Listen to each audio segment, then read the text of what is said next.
Good morning. Hello, hello, hello. Ooh. How are we all doing today? Hope everyone's doing very well. We're up nice and early. We've got a cloudy and damp outside today. And a warm and dry inside. Good morning, French Fry Apocalypse, Madam Angela, H Zombie, Flying Duckman, Bads Lightyear, Darth J. What's going on? We're currently on a few streaks. And we're doing very well with some characters and terrible with other characters at the moment. We've got 4 wins in a row with Silent, Regen, and Defect, but no wins in a row with Ironclad and Necro. So it's very clear which characters we need to improve on right now. And we're starting with Necro today to try and sort that out. Morning, Narcissus. Doing well, thank you. Yeah, doing pretty good. At the moment, I'm enjoying the big long streams and playing Slay the Spire 2 a lot. Really enjoying the game so much. I'm even playing it off stream sometimes. And I'm going to the gym a lot as well at the moment. So I'm doing lots of streaming, lots of gym, and having a good time. Today looks like a good day to go all 0 across the board. Yeah, I don't know about that. We've got overgrowth here. Right. We can join the dots here. Getting to this campfire looks good. Because we can decide how many elites we want to do. So maybe event, enemy, event, enemy, campfire. But of the starting options, I don't really want to be resting. Gain 1 potion slot and procure 2 random potions. I haven't used this one yet. But I think it's probably okay. I think it's alright. Hefty tablet, choose 1 of 3 rare cards and add an injury. So Necro does have some insanely strong rare cards. So maybe we just do that. Maybe we just do that.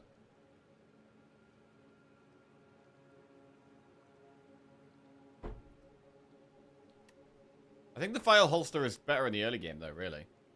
Hefty tablet, a lot of the rare cards can be... I mean, how good are Necro's rare cards on average?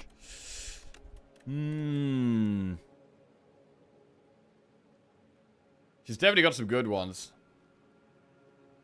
Demez, Reanimate, End of Days, Neurosurge. There's some pretty decent damage ones that are just fine to get early on as well. Finally beat Ascension 10 with Silent. Had to get basically a free seed. Oh, God. Yo, Ascension 10 is hard though, man. Well done. GG.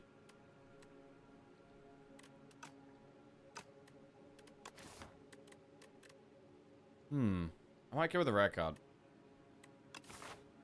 I mean, you can get something like End of Days. It's just insane in the early game. Let's go 1 of 3 rare cards. Right. Sacrifice, Transfigure, or Eradicate. I think there's actually only one option early on here. Transfigure is more of a late game card. Sacrifice is mediocre. It's definitely Eradicate. Right, so we've got a Curse, but an actual decent damage card. We're going to do it this way, actually. Enemy, event, enemy, event. Right. I've used Eradicate like once or twice. I think it's okay. Don't know if it's like amazing though. It's like fine. 7 times 3 is 1 off lethal. Annoyingly.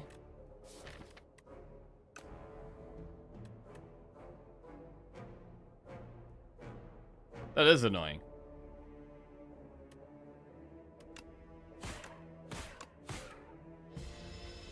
So any of the cards that give us energy next turn can be good, because we can retain Eradicate, gain energy for next turn, and then have a bigger Eradicate to kill things.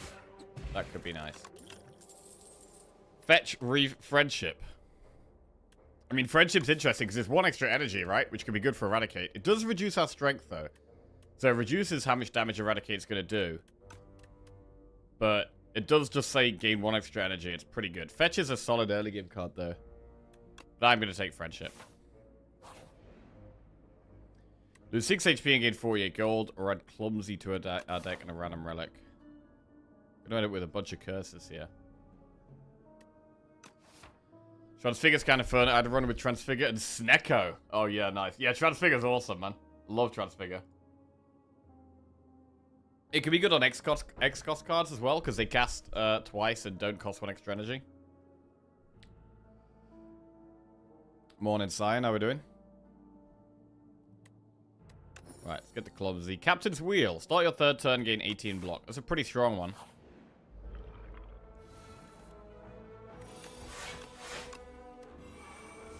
So we might actually want to upgrade Friendship here so that we only lose 1 strength.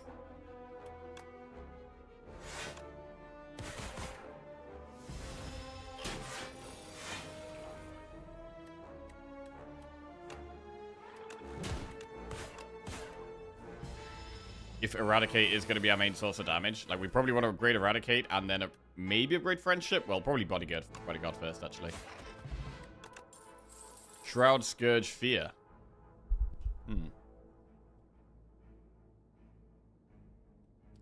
Scourge is fine.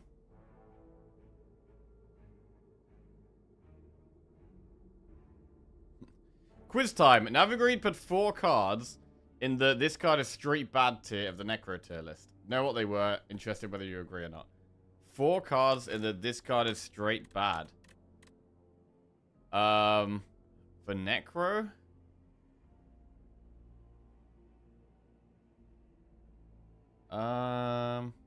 To be honest, I think Necro is actually my worst character. This card is straight bad. Rattle. Poke.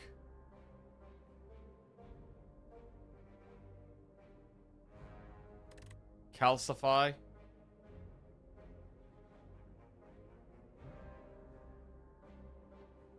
Maybe those 3. Rattle, Poke, Calcify.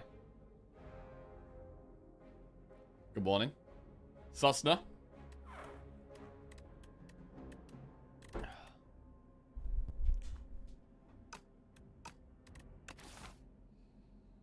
Right. Fear, fear, fear, fear.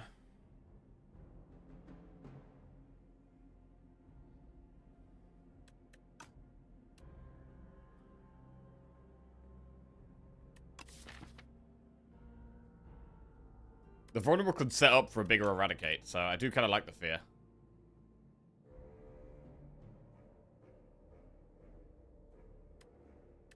But I also think that Scourge is just a better card.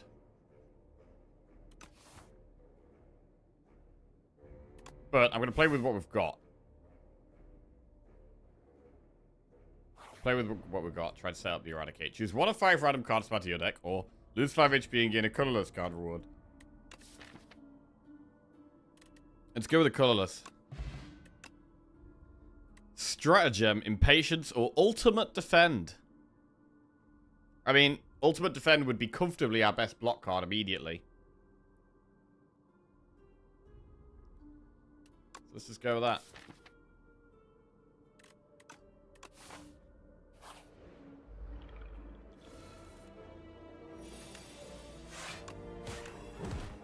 Saw the vaccines live yesterday. Hey, were they any good, Svapt? Any good? I saw Gorillas recently. I haven't been to see that much live music lately, but Gorillas are decent. Ultimate Defend. Wait, we already blocked this. Hang on. Just go for the throat.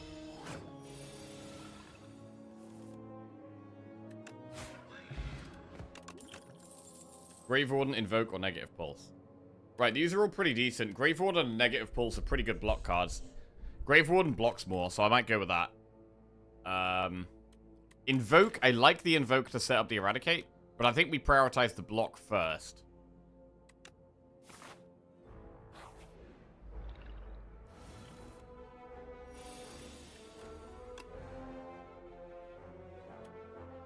power pot for this fight. Do it. Big. Absolutely big. Very big.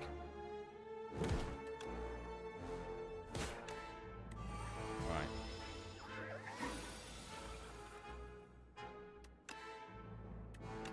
Okay, that's kind of annoying.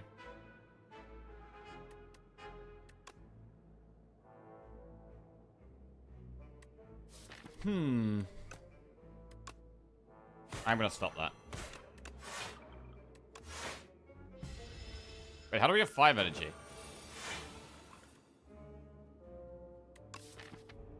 Oh. Yeah, the Demez. Nice. Confused. Okay, the -2 strength is actually kind of annoying here.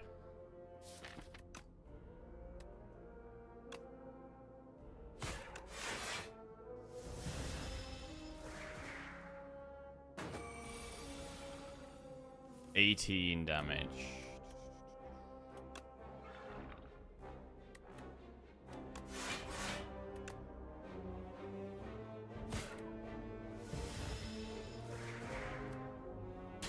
I need to make it vulnerable. Alright, Grave Warden's good. Kill that. Make it vulnerable. I mean, Eradicate does do 26 damage here. We could possibly get more value out of it, but I'm gonna just do it.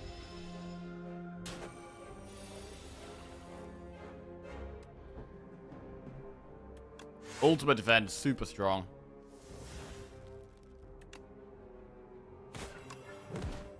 Okay, now we're nearly there. We just hit it. I struggle to beat this Ascension 10 with this character. Oh, with Necro? Now, I think Necro is the character that gets... that increases in difficulty the most as you go through the Ascensions. Because of how much harder it is to keep Ostia alive, and how keeping Ostia alive is tied to you staying alive, but also your damage.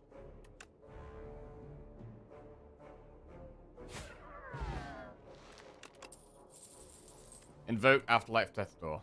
It was Grave Blast, Sick'em, and Death March. The rest of the Ostia attack stuff was C tier, not D tier.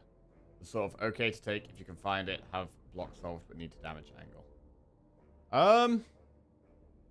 Sick'em I get. Death March.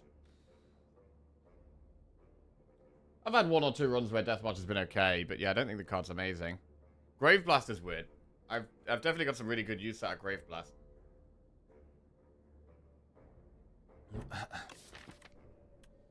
I think the card's solid. Right, Death's Door. We don't have any Doom right now. I do like the Invoke to set up a bigger Eradicate. And because Eradicate has Retain, you can kind of do it. Like, not mega reliably, but we can probably get it off fairly reliably. We'll start by upgrading Eradicate, because that is our main source of damage.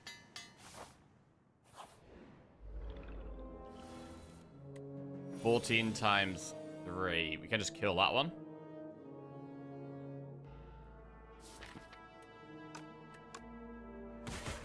Okay.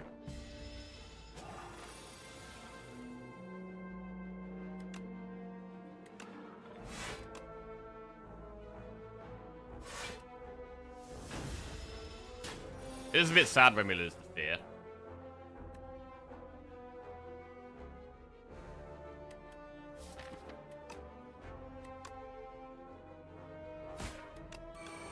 So we've got loads of energy next turn. So it would be a perfect turn to Eradicate.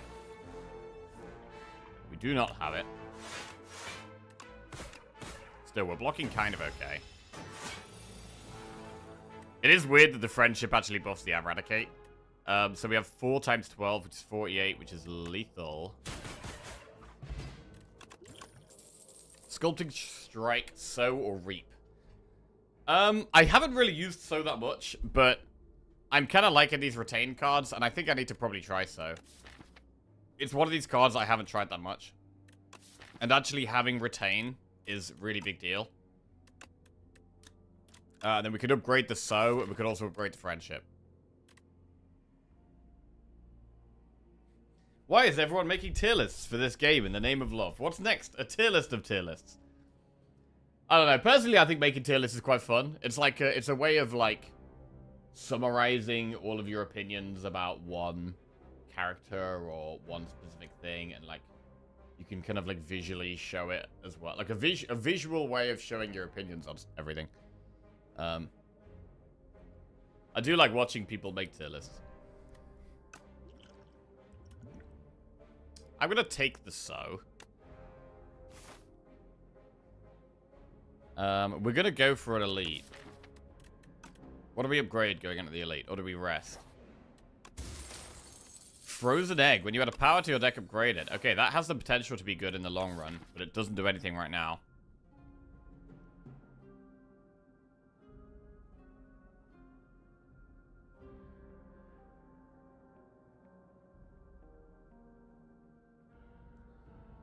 I'm on a 14 losing streak on Region on Ascension 10. Don't know how to overcome it. Big thing with Region is don't get carried away with stars. You don't have to do any star stuff, potentially. You've also got sword things and card creation things that can be very strong. You definitely need some good block in the early game, so I'd definitely be adding some block cards early on. And yeah, don't tunnel vision one type of build. You can split, you can have a bit of everything. Like you can have some star stuff, some sword stuff, and some creation stuff, and that is, I think, most often going to be the best way to go, because you've just got to pick the best cards.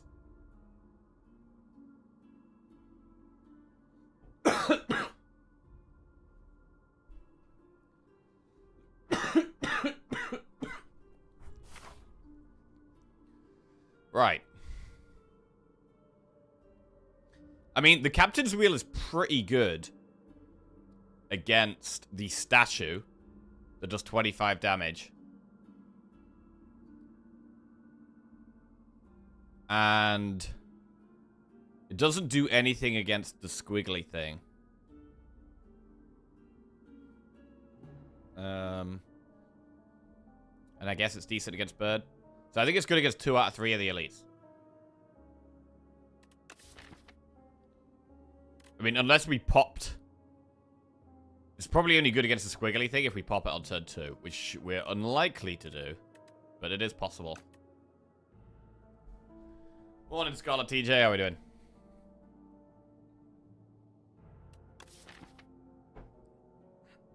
I mean, we have the ultimate defend now. We could upgrade Bodyguard as also a fine upgrade. I do kind of like upgrading damage, though.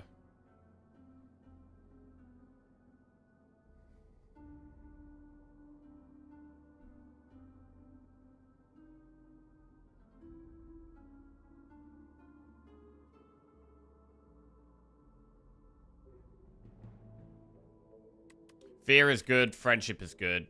So is okay.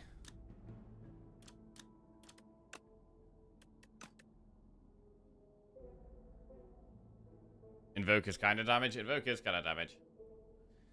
I think we should try and just use these pots to stay alive. And upgrade damage.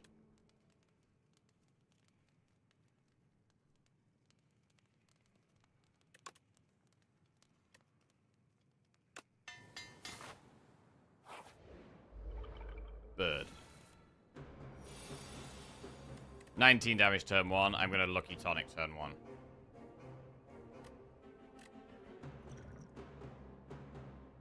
Wait, how does Buffer work with Osti? Does it stop Osti taking any damage?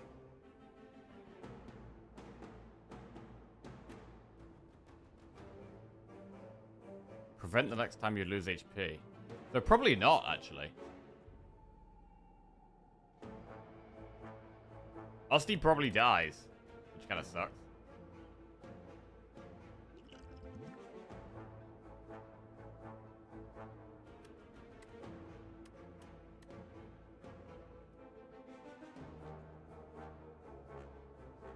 We have good block turn 3. To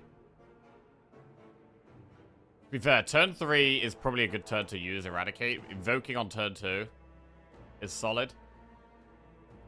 We don't want to Lucky Tonic against... I think we should probably just use it here, to be honest. I think we just use it here.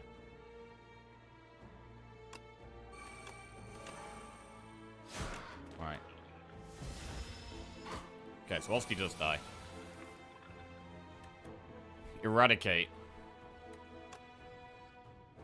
Fear, and then this would do 21 times 4, which is lethal. Wow. Really good elite fight. Really good elite fight. Oh god, you can now gain strength at rest sites. Hang on a second. Flex pot also works with Eradicate? I mean, how hard can we go on Eradicate here? I don't know. A strength necro build? That doesn't really sound like a thing. Especially when friendship takes our strength away. Interesting. We should probably just take another Grave Warden here. Sculpting Strike is fine, but I'm going to take another Grave Warden.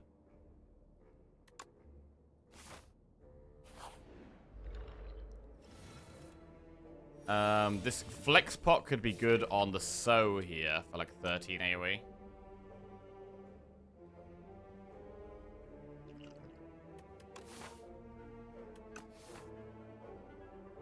Now we just need 10. Yep. Yep. Bro, I actually don't think I've had a tent run where I've had one of the relics that gives you something else extra to do at a campfire. I'm not sure if I've had one yet. But one day, we'll get that run and it'll be sick.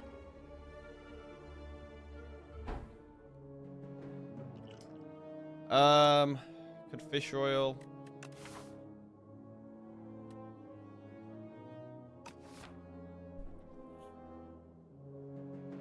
I'm pretty happy to use a pot. When I got 2 pots.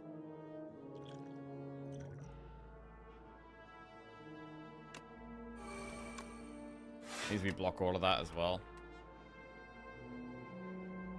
So would now kill that small green slime.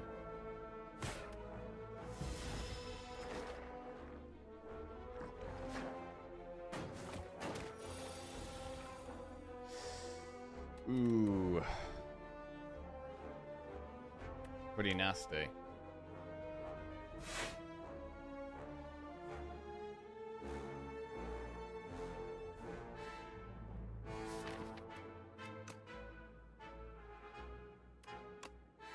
I mean, how much do I want to wait for So? We do have Soul, so we should draw it on our next 2 turns, so before the green slime attacks again.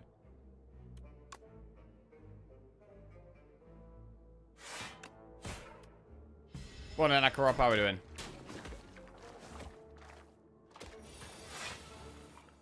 Alright, Sow and Eradicate. Fear, Sow.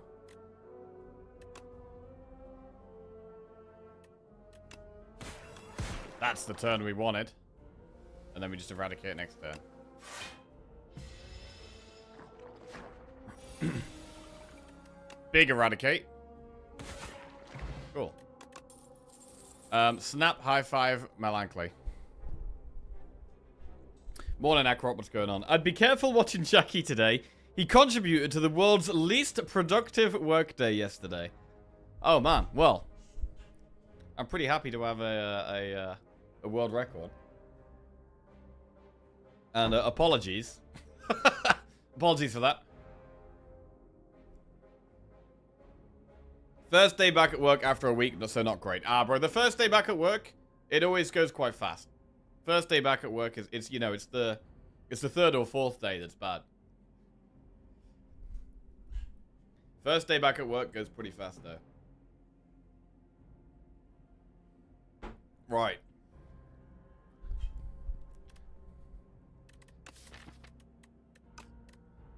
Skip.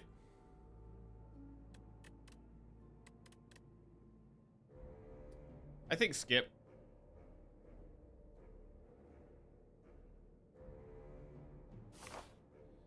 Event. Choose an attack with sharp 2. Ooh. I mean... Is sharp on Eradicate really doing that much? I want to do it, but I mean, we should probably get the card draw on the friendship.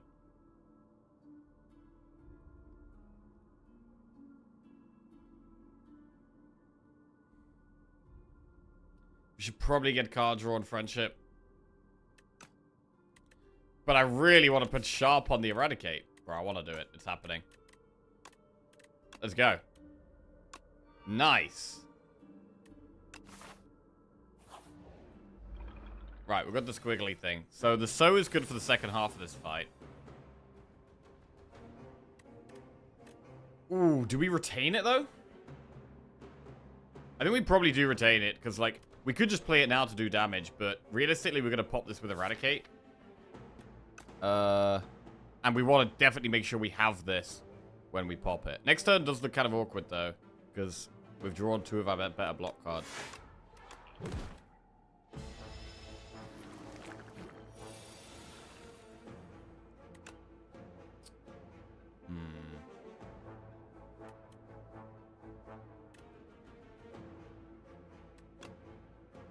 I mean, we've just got to take a hit here, really.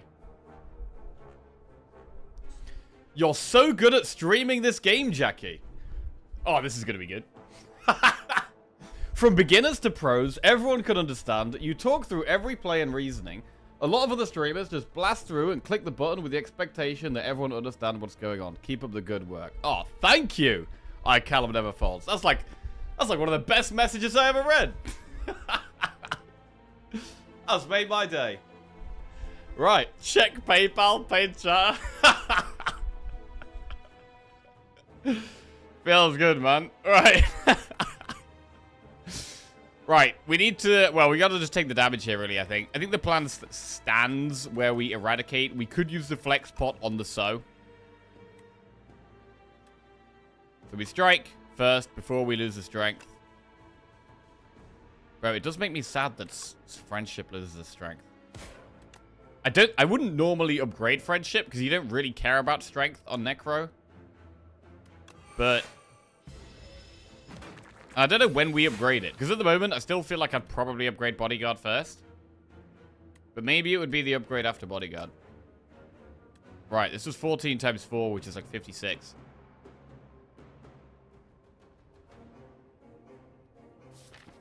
I don't really want...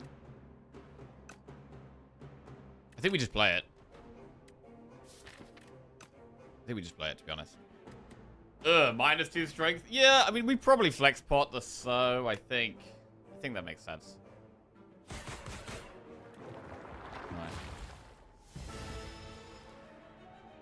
Sometimes you play like a pro and sometimes like a beginner. True.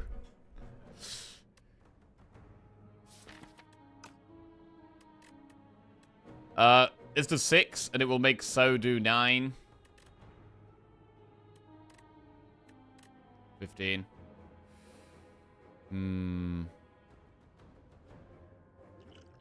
Yeah, I'm leaning towards just using flex pot here.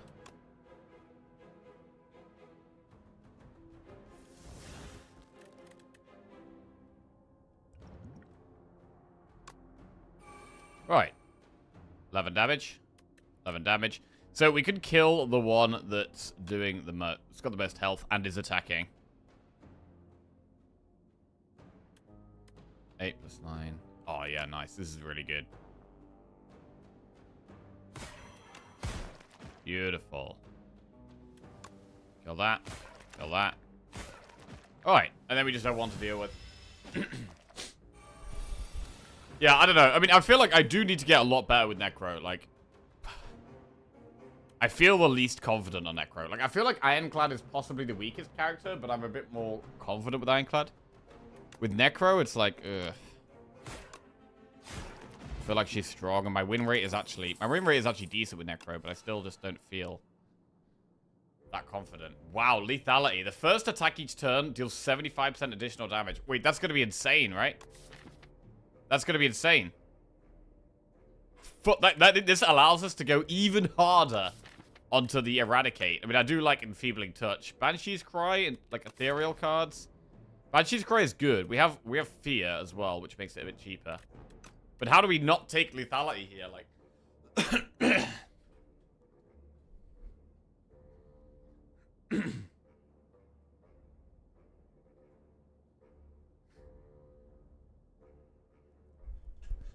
hi, Jackie. I just wanted to say thank you so much for being a great streamer. I love how you make up some stuff here that you would expect a good streamer to do and delete this section.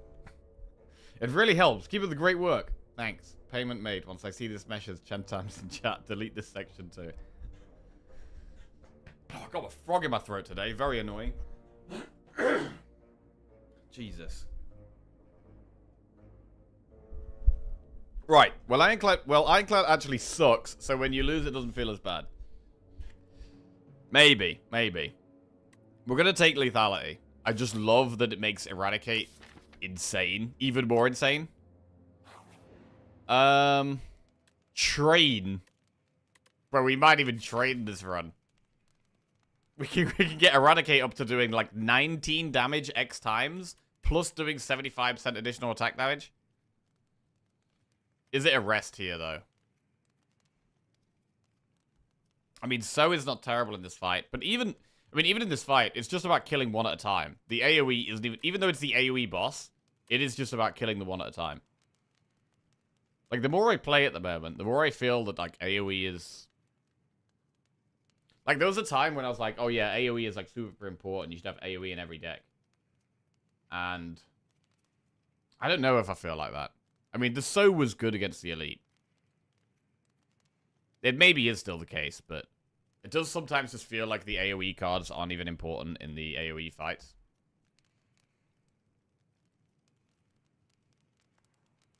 Train makes sense. Yeah, I'm just a little concerned about dying. I'm a little concerned about dying here. And the frozen egg probably means that we need to upgrade less going forward.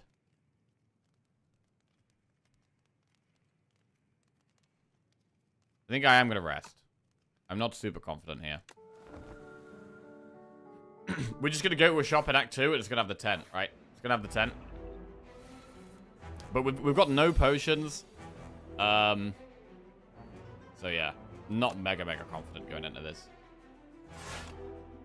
We also have a couple of curses that could cause problems.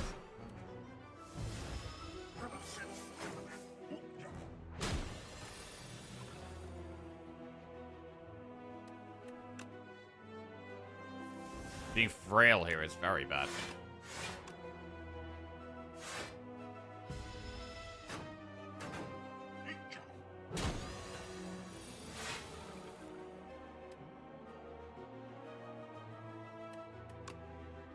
We have lethality is ethereal, so we kind of have to play it when we draw it.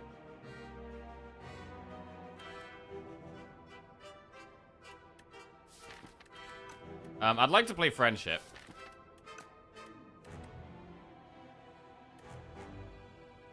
So let's do that.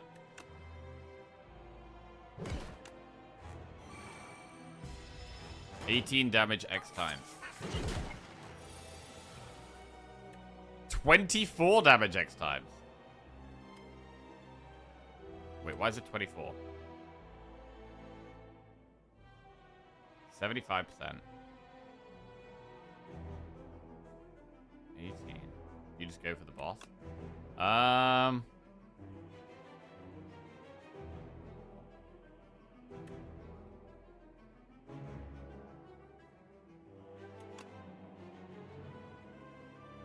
I mean, Bodyguard's pretty good.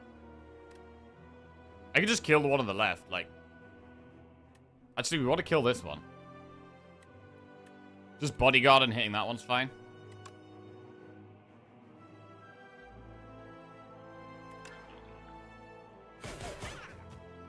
Fine.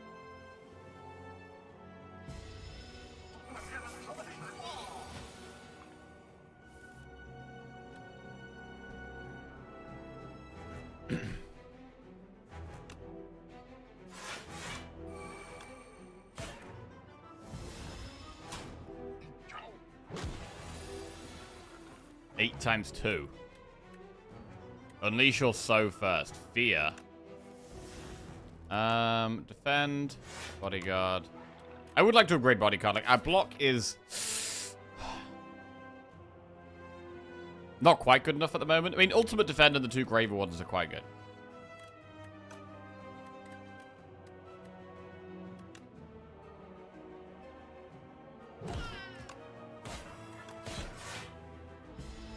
Right, where's this Eradicate at? It's vulnerable right now? Okay, 18 X times. Why do I feel like it should be more than 18? I feel like it should be more than 18. Oh, yeah, I'm weak. Yeah, true. Blind Streamer. I mean, it's not going to be vulnerable next turn. So it definitely makes sense to play Eradicate here.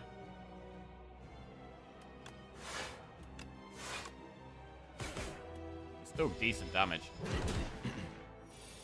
The vulnerable is nice. I think we'd probably even want another way of applying vulnerable in the deck.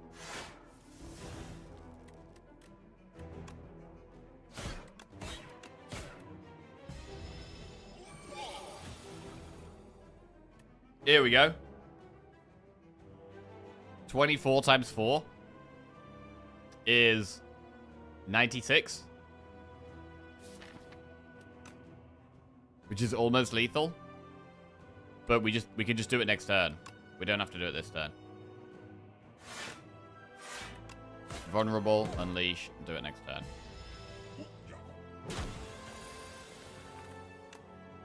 Beautiful. Alright, pretty cool. 75 gold, flex pot, add a card to our deck. Transfigure, Banshee's Cry, Undeath. Bro, do we just literally go full out on Eradicate and Transfigure it? We're going to need a lot of draw to be able to set it up consistently, though. And Banshee's Cry is a way of doing AoE. We probably are going to be taking more ethereal cards. We have... I mean, this is cost less for each ethereal card played. We literally play lethality every time. We always play lethality. And we also have fear that we play quite a lot. That already reduces it down to 5. And we're probably going to be adding more as well. Streamer's the pro here? I don't know. I wouldn't call myself a pro blower. I misplay all the time. I misplay all the time. X card replay does work. Yeah, it doesn't cost 1 extra energy. So Transfigure normally makes the card cost 1 extra energy, but with X cost cards, it just replays twice and it doesn't cost extra energy. So it's pretty good with that. I mean, in terms of right now, Undeath is probably the best for keeping us alive. This is kind of interesting because I could make an argument for any of these, and they all do very different things. Banshee is actually a really powerful AoE card. We always play lethality. We always play fear. We are going to be adding more ethereal cards. I have been liking ethereal stuff a little bit more recently. How about some nice Chem-X? Oh, bro, Chem-X would be insane. Like, I kind of want to take Transfigure, but I think it's... I mean, because Eradicate has Retain, you can just hold the Eradicate until you draw the Transfigure. But we've got to stall so long to do that. Undeath does really help with stalling. Undeath is a good upgrade as well, because you get more copies of it.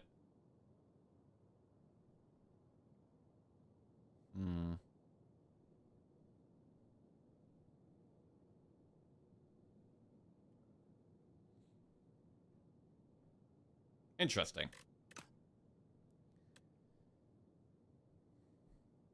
God, I do want to go Transfigure. We're going to struggle in AoE fights. But I mean, to be honest, in AoE fights right now, Banshees takes a while to get cheap enough. It's not... Banshees isn't there just yet. It is insane. But we're not quite at the point where Banshees is completely busted. Because I've only got 2 ethereal cards. So at the moment, it is actually a curse. Undeath is probably the best in the next couple of fights. But I do just love the Transfigure. It really plays into what we're trying to do. So I'm going to take it. It's maybe greedy, but the potential is very, very big. And it is in line with the plan.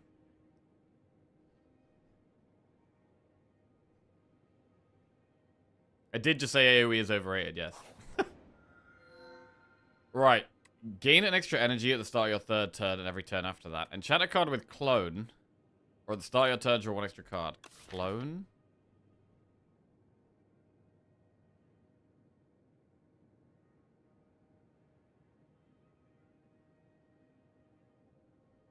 Bro, what if we cloned lethality?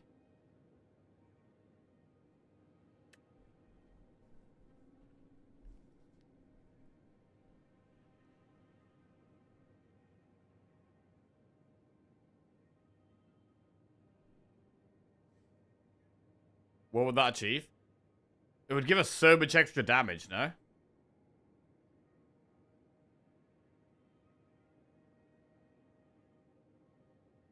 Because lethality is kind of crazy.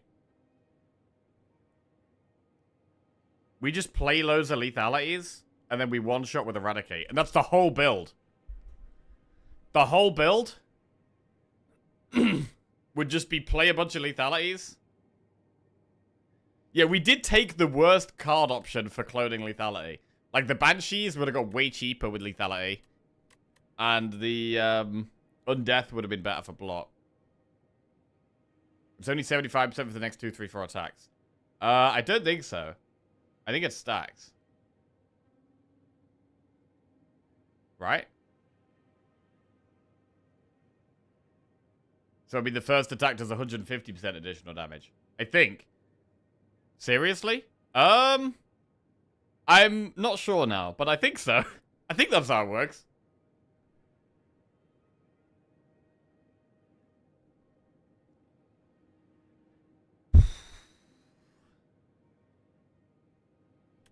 I mean, with the map for cloning, we do have to go for the campfires, which means we're going to have to go through elites.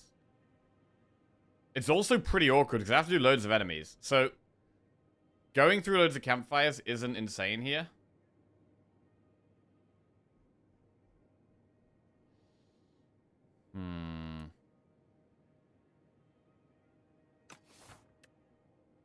Bro, I kind of want to do it. At the same time, Pale's Flesh is decent, right? Like, 1 extra energy also makes Eradicate do more damage. And it's more flexible because it also allows us to block more. So, like, the Flesh is the safe pick here, I think.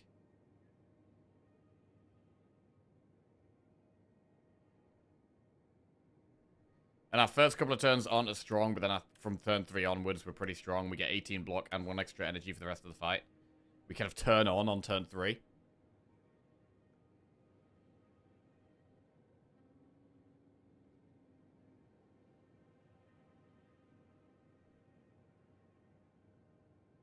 The replay copy doesn't get buffed. No, so if we put Transfigure on Eradicate, the second one won't be buffed by the lethality, no. Morning, Luna, how are we doing? I don't think we need to upgrade Transfigure. Like, Transfigure upgrade removes Exhaust. I don't think we need to do that, because we only want to Transfigure Eradicate. That's it.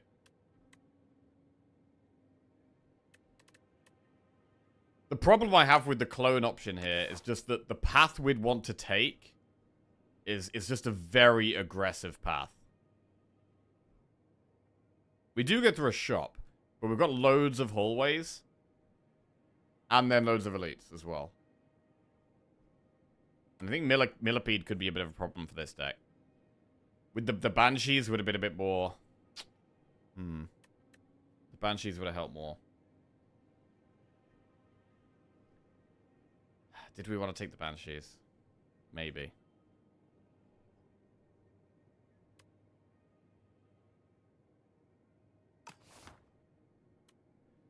Flesh does feel safe.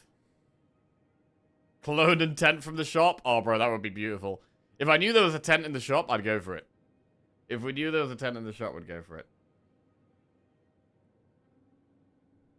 I really like the way some ancient relics work with normal relics, like Pale's Flesh with Lantern or Cocoa with Bread. Yeah. Pale's Tears with Ice Cream. Yeah, I've had some insane value out of Pale's Tears, and some other relics do really help it as well.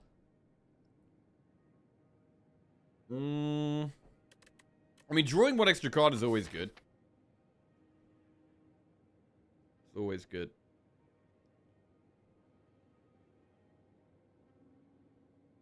And there is an argument that actually, you know, we already have 1 extra energy from Friendship, and we also have Invoke to get extra energy. So, the extra card draw is fine. We could also heal with Book of 5 Rings. Wait, how does Clone work with Book of 5 Rings? If you add 10 cards at once, do you heal 40 health? That's kind of insane. You do? Damn. Oh, bro, I'm really tempted to try the clone. The problem is, we're just going to have so many powers. We're going to have so many powers, and then we're just going to die while we're trying to play the powers. That's the scary thing here. Right. It's the first run of the day. I kind of want to just try it, bro.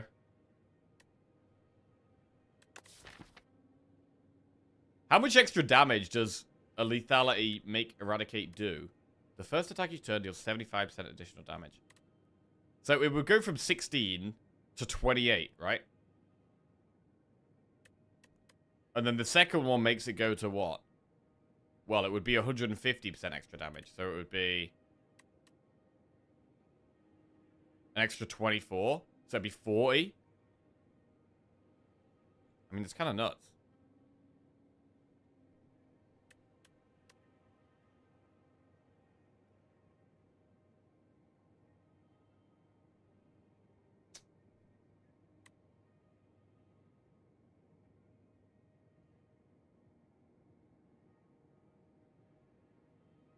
I'm gonna try it, bro. I'm trying it. Fuck it. Let's go. Right. This could be bad. This could go terrible. Right. Ultimate Defend, Grave Warden. Okay. We already blocked that.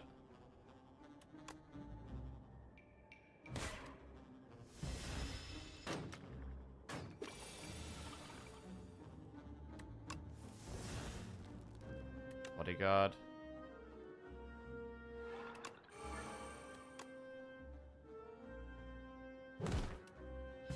Okay. 16 times X. Well, we haven't played a lethality yet. So I need to do this 3 times to kill the back one.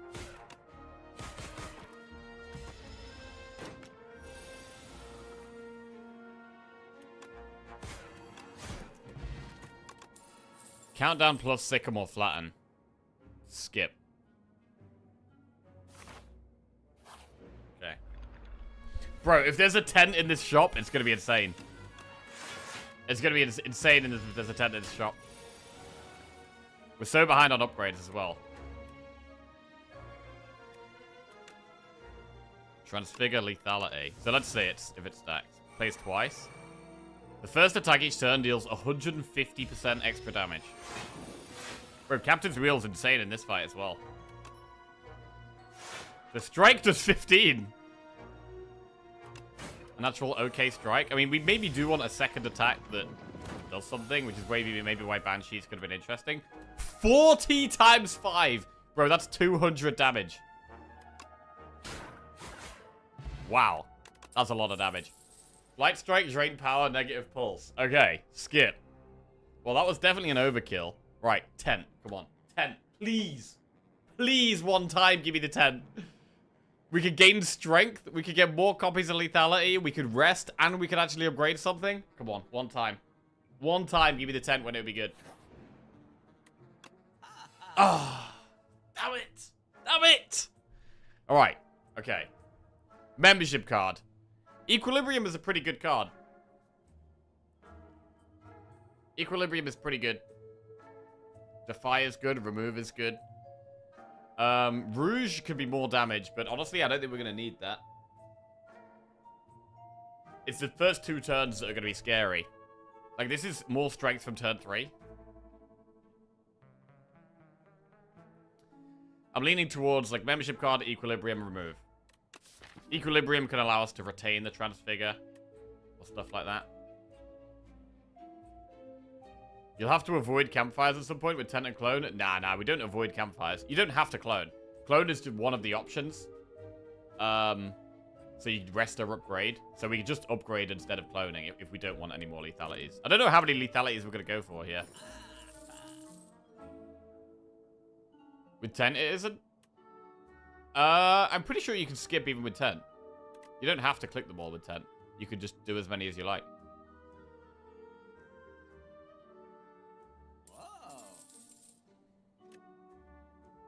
I guess we remove injury.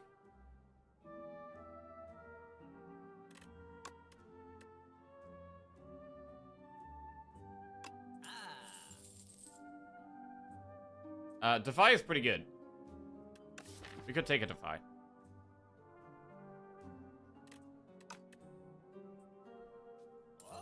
Alright. Cool. Right, now is where it gets a bit tough. Because we've had the easier fights, and now we're going to have starting harder fights. AoE could be a problem. Eradicate.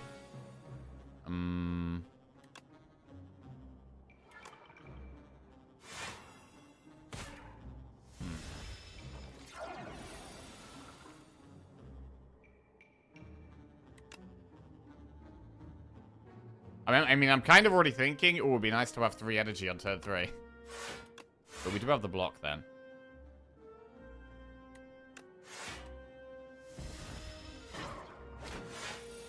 Friendship, our energy cards do feel important. We mostly block this.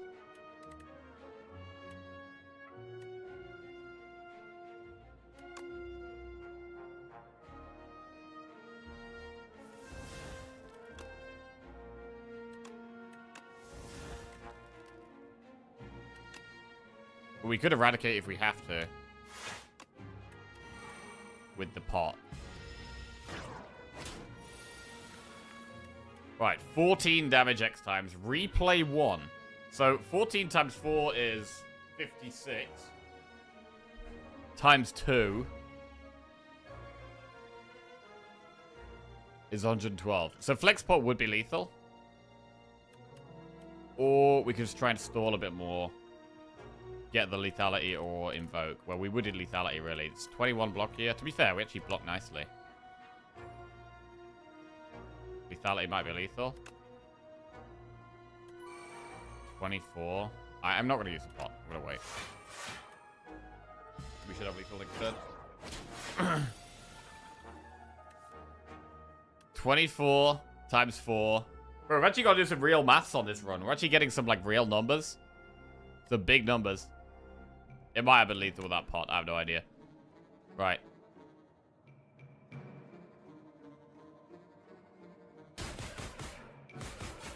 Nice. Powder Demise. Capture Spirit, Snap, or Grave Blast.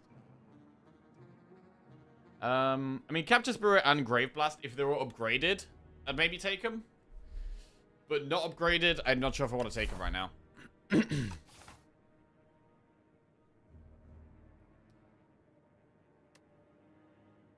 I'm going to skip.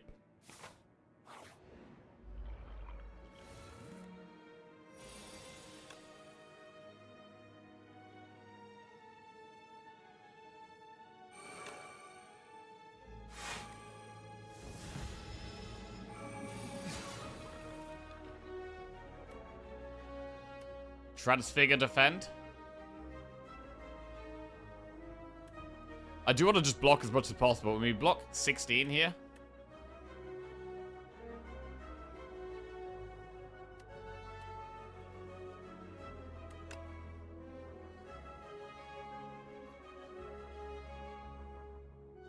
I mean, if we're cloning, if we're cloning on the next floor, we do actually heal with Book of 5 Rings, so we don't even mind taking damage.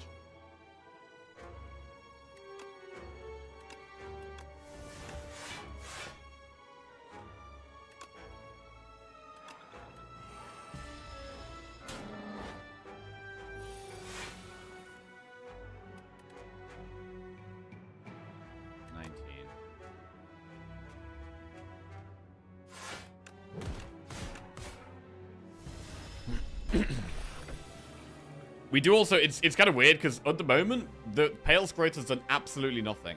Like, one of the problems with this is that it doesn't do anything at the start of Act 2. We haven't even cloned anything yet, so we don't even have double lethality.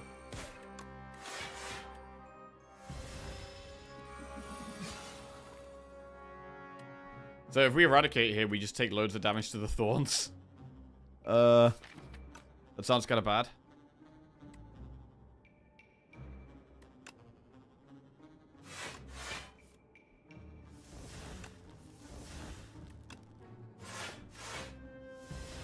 Cool. 24 times 4 is 96.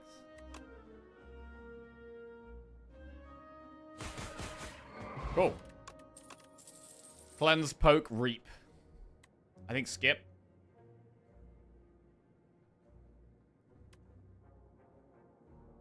I mean, do we ever take reap so we have another way of doing damage? Like with lethality, we could just reap. Nah.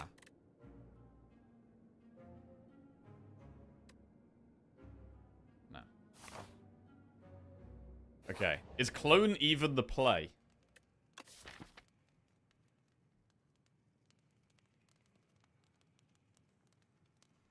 Is clone even the play? I mean, why would we even take clone if we weren't using it, right? Okay.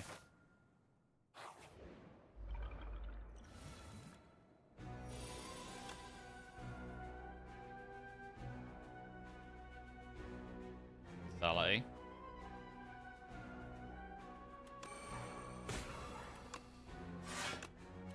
Little light on block on the first 2 turns. Defy does feel really good every time we draw it, to be honest. Do want to get rid of strikes. I do like making it vulnerable. 10 times 3.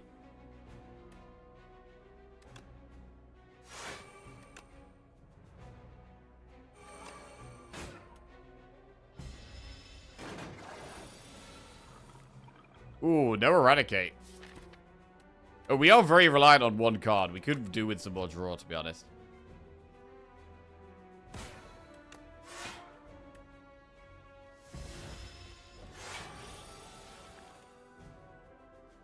So, like, we can transfigure eradicate here. Wait, how does it work with... How does this work with replayed eradicate? The first time this takes attack damage, we gain energy. So that should give us extra energy from eradicate. So this is 24 times 3 twice. But plus an extra 24, I think.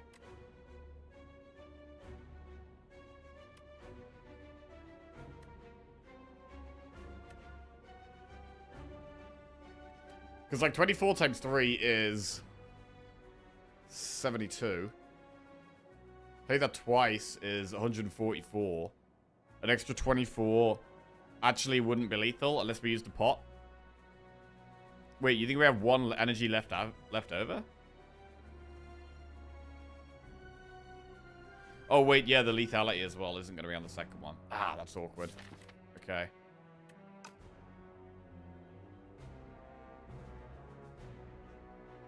So we could do with blocking 1 more turn here. But we just want to remove, like, all of the damage for the day.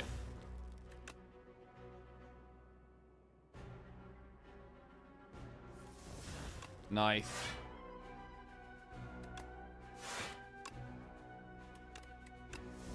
Okay. Now it's maybe lethal. 35 damage X times. Replay 1. Wait. 35 times 4 is... It's just a lot, bro. It's just a lot. Nice. Strength potion. Juzu bracelet. Drain power, defile, defy plus. I like the defy plus. I already like the defy, and this is a better one. Ornamental fan. Every time play 3 attacks, gain block. That's not going to be relevant very often.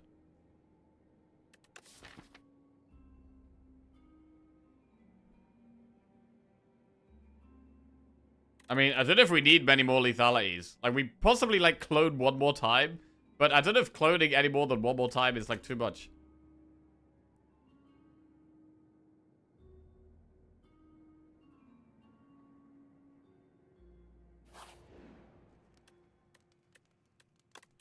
I'm going to upgrade bodyguard. Okay.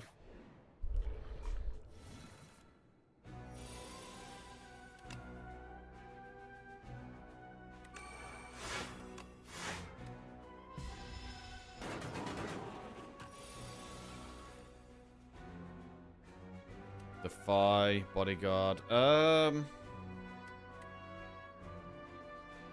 Don't think we can transfigure here. I'd love transfigure to have retain.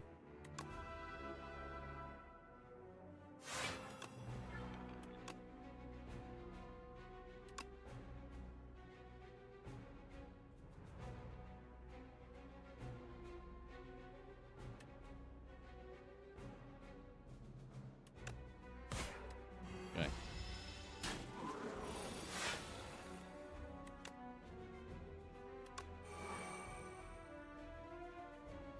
Alright, this ain't great.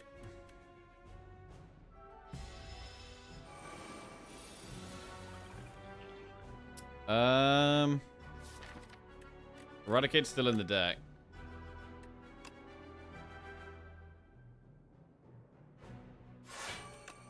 Stuff to block what we can there. We are playing Equilibrium a lot. It could even be worth upgrading.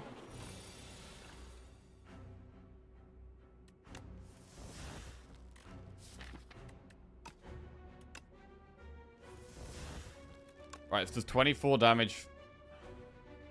It's not lethal yet.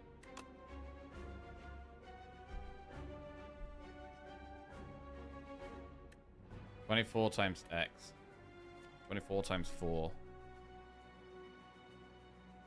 96. Flex is an extra what? 20? But is it an extra 20?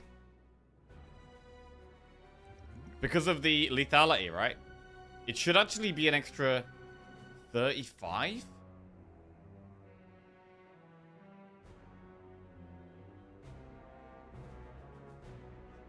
Huh.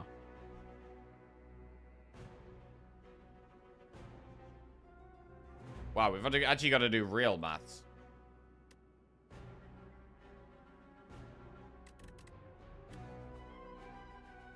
So Eradicate is 16, but we've got -2 strength, so it's doing 14, right? 14, and then it's doing an extra 75%. An extra 150% at 14 would be 35. So we'd have 35 times 3.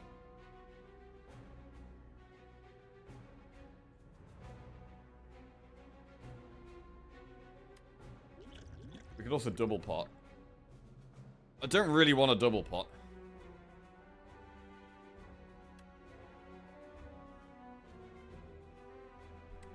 Math in my British educated stream? I know, bro. Damn.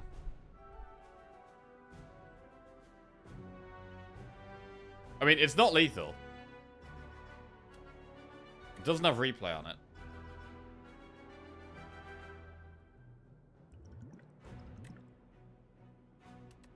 $19, though. With Flexpot, Eradicate's doing 19. Plus 75% at 19. 23 times 4. Nah, there's no way it's lethal. Okay.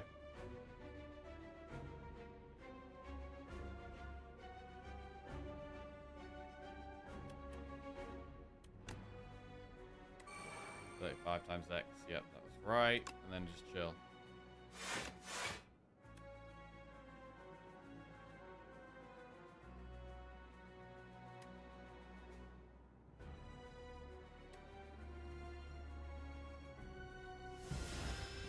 Okay.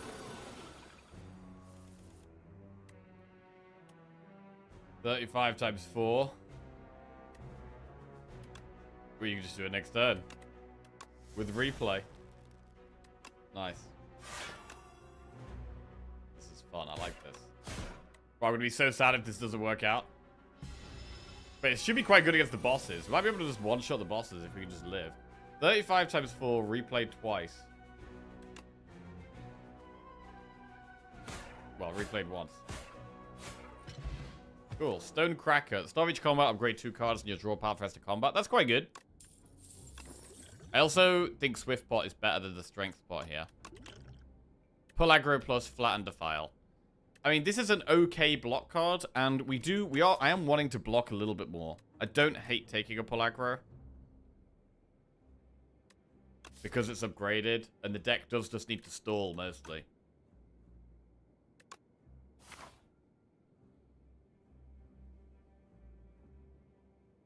Do we rest here?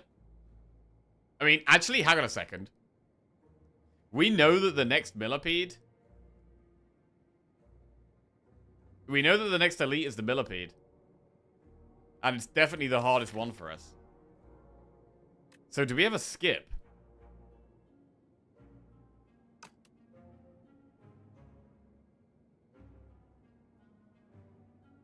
The thing is, though, with doing this, it's much nicer because we get a campfire and an event rather than having to do 3 enemies.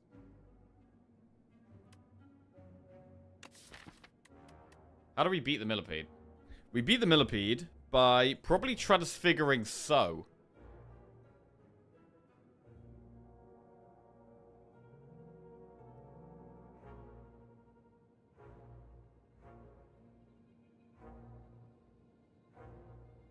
And maybe using the flex pot as well. But we'd have to stall a lot. And they're going to keep hitting us. It's pretty rough. It's definitely difficult. And even if we eradicate to kill one to stall, we then take a load of damage from the other 2. Ooh, it's definitely not a nice fight. Can we win, though? I mean, we'd probably rest. I think we'd probably rest. Morning, give it to me. What's going on?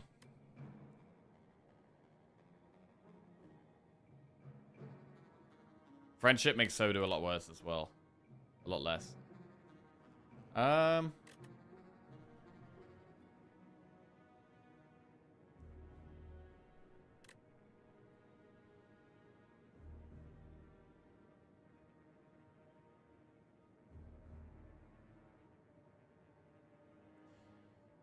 So with flex and lethal, 11 times 2 equals 22. We'd need 2 lethality. 2 lethality up.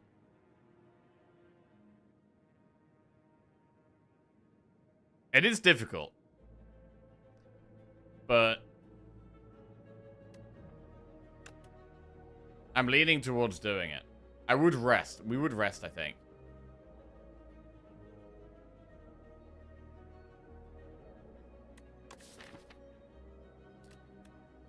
Transfigure So.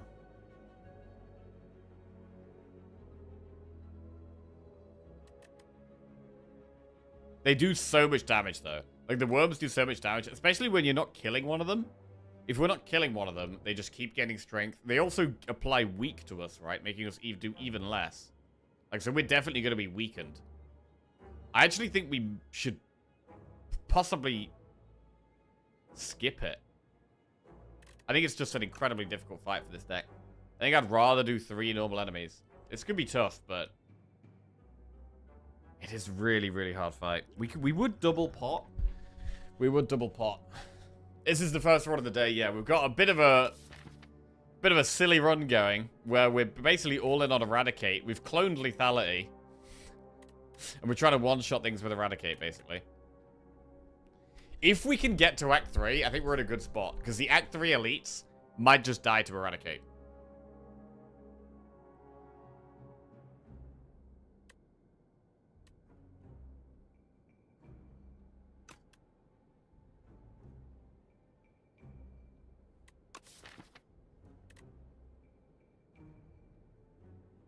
Oh, this is going to be really hard, bro.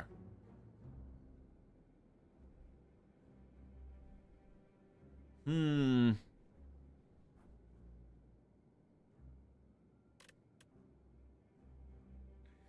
Knights might be rough for the same reason as Decimilli. Yeah, I mean, the Knights as well, though, they have the theory. Like, we have to play Eradicate when we draw it, pretty much.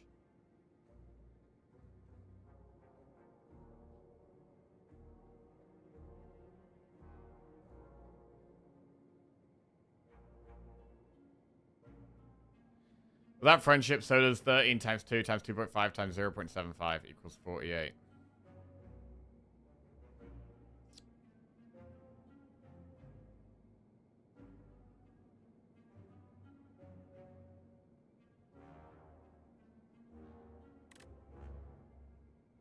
But our block is or okay. Our block is okay. We've got like double defy, pull aggro, double grave warden, ultimate defend, equilibrium. Like, our block is alright. Oh, this fight is going to be so tough, though. But we get Campfire Elite event. I'm going to try it. We're going to try it. I mean, you could also clone. No, I'm going to rest. Right, here we go. Unleash and Strike upgraded. We can transfigure So immediately. That's quite good.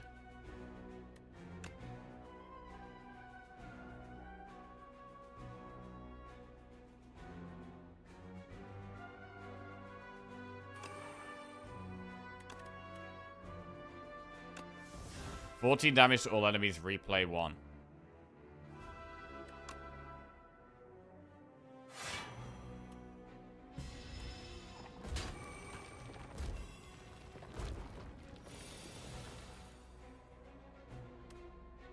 $10 damage to all enemies, replay 1. So we get big block next turn with Captain's Wheel. I mean, we could also play So twice. Maybe.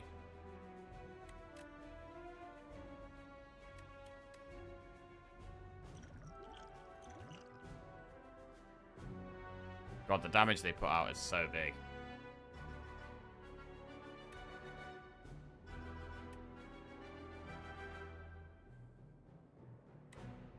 It would be nice to fear. To try and get one down.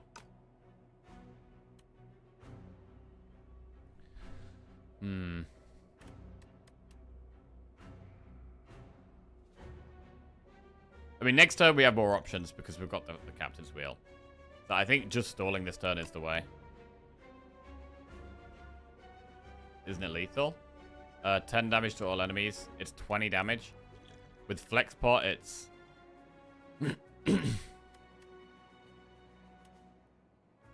Let's see. So was doing...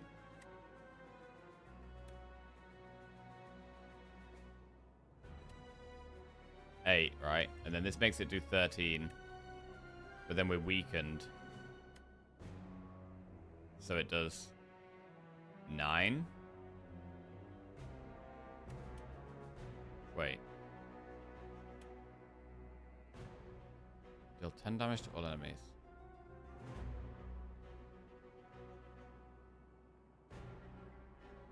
The replay doesn't get the lethality buff now.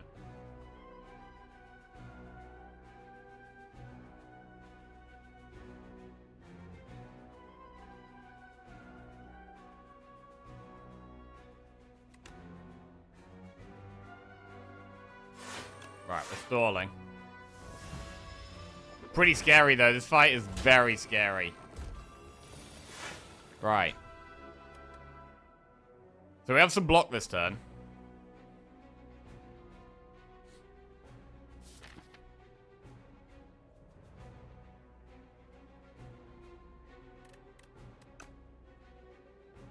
But we need even more block. Thinking about playing Ultimate Defend. Chipping them down does make sense. If we don't play Friendship, so does more damage. But we have less energy.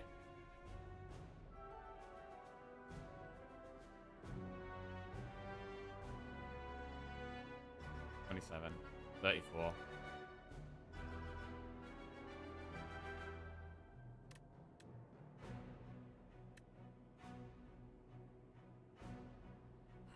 Need to play it twice? Yeah, we might need to.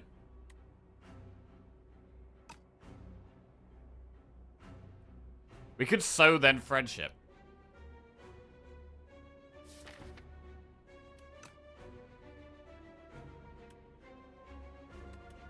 If we are going to sow now, we probably should Flex Pot before we Friendship.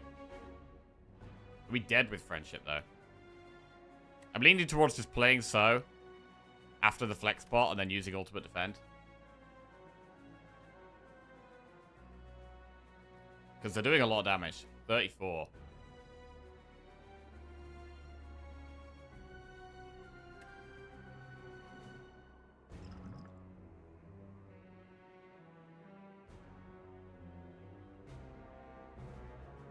The second lethality and pop with so kill them. I don't think it does, no.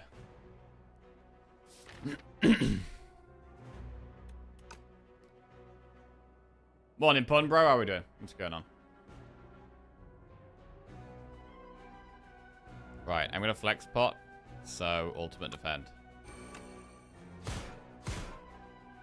Okay.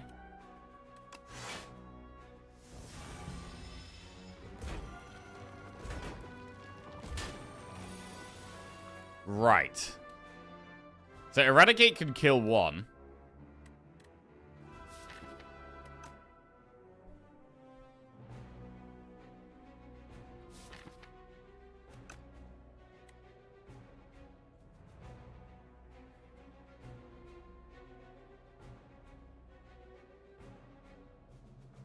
it needs to hit twice, really.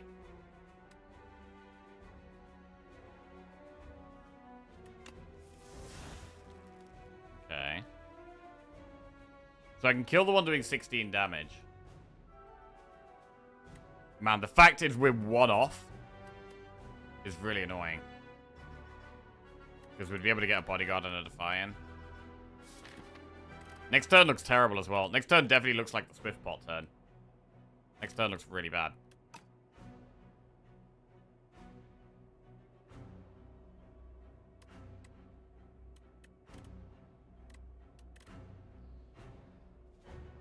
Is there a play where we defy Grave Warden Bodyguard and then fully draw next turn?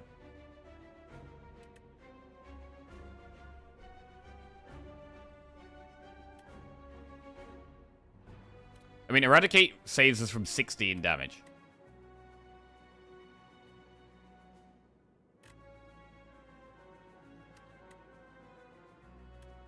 Nine, 17. 9, 17. Plus 7, 24, 25 block. Plus this is weak. 25, this is doing 20. Okay. So we could defy Grave Warden Bodyguard and not play Eradicate. But the benefit to doing Eradicate is that we're not taking the 16 from that millipede this turn, and we're also not taking the 16 from that millipede next turn either.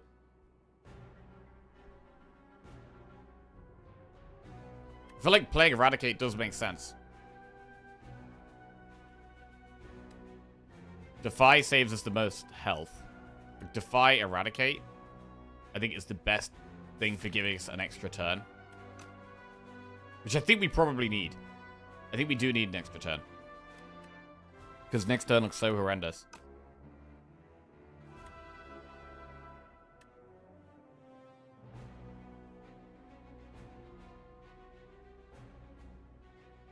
So we defy the one in the middle. Although, do we ever... Hang on. There's also an argument to killing the one that's making us weak, right?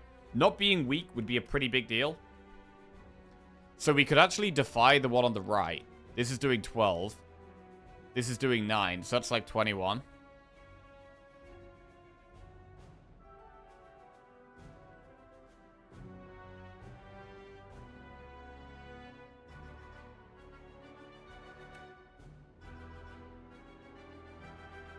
Defy the one on the right, kill the one in the middle, and we're not weak. Have you ever gotten the Ooh Shiny post-run tag? I'm not sure if I have. No, what is that one? I'm gonna guess it's full deck upgraded, but I have no idea.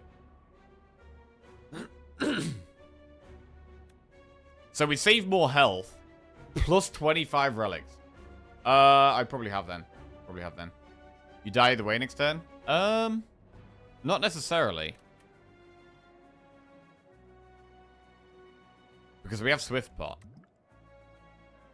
And there's only going to be 2 of them attacking.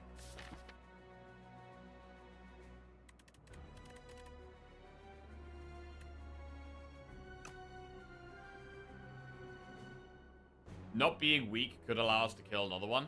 So I think we actually kill the one that's debuffing us. Defy the one on the right. This is going to be doing 12 damage. This is going to be doing 9. That's 21. We will be alive. Not by much.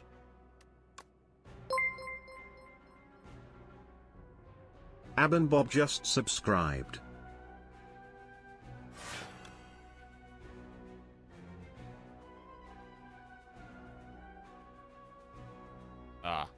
Whatever. Okay. I don't know. I'm not sure which is the right way. Killing the one making us weak or killing the one doing the most damage. I'm not sure. Either way, we're going to Swift Pot here. Oh, God. Need a good card. That might be death. Is that death?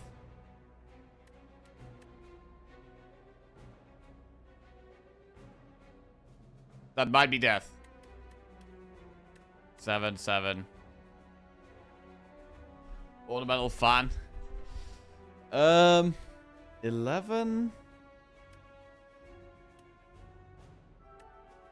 No, we don't have the damage. We do not have the damage here, so death is incoming. Strike does 16. Still not enough. Alright. Well, I wanted to have some fun with clone and try to make the clone work. It wasn't, it was not to be.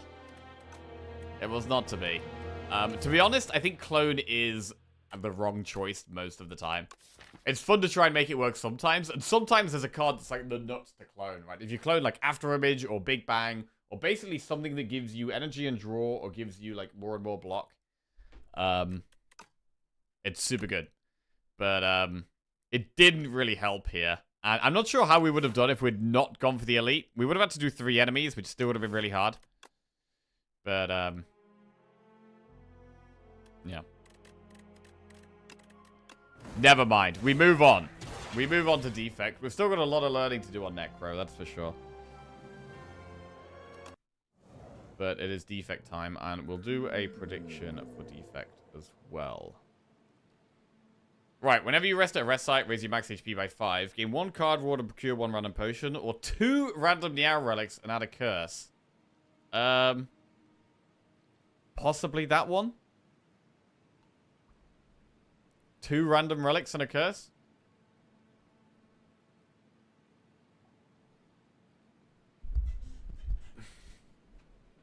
I mean, the other 2 aren't very good. So I think it makes sense. Here we could do double Campfire into Elite, Campfire Elite. We get 2 Elites. We'll go through an early shot, which is fine. But yeah, also, if we'd taken the... If instead of the Transfigure, we maybe could have took the Banshees. And, like, Banshees would have helped with that fight a lot. I took the 2 relics and had to insta-abandon. I mean, do we think this is actually good, Niao's Bones? I've taken this once, and it was... I got a good outcome, right? I got the one that was, like, Transformer, Strike, and Defend.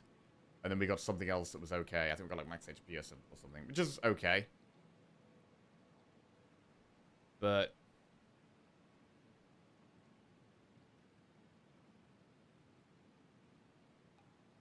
Lose 10 gold if the curse is in your hand at the end of Act 1. Yeah, it's a pretty bad one to get from the start. Right, we're going to gain 2.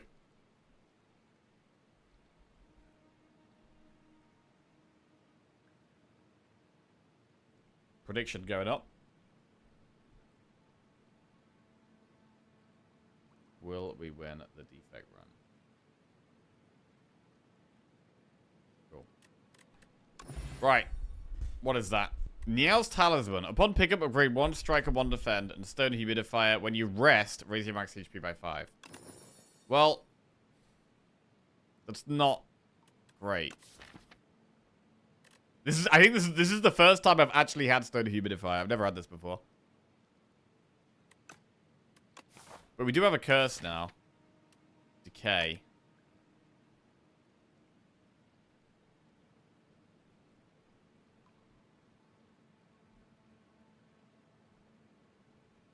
Right. Now we need 10, bro. Every single run, we just need 10. 10 every run.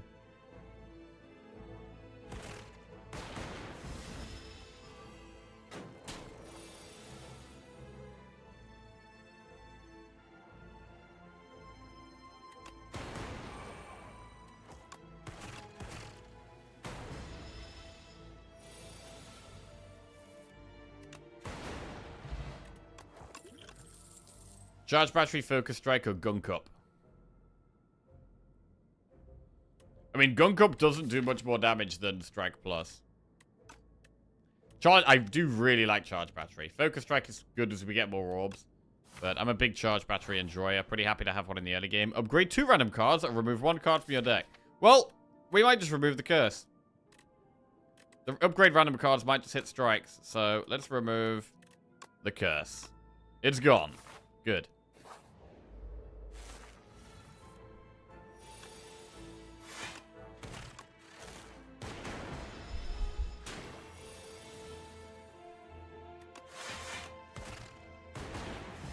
Morning, JCW. How are we doing? What's going on?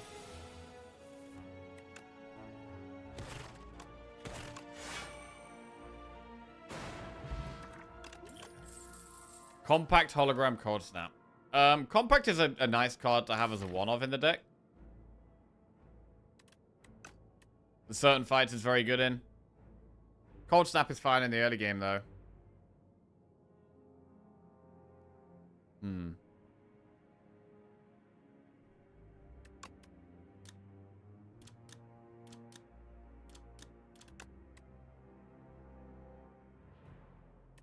Let's take one Compact. I think it is a good card to have in the early game. Iteration. Interesting. That's like 2 cards that give us more of a reason to take status things.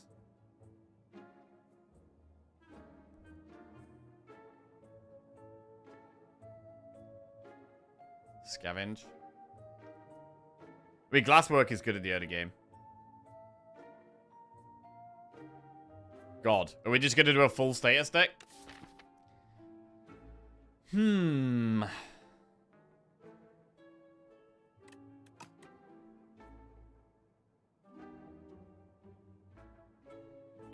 Right, we're going to take Iteration. Screw it.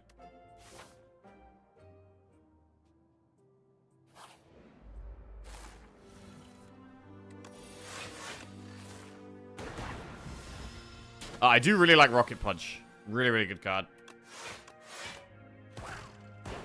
Is that the best status synergy card?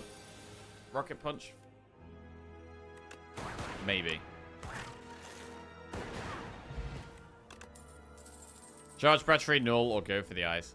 Null is quite good.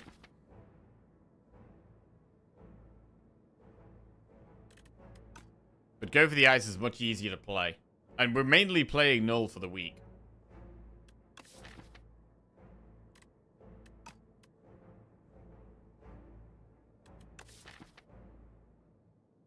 Well, weak and damage. I'm gonna take Null.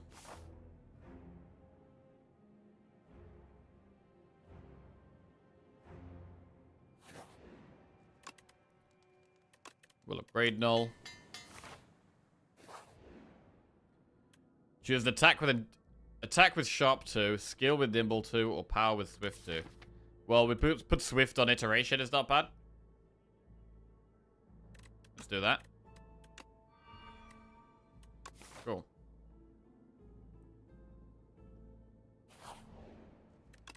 And what do we upgrade next?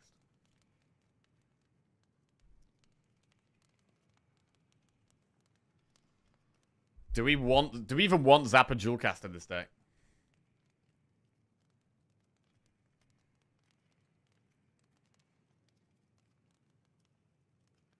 Iteration we upgrade later. But maybe not yet. I think we could probably upgrade Zap. We're removing strikes definitely before Zap.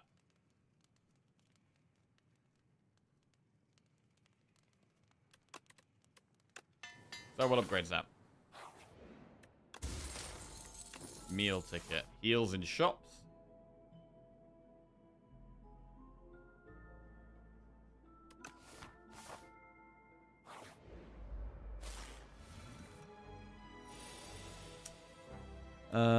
Defend. Not a bad turn to use a skill pot. Although defend null is okay.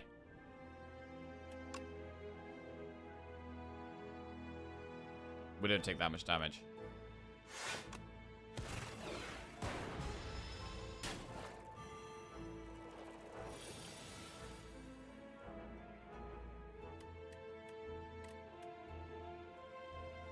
Six plus 12. Alright, we just gotta chill out here, I think.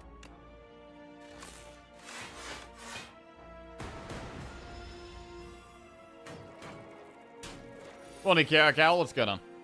Right, dual cast? Yes.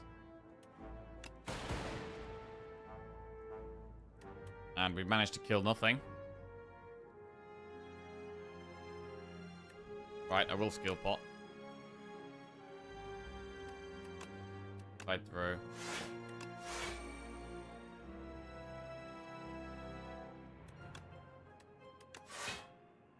Kinda just waiting on the dual cast again, it feels like.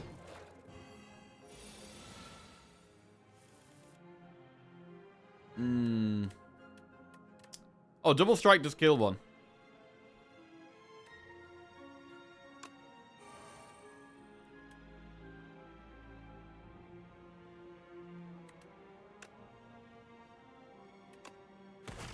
Got a good lethal. Nice. Leap, double energy, focus strike.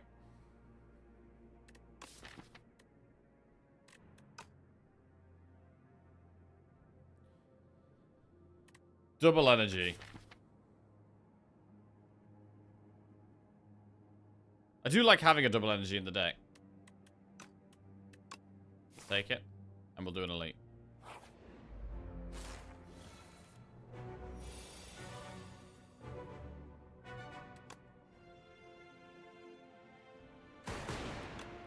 Kind of hard to do the consistent damage with this deck.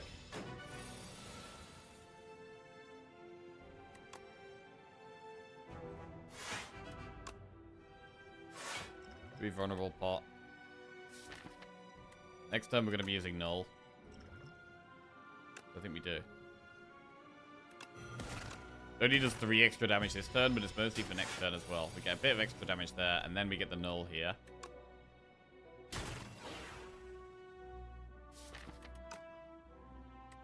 Take the 8 damage or strike.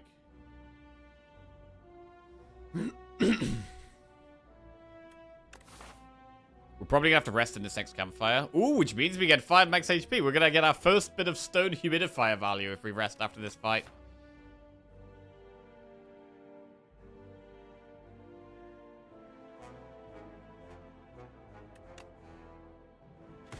Alright, I'm going to go for the killing it 1 turn faster.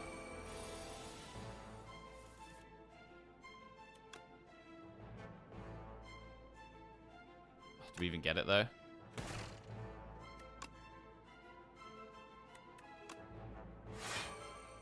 We don't even get it. Unless we strike. Is it even beneficial to kill it 1 turn earlier? Let's see. Let's see what does it even do next turn? It's 12 damage. That's actually not even that great. So actually killing it on the earliest turn you can isn't even that big of a deal. Because you can probably often block that 12 damage.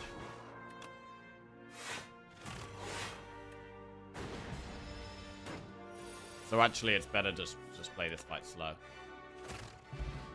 Miniature cannon. Upgraded attack, deal 3 additional damage. So that buffs null a little bit. Thunder hotfix compact. A second compact.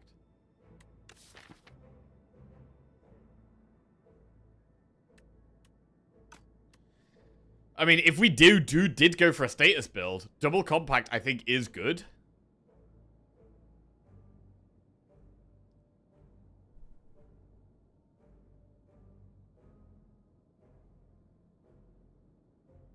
I generally don't think status build is that good. I'm going to take the compact, though. Right, rest or upgrade. Let's go for a rest. Not feeling that great right now. We get 5 max HP from Stone Humidifier. What about an enemy? Do we want to do enemies? I've got no pots. I also want some cards. So I think I'm going to do an enemy instead of an event here.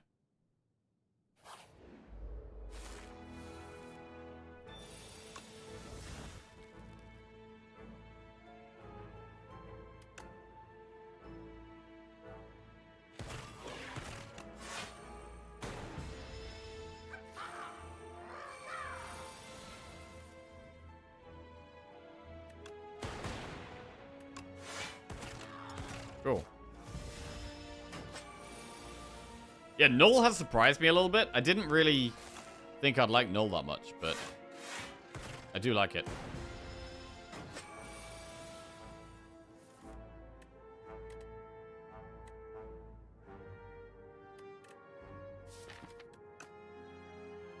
Right, do we iteration for 2 draw?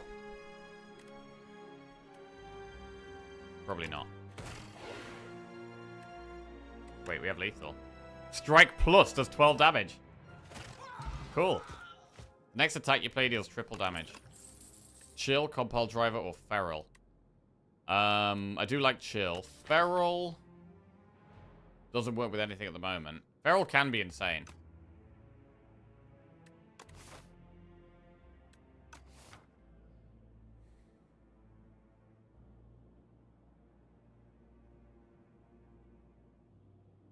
I'm gonna just take chill. Do the elite.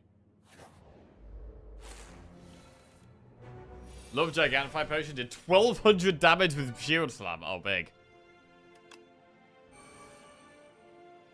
Right, charge battery. Then. So we're going to use this on Null. Possibly this fight. Possibly right now.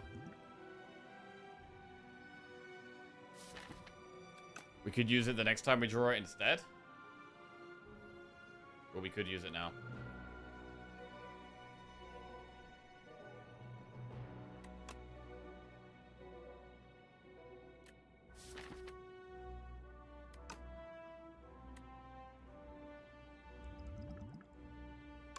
Use it now. Big damage.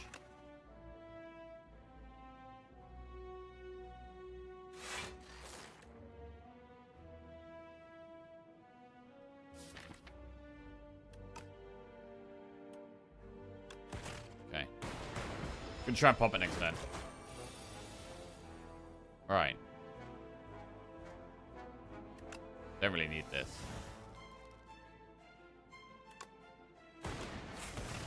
Just really looking for dual cast. But if we find Null first, we've probably got to play it. Okay, we probably do have to play Null. Do we, though? It also applies weak. Yeah, we do.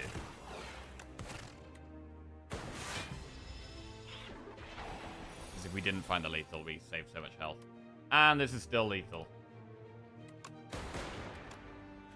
Good. What do we get? Whetstone. Upon pickup, upgrade 2 random attacks. At the moment, that's going to hit a strike. It's only going to hit a strike.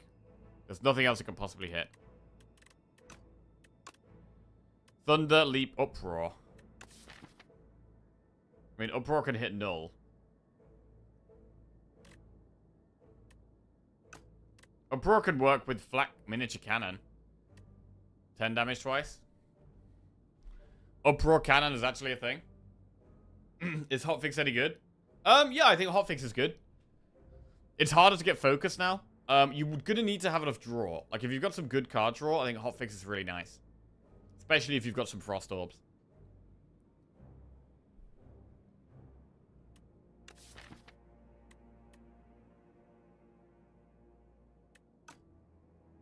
Alright, Uproar Whetstone. Hey! Uproar got hit. Big. Problem is we do still have just strikes.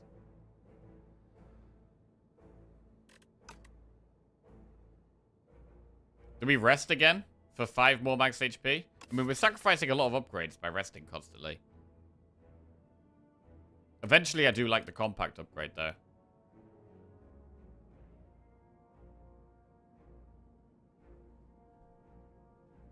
Null is 3 weak. The weak is pretty good in this fight. I think we should really be upgrading.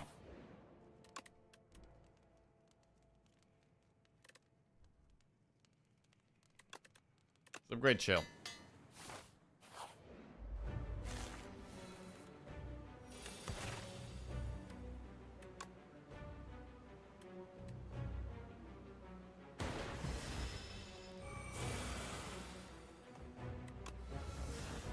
Uproar.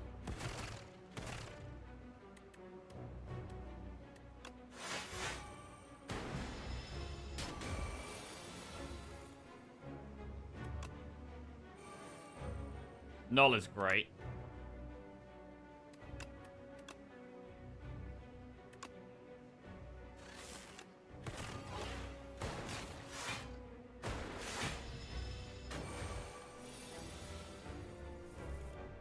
Uproar again?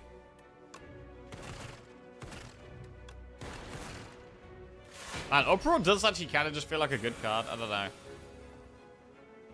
does kind of just feel good.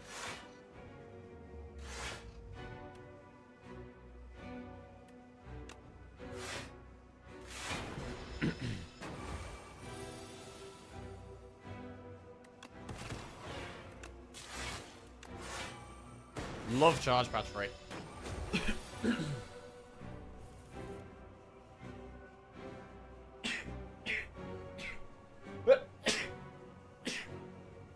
Jesus. Bless me. Right. Zap, compact, chill. I mean, our damage seems fine. It doesn't feel like we have loads of damage, but we've killed it relatively quickly here. Uproar's downside is it doesn't play great with the zero-cost attacks. That is true. Yeah, that is true for sure. But the zero-cost attacks can be good. Like Go for the Eyes, Beam Cell, Adaptive Strike.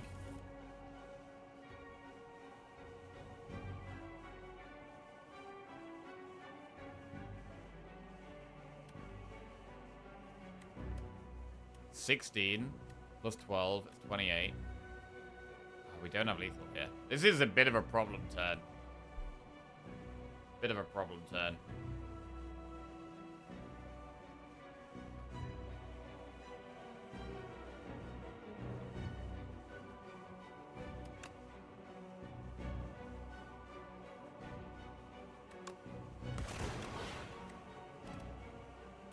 We're just gonna get maximum block.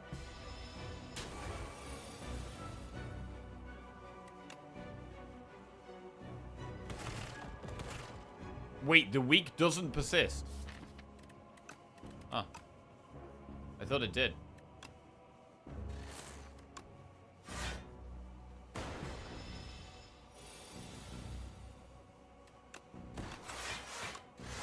Well, we live anyway.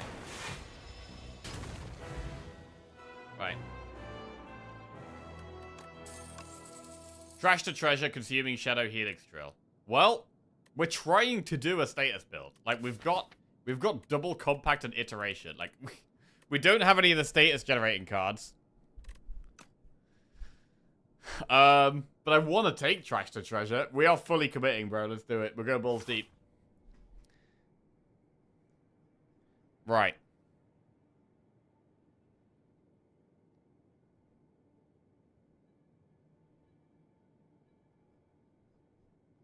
Gonkin coming. Right, if you end your turn with unspent energy, gain extra 2 energy next turn. You may sacrifice card rewards. Every 2 sacrifices gain a relic. Or the first time each combat you end your turn without playing cards, exhaust your hand to take an extra turn. What about tears?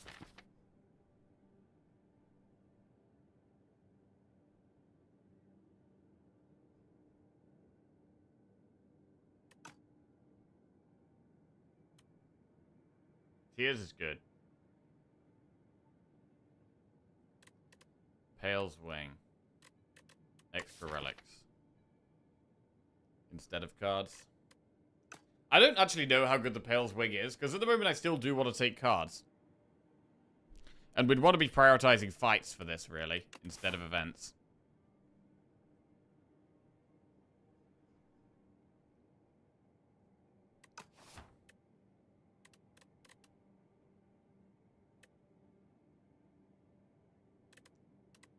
I'm gonna go tears.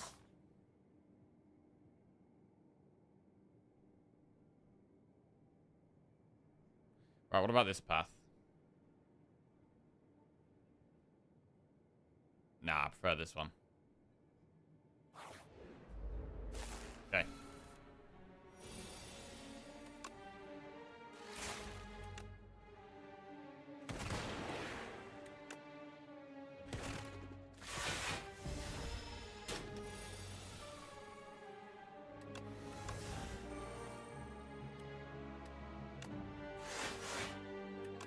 Fully blocked, we get stunned. We don't even worry about the tears. Think about the tears, you don't have to have it activated either. You can just ignore it, and it's a benefit when you need it.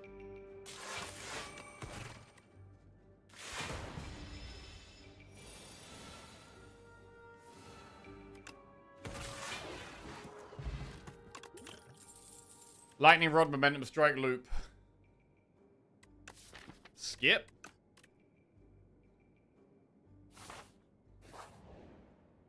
Null is removed. No. Defend is removed. That's fine. Okay, -1 defend is fine.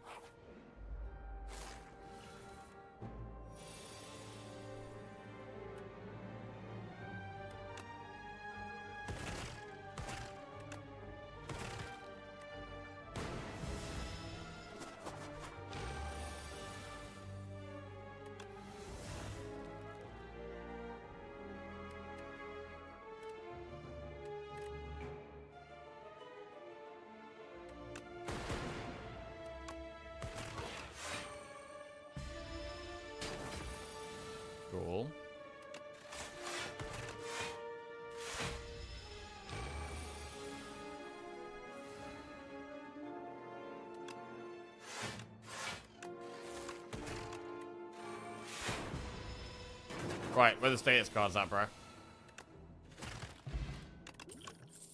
Synchronize. Go for the Ice Plus Compound Driver. I mean, Go for the Ice Plus is a really nice card, but it doesn't really work with the Uproar that we're now trying to build around. I mean, it still could... Is it that bad, though? Because, I mean, if Uproar hits twice and then also uses Go for the Eyes and applies Weak, that's not necessarily bad. That's not necessarily bad.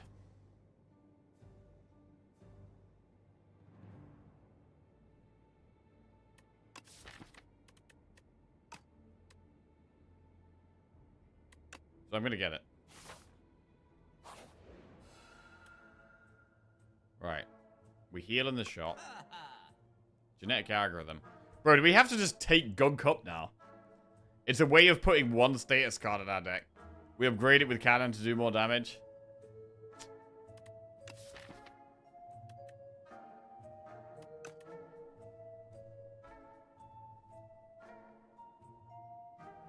Is it too early for genetic algorithm? Too late, sorry? I don't think it is too late, no.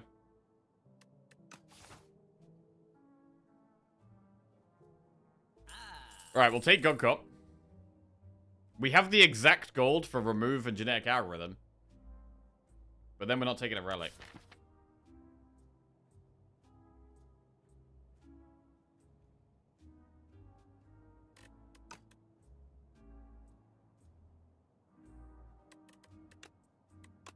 Remove one strike.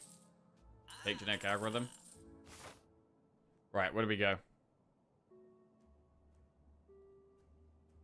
Event Campfire Elite.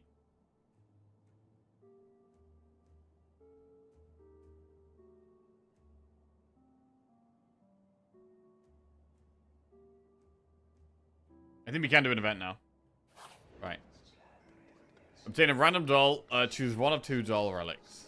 Which one do we want? Bing Bong. Whenever you add one card to your deck, add one additional copy. Or Door of the Wind, whenever you play an attack, gain one block. I'm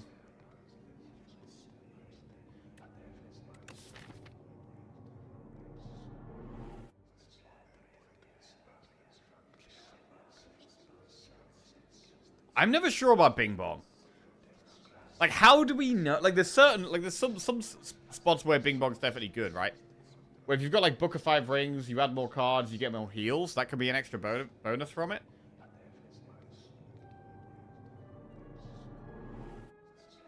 If we take any status cards, we're going to be getting 2 of them. Does it work with the status you add? No. No. It shouldn't do anyway. 2 bad looks, let's go.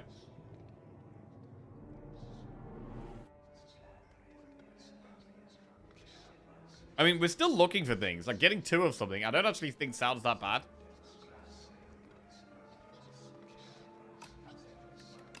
Alright, Bing Bong's in. And then we're going to upgrade Gunk up so that it works with cannon and does more damage.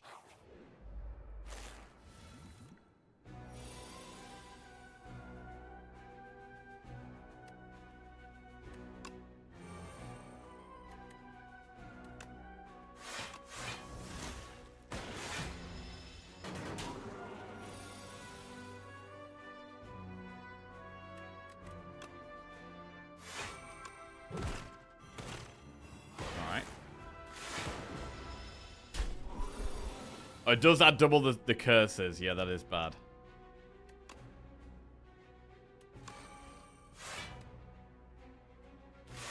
Alright, we get extra energy here. Compact.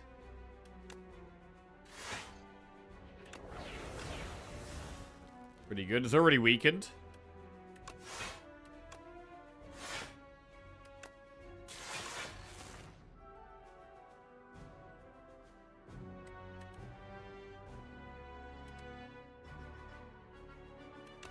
But keeping it weak is still good.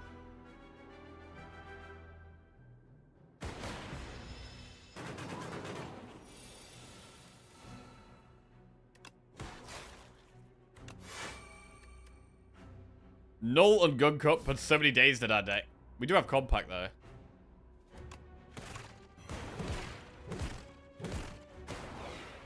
We've nearly got lethal, though.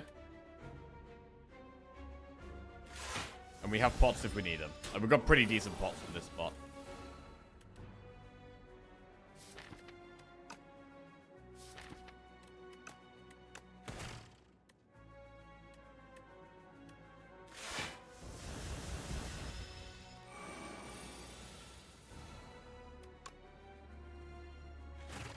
Right. Any card we add gets added twice. We gotta remember that. FTL Turbo Focus Strike. Turbo is status cards, but we get 2 turbos. We don't really have draw right now, unless we hit iteration. FTL is generally just a good card.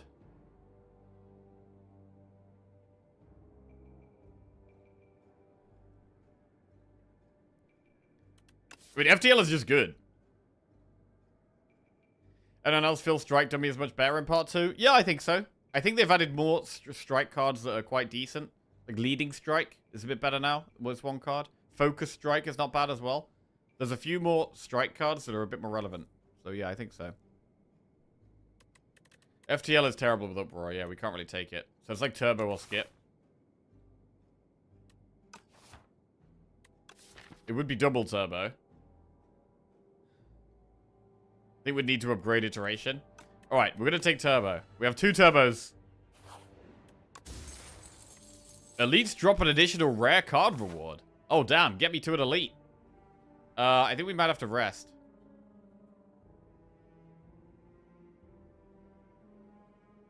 We're going to rest.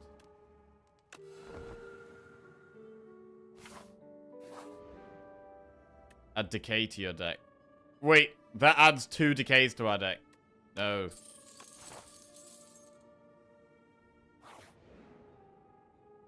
Enter deeper. I do really like this event. I like getting the Polna score. We take quite a lot of damage for it, but it's a very strong relic. Right, who we got? Oh, we got the damn Millipede. Here we go. Here we go. It is easier to end with no energy now we've got Turbo. And we can play our whole hand more easily.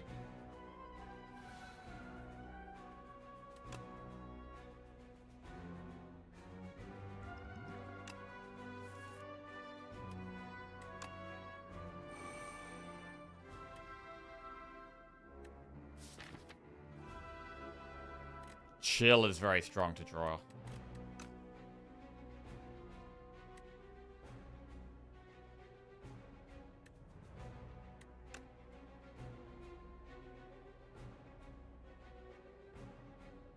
Wow, this is tough, bro. This is real tough.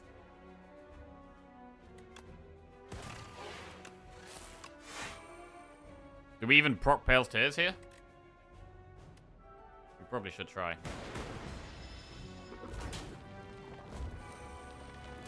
Ow, our health. But if we can kill this, we get extra rare card reward as well, which is really nice.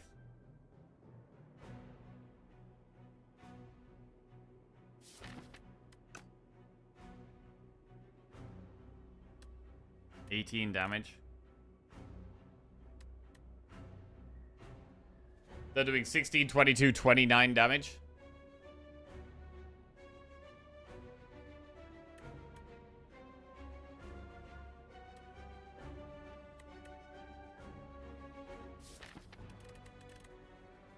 I mean, I mostly want to try and draw Chill.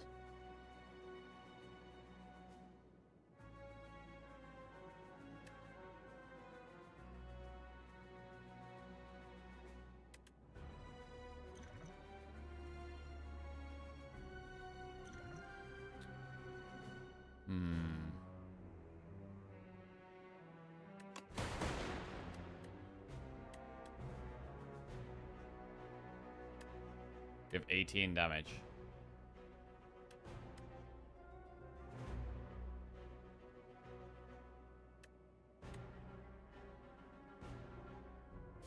We don't have any status cards in our deck.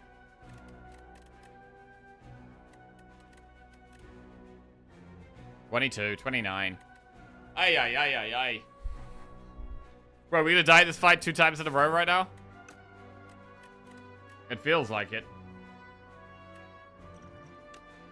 Right, I'm gonna gamble us 2 cards here. Go for the eyes.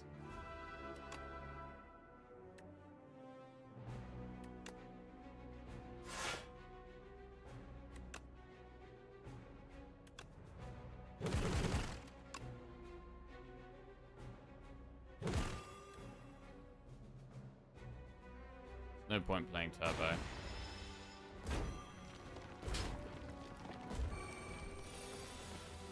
Yeah, we finally get chill, and it's not even really doing much.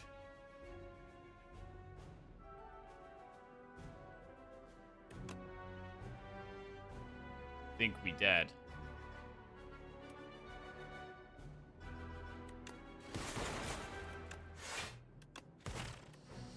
Yep. God, what a horrendous elite. Jesus. I mean, the status stuff just didn't work here, to be honest. It was just not very good. It was just not very good. We had some of the status things, and not all of them. Yeah, I'm not a believer in status stuff, to be honest. I think you have to have, like, a really, really good start for it. I think Rocket Punch is, like, the best one. And you want to, like, already have a couple of status generating cards, and then get Rocket Punch, and then go for status stuff. I think that's probably the best way to do it. Right. Well, the defects tree gets reset, unfortunately. But we move on. We've been trying a few different things this morning. Tried a few different things. I mostly want an overclock in my deck before I even consider it. Yeah, I think that's probably right. I think that is probably right. Or something like that, anyway. Right. Will of Jackie win at the defect run? No, we will not. Right. Prediction good up for Ironclad. We're going straight in. No messing around.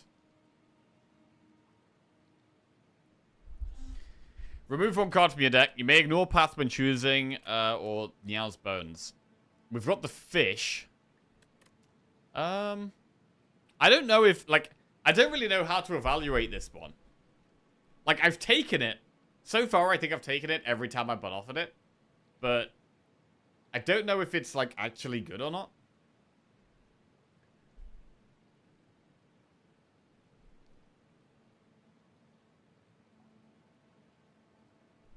Let's do it. Wing Boots and New Leaf. Upon pickup, transform 1 card, and we have Wing Boots. Okay. Well, we'll transform a Strike into Headbutt. We have Shame. At the end of your turn, if this is in your hand, gain 1 Frail. Okay, that's a pretty bad curse. Really need to be trying to get rid of that. Oh, God. We can't get rid of it for a long time. So we're not going to be blocking. Which means we've got to just focus on damage.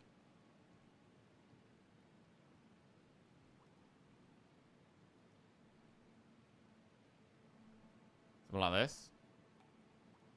Can remove it up here.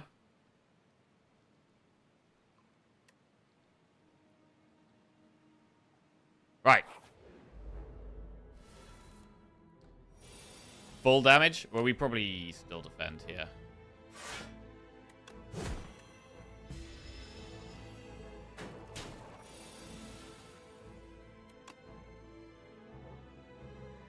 These guys make us frail anyway.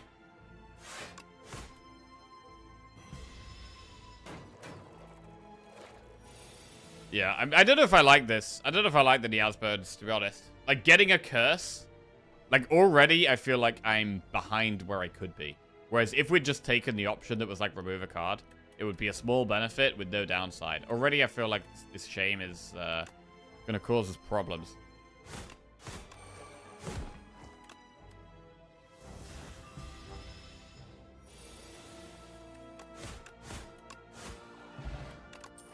Right, Bludgeon, Whirlwind, Infernal Blade. I love a Whirlwind and I love a Bludgeon.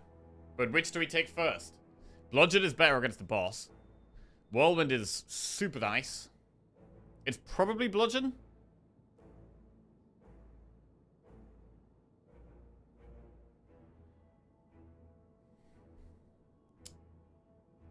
We are in the underdogs, though. Bludgeon is not very good against the Skulking Colony. We can only do 15 damage a turn.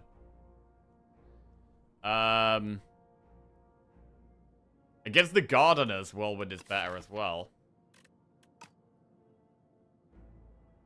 Bludgeon is only better against the Terror Eel. Whirlwind is better against the other two. Bludgeon is better against the boss, though, as well. Do we want to swap paths at all here?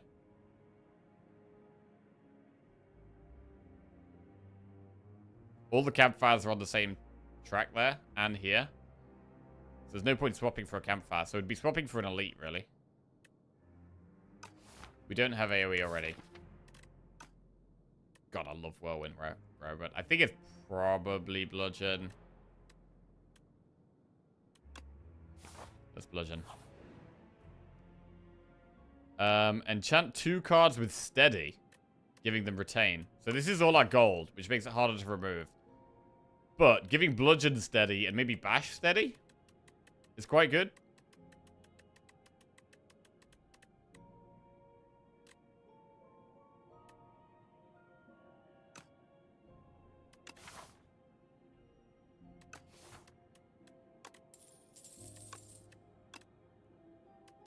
Okay, retain Bludgeon, retain Bash. Cool. And now they're going to want to be upgraded, both of them, really.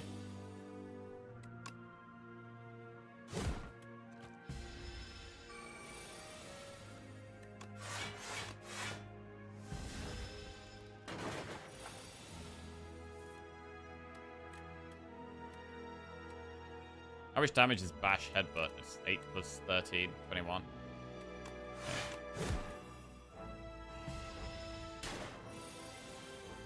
But yeah, we have like no block.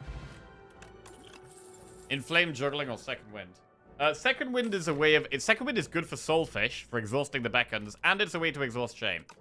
So I think we definitely take Second Wind. Nice.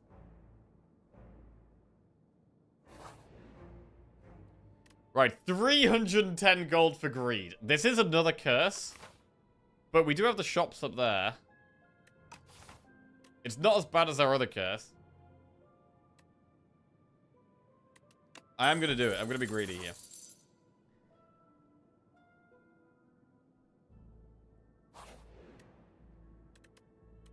Bro, we're getting like 1 million curses here. How many curses is too many? We can't remove Greed, but we don't really mind that. We're more than... We're going to remove the Shame.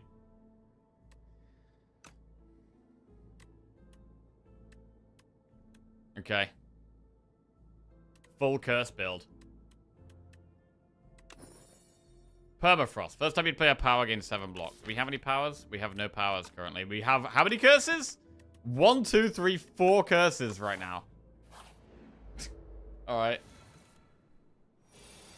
I think we just fully do damage here. And don't even really think about blocking much.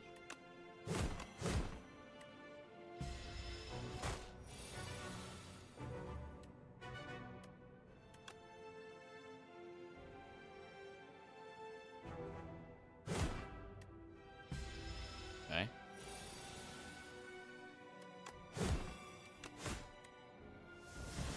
One and Jaliso, how are we doing? Bludgeon? Never Bludgeon. Not a terrible second win, though.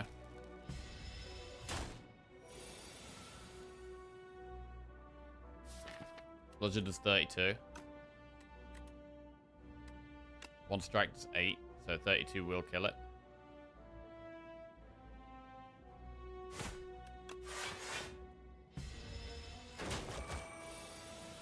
Does 34. Okay. Red Skull. While your HP is out below 50%, you have 3 extra strength. Perfected Strike, Shrug it off, True Grit. So, Shrug is good. True Grit is good for exhausting our curses. But we already have Second Wind, and I do kind of like the draw. Like, right now, Shrug it off is better than True Grit. And I'm more bothered about right now. And we're gonna be upgrading Bludgeon and Bash. Really. Morning, Porkins. How we doing? Right, there's gonna be a Bludge Plus. That's a big, wacky card. We are heading towards the shops.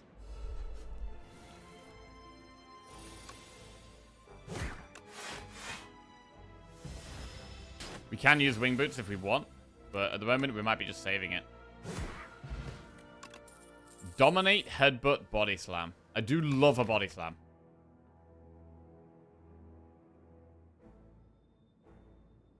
You finally got your defect win? GG. Have you tried Ascension 10 in co-op yet? I'm trying with my friend. We both have Ascension 10 wins in solo, but co-op seems like hell. I have, yeah. We have done Ascension 10 in co-op. Yeah, it is hard. It's hard. I mean, me and Educated Collins did 3 runs, and we won all 3 of them.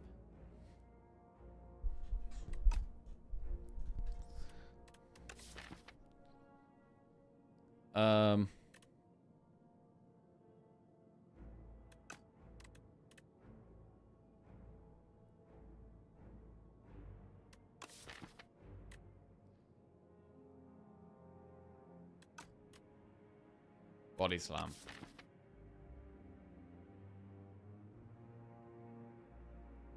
It's not really a body slam deck at the moment, to be honest. So I'm gonna skip. Bronze scales, there's some free damage, and we're gonna go through a shop. Vicious, True Grit, Splash. Bro, I love Splash. Needs to be upgraded though. We could upgrade it almost immediately. I really want to get rid of our worst curse, which is Shame. We don't really care about getting rid of the other ones, but Shame needs to go, really. Fruit. Whenever you gain gold, raise your max HP by 1.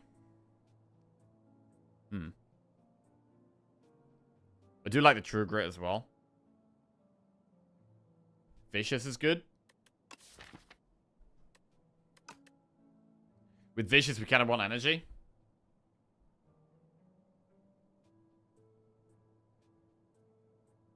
Bro, Dragon Fruit, Hand of Greed synergy? Whenever you gain gold, raise your max HP by 1. If fatal, gain gold. That's kind of cool. But then we can't buy Splash. And I kind of want to buy Splash.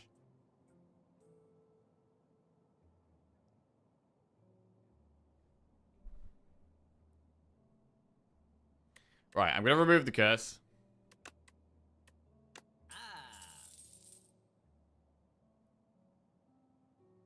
I'm going to buy Splash. Whoa. We could just go to another shop.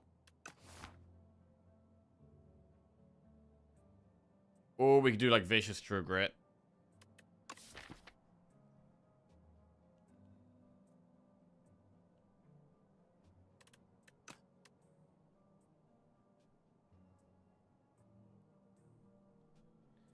Whenever you gain gold, you raise your max HP by 1. I don't really know how good this is. We could just take the Dragon Fruit. We can still take the True Grit.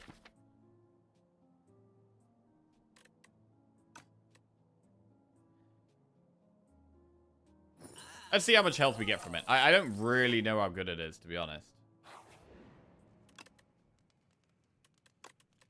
Right, Splash Plus.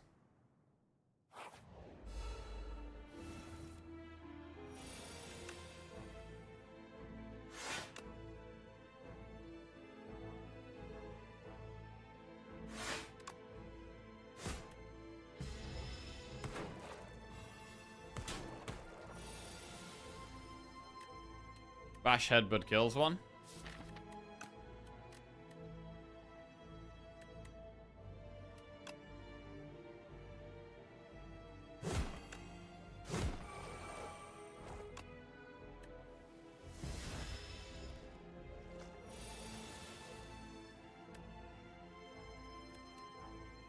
Bash. Strike. Alright. Who needs AoE when you kill them 1 by 1? This turn, your next card is played an extra time. Bully, Pummel Strike, fight me. I actually think fight me is quite good. These are all quite good. They're all quite good. What's the best right now? Pummel Strike is a great upgrade for card draw. Bully, I don't think we have enough vulnerable for it to be amazing, so probably not Bully. Fight me is strength gain. It might just be Pommel, to be honest.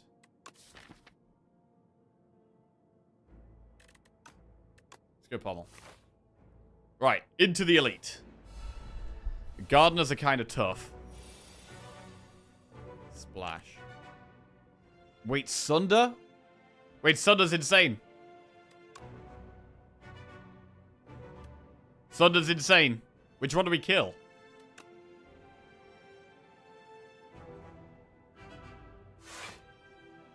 I mean, we've got a pretty weak turn.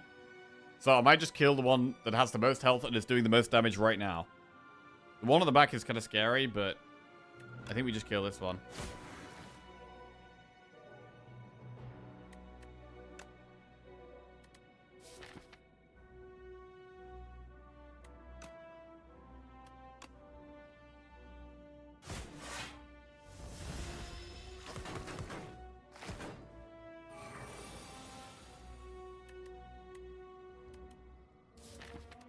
Sunder. I mean, we put Splash on top or Sunder. I mean, we just put Sunder on top, right?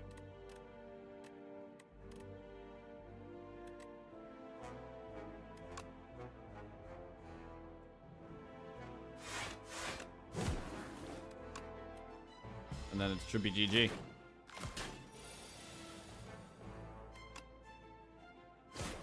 Sunder Bludgeon on the same turn. Lovely. We get Horn Cleat. Turn 2 block. Pommel Strike, Twin Strike, Armaments. Armaments is solid, but I still like Pommel Strike. We could just take and upgrade Armaments. Armaments would be the card we upgrade.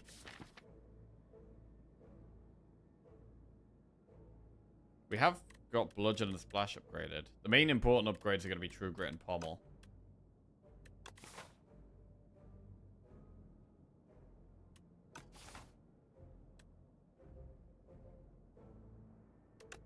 I'm going to take Armaments, do an event, and upgrade Armaments. Lose Vulnerable Pot for an upgraded common attack, or duplicate it for an upgraded common attack. Let's get the uncommon attack. Whirlwind plus, Rampage plus, or Hemokinesis plus? Whirlwind. Cool.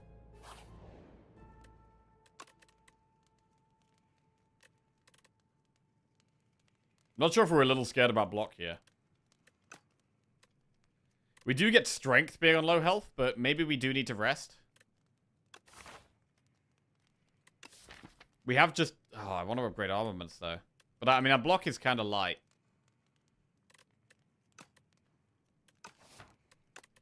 I'm going to upgrade Armaments.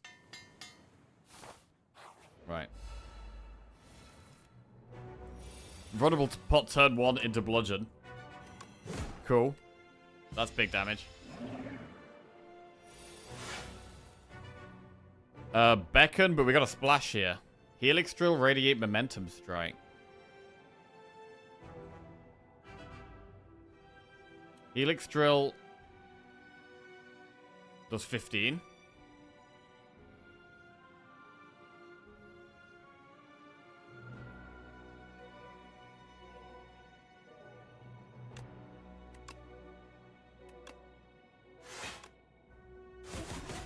$36 there, big.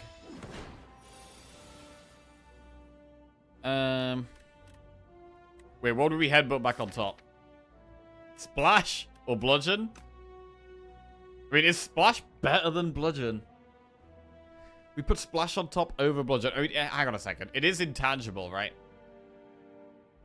Next turn, I think. No, it's not intangible next turn. I mean, Bludgeon we could just hold for the right time.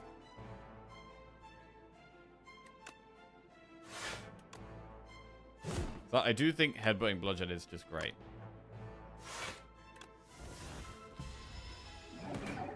Because we don't even have to play it straight away. Or we can play it straight away. Okay.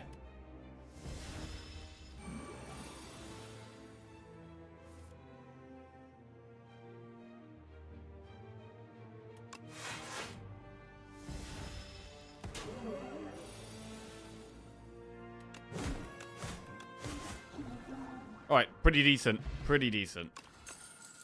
Hellraiser, Thrash, or Cascade. Whenever you draw a card containing Strike, it's played against a random enemy. We have added 1 Pommel Strike. We almost added 2. You could, like, headbutt Pommel on top of the deck. I haven't had success out of Hellraiser yet. It's probably just Thrash. Thrash is just nuts.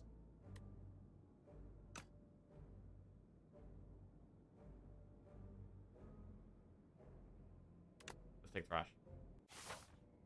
I think Thrash is one of the best Ironclad cards. Right. We could do triple Campfire into an Elite. Or... We've got 138 gold. It's not that much. But yeah, I kind of like this. It's a bit of an early shot there.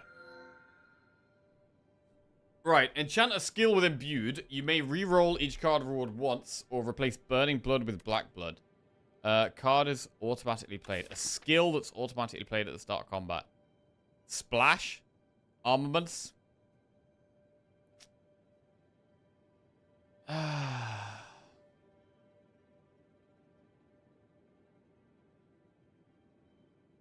You could be the one Black Blood taker. To be fair, I don't think I've taken it yet. It's probably Driftwood. Defect died. How high did you get? We got to 4 wins in a row with Defect.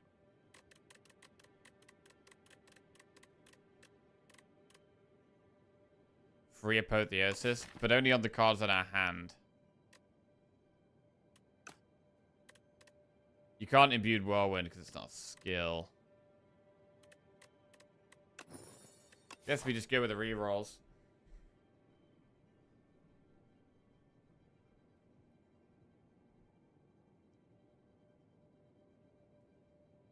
We could swap over and do double elite. Because we got the wing boots here. This path doesn't have many elites on it. But what we could do is we could turn it into a 2 elite path by doing that.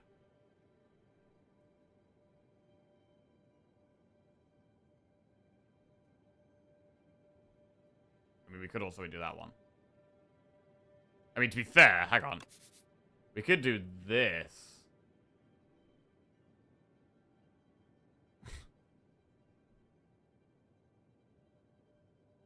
Either way, we'll get to here and then go from there. I'm going to go through an early shot.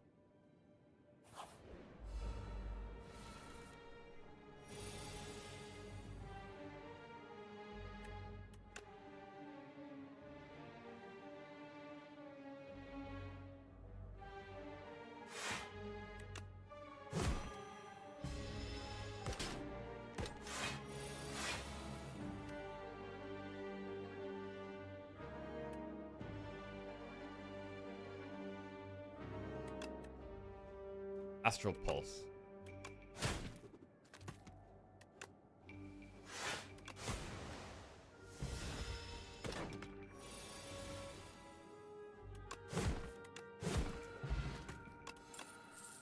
Tremble, Perfected Strike, Sword, Boomerang. Because we've got the rerolls, I'm only going to be taking upgraded cards. Iron Wave, Tremble, Headbutt. Skip.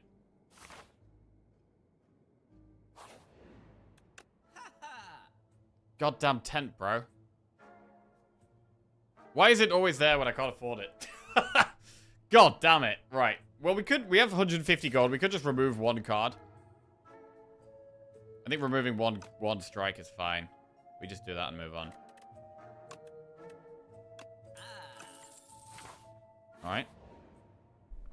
Choose 2 of 8 random combo cards per deck, or 14 HP for Chosen Cheese. And when we're getting extra max HP from Dragon Fruit, right? When you gain gold, raise your max HP by 1.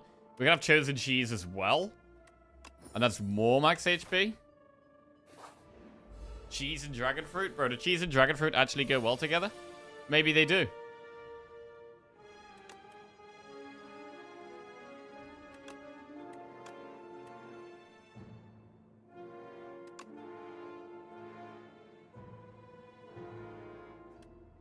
Wait, what does Splash read?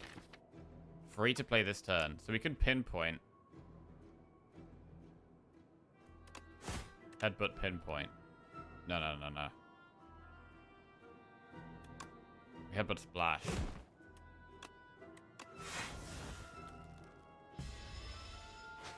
So at the end of every fight, we get 2 max HP. Still bludgeon. I want that. Knockout blow.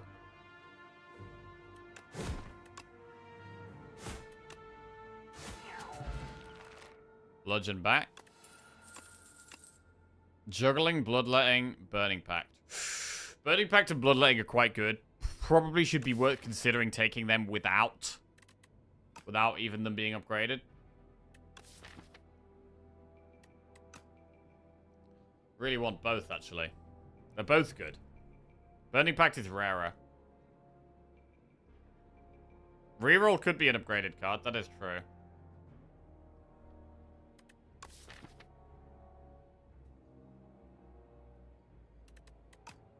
But I think we take Burning Pact.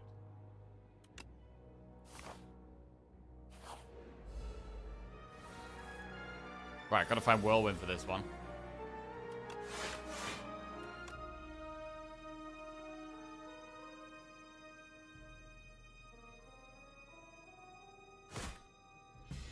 I just try and kill one here.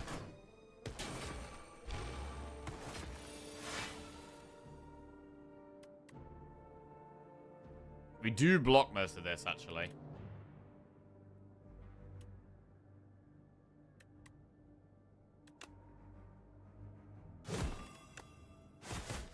One down.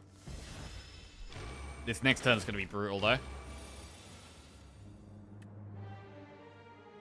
Unless we draw Whirlwind. And then it's great. Nice. 88 max HP. That's a reroll. Molten Fist Plus is a skip. I mean, we could swap over to an Elite right now. But, I mean, I'd rather swap over to Elites later. After we've got, like, another upgrade or something. Or a rest. Ooh. Right, we're going to enter deeper. Get the Polar's Core. We probably do rest now.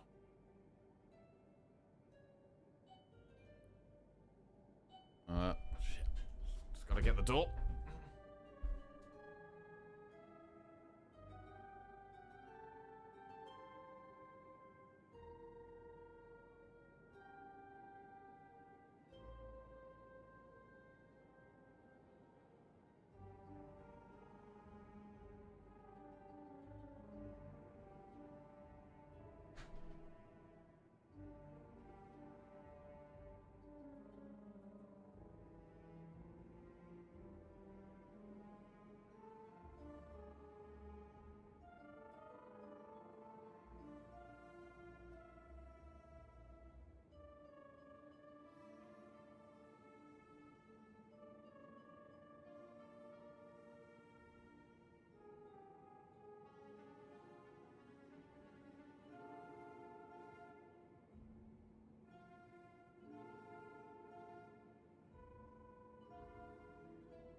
Alright.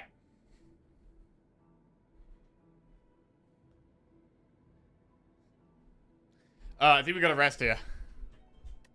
We're gonna rest here. Right, we're gonna go for a big rest. Proceed. Rest chest. Sparkling Rouge. Start your third turn, gain 1 strength, 1 dex. Hey, One Pun Man with a massive raid. Thank you very much, One Pun Man. Hope you had a great stream, bro. Appreciate it. Generational Yapper raid. Did you get any wins after that silent tier list this morning? I enjoyed that. Yeah, my routine at the moment is I wake up, and then I watch One Pun Man stream for like half an hour, and then start the day. It's my current routine. 4 hours of yapping, 0 gameplay. Oh, damn. Wow. That's crazy. Right. I think we're going to go for this elite. I mean, we could do 4 elites. Is that that's probably too aggressive, though, right? 4 elites too aggressive? 4 elites too aggressive. Yeah, surely, bro. Surely that's too aggressive. I mean, our block isn't amazing in this deck.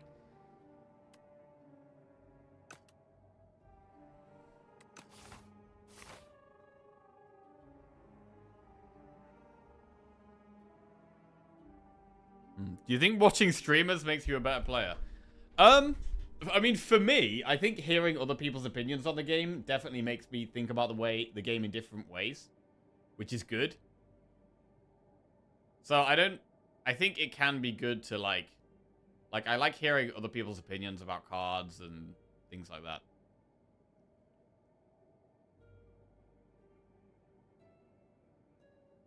I mean, I think the main way of improving is, like, after you've lost a run, like, trying to work out how you could have given yourself a better chance of winning.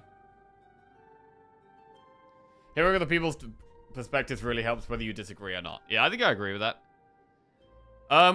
If we're a bit scared, because we don't have any pots, we could just do double campfire and then use 1 wing boots and still do 2 elites.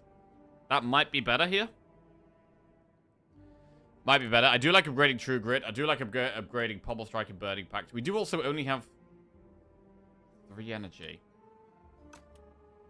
So I think I'm going to do the are we going to do the 2 elite path?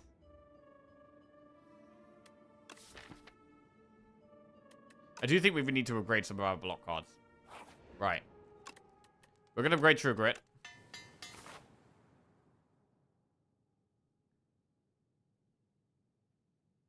Move along. Oh, remove 2 strikes and add 1 ultimate strike. Or remove 2 defense and add 1 ultimate defend.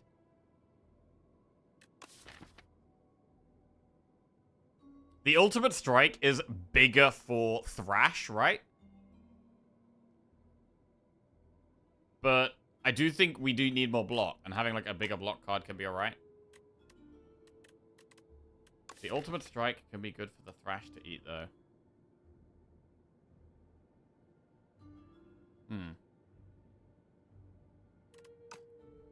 I do really love this event. I think this is such a good event. Like, it's just always good. You're always getting a remove. It's like a remove and an upgrade, basically. It's a remove and an upgrade, which is super nice. You don't think you've ever clicked the defend option? The thing about the defend option is it gives you an actual strong card. Like, Ultimate Strike is still not really a card you want to be playing. Like, 1 energy, deal 14 damage. You'll end up, like, not playing that a lot of the time. Whereas with the Ultimate Defend, you're going to end up playing it a lot when you draw it.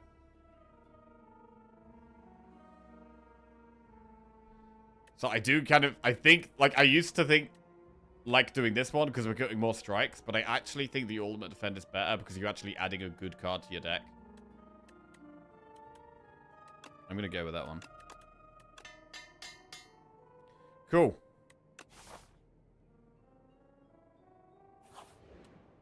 Right, do we rest before double elite? Or do we upgrade Pommel Burning Pact?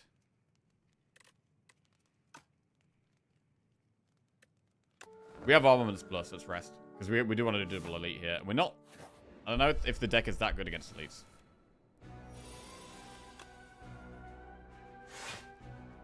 Right, kill the one that's buffing itself. Try to. Splash! Oh, wow. Right, be careful here. High Five does... Even though it's AoE, we don't have Osti, so it does nothing. Bro, I've been baited by this kind of thing so many times. I hate getting Osti... Bro, getting Osti attacks when you don't have Osti, it's so terrible. Choose a colors card in your hand, add a copy of it. I mean, we don't have one, but, I mean, I think we did just play that. Copy Splash, copy Ultimate Defend. Mainly just thinking about Whirlwind. Thrash. We could headbutt... We should probably headbutt Splash on top, you know. Oh, wait. How do we kill the back one, though?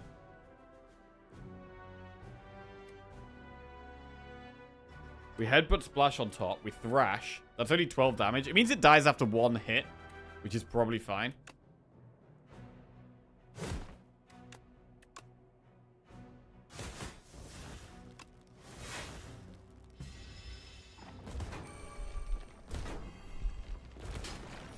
Cool. Right. We can bash and splash. Ultimate Defend and Shrug is quite a good block. Bash has retain. Ricochet all for one times up. Wait. All for one.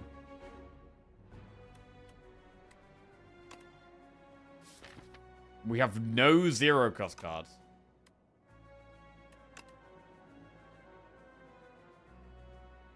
These are all terrible.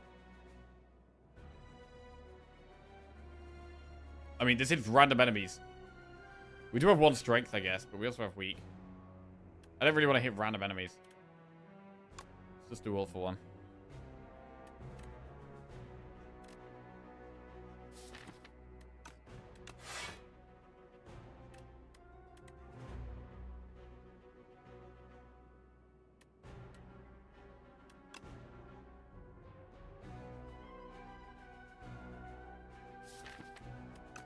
Whirlwind next turn.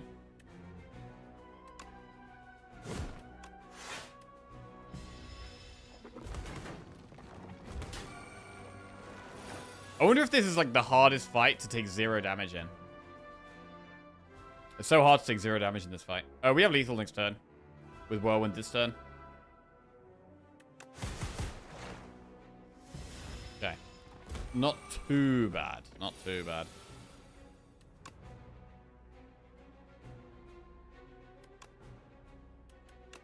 Splash. Splash dash. Right, Stone Calendar. The end of turn 7 deal 52 damage to all enemies. Evil Eye, Colossus, Body Slam. Colossus? I've only got one card applying Vulnerable at the moment. And it's an unupgraded Bash.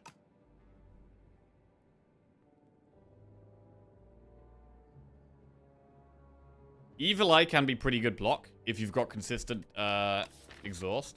It's good with Burning Pact. And it's good with True Grit. We could also just re-roll for upgraded cards and continue that strategy. I'm going to do that. Thrash also exhaust? Yeah, Evil Eye is quite good. I think it's probably better than Colossus here. I really like Colossus, but the deck is a little bit low on Vulnerable.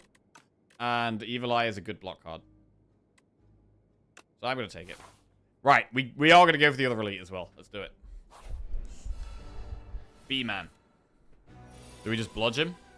Wait, this is a bad hand, you know. So we do have the bronze scales, which helps, but it could actually just be bludgeon here. The benefit of retaining bludgeon is that we can bash and then bludgeon after it's vulnerable. We know we have block next turn with Horn Cleat. God, we've got so little block here. But I think we bludge and just take a hit.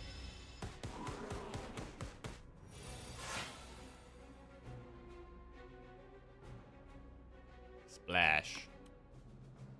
Rocket Punch.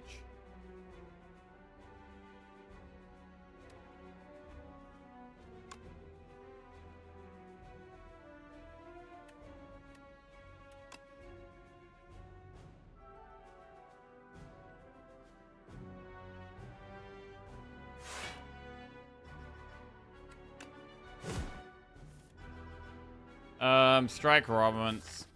I don't think I want to strike. I'm just going to chill out. It probably kills itself on its next multi-attack. Is really what's going to happen here. Next turn we have Ultimate Defend. Oh wait, Bash and then Headbutt Bludgeon on top and it's lethal. Yeah.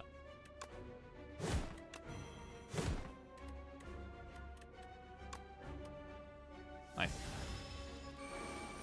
Okay. Took a bit of damage. But we got through it. What do we get? We get Frozen Egg. When you add a power into your deck, upgrade it. We are going to be resting in this campfire. Definitely resting on 27 health.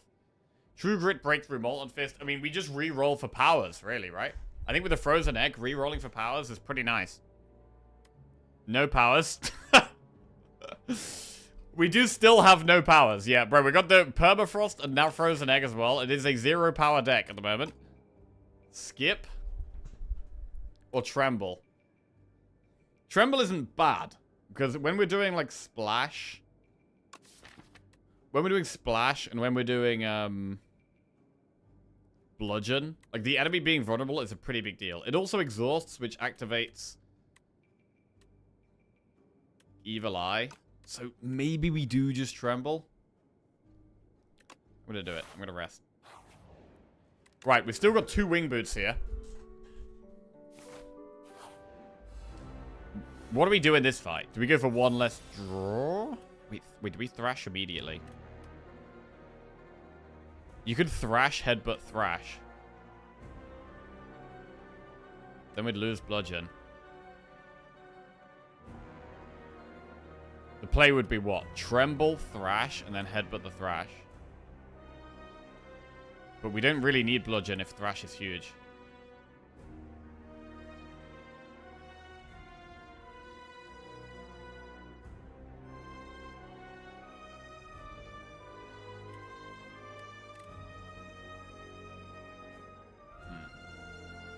We should probably use the pot. It's a boss fight. I'm happy to strength pot. What if headbutt gets eaten? Then... shit happens, I guess.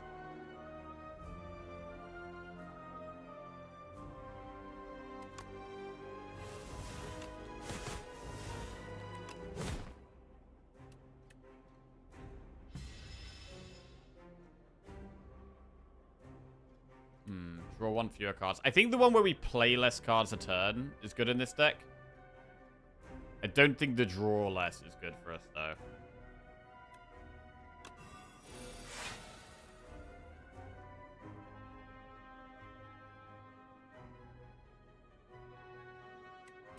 I mean, to be honest, Bash is pretty solid. But, I mean, Thrash hits the Bash.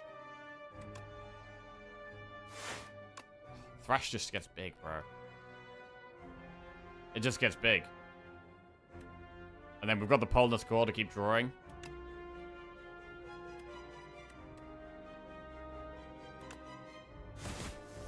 Alright, Thrash is a big card.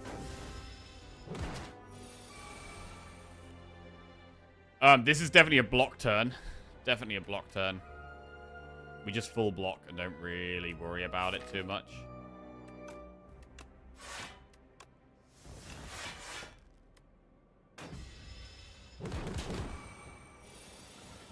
Right, Splash or Bludgeon? Bludgeon stays in our hand.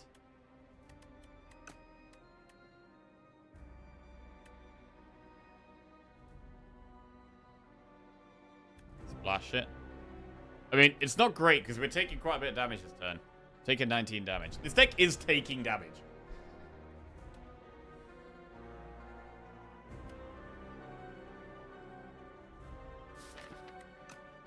Draw will get us block. If we get any draw attack, we get some block. Focus Strike, Crush under the Scythe. I mean, this all sucks.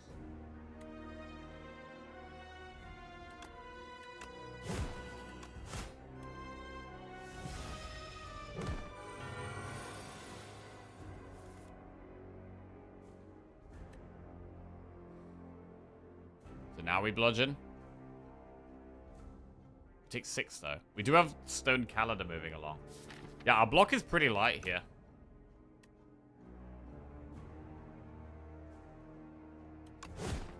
Alright. Cannot play more than 3 each turn. Can't take the more damage here. Bro, this is getting real scary. Jesus. What do we even do here?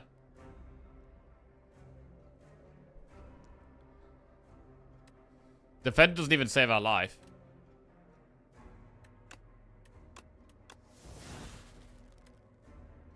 The Rash is a lot of damage, but... doesn't save our life.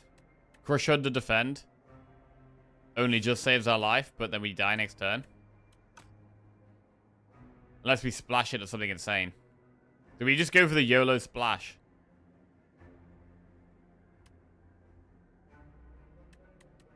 Crush Under Defend does guarantee us we live one turn, though. But is that really...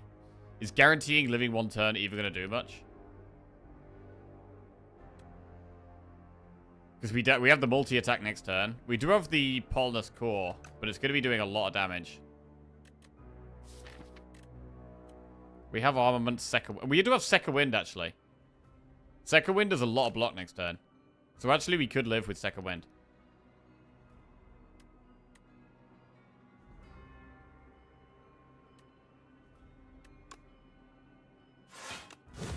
Okay.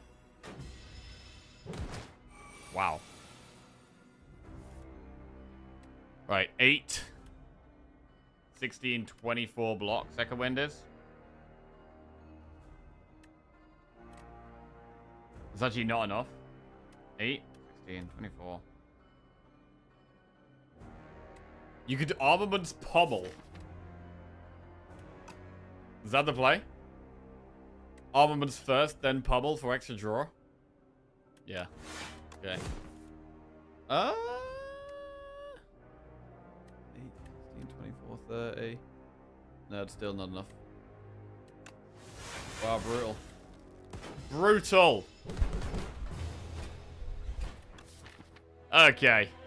So, I mean, energy was a big problem in this deck. Energy was a huge problem, and block. Energy and block. We had some damage, but it was quite slow. And we needed way more energy and draw to make it work. Classic Chad run, yeah. Classic. Right, well, there's a few too many zeros on the screen. I'm not liking how many zeros on the screen we got at the moment. So, we've got to sort that out. We've got to sort that out. How would you play it differently to win? So we were offered a Bloodletting at one point. Maybe could have made a difference. We also could have taken... we could have not taken the draw one less a turn against the boss. The problem is the deck's block was kind of light. We weren't blocking that much. And Splat and... Where is it? Thrash is kind of slow to get going.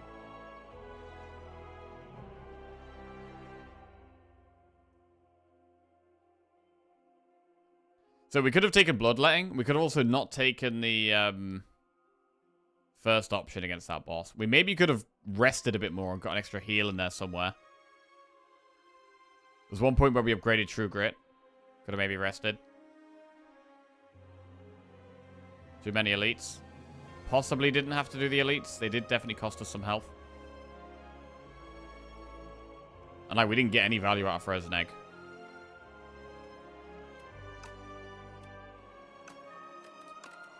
Right. Silent it is.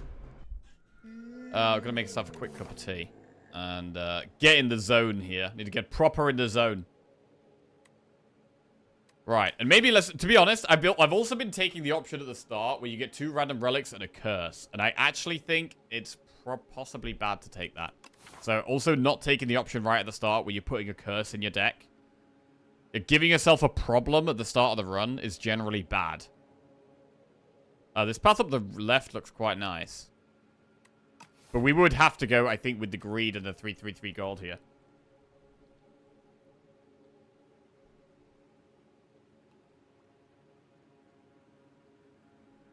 Right. Prediction going up. Kettle going on. Be 1 second.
Right then. Giving yourself a problem at the start of the run is generally bad. Anyway, let's give ourselves a problem at the start of the run. Yes. I think this one is more worth it because you get the 333 gold, and when we can see we have a shop so early, I think it's okay. We are gonna do it here. Right.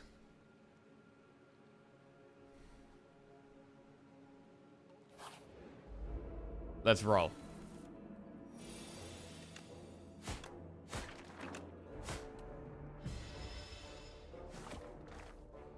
Event before shop. I don't really like that because I think there's some events that I think there's some events you can only get if you have a certain amount of gold, and I'd rather spend that gold so that you can't get like gold events, if that makes sense.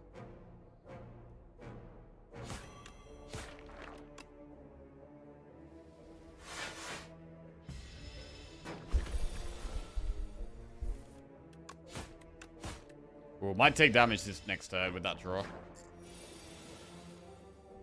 Oh no, 2 defense, pretty good.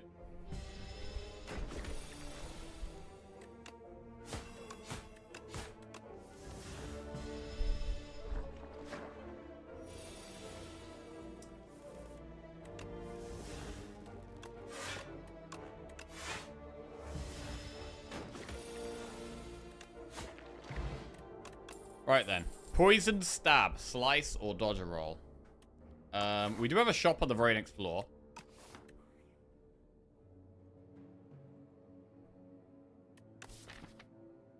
I quite like dodge a roll. I want a bit more damage though. Poison stab is okay damage.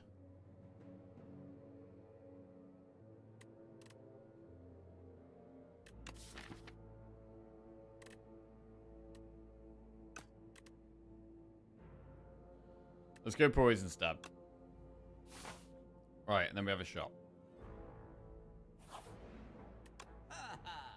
Okay, bread. At the start of your first turn, lose 2 energy. At the start of all of the turns, gain 1. Prowess for 1 strength or 1 dex is okay. Master of strategy is alright. If you didn't play any attacks during your turn, gain 4 block. Could be okay with the poison build, but we do have poison stab. I mean, prowess is pretty good. Massive strategy is pretty good. I don't know if I can bring myself to take bread, though.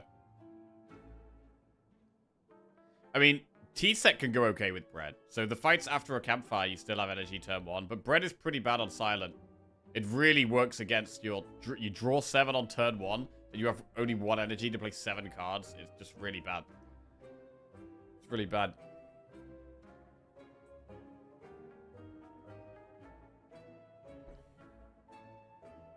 But I do like Master Strategy, Prowess, Remove.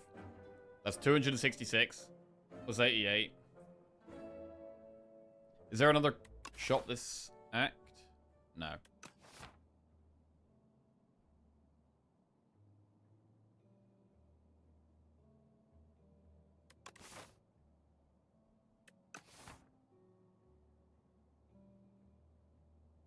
Man.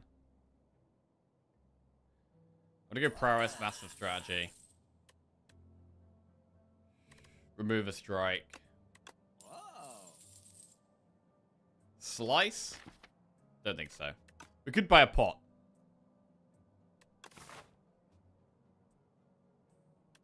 Could buy a pot. Draw 3 cards. We're probably not spending energy for a while. I mean, Blade Dance is okay. With the prowess. Also, it exhausts. So, like, Blade Dance is fine for just as a one-off thing. The fact it exhausts means it's quite good in the early game. It's also good against the boss, to be honest. Right, we'll take Blade Dance.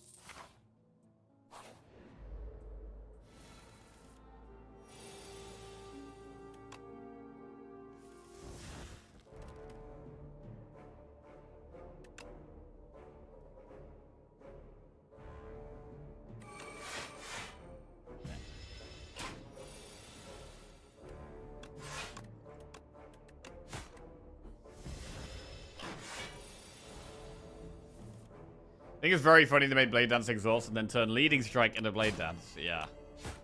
Leading Strike is a good early game damage card. I do quite like to take it.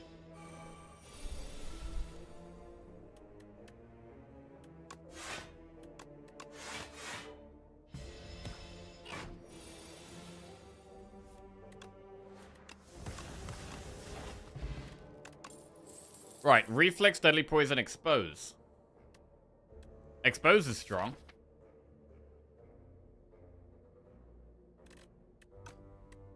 Let's take Expose.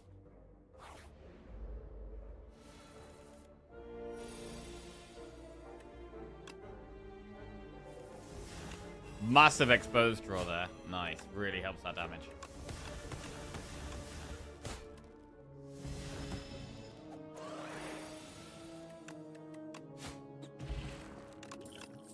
Fruit Juice. Noxious Fumes, Bouncing Flask, Poison Stab. I mean, Fumes is pretty good.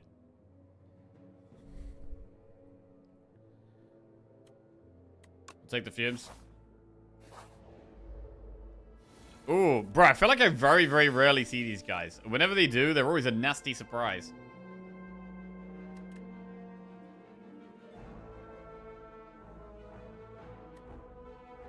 Is this full block?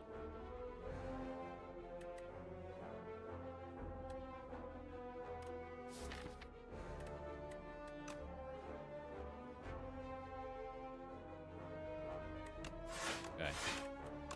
We'll do this. We're gonna try and expose the middle one.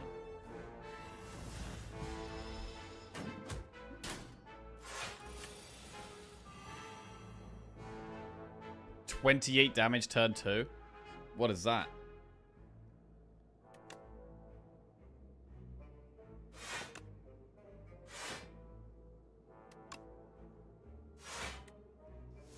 Okay. 23 damage. These guys demand burst damage. Yeah, unfortunately all our burst damage was at the bottom of our deck.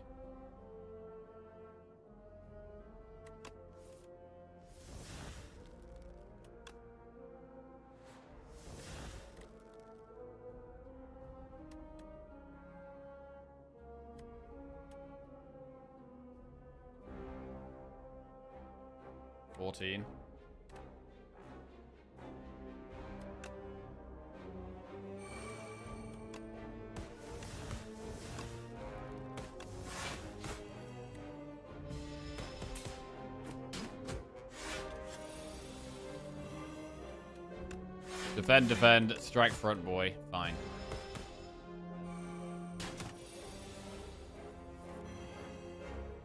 Seven plus 3.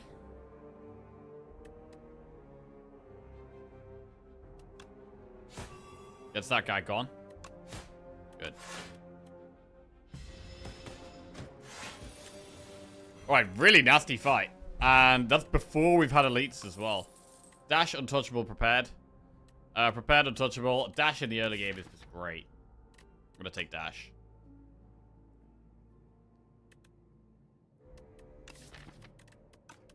Big dash. Right. What do we upgrade here? I would like to upgrade Noxious Fumes. But dash is a really good early upgrade. Neutralize is a really good early upgrade. Prowess is an upgrade as well. But also, we're not very healthy.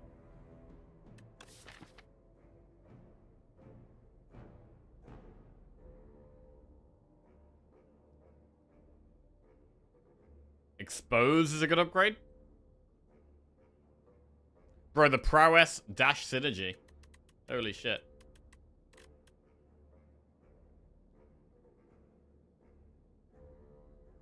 I don't know. I feel like Neutralize is such a good early game upgrade. Find it hard to not upgrade that. And we are kind of on 34 health because of the fruit juice.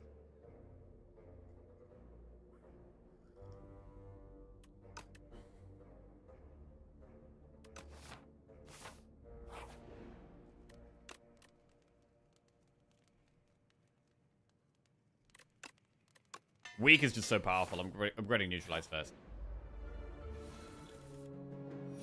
Right. Oh, that is a nasty turn 1 draw.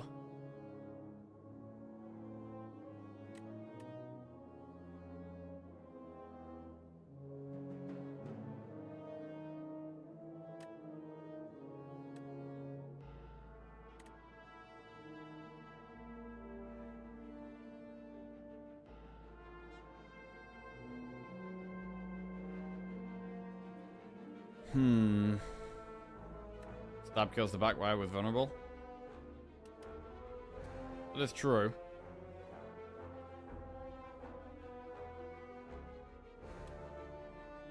Expose, strike, stab, defend. We do take a chunk of damage still.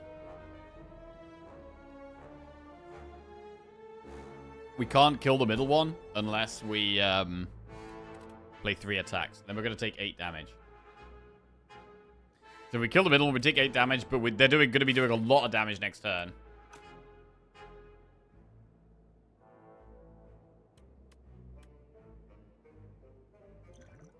Strength pot. Man, we were going to do an elite on the next floor. We're going to have to back out of that.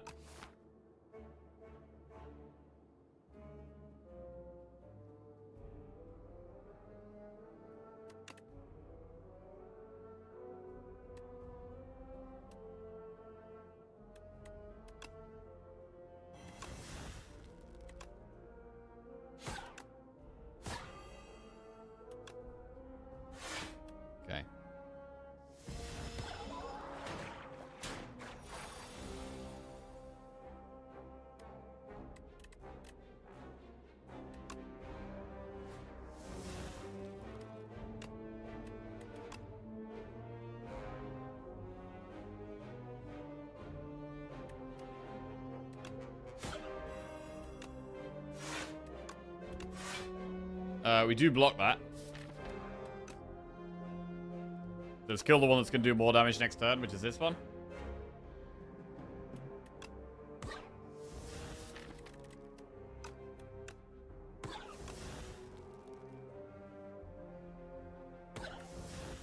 Strike would kill it. We might dash anyway. Strike dash.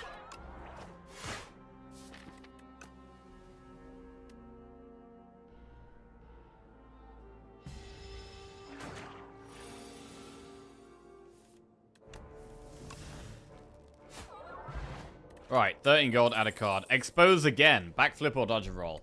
Backflip's solid. Another expose? How do we feel about second expose? I mean, expose does get worse with us leaning more towards poison. So I'm going to just take backflip. Right, can we do an elite? With the fruit juice, we're on 26 HP. We can use the strength pot. We can strength pot.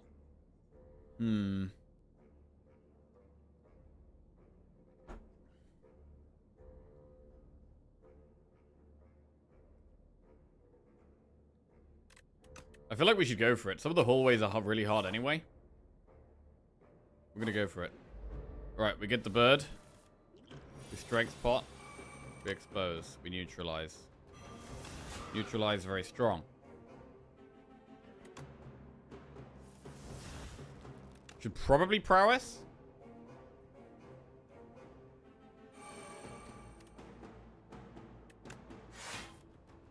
Right, do we blade dance or do we just block the rest of this? Because it's only vulnerable for 2 turns.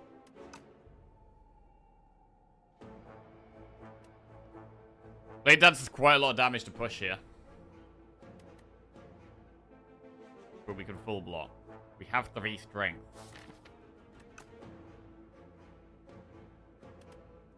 How much damage is this actually going to push? I mean, it's going to be 4 plus 3 strength is 7 plus vulnerable. It's going to be like 30 damage. 30 damage to take 8. That's probably worth here.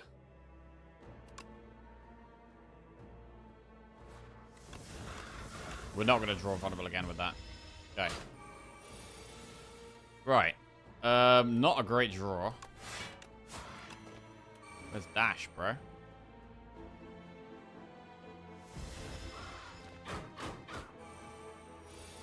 $21 damage. Okay, now we draw the dash.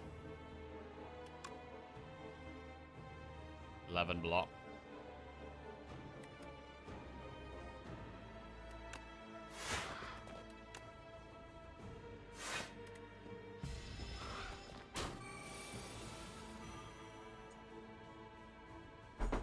Wait a second. We do have lethal. Oh, I was scared we didn't have lethal for a second there. Lasting Candy. Every other combat, your card rewards gain an additional power. Predator, up my sleeve, Speedster.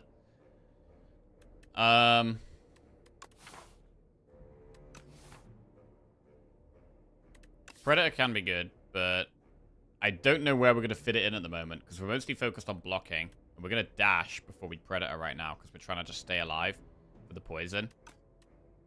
So I think this might even be a skip. It's also not good against Phantom. Predator does feel worse in Slayer Spire 2 than it did in Slayer Spire 1, that's for sure. Stonecracker, upgrade 2 random cards. Right. Do we have to double rest here? Is this a double rest? Do you like on my sleeve? No, I think it's bad.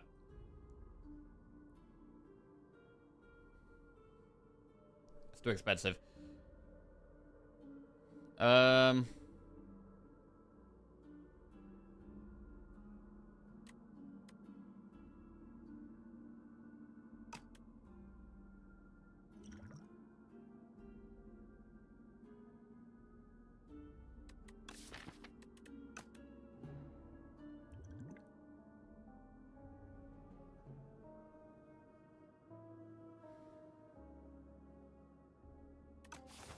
Okay. I think we do need to rest. I think we're on too low health to not rest, really.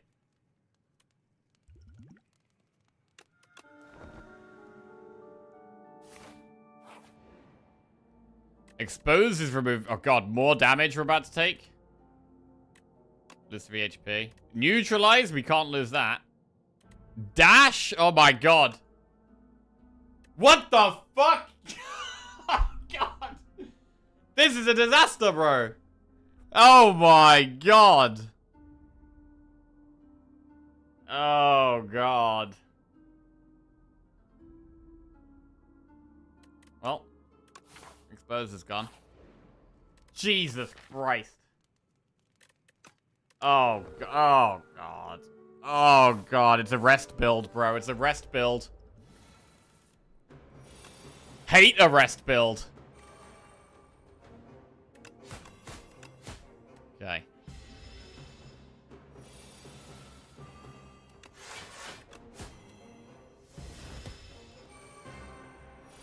$25 damage.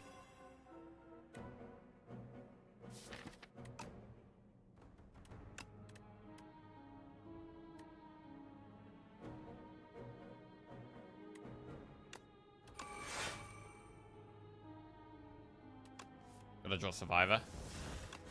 Oh, we drew past Dash. That's bad. I mean, this is not a nice fight for Poison as well. Really.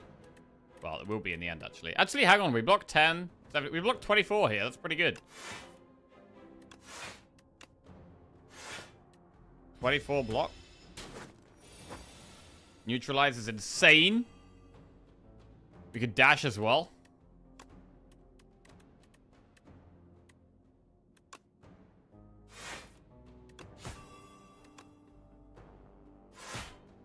Cool.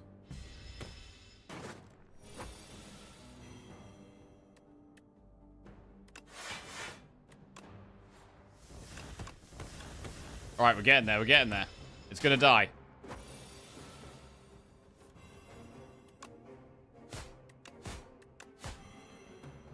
Good.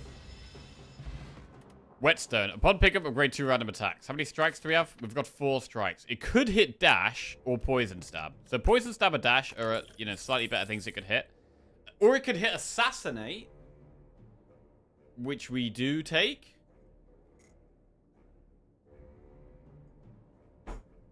Assassinate Whetstone. Of course it hits double strike. Okay. It's one of those runs. Right. Poison Stab kills that thing.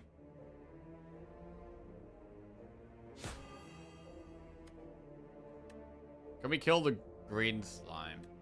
10 plus 30. Yeah.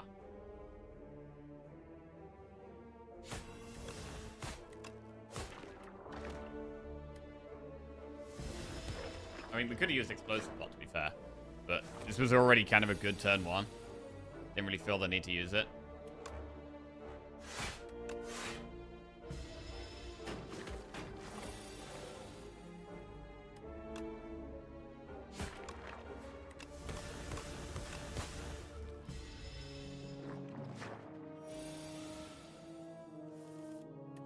Strike. Neutralize. Okay. Can we breathe for a second? Sucker Punch, Mirage, Piercing Whale, Well-Laid Plans. Well-Laid Plans is great. I think we just take that. Right, can we ever upgrade here? We've had to rest so many times. I would love to be able to upgrade. I would absolutely love to just be able to get one upgrade. I mean, Fumes is a big upgrade going into bosses.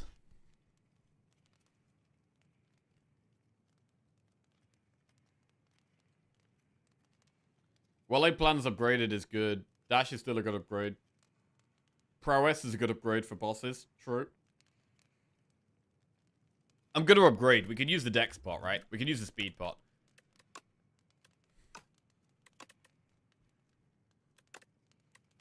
I'm going to upgrade Well-Laid Plans. And use the speed pot to try and survive.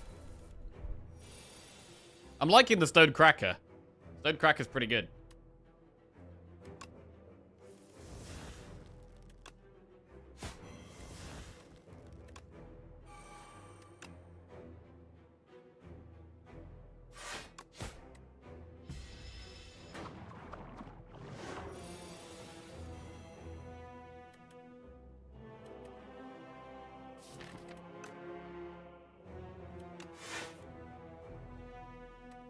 Prowess defend here, or dash? Dash blocks more.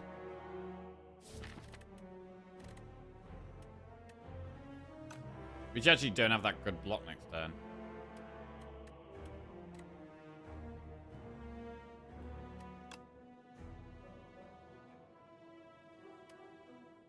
The strength doesn't do much for a while either. Might be better to just block more.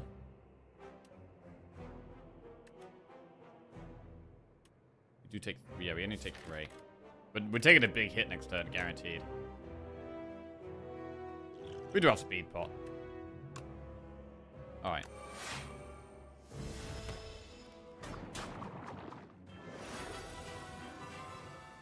Right. This is where it's going to get a bit dicey.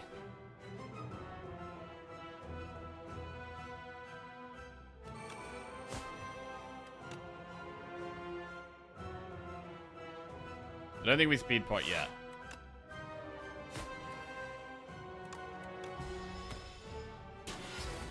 What did we upgrade? We upgraded Well-Laid Plans, which hasn't done anything yet.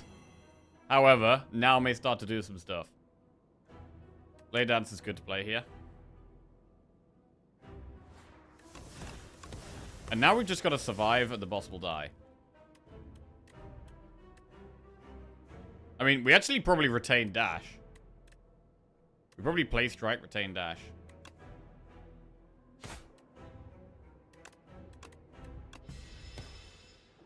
Do you really want to find neutralize again?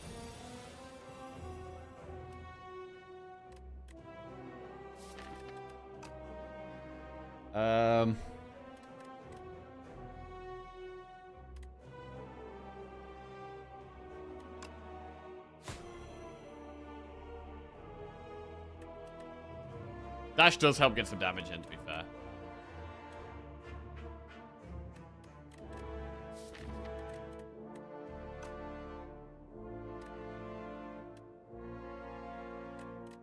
I mean, defend actually blocks more than dash.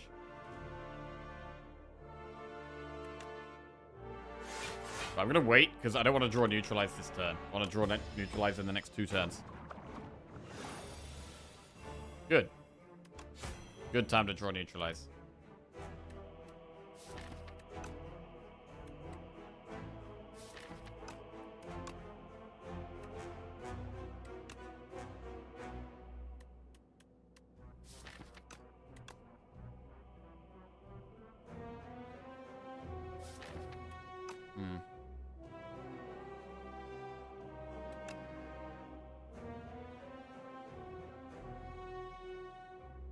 We probably are going to speed pot next turn.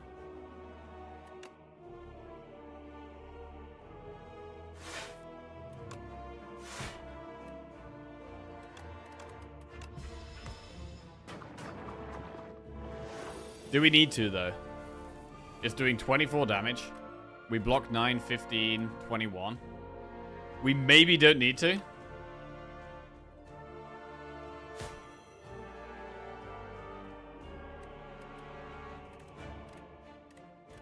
We probably shouldn't do it. 9, 15, 21.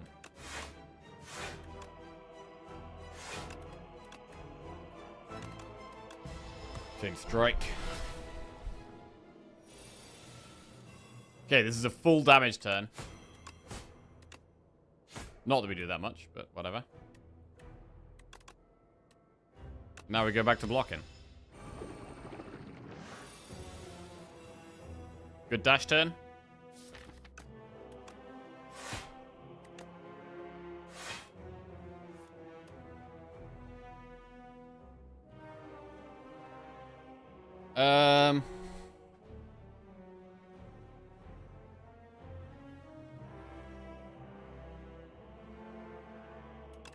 Split that next turn.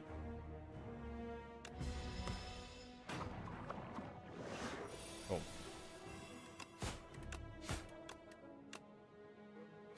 Okay, this act was a bit dodgy because we rested way more than I would have liked. I would have liked to have got way more upgrades, although Stonecracker does make up for it a little bit. And the Whetstone, although it hits strikes, which is bad, it does mean that the Stonecracker hits strikes less often, so it's not the end of the world. After Image, tools the trade Assassinate. I think we probably just go After Image. We just want more block. Really?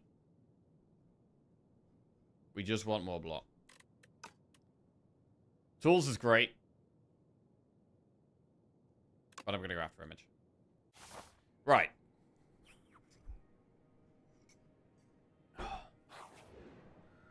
Enchant all strikes in your deck with Tez Katara's Ember. Add one Brightest Flame or replace the Act 2 map with a special path. Right, how does the map look here? Campfire, Elite. Campfire, Elite, Elite, maybe? Brightest Flame is pretty strong. We should probably just take that. It's good with After Image as well. We can go through this early shot.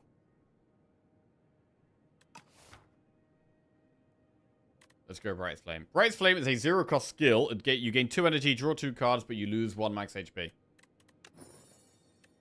We're going to go Brightest Flame here.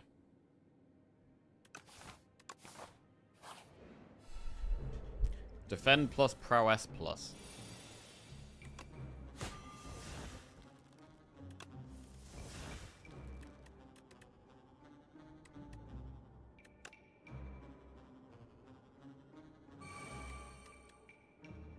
I'm going to speed pot this turn.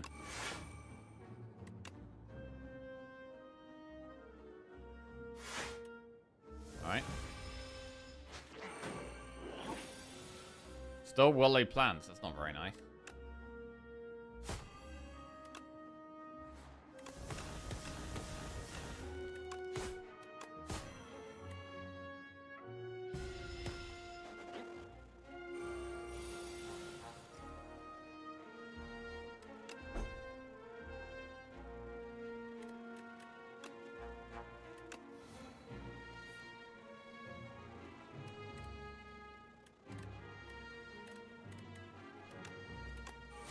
Brightest Flame is really good if you like drawing cards and getting energy to play the cards. Yes. I do feel like energy is often a big problem. Like I generally really like things that give us energy.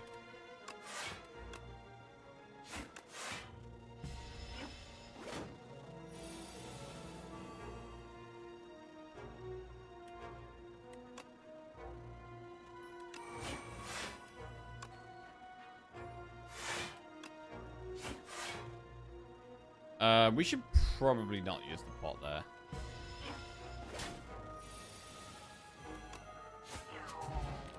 Right. Get well-laid plans back. Cool. Infinite Blades, Calculated Gamble, Snakebite, or Dodge and Roll. Snakebite can work with the Noxious Fumes to just ramp the poison up. Gamble is pretty good to just cycle through the deck quickly. Dodge and Roll is good with Dexterity that we get from Prowess, although it's not even upgraded, so... It's either Gamble or Snakebite here. You think the Architect is actually the Watcher? Oh, yeah?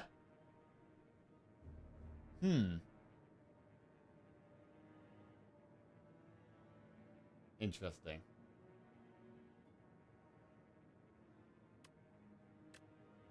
I think we're gonna snake bite. I think we do want to ramp up the poison.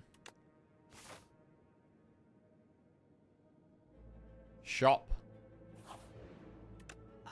What do we get? Oh! Can't quite afford Toxic Egg. There's another snake bite right there. Removing a strike is good still. I still really like removing strike. Lantern?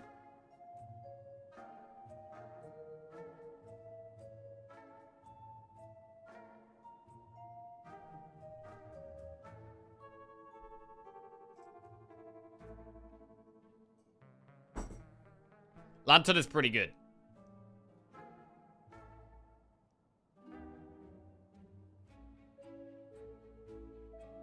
Let's go Lantern and gamble. Right. Right, what Doll Relic do we want? Door of the Wind, whenever you play an attack game 1 block, or Mr. Struggles, start your turn, deal damage equal to the turn number to all enemies. I mean, one of them does give us free block. So I might just do that. The AoE damage, though, it's very slow. I think it's Door of the Wind. Okay. Noxious.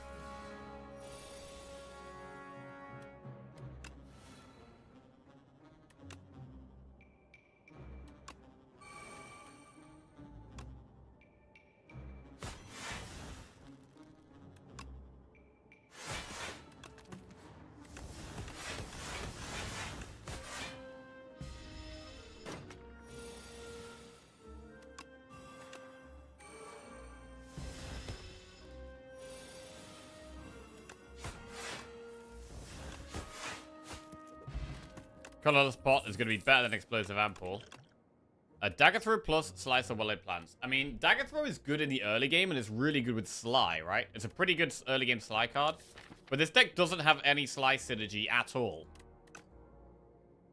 I don't think we need a second Well-Laid Plans. I think we're kind of happy with the one.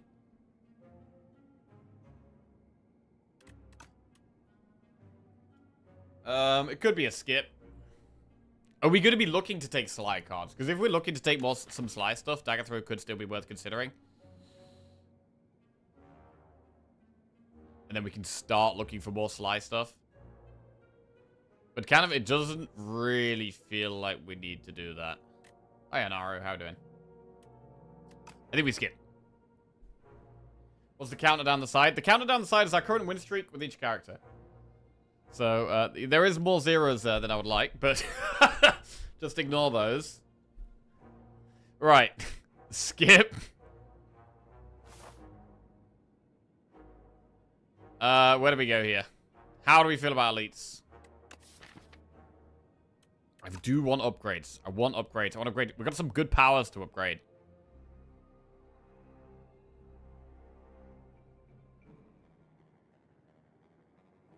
Let's go over this path.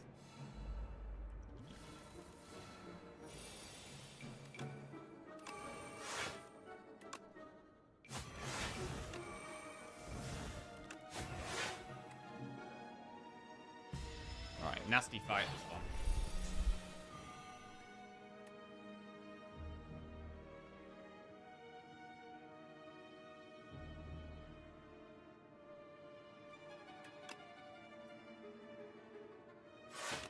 Survivor Master Strategy. Alright.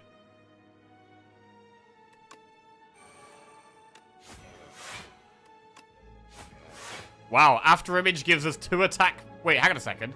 With After Image, we get 2 block per attack with Daughter of the Wind.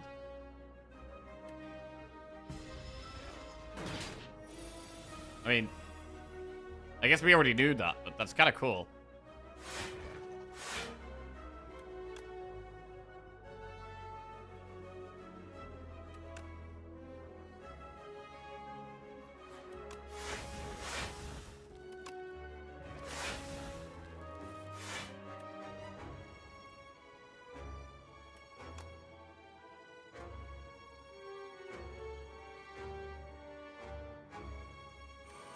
retain the shiv.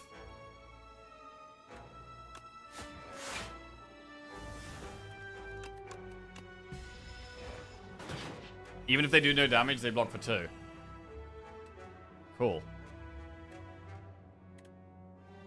So how much... We get like 2, 4, 8, 10 block. So defend and all the attacks blocks. Oh, we did make it weak anyway. Kind of didn't even need to do that.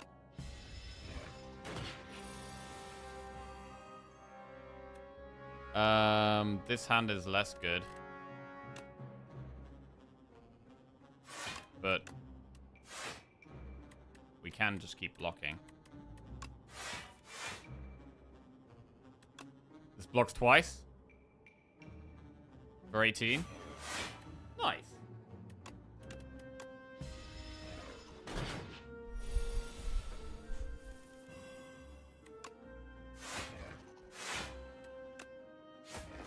And that's lethal. Good. Right. Infinite Blades, Flick Flack, Cloak and Dagger, Skewer. So Infinite Blades does become 2 block a turn. Plus the damage.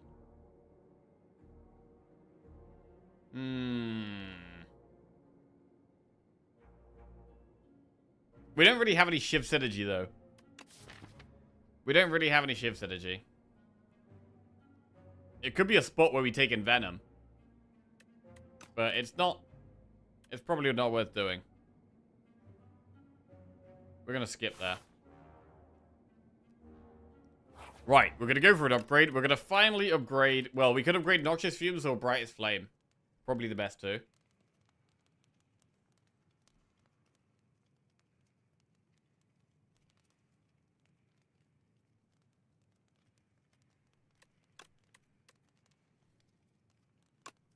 We're going to upgrade Fumes.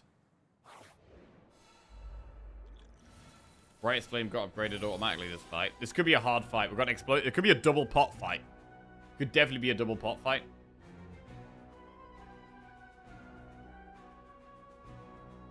I'm gonna colorless pot. The Gambit.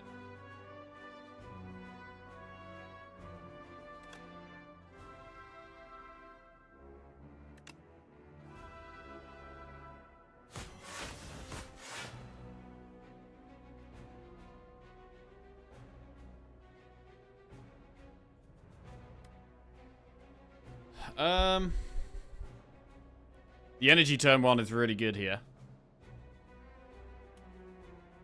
Blade Dance is going to do 6, 12, 18. So pot would not quite kill it.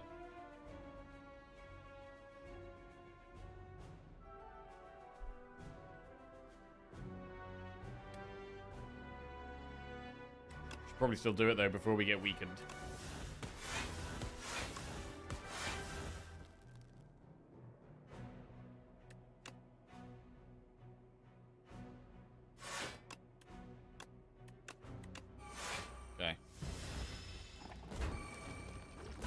And then we're probably going to end up using the pot this turn anyway.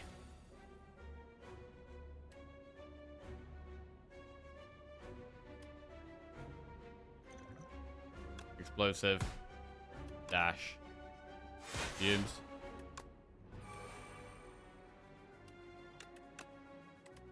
I don't know if we're going to get a chance to play Prowess here. Like, the problem with the Prowess is it's not even upgraded.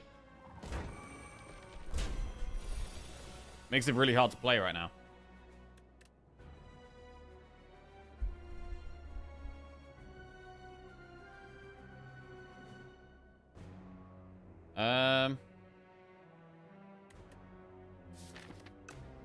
Dude, the connection between the second and the third part looks a bit like a pulsating manly part. This bit? I mean... If you're really looking for a penis, then... You know, I can see it, but... You've got to be looking for it, really. Backflip. Let's start with the Master Strategy. Okay, Brightest Flame is really good.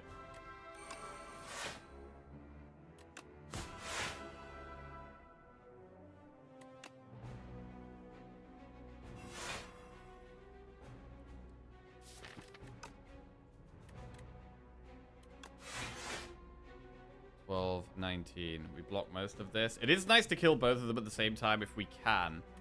So I'm actually going to try and split the poison along. What about gambling this hand? Yes. It's just a bunch of strikes and defense. Why would we not gamble?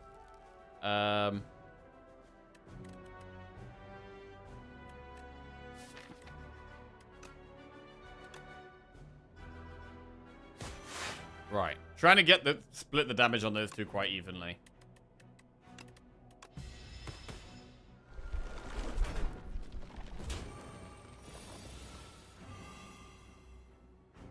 And now the front one is actually going to be the hardest one to kill. I mean, if we can just survive here. If we can just survive. Neutralize the one in the back, though. Saves the most health. That's going to die in 2 turns. We could actually dash it now and kill it right now. I mean, it's not bad.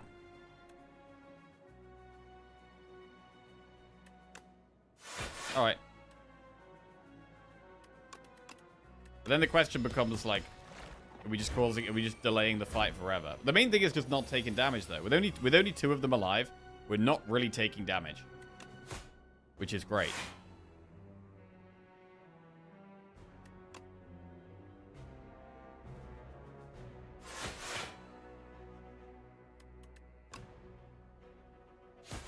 I could kill them both not right now to lose 1 max HP. Is it better to just stall and try and save the 1 max HP? I'm just gonna kill him now. Cool.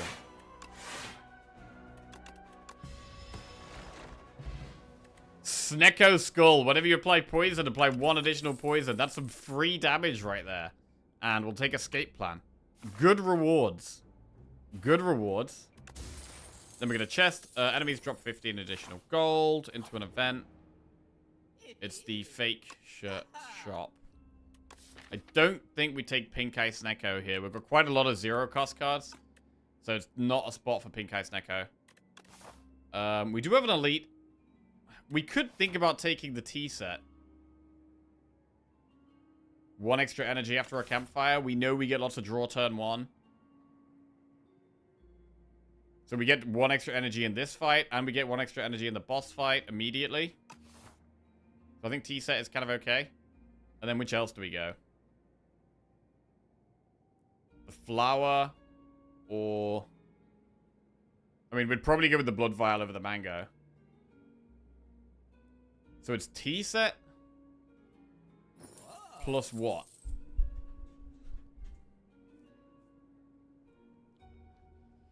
I think it's either the flower or it's the vial. I'm going to go with the flower. So that's a tiny bit more energy sometimes. We probably should rest before the elite, though.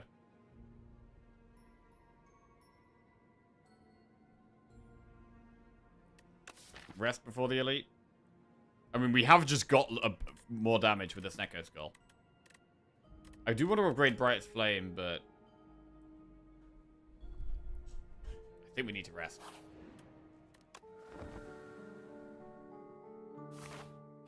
Almost always buy T plus flower. Yeah, I think the T set is a really good one.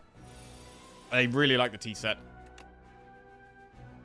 The heal one could be nice as well.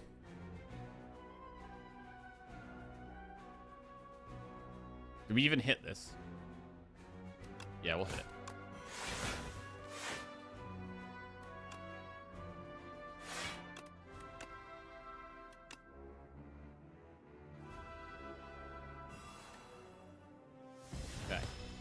Okay. 20 damage.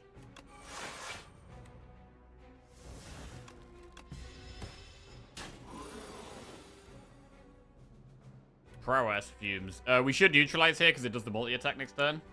Prowess Fumes. And then we should neutralize and then backflip because we could draw the Dazed. No Dazed.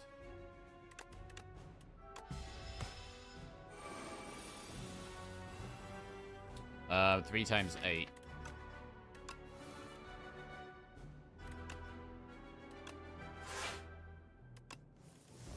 After image is big.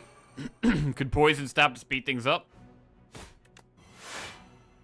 Gamble. Nah, we should defend really, then gamble. Dash. Nice dash.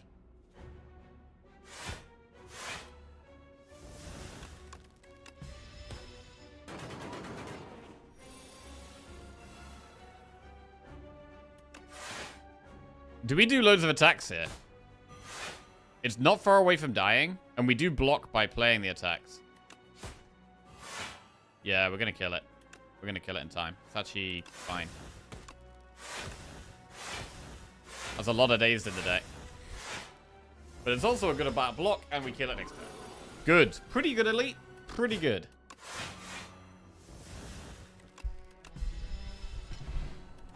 Oh, we got the happy flower and the sad flower. Speedster, backstab plus, sucker punch or deadly poison. I don't think we take backstab. We've already got assassinate. It does go well with backstab, but I'm mostly thinking about the boss. And also we have plenty of energy turn 1. So I think I'm going to skip.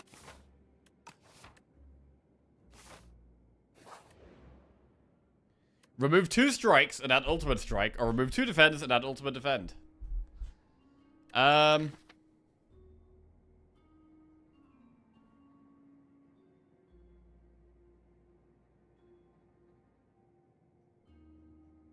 we have, I mean, we've got 2 upgraded strikes.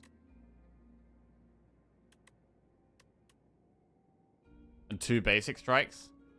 We could just get rid of the basic strikes for the big strike. That it means Stone Cracker can't really hit strikes. Like, I like making Stone Cracker less likely to hit strikes, to be honest. Although, the strikes are my removes. I don't know what we're going to remove. I mean, we probably shouldn't think about that, because we're not going to have any remove for the rest of this act. I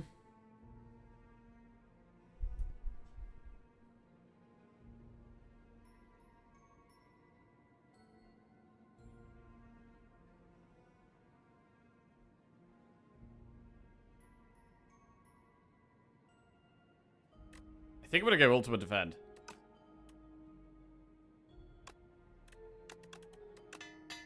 Cool. Into an elite.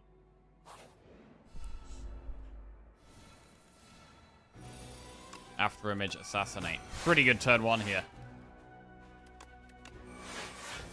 Nice.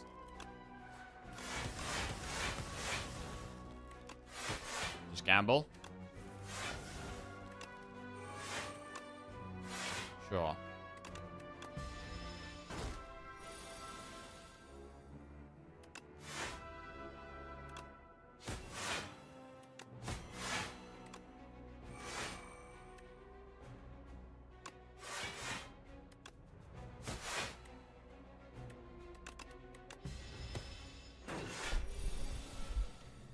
Seven times 3. We can snake bite. Very nice. Speeds the fight up a lot.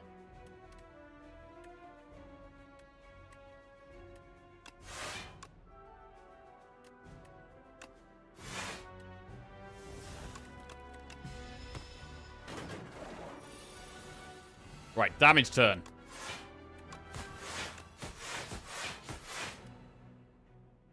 I think we probably would take Envenom.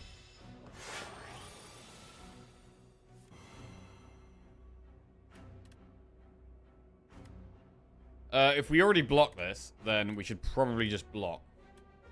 And not play Brightest Flame.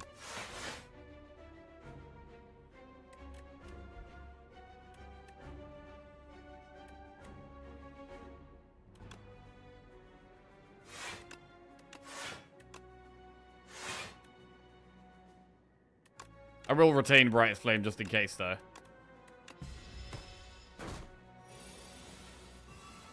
Dash is solid.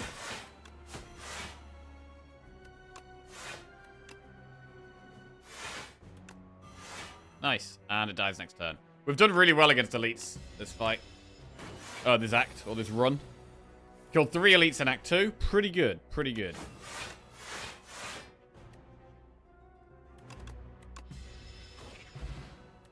Bag of marbles. At least strips artifact. Poison stab, murder, or hand trick. We don't really have great things to do with hand trick. Other than we can make snake bite have sly, but I don't think we should take murder. We do have card draw, though. Murder is another way of ending a fight. Murder is another way of ending the fight. We have backflip. We have calculated gamble. We have escape plan. We have brightest flame. Like, we do have some card draw to make murder work.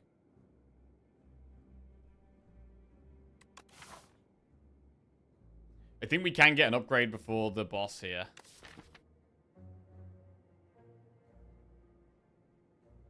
We probably would upgrade brightest flame.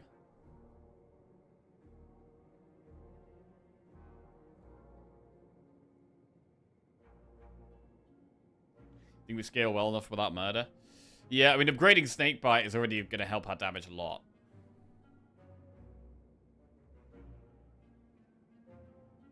I mean, murder is just big damage, though. It is just big damage. It undeniably speeds fights up, I think.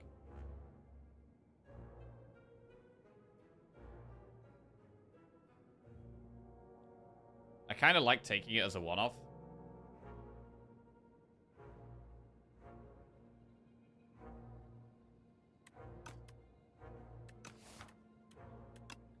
I'm going to take murder, but we're going to upgrade brightest flame. Right. Murder plus.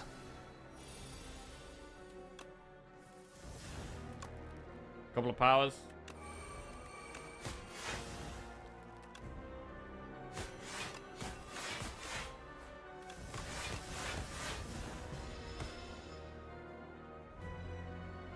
At the end of our turn, take 6 damage or draw 1 less card a turn. Can we go and draw 1 less?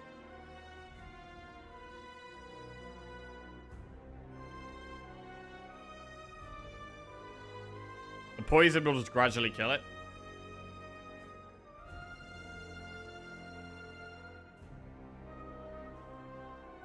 Let's draw 1 less. Dash is nice. And then we can just snake bite.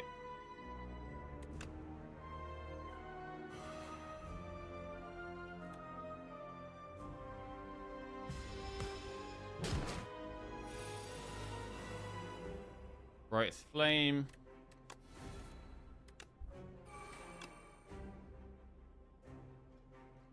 Yeah, murder and draw less definitely don't go well with each other, but I think it was probably the way here.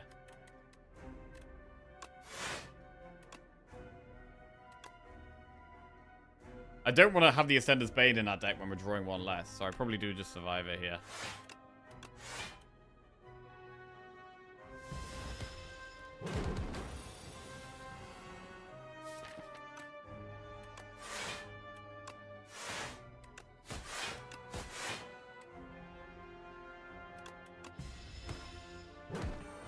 Retain Greed, so we can't draw it again. We will play Brightest Flame. Play all the damage cards and gamble. Retain Dash.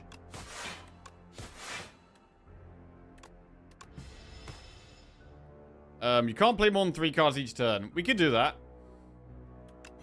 Let's do that. Neutralize. Dash. Right. Alright, and then next turn we just have block cards. The poison is ticking it down. Ooh! Murder does 47.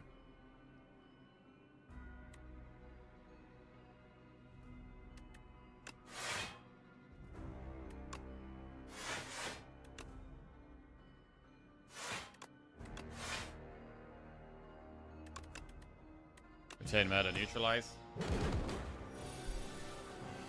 53. And that's lethal.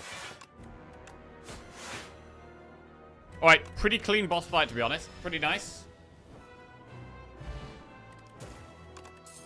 I think that's a really interesting boss, because I think whenever I die to that boss, I always think, oh man, I should have picked one of the other options. When you get the choice. Knife Trap, After Image, and Venom, Abrasive. After Image is really nice. And Venom is quite good in this deck, but I'm not sure we need it now we've added Murder. I do like After Image, man. Abrasive can be really good. But we don't have loads of discard.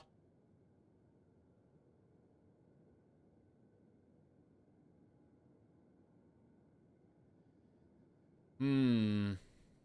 I mean, Envenom with Snecko Skull is so good, bro. But After Image is just super nice. I find it hard to not take another After Image. We're gonna go After Image. Right. What do we have? We've got Test Subject and Doormaker. Problem with Test Subject is that the first stage is quite hard for us, potentially. Right, the start of each turn, draw 2 additional cards, but you can't draw cards during your turn. We actually don't pick that here, right? I've got quite a lot of card draw. We've got Gamble, Escape Plan, Backflip, Master of Strategy, and the Flame. So, I do like Fiddle a lot of the time, but probably not here. Remove 3 cards from your deck and add Folly. Unplayable, Innate, Ethereal, Eternal. Folly is okay.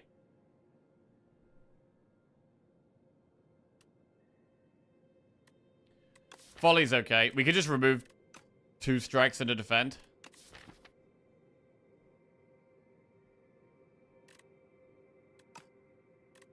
I don't think the Choices Paradox is very good. I picked this like once or twice, and I've never been happy with it. So we're just going to remove some stuff. Choose 3 cards to remove. Strike, strike.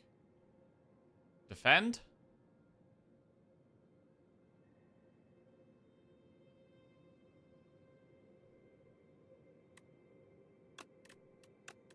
Okay. 2 strikes and a defend, gone for Folly. Right. I mean, what do we think about the Act 3 elites? Are we still happy to keep going for more elites? We are getting more and more block with now we have 2 After Image in the deck.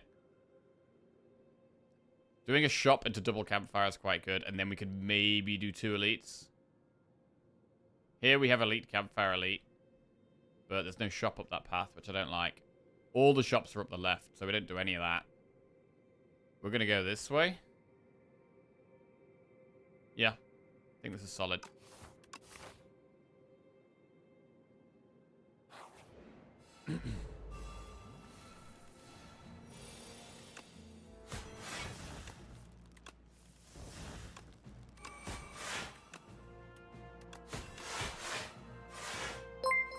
Four poison. Chikru_ just subscribed. Hey, Chikra. Welcome to the Jackals. Thank you very much for the sub. Appreciate that. We're going to play After Image. We're going to play Survivor. So we probably will lay plans.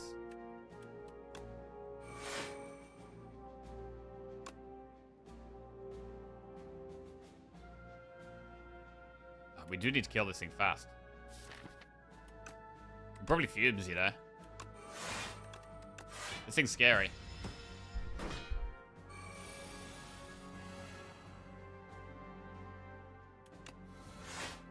Murder.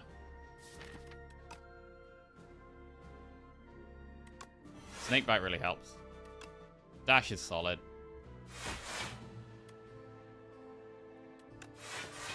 We block that so we can just do more damage.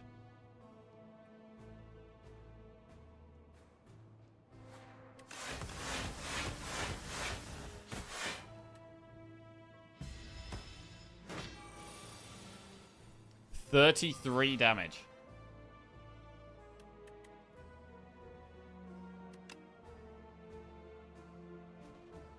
Neutralize. Dash. Strike. I mean, we just get blocked by playing cards. We just need to play more cards. The more cards we play, the more block we get. Just play cards. Simple. Right. Fairy in a bottle. Ooh. Potential second life. Although our max HP is going kind of low. Piercing Whale or Footwork? Whale is good. Footwork is good. Let's take Footwork.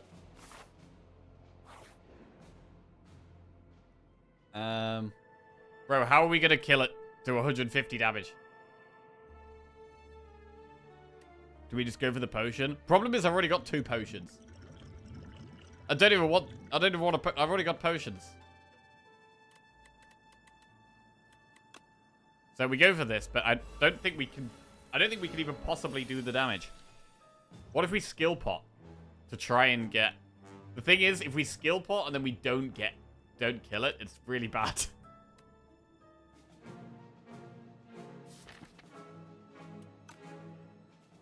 Bro, I want to go for it. We're going for it. We're going for it. Up my sleeve, burst, escape plan. Alright.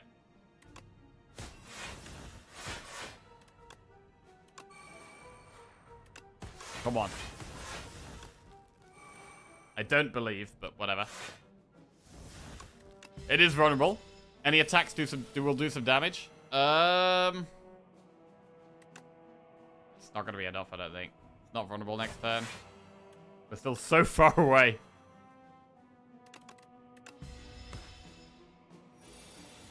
Okay. Brightest flame. We could draw murder.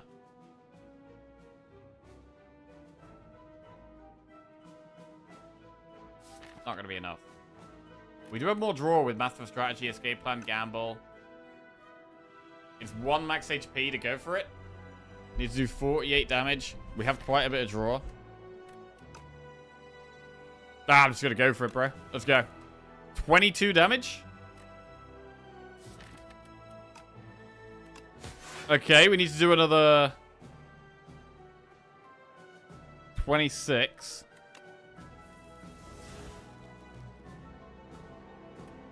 That's 20.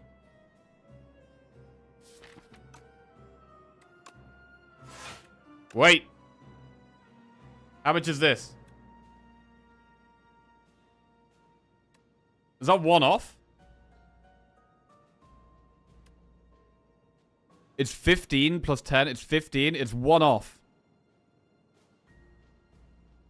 Master of Strategy could get there. It could get there. Let's go. Oh, it's not there. We could backflip into Brightest Flame. Bro, we were one off. Oh, it was so close. Ah, that's bad, man. All right. I mean, I don't hate going for it. It was 1 max HP for the potential to get 2 upgrades. And we nearly got there. Well, it was also a pot as well. We did use a pot, which was probably not worth it. Give Fairy in a bottle for a random relic. Give Lasting Candy for 2 random relics. Okay, I'm going to give Lasting Candy. It hasn't actually... It's been fine, right? But it's not going to get that much value anymore. So we definitely give Lasting Candy. We get Red Mask and Art of War. Turn 1 weak. And more energy if we don't play attacks on a turn. Okay. We should go through a shop. We haven't got loads of gold, but we should do it. Ah. Pay 74 gold and divine 3 times, or gain a debt and divine 6 times. Well, I mean, we can remove the debt immediately.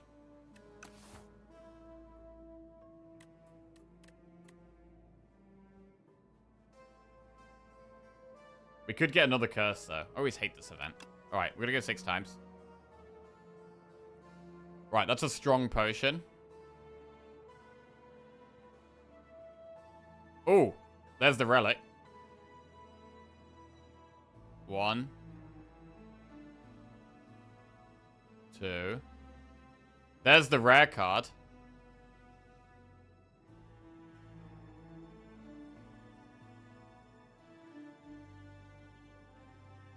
Hang on a sec. Do we ever not do all of this in case we get the curse? Do we ever go, like, up here? Because we can't get the curse. Because I can't get the pot as well. We just go for the... We just go for that. Oh, we got gold. Nice. And then we probably just do this. Okay, that was okay. Tiny mailbox. Whenever you rest, procure potions. Fine. Assassinate Corrosive Wave Grand Finale. Can we take Corrosive Wave? Can we take Corrosive Wave? We've got some draw in the deck. We have Murder. Corrosive Wave could definitely work. We have Snecko Skull.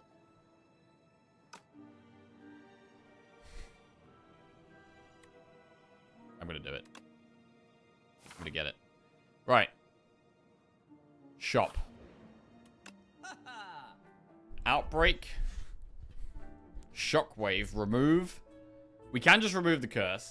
Pendulum's a pretty good relic. I don't think we need Outbreak.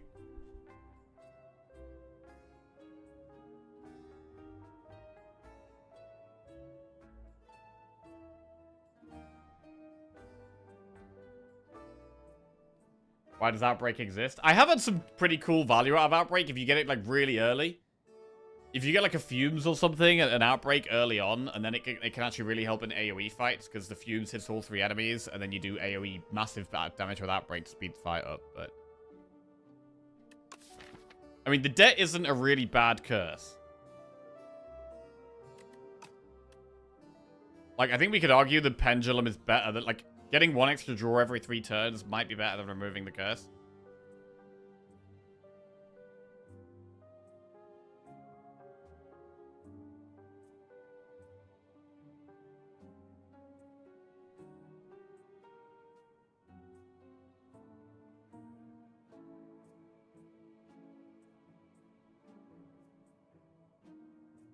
Bouncing Flask convinced me. Problem is, Bouncing Flask you don't really take. The only time you take Bouncing Flask is if you're, like, desperate to kill a boss and you've got, like, no damage. Then you take Bouncing Flask, really. Probably how I'd play it. I quite like the Pendulum. Every 3 turns, draw a card. I might just go Pendulum, Colorless Pot, and move on. Or do we Pendulum, Shockwave?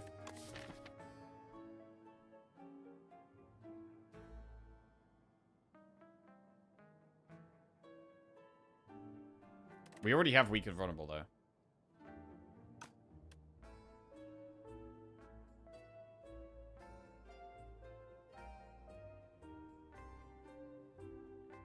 What a Pendulum, Colorless Pot. Right. What's the upgrade? Corrosive Wave, Footwork, After Image. I mean, having After Image in our starting hand is really good. Corrosive Wave is alright.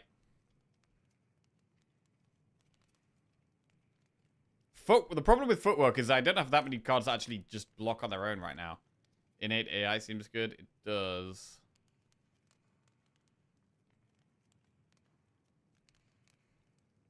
Prowess is 1 extra dex and 1 extra strength. So Prowess is kind of a better upgrade than Footwork. Really?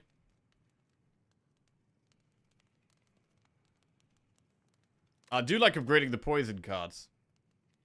And just getting more poison.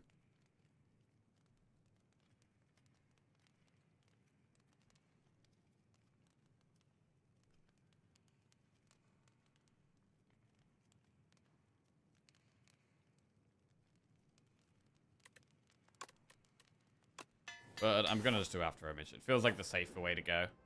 Also, the After Images getting upgraded by the Stonecracker is bad. So that's another reason to upgrade the After Images. The Stonecracker can hit anything in a deck. But if it hits After Image, we don't even get an upgrade.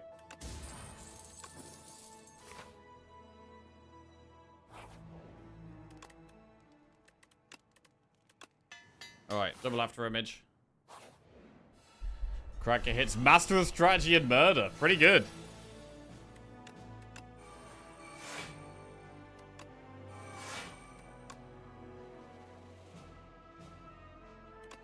$16 plus 15.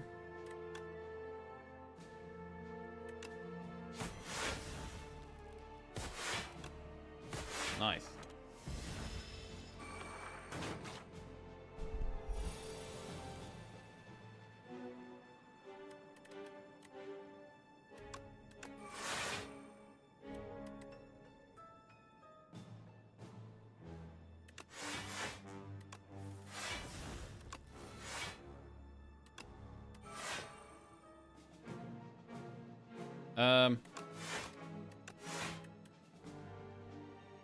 That should be nearly lethal.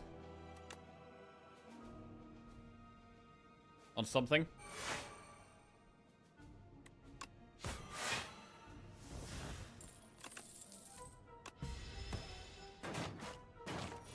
Murder does 20, does 30. Let's just kill the front one. Wait, Corrosive Wave calculated. It's irresistible.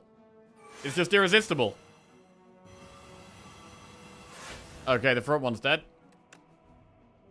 The back one's dead.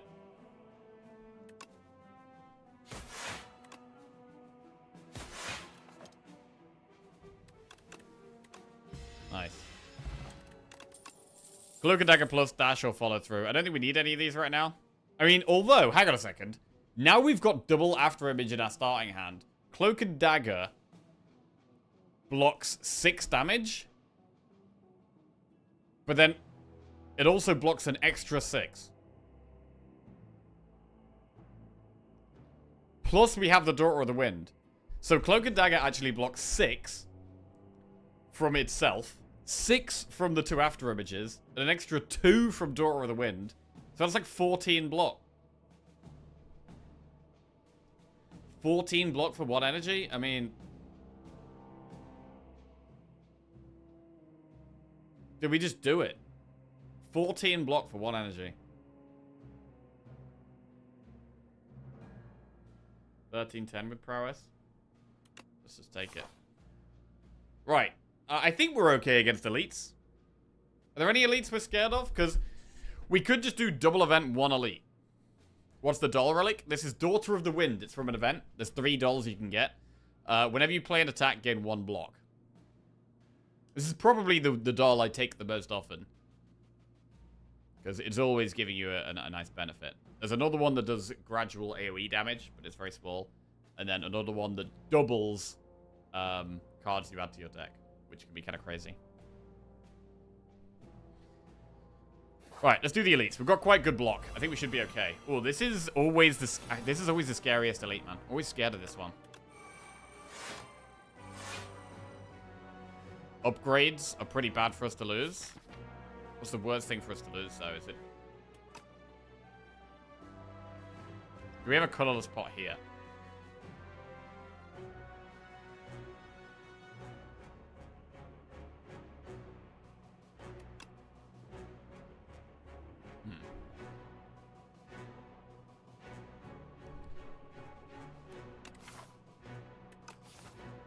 I'm going to colorless pot here.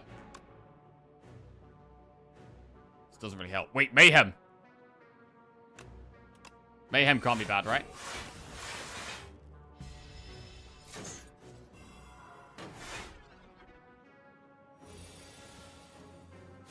Right.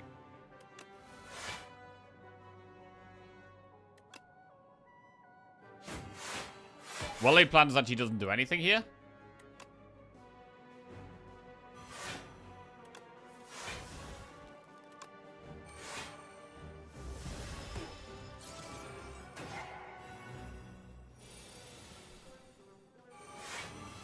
Corrosive Wave escape plan. Needed more draw, really. Wait, 27 damage? How much? It's not enough. Probably just go for the play as many cards as we can option here. 27 plus 18 is... Actually, it's lethal with Neutralize.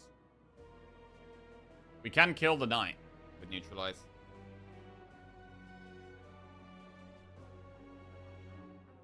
The one at the back, anyway. We do get quite a lot of block with the other plays, though. It's like 9 plus 8 is 17. Plus, we're getting more after image value.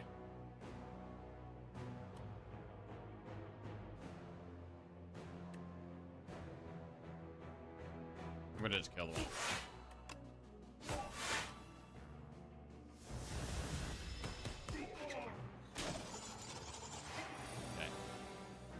Do take a bit of damage.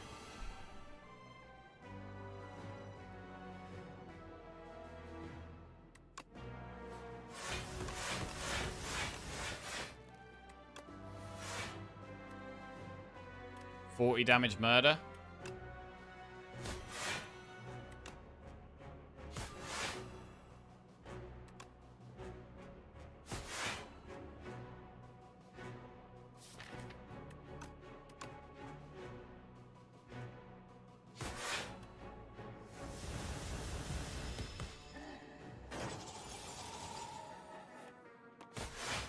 $45 damage murder.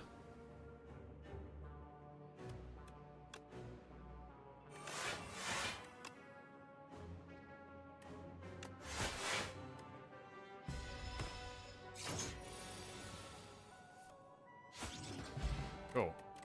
Whenever you discard a card during a turn, deal 3 damage to a random enemy. Not bad. Bubble Plus. I don't think we need... I think we got plenty of poison, right? Last night I managed to rewatch the grand finale run. That was a great run. That was a sick run. The grand finale run was bonkers yesterday. I did... Definitely wasn't playing my best, but it was really cool to actually get grand finale to work. And we were even creating, like, duplicates of it, which was sick. Right, we're gonna skip. I mean, dodge a roll. I'd maybe take an upgraded dodge a roll. Do we take unupgraded dodge and roll? We haven't upgraded footwork or prowess.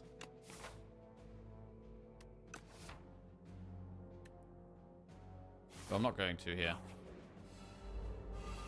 Ah, there's the footwork upgrade.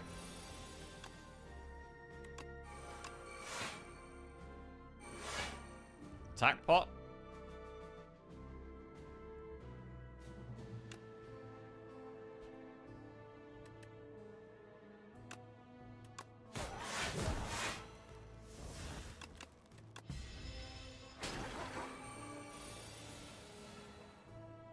Alright, Corrosive Wave is insane. What the? What the? Nice. Murdered us 24.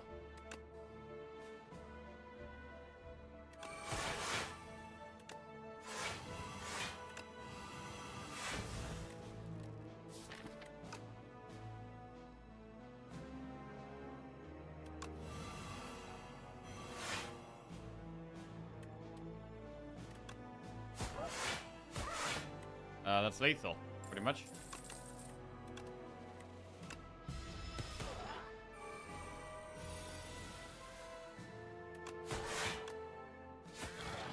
Very good. Wally plans dagger throw plus flick flack.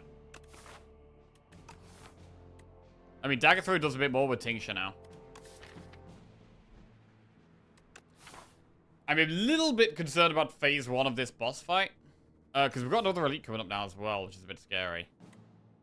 Right, we'll skip those. We do have fairy. Calculated gamble plus dash plus. That's a pretty bad starting hand.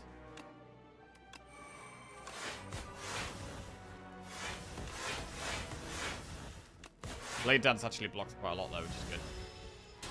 We could still do with more card draw really in this deck.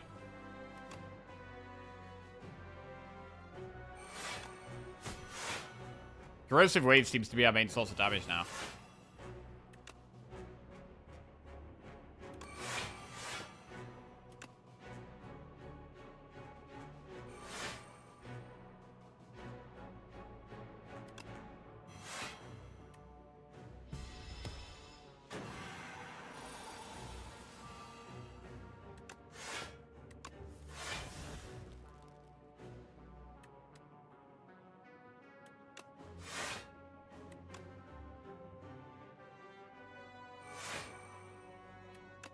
Survive is fine.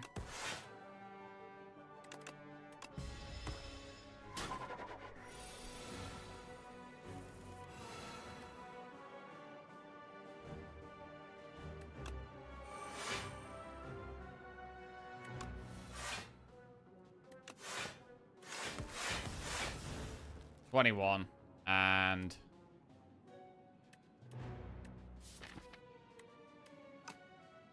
gamble. Hey, big.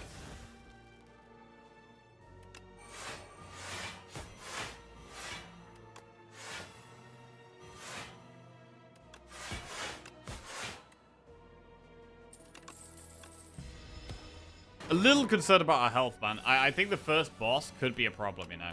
It could be a problem. We kill the elite. We get Lizard Tail. That is nice. That's really nice. Right, we're gonna swap speed pot for block pot.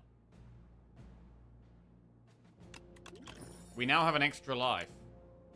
I mean, the fairy and the bottle and the lizard tail don't really work that well with the fact that we've lost quite a bit of max HP. We could maybe even take backstab. Do we ever take backstab? Because it helps with the first phase of this fight.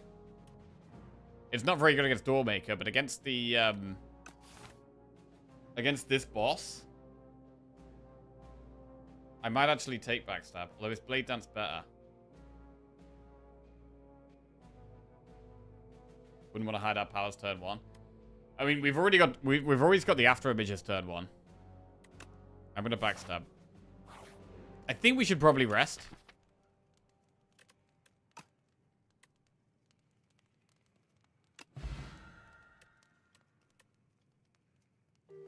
Yeah. Right. I'm mostly scared of the first phase of this fight, to be honest. It's the thing I'm most scared of. Brightest Flame in our starting hand really helps.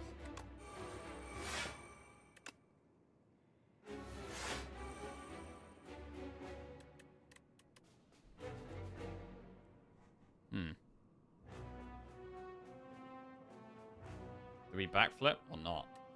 Assassinate. Backstab. We could just murder while they plan to strike Noxious Fumes. 18.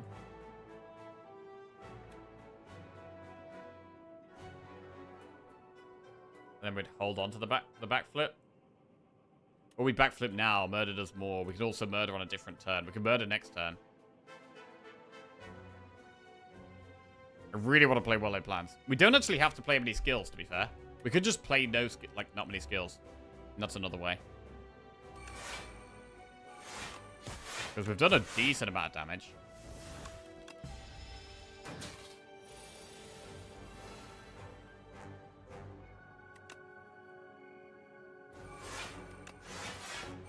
Poison stab's good.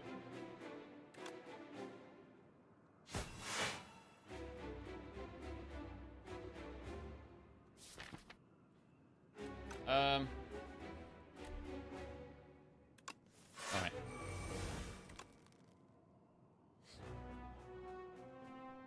Strike is nearly there, to be honest.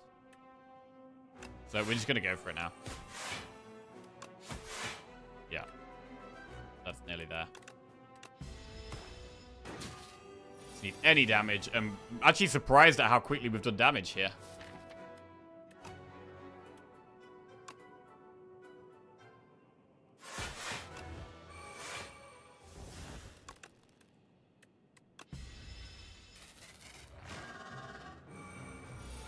Now, this could be a turn to play Corrosive Wave.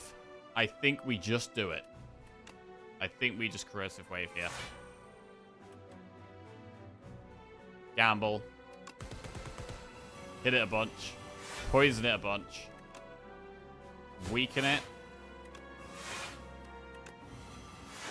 Murder does 46 damage. But it's not far away from death.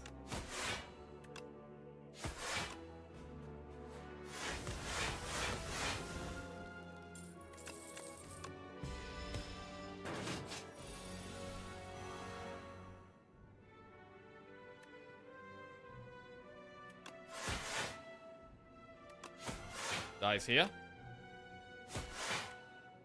Alright, retain these. Losing money. Yeah, we might be poor by the end of the run, but I think if we can get a win, we don't mind. Right, we should Brightest Flame, because I think we should just supply loads of poison. If we can, which we can.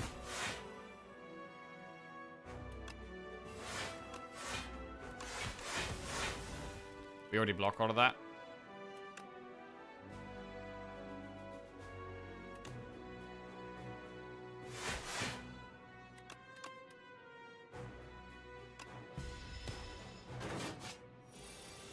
$33 damage. Murder does 67. I mean, it's still not really even worth playing here, to be honest. Yeah, we'll keep our gold. We'll keep our gold. Get rid of that.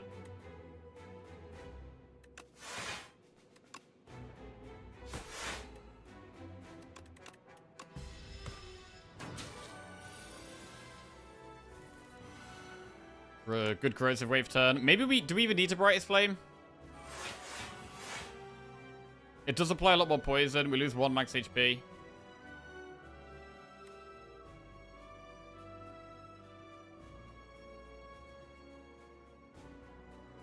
Why does max HP matter? It doesn't really. I mean, we've got Fairy and a bottle of Lizard Tail, so it makes a small amount. It makes a very small difference. But probably doesn't make enough of a difference.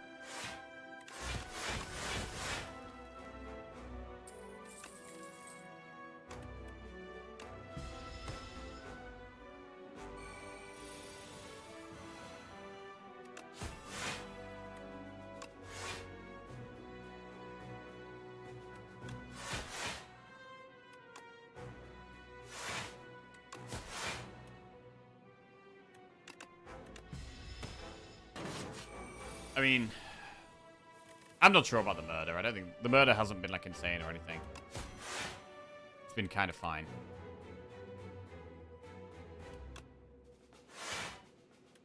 Right, I'm just gonna keep playing it at this point. Committed to just playing the brightest flame.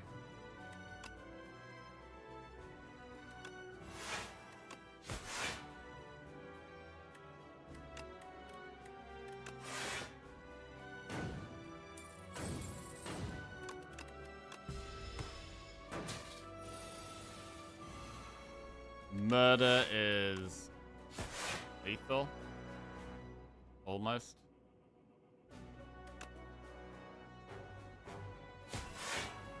Almost.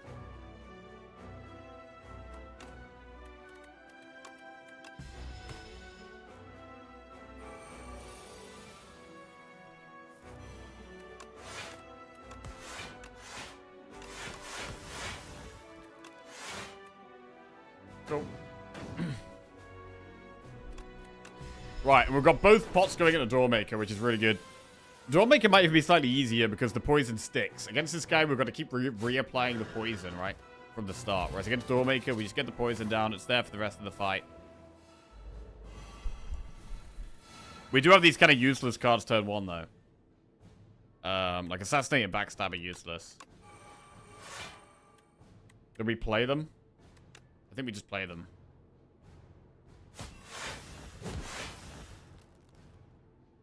And wait.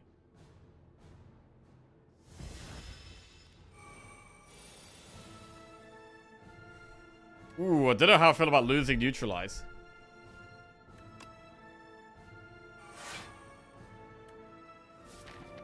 But I mean, it does save us health here.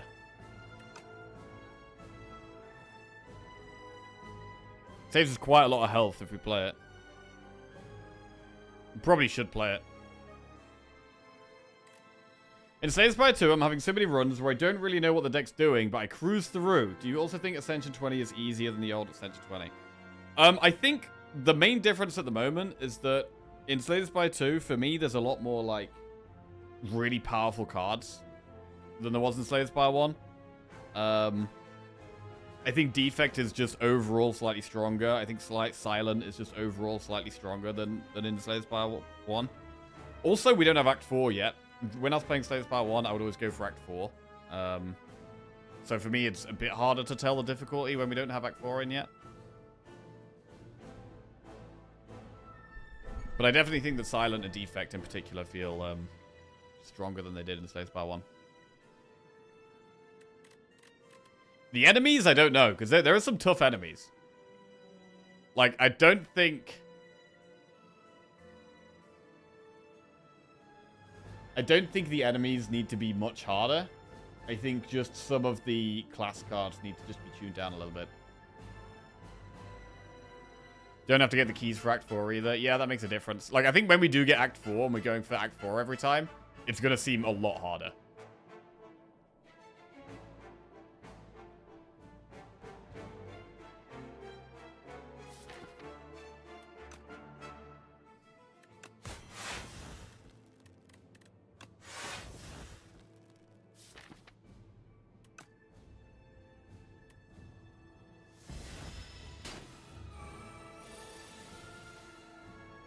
Then we'll draw this turn.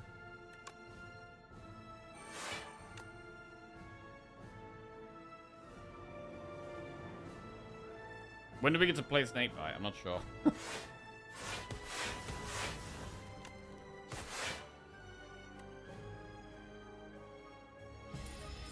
Oh no, less money.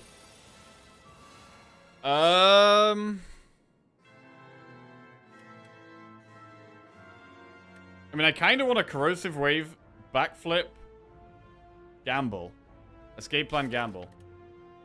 We'd get Brightest Flame as well. We just apply loads of poison. It's really awkward because we lose energy, but we can Wave, Backflip, Escape Plan, Gamble, Brightest Flame. We can actually do a lot of stuff.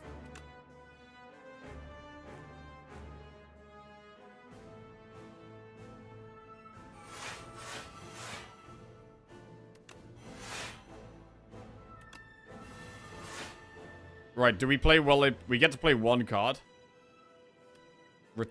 Snakebite or well-laid plans? We apply so much poison anyway, it's probably just well-laid plans.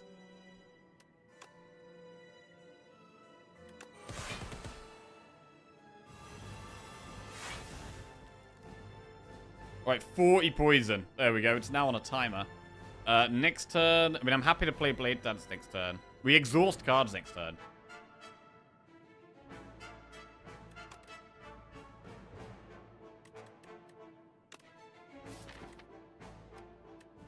I mean, we could just Corrosive Wave again, to be honest.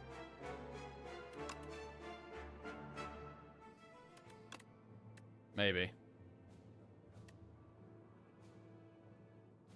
Or we could just get rid of strikes. There's a decent chance we just play like another like 40 poison or something.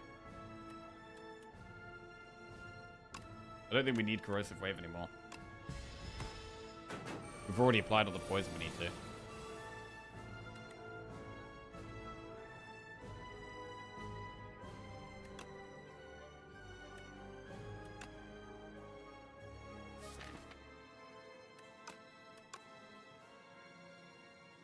I'd like to keep Murder.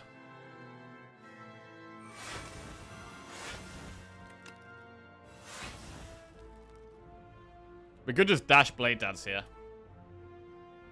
Backflip is more poison though. We could even hit Brightest Flame again. Are we running out of block cards though? Hang on. We don't have that many block cards left. We should be a little careful here. It's pretty good to play Blade Dance, I think.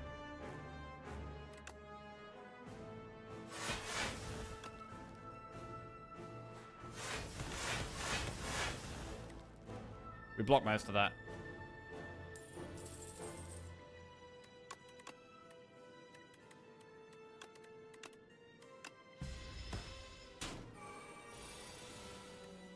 Murder does 52. It's worth playing Bright Flame just for the energy here.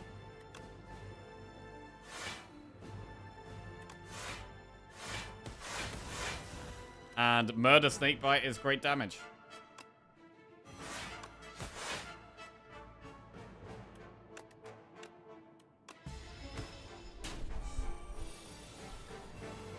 $15 times 2.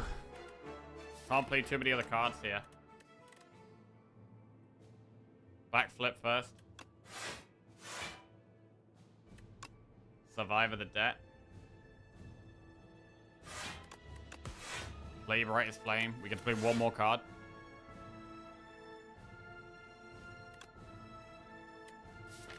Cloak and Dagger.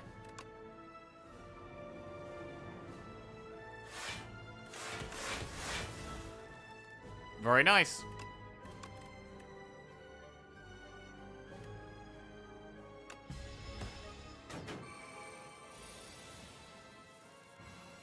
Wait, Murder's 68. Wait, 72 plus 68 is...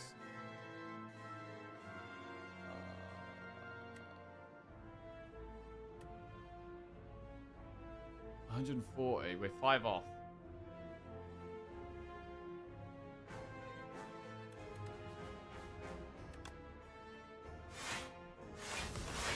So we just try and retain that and kill it next turn.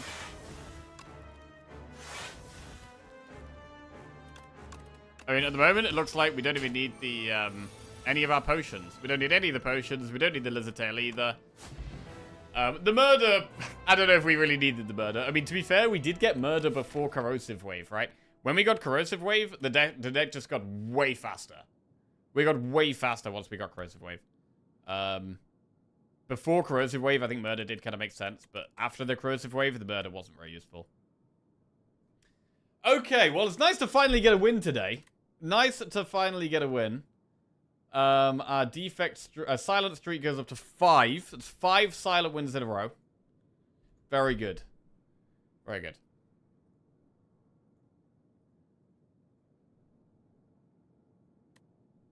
No longer winless, yeah.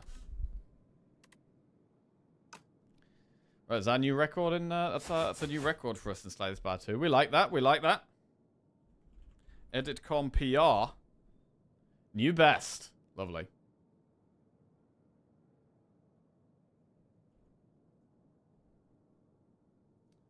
Silent 5. And also, our record with region is 4 now. So let's get that up. Cool.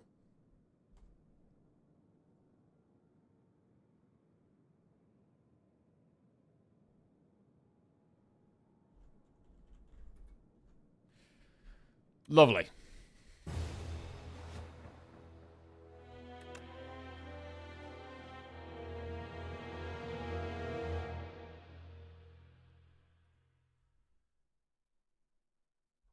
So Ironclad is the one we've done the work. We've only got 3 in a row with Ironclad. We've got at least 4 with all the others. Gonna be Regent next. Oh, bro, I love Regent. I really like Regent. Really like Regent. Most of my Regent builds lately, though, I've ended up just getting the sword quite a lot. We have ended up getting the sword a lot. I think the sword stuff is a bit stronger since it got buffed recently.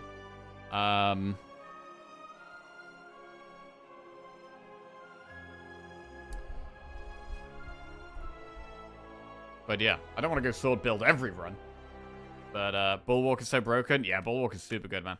Super good. Right, prediction coming up. Will we win the silent run? Yes, we will. Right, next one. Will we win the Regent run?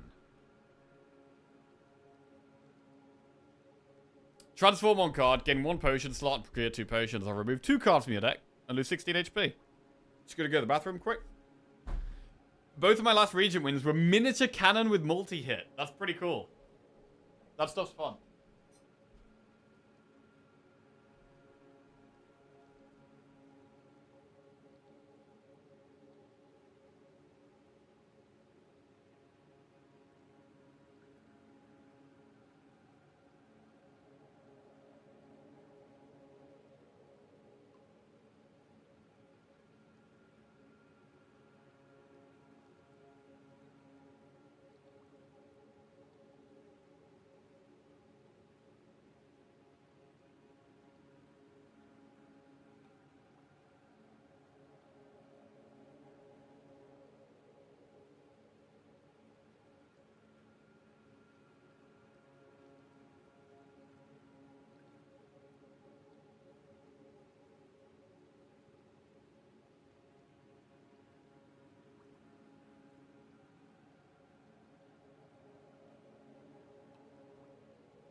It's so pleasant when Stardust decks work. Oh, mate, Stardust is great. I love Stardust. Right. Transform 1 card, gain 1 potion slot, and procure 2 random potions, or remove 2 cards from your deck and lose 16 HP. Already, I'm looking at these campfires up there. We could potentially do 2 elites, and then a shop at the end. We've got Phantom. Sword isn't very good against Phantom. Small attacks are better, generally. I mean, 16 HP is kind of a lot to remove at the start. I actually think transforming is better than... Transforming 1, I think, is better than losing 16 HP here. High Farm 73 just resubscribed for 38 months. Yo, High Farm, welcome back to the Jackoffs. Cheers, mate. Thank you. I mean, the potion slot one, I think, is quite good if there's no other good option. But I do think transforming a card is good. You remove a strike, and you add a card that's better than a strike. Like, I think it is just good. It could maybe give us some weird cards. But I'm going to do it. Right, what do we get? Let's see. Oh, speaking of Stardust. Ha! Speaking of Stardust, it's right here. Okay. Well. Do we just try and build around this? I mean, already Venerate and Stardust look like the 2 upgrades. Stardust miniature cannon, let's go. Yeah, let's just find the cannon. Let's just find the cannon and go from there. Suddenly we want loads of stars. Loads of stars.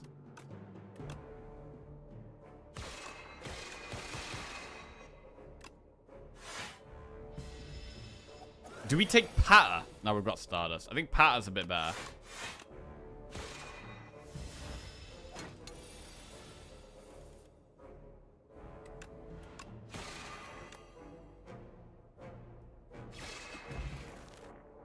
What's Patter? Patter is... Cosmic a difference, Shining Strike, parry. Wait. Deal 8 damage, gain 2 stars, put this on top of your draw pile. I don't think this card's very good. But, it's a guaranteed 2 stars every turn if you play it. Which could work for Stardust? I don't know. What do you guys think about Shining Strike? Good early, bad late. It's good. Good at 1. Yeah. I can see good at 1. Because I want stars, right? I think it does make sense to take it. I just hate that we essentially get 4 that draws a turn. Cosmic is better value. I do really like Cosmic. Cosmic is solid.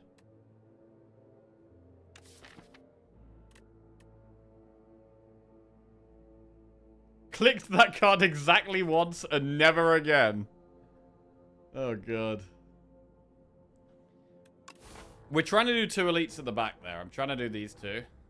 We should get 2 campfires first. One of them is going to be upgrading Stardust. I mean, we don't have to play this every turn. But when you've only got 4 other options.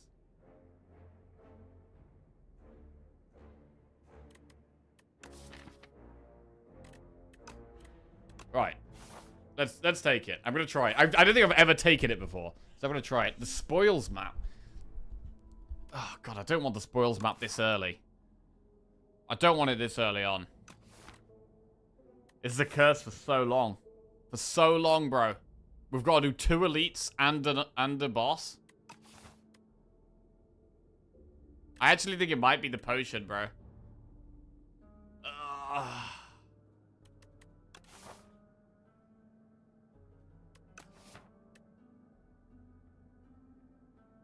How can you really say no to this, though? It feels like one of those events where, like, the spoils map, I think, is actually the worst off option, probably more often than it's not.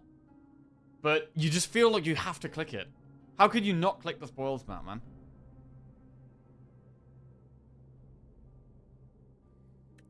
I just gotta click it, bro. I gotta click it. I can't not click that.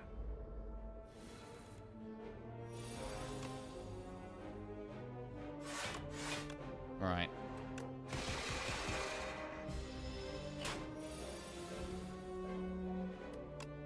Similar thing, I have so many metamorphoses in my deck lately, because heal 25 is too tasty, yeah. It can be hard to keep your health on region as well. Oh, Shining Strike. There it is.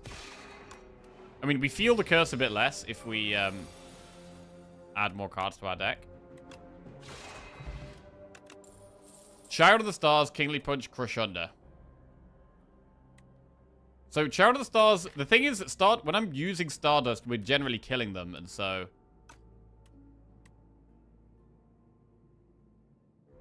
Oh, we should probably do Child of the Stars, though, really. Oh, God. But it's kind of still a bit awkward at the moment. Right, I'm going to take it. I don't really know. I don't know if I like this start, to be honest. Right, let's go big stars.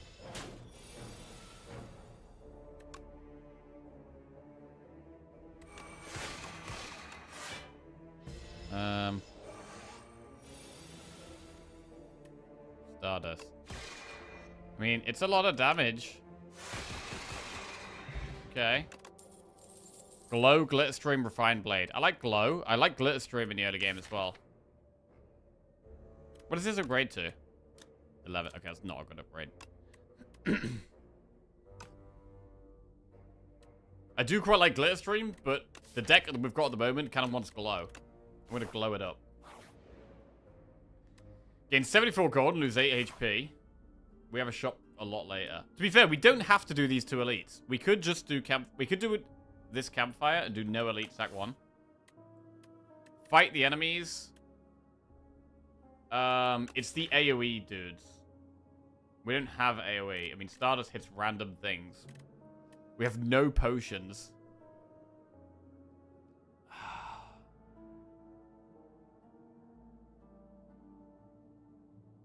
Can you answer the greed comment for education? Greed comment? What is it? You pick greed all the time. This is more gold and does eventually go away. Greed doesn't go away. No, greed is a permanent curse in your deck that you can't remove because it's eternal. But the amount of gold you get for taking greed is really high, like 333 gold. It's quite a lot of gold. So if you have a shop soon, it can be worth. So you can spend that gold.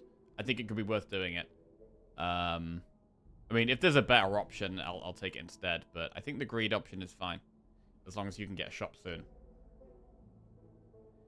You meant quest goes away, greed doesn't. Quest goes away, greed doesn't. So spoils map goes away the set halfway through Act 2.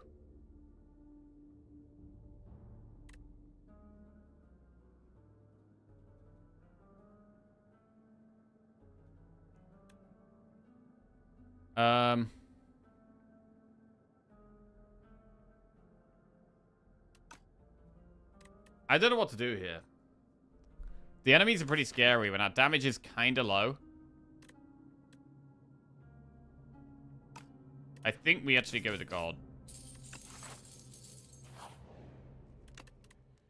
Right, we'll upgrade Stardust first. Our main card.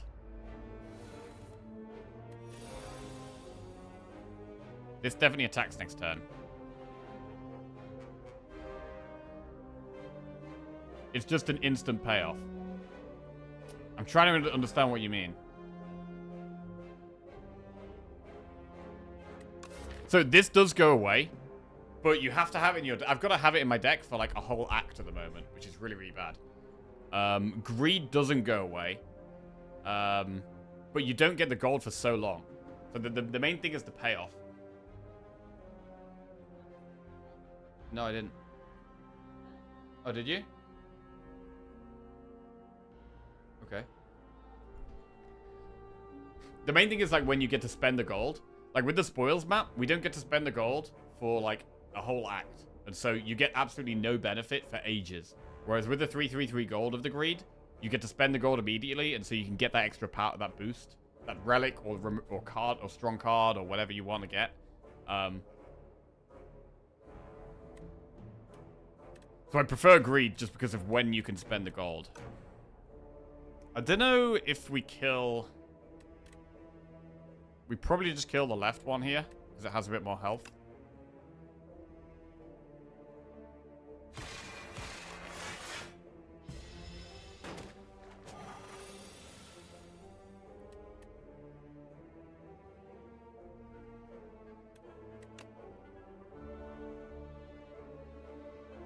We take a big hit here.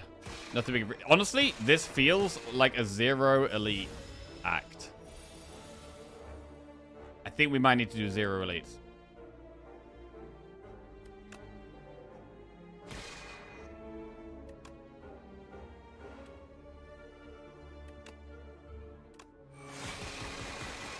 Nice. Strength pot. Hidden cache collision course of water and water. I mean, hidden cache is a lot of stars.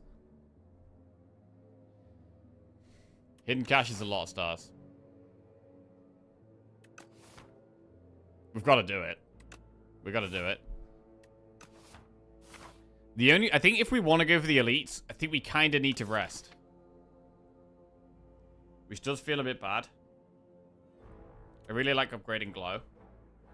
Because we're going to be able to find Stardust more often. And I like upgrading hidden cache because it's just so many stars in one card. It is going to feel bad not doing elites though. We have a strength pot.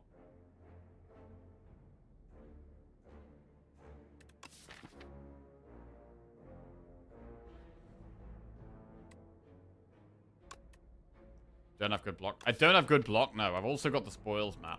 I feel like we should maybe play it really safe until we've got the spoils map out of the deck and we've spent the gold from the spoils map as well.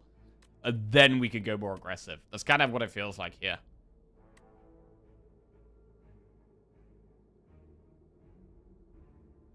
The spoils map is going to allow us to get some relics. You could do one easily. We could do one, but then we miss out on an upgrade to do one anyway. And it could cost us a lot of health.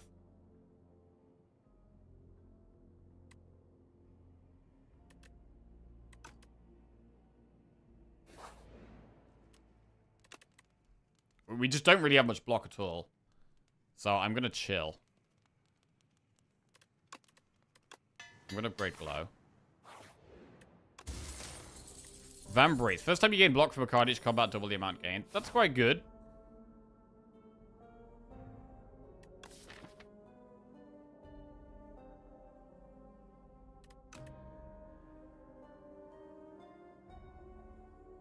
Yeah, I don't think we go for elites here.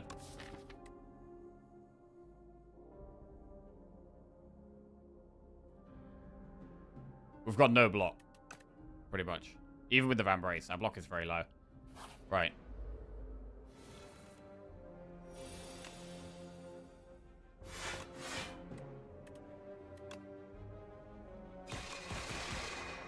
Yeah, you don't have to do elites. Like, generally you want to do elites most runs, right? But if you've got a bit of a weak start, elites can just end your whole run. And, I don't really want that. How did the fight against Doormaker finish? We killed it pretty nicely with the poison and murder. This is horrible.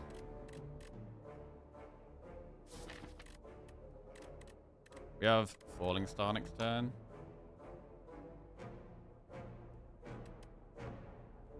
I mean, we have 612 damage. We could put it to 25. Yeah, I mean, we're not even really playing attacks, to be honest.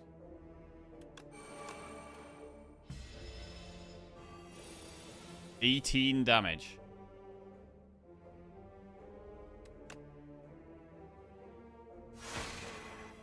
Nice.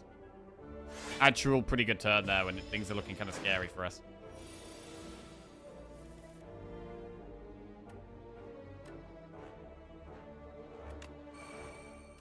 Stardust is lethal. Good. Alright, getting a bit scary this run. We get another strength spot. Roaring War, Photon Court, or Guiding Star. Guiding Star is draw. Photon Court is good with an upgrade. Guiding Star is draw. I mean, it also blocks with Child of the Stars, which I quite like.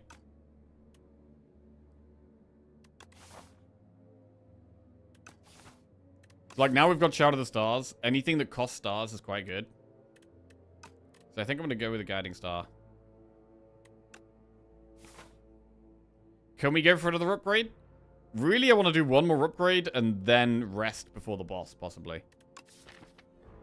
Do we upgrade Shout of the Stars or upgrade a Guiding Star?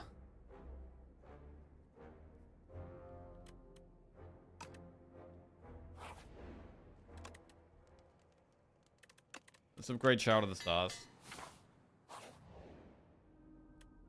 Heal to full HP, but receive poor sleep. Or lose 8 max HP and get a random relic. Bro, do we just heal to full here?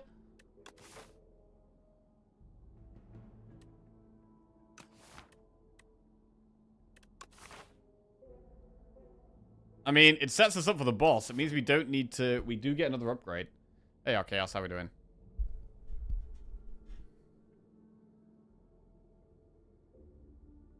The thing with poor sleep is that it retains. So it's kind of not as bad as some of the other curses sometimes.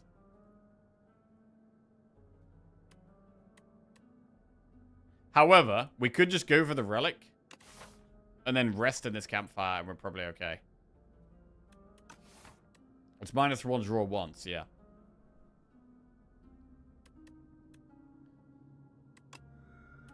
Alright. We had some bad sleep.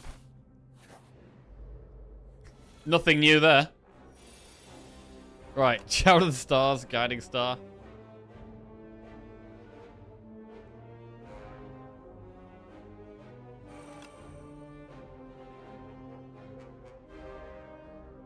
I'm going to put on top so I draw past it immediately.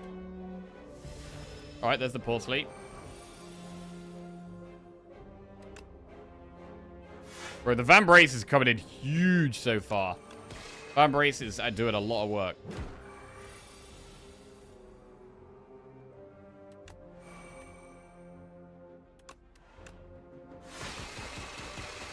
Dig. Parry, Crusher, the Roaring War. I'm going to skip. Attack pot, probably not as good as strength pot for the boss. We'll go through the shop.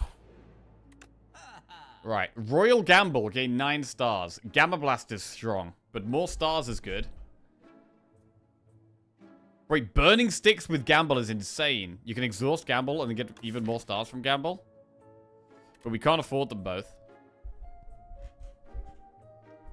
Black Hole, whenever you spend or gain stars, deal 3 damage to all enemies. It's okay.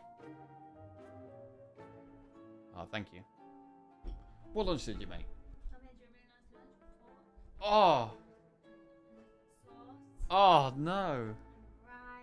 Oh, no. Oh. Thank you. Right.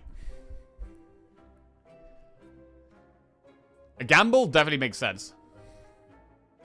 Dogs to be poor? It does. I mean, we could gamble, glow, remove.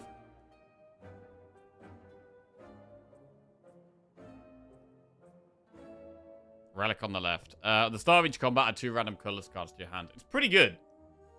It's pretty good, but I do really like the gamble here.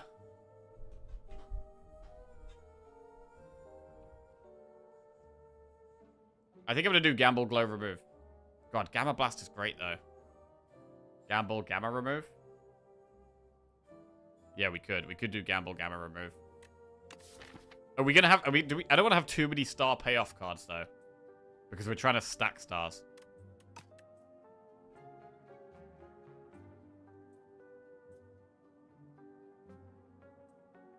Black Hole. I mean, Black Hole's alright.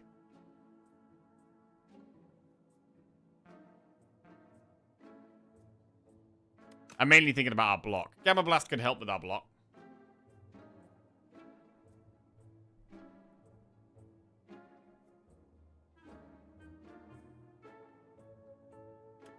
We have to remove. We do want to remove. I mean, the fact that Poor Sleep retains means I think Poor Sleep's actually not as bad as a strike.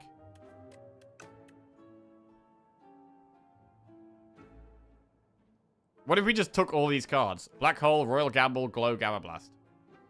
Can we afford that? It's 210. No, we can't afford all 4. So it probably is removing by 2. What's the best 2? Gamble's super good, man.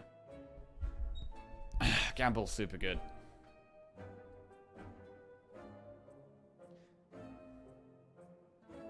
And I want the consistency of glow.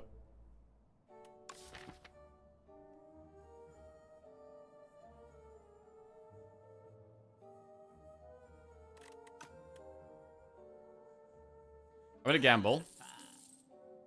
I'm going to remove a strike. And then we're taking one of these 3 cards.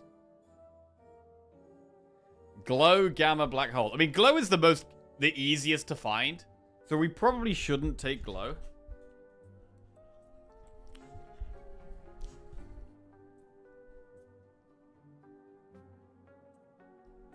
Let's take Black Hole.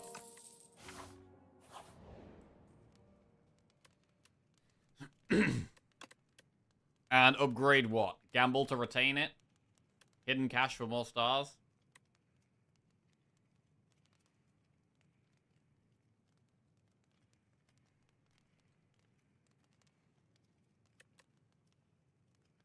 Guiding Star is quite good for draw. Our problem is going to be energy. Energy and block.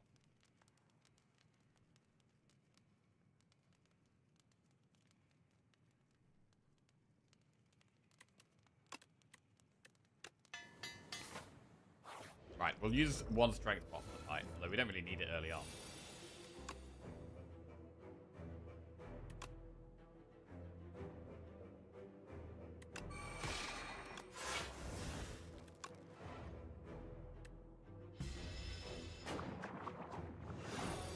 Now is the point where I'm thinking, do I really want this Shining Strike? I'm not sure if I want it anymore.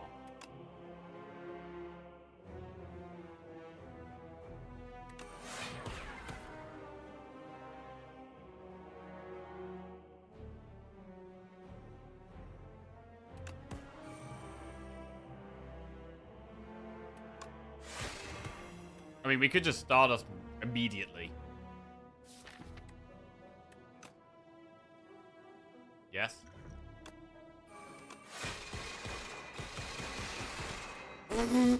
Alright, that's half its health gone.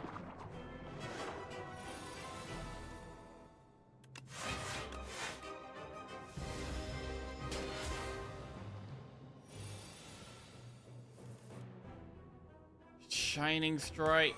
I guess it's fine.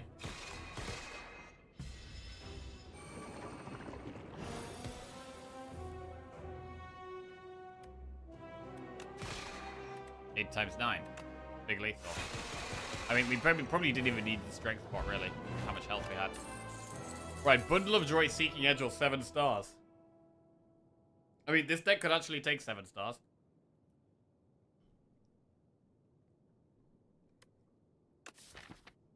But it's not very good with the black hole. It makes the black hole kind of irrelevant.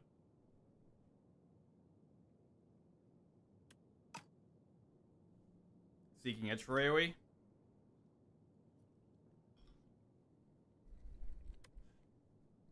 Bundle's always nice because it just gives you more options.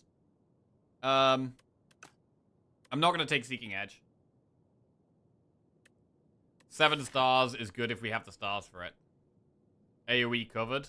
Kind of covered, but it's slow AoE, whereas this is like immediate fast.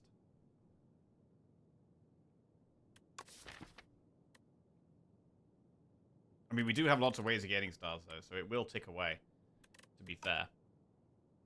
I mean, it might just be Bundle of Joy.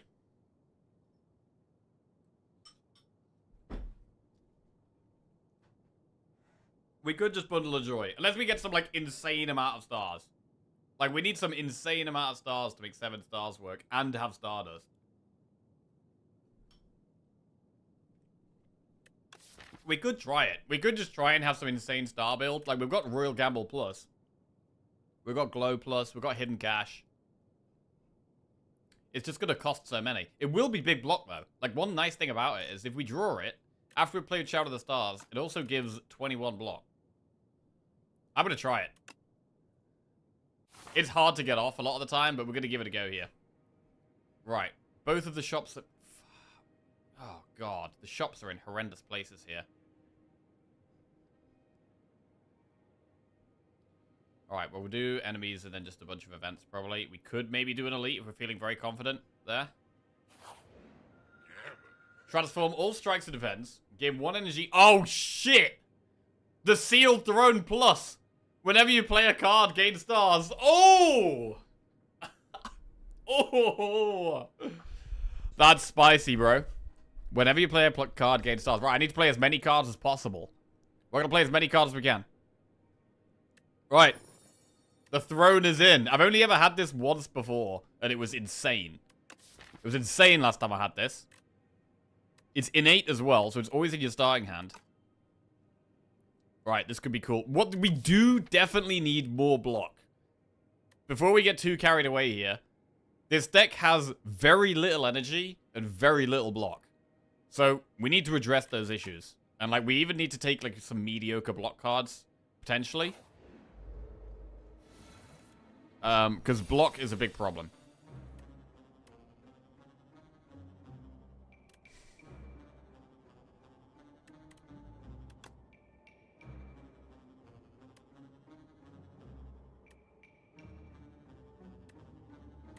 When do you spend or gain stars, deal 3 damage to enemies?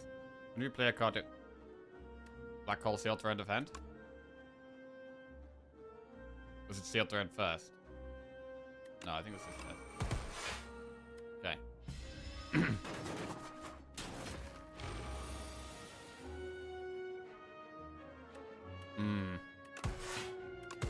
Blocking is a problem.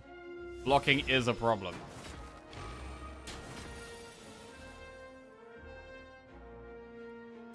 Seven stars. Haha! Nice. Okay, that was kind of cool. Right, I need block, bro.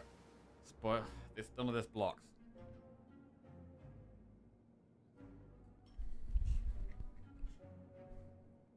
All right, skip.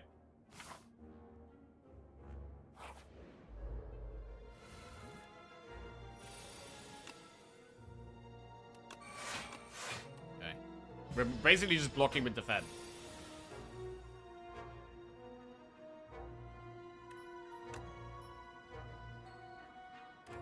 Stardust is quite a lot of damage. Do we just play it? But 7 stars is in the deck. That's the problem. And I want to be able to play 7 stars if we draw it. If I play this, we're gonna get a star back. 3 stars.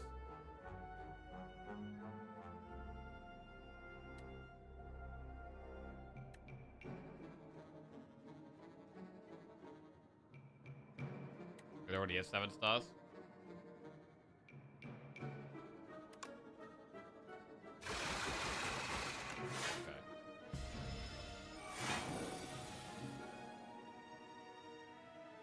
Okay.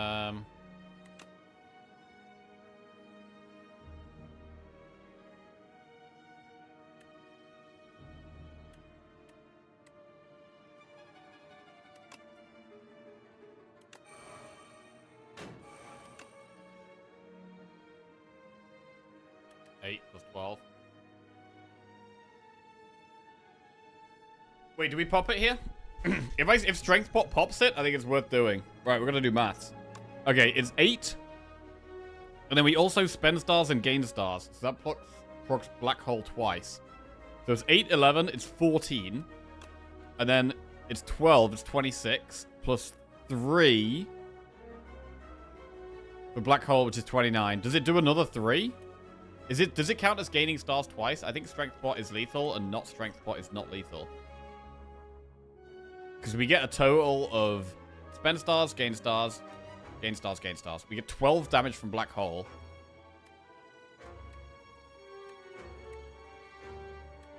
Plus 20.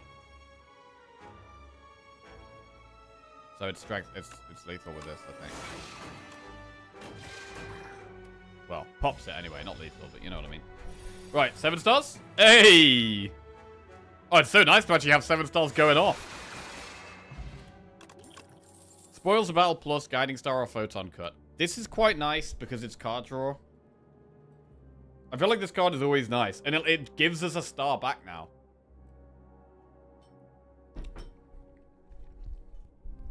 So I'm going to keep taking Guiding Stars. Enchant an attack with Corrupted.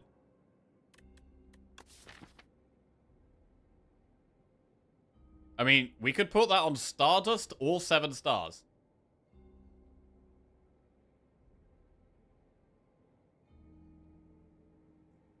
Or we could just transform. We could just transform a strike. I really do need block. I really don't mind transforming a strike here.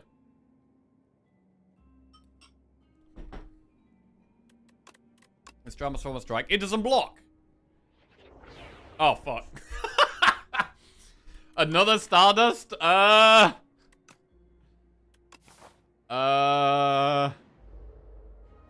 don't think that's good. I think that's bad.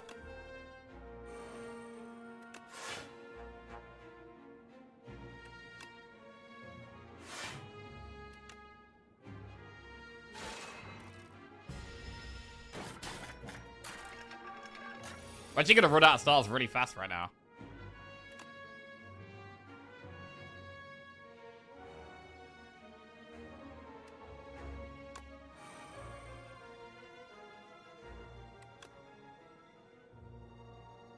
I mean, after we've played Shout of the Stars, Stardust does just spend all of our stars to, like, fully damage and fully block. Which is kind of good. But then we have to just start building stars again.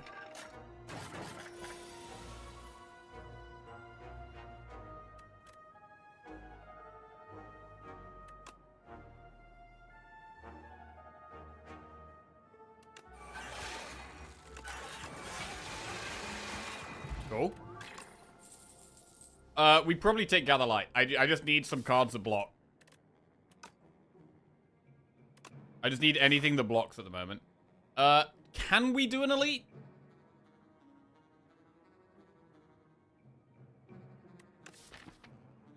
Do we just do an elite? We've still got... I don't know if we should just wait. Because, like, we don't have to do any elites here. It's a bit of a risk. We do get a campfire afterwards. What do we want to upgrade? I mean, 7 stars being 1 energy would help. I like Guiding Star upgraded. We do have 2 of them, though. Ah, there's a lot of things I want to upgrade.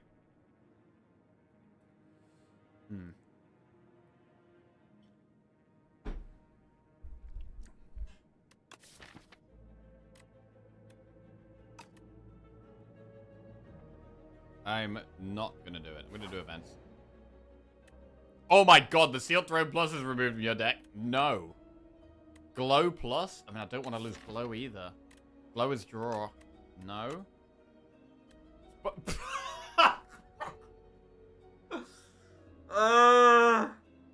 okay, right. Just slow down. Bro, I always end up just doing this event really fast. Like, I gotta slow down on this event, man. I just start clicking, and then suddenly our health's just gone. I'm not losing the spoils map. Okay, we could lose Venerate. Right, Venerate's gone, whatever. Okay, we're gonna start divining.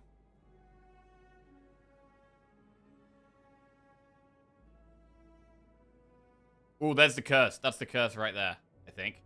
So we just avoid that.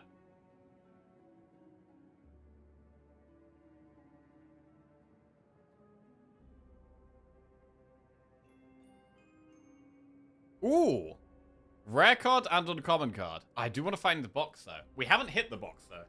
So do we just give up on the box? Where it's so nice when you see a bit of the curse. I think we want rare cards.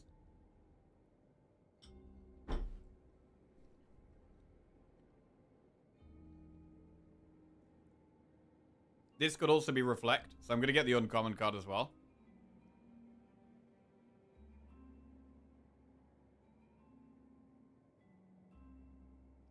Now we want to try and find a fat potion. Oh, there's the box. Okay. Oh, common card as well. 3 card rewards. Stable Serum, 10 gold. Patter plus Hidden Cash Crush Under. I mean, Patter... It says block on it, so we might just have to take it. It also does kind of work with 7 stars with Stardust. So we probably do end up taking the Patter because it's upgraded. Uncommon cards. Supermassive Plus. Quasar. Or Kingly Punch.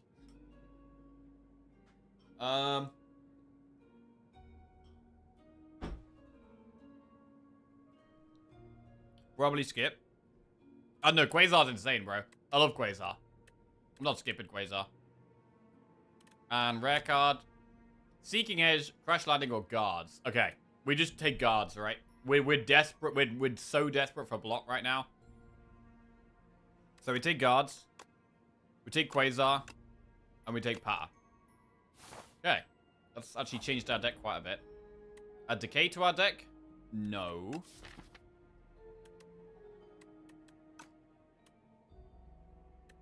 Just get a bit more gold. Right, we're gonna have mega gold. Okay. This is where the run changes. We get rid of the spoils map. We get loads of gold. Vexing Puzzle Box. At the start of each combat, add a random card into your hand. It's free to play this turn. That seems pretty good. We want to do the elite. We have to do the shop. Do we ever just do an elite right now?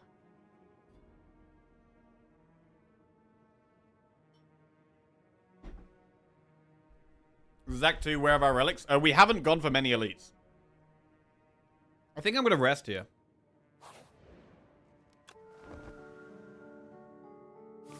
I'm going to rest. Enemy. Lunar Blast.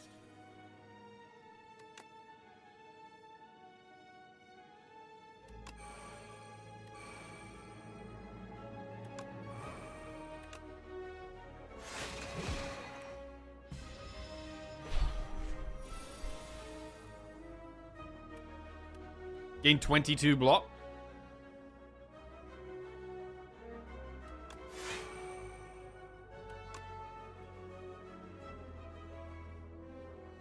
We should actually keep Royal Gamble, right? Because now we played Shadow of the Stars, it blocks 15.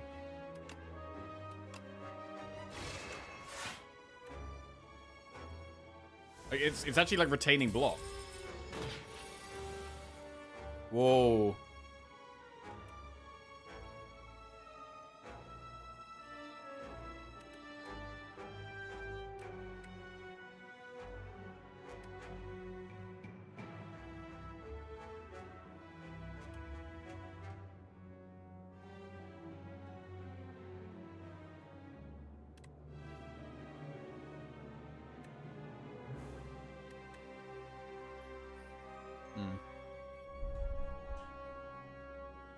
I mean, we do Stardust, right?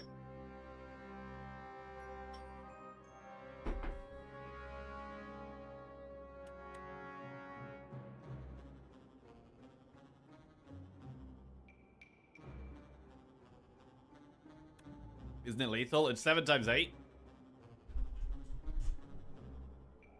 Or it's 18 times 6. Wait, 18 times 6 is kind of a lot. 13 times 6? Oh yeah, I forgot about the ones we spent.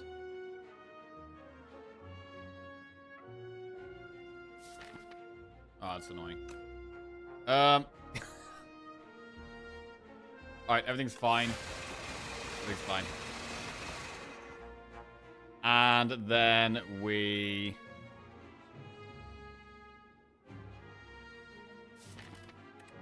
have 7 stars guards next turn. Alright.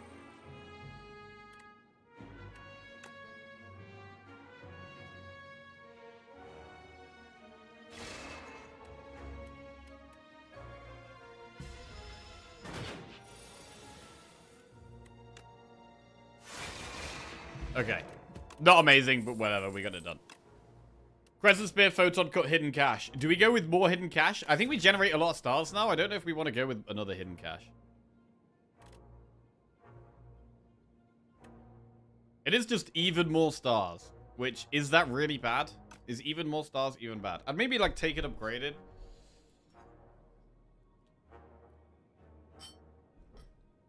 We are mostly worried about block at the moment. I'm gonna skip.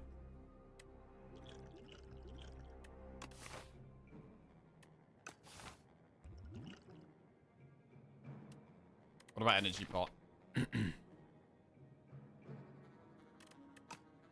Energy pot might be better than fire pot. Right, and we could go for an elite. I think we should. We get the bee man.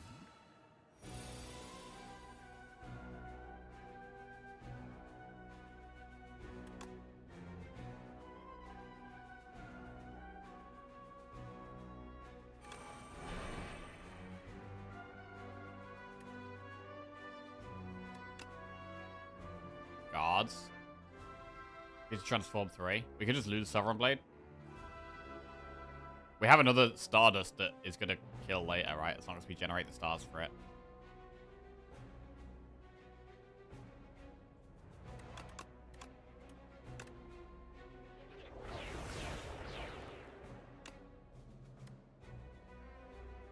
Prolong.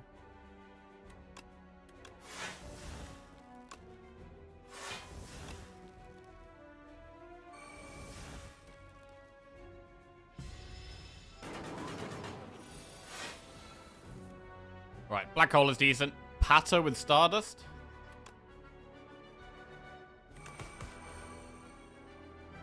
We could probably just play things. We could probably Falling Star and Guiding Star. Do we actually want to do that, though? We put more dazed in the deck. Maybe we just do... Maybe just wait until Stardust is lethal.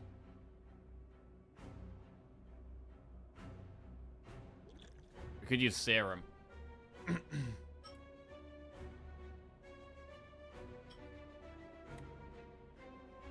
At the moment, we've got 7 times 8. But Pat, I can increase that. I mean, to be honest, if we do Falling Star Patter, Stardust, that is a lot of damage.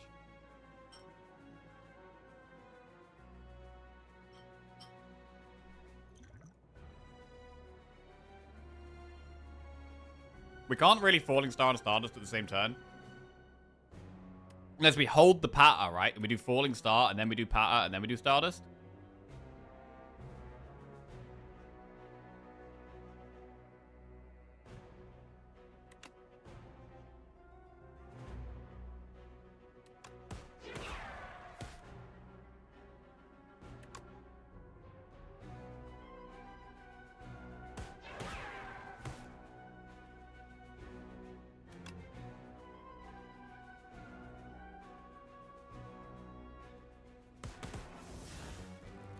$11 times 7.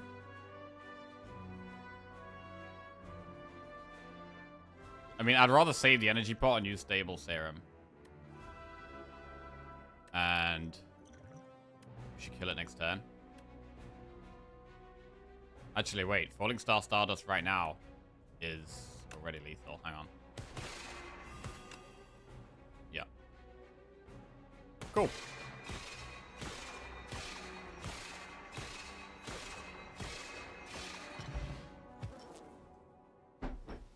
Beautiful. We get Gorget. Skip these. And trying to get to this shop. Procure 3 foul potions. I mean, do we really want this when we've got a shop on the next floor? I mean, we could just save a lot. We're going to have so much gold. We could just spend a lot of the gold in Act 3.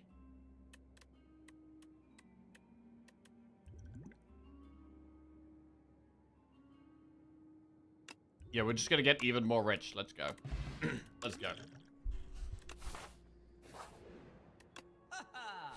Right. Hidden Gem, Anchor, Pendulum, Ring, Summon Forth, Cloak of Stars. Cloak of Stars might be worth. Cloak of Stars is probably worth. Hidden Gem is interesting. I like Pendulum. I like Anchor. What about Dingy Rug? Is Dingy Rug any good?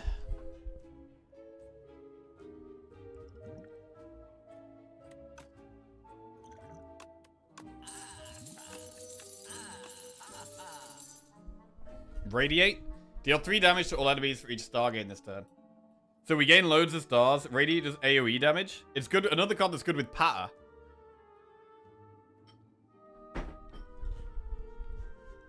If we have enough draw, it can be good. Similar with Cloak of Stars.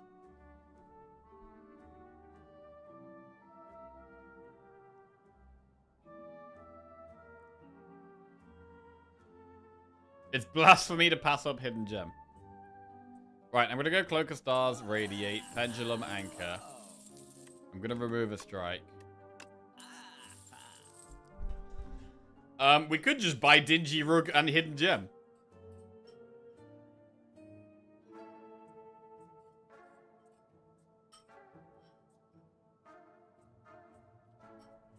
Debt remove? Oh, shit, wait. Oh, I forgot about that. Oh, crap, bro. Oh, whatever. Wait, Hidden Gem... Okay, the reason so that Hidden Gem can't hit the strike... because Hidden Gem can't actually hit your curses. So now Hidden Gem is more likely to hit, something good. Wait, Hidden Gem doesn't even work with Stardust, does it? Hang on. Ah, it's actually not a very good Hidden Gem spot. We might be better saving our gold. And, like, just doing a shop at the start of Act 3.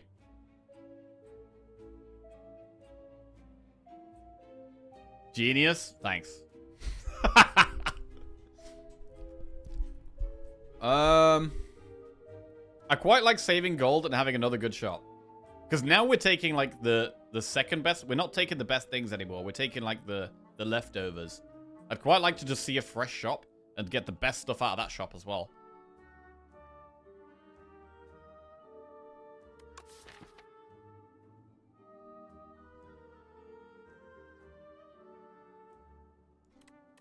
I don't know about Dingy Rug. I don't really know if this is good or not. It's kind of late in the run. I feel like if you get it off of it earlier in the run, it's going to be better, right? But Dingy Rug, it's only going to be colorless card rewards for Act 3. Plus the boss, actually. I mean, we could get a rare colorless card, but the rare the rare Regent cards are pretty good.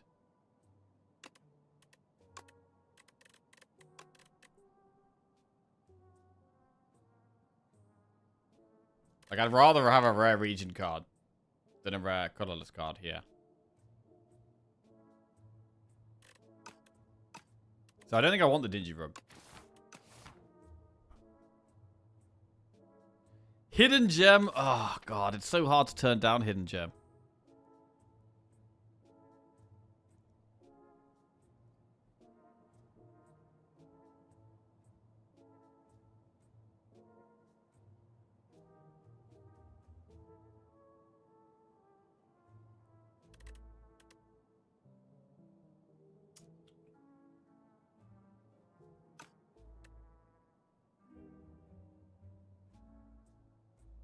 I do want the gem.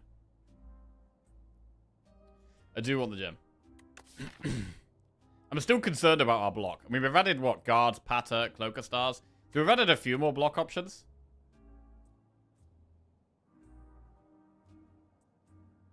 Just click it, streamer. Okay. Alright. Right, moving on. Upgrade Hidden Stars. 7 stars.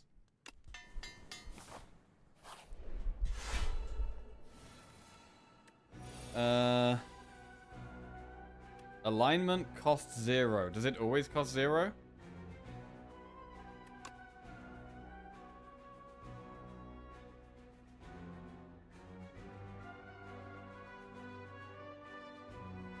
Just this turn.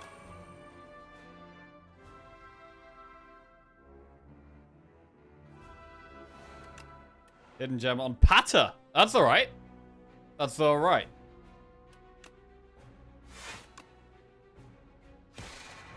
I'm now thinking about, like, not playing the Royal Gamble just because it can give us lots of block with Shout of the Stars. There's just no point playing it, really. Crab Cam? Oh, yes. Good job, chat. Right, skip. End turn, it retains. No reason to play it.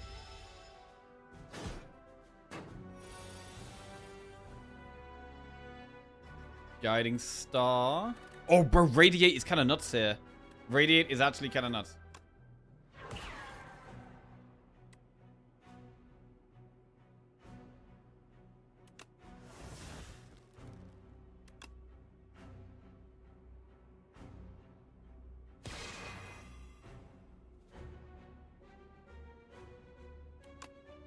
Shining Star, Patter, Radiate.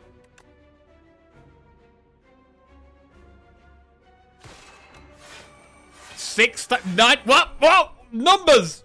Numbers! Oh my god, that was some numbers. Jesus! The numbers just kept going up. 16 stars? How do we have 16 stars? I don't know. But I like it. 7 stars?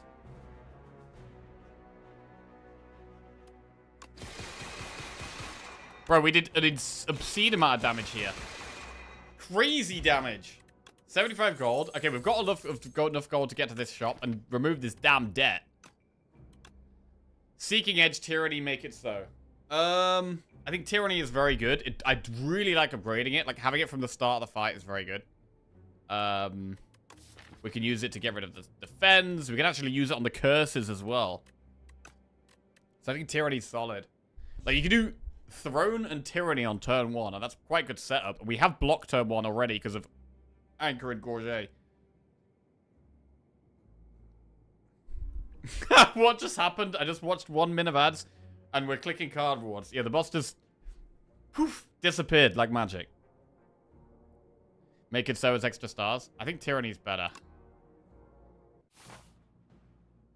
Right. We've got Doormaker after the test subject. Oh, Queen could have been really good for this Radiate. I want to shop. We've got one here. We've got one there, one there. Right, we're going to at least one of these. Probably just one. Let's see what the rewards are. Add one Apotheosis to your deck. That's also innate. Bro, our innate cards are going to just be insane. We're going to have, like, innate Tyranny, innate Sealed Throne Plus, innate Apotheosis.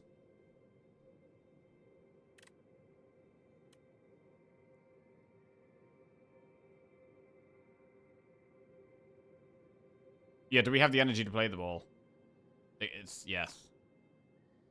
Gain 1 energy at the start of each turn. At the start of each combat, shuffle 3 days into your draw pile. Mark 7. I don't think we need to do the 1 HP. I mean, we still have, like, no block. We've still got barely any block. Ashen_sugar_ gifted Chris Joe a subscription. Ashen_sugar_ gifted a tier 1 sub to Chris Joe. They have given 15 gift subs in the channel. Thanks for the gifted sub, mate. Appreciate that. Chris Joe, welcome to the Jackoffs. Antler does give us more energy. The energy is nice when we're having the turns where we're, like, playing Guiding Star, we're playing Glow, and, like, we're playing our card draw. Like, 4 energy is kind of a big deal. And how much do we need Apotheosis? The main reason I want Apotheosis is literally to upgrade, like, the Defense and the Gather Light, which is a bit weird.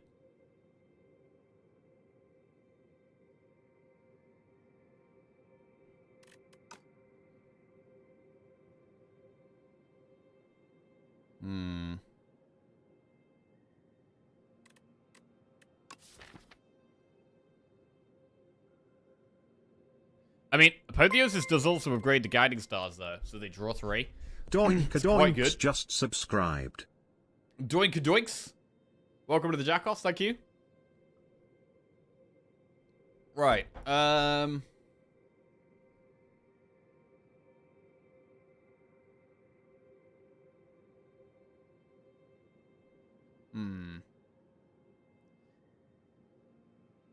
do feel like Apotheosis is good. It also upgrades Hidden Gem. Thing is, we're going to need to upgrade Tyranny, and we're going to need to upgrade Apotheosis. Can we get... We can do upgrade. Ralph_ just resubscribed for 79 months. A star playing stars makes me starry-eyed. Hey, Ralph. Welcome back to the Jackoffs, mate. Cheers, bro. Jewelry box? Tyranny's upgraded turn 1 with Apotheosis? Yeah, but it's innate, right? You can't upgrade it to be innate and, like, appear in your hand. That would be nice.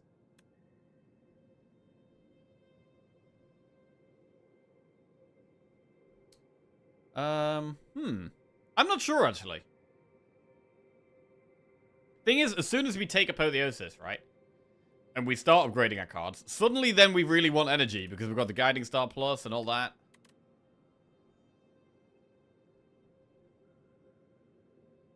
I am a little concerned about block. The more stars we spend, the more blocks we gain with Child of the Stars, so. Alright, I'm gonna go with this. We've already got good powers turn 1 here.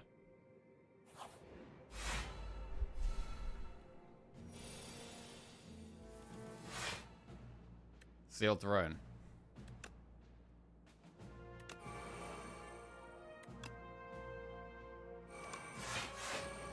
Patter. We have some vigor here.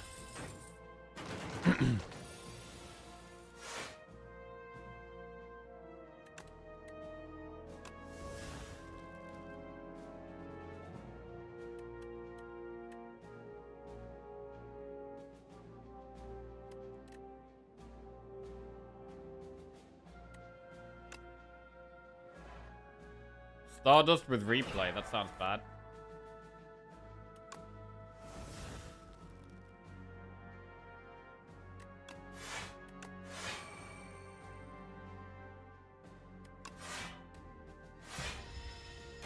Replay doesn't work with Stardust, I didn't think. Right?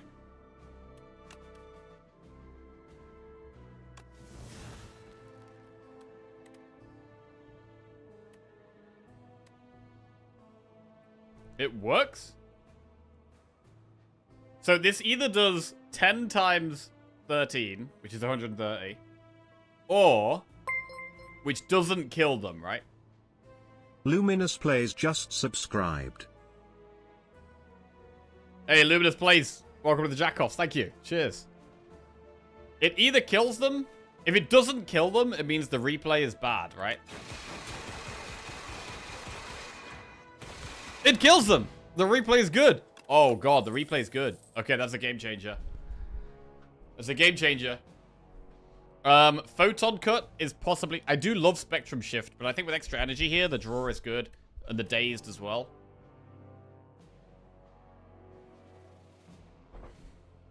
We don't need Spectrum Shift right now. I need to draw my stuff. Create a custom card. A power or a skill.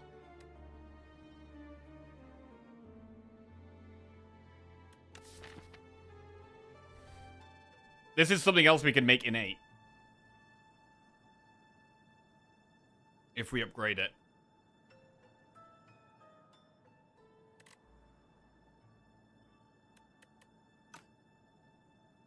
Energy Shield is so busted. There's one where you block and draw, right? Which is really, really good. The power can be like upgrade. Upgrade a card at the end of combat. Gain 2 strength, 2 dex. Or... your powers cost 1 less. I mean, strength and dex is good for us.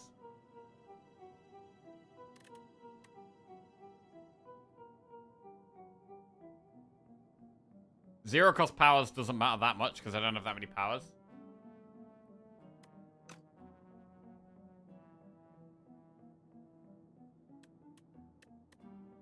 Let's make a skill. Add a random card to your hand that's free to play or gain 2 energy.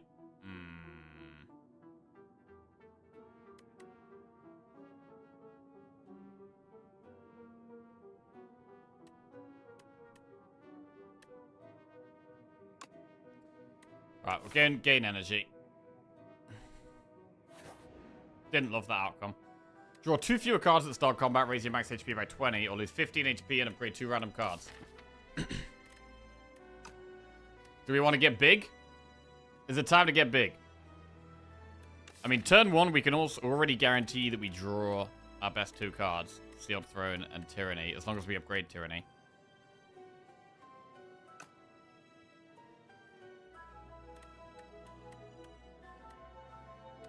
There aren't any real bad hits from upgrades. That is true. It is true that we've got loads of good upgrade possibilities. Don't know if we're going to be able to heal the health back up there. Like, I much prefer taking this, that if we got some kind of healing relic, which we don't have. Did you do any research about rice and buckets? I did watch a video of someone doing it, yes. I have seen someone do it now. But I didn't do it myself. I went to the gym and I did like what'd you call it? Like wrist curls and then like reverse wrist curls, which was okay, but I don't know. The rice technique looked like it might even be better, but I would just feel weird having like a bucket of rice just there. I don't know. I don't know.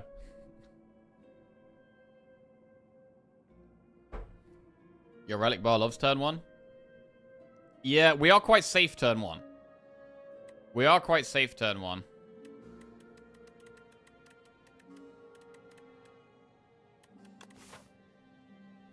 We do have 2 campfires coming up. We could just rest in one of them.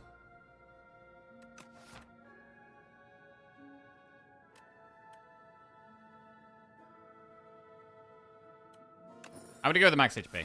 I think defense is our problem, and so a bit of extra... 20 extra HP can really help with that.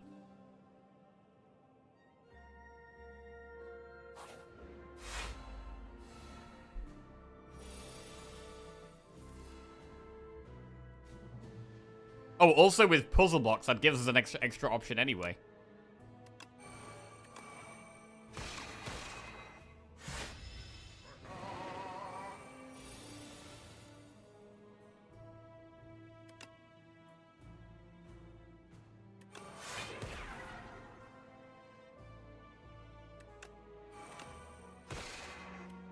Okay.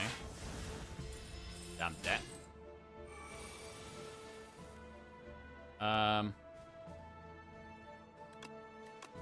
exhaust this in 16 block and 2 energy. Falling Star and then Guiding Star. I mean, Stardust is 7 times 13. That's kind of a lot. I mean, Radiate is... Yeah, I mean, it's just lethal. Good. Regen pot. Supermassive plus Photon Cut spoils a battle. I actually think Photon Cut is really good. I'm happy to add more. I'm happy to add more of these upgraded. We could also, if we were feeling very aggressive, do triple elite into a shop campfire. I think I'm more happy just doing the 1 elite, 1 shop. What are the best upgrades? We did want to upgrade Tyranny, didn't we? Obtain Royal Poison, heal the full HP, or lose 11 HP and find a random relic. Alright, get the relic. Planisphere. Whenever you enter an event room, heal 5 HP. We're literally not doing another event, so that's pointless. We're going to upgrade Tyranny. Really want that in our starting hand. Chest. Happy Flower. More energy every 3 turns. And we can go with another upgrade. Right, what do we upgrade now? Is it Stardust? Is it Hidden Gem? It's not Mad Science. Quasar is good because it gives us an upgraded card. Gem? If we wanted more block, Cloak of Stars is okay. Guiding Stars are really good upgrades, actually.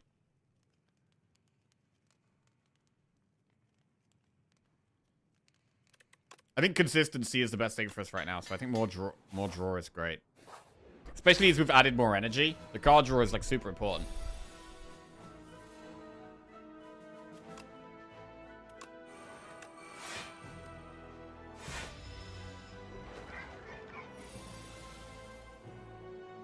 Exhaust Poor Sleep. Hate Poor Sleep.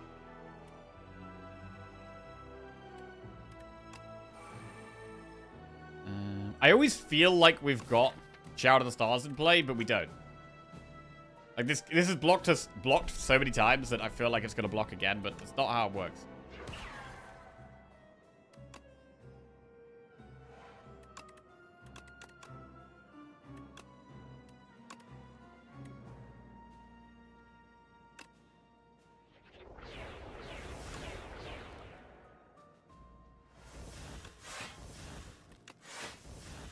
Right, do we just play this? 7 times 13?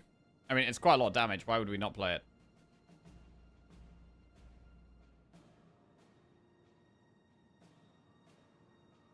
Region looks bigger than usual. Yeah, we're massive.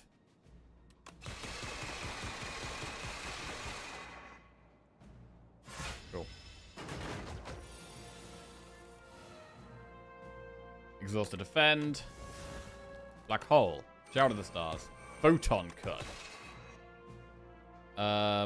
Put Patter on top of our draw pile and then Hidden Gem to try and hit Patter. Falling Star with Replay.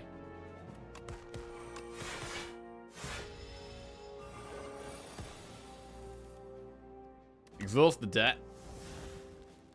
Guiding Star. Photon Cut.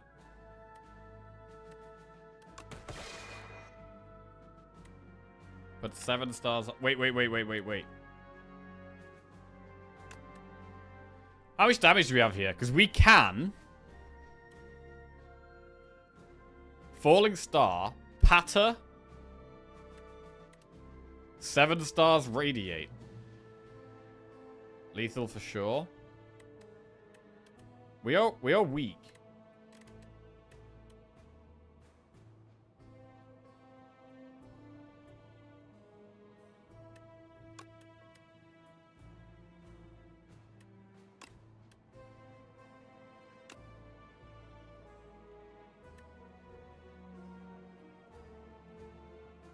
It says replay.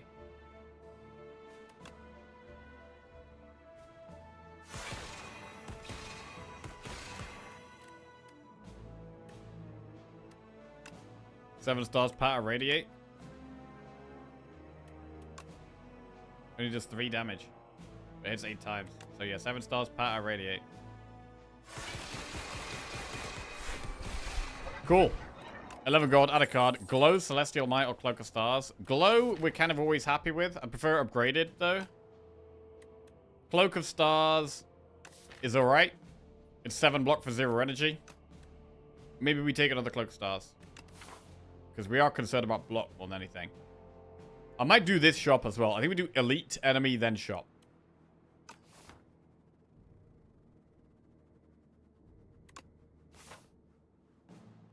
Elite. We should use the regen pot in this fight.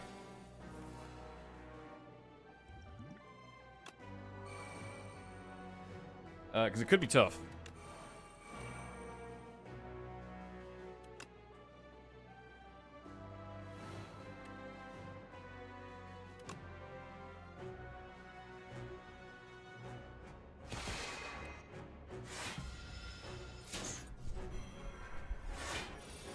Right, cards being ethereal is sketchy.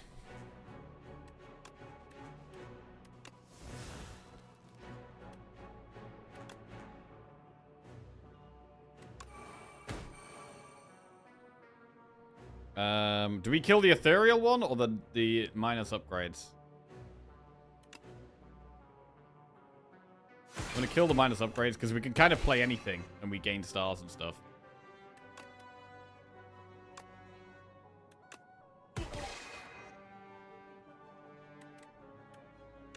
Put Cloak of Stars on top.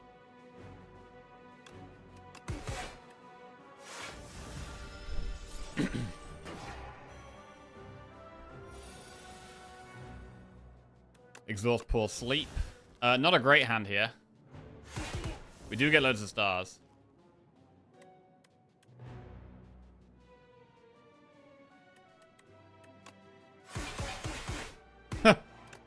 Okay.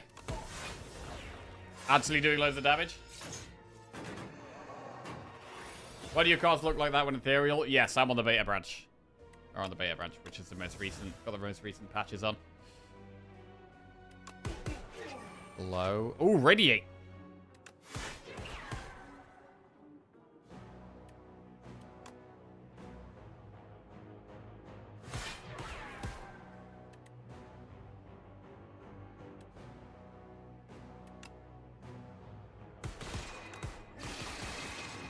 That elite fight went really well. Whenever you play a power, draw a card. Bro, that's insane. When we've got Sealed Throne turn 1 and Tyranny turn 1, that's 3 card draw on turn 1. Do we take another glow? How many glows is too many? I don't know. We're kind of happy with our upgraded stuff.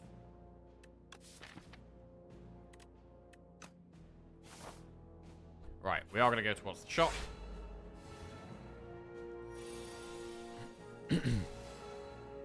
Seeking Edge.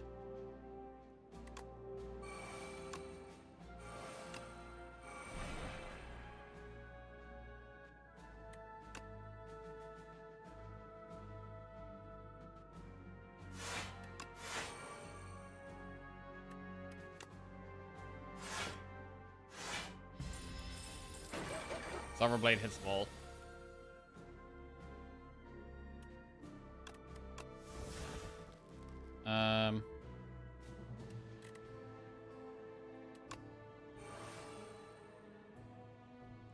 Wait, where do we block? Oh, guards blocks. We could guard. We probably should guards.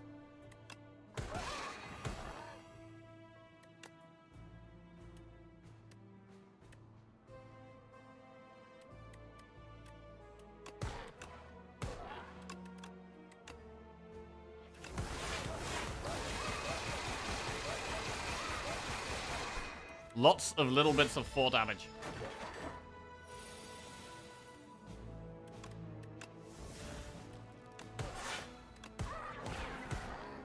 Oh, it's such a nice deck, bro.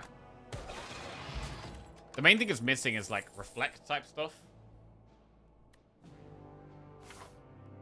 Right, we're gonna shop. Membership card, which we may as well buy.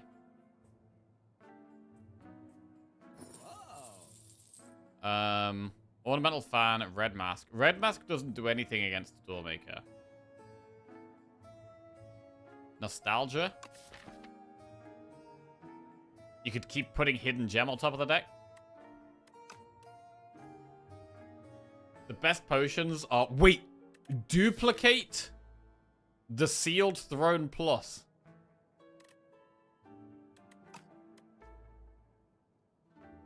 That's gotta be good.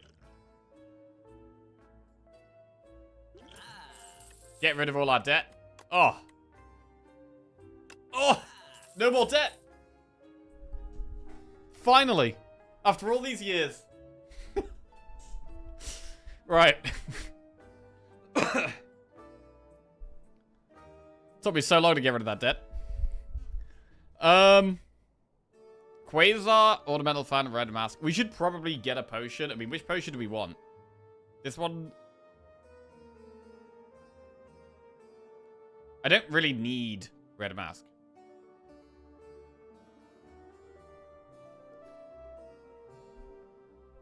Quasar's good. Cosmic Indifference? Cosmic Indifference is pretty good, to be fair.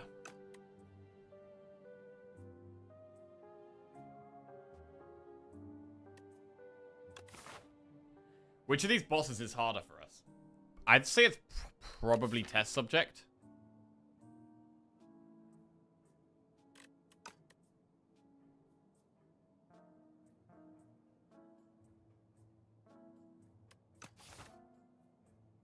I do have the perfect money for Fan, yeah. Fan is fine.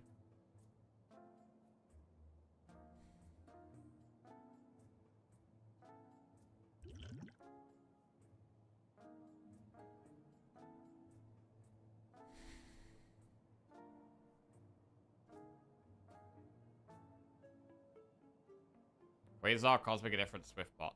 It's really nice to have a Swift Pot.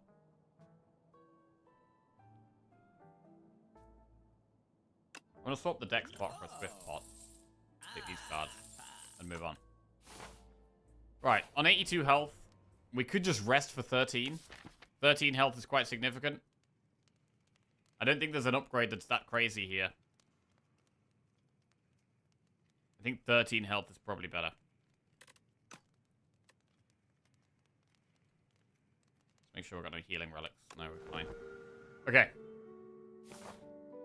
Right. In one of these fights, we are going to duplicate Sealed Throne Plus. And I think it should be this one.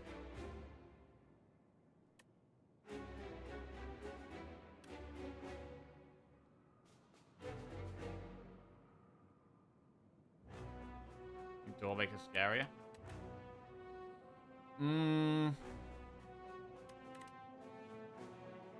Not a bad starting hand.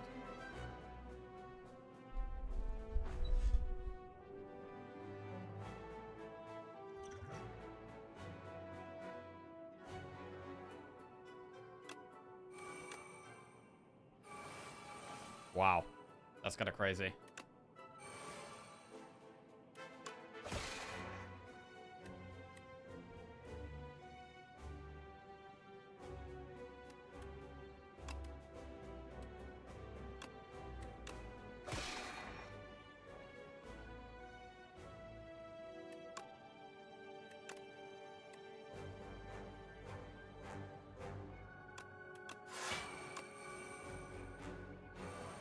Okay, we could probably just pop off on it next turn with this.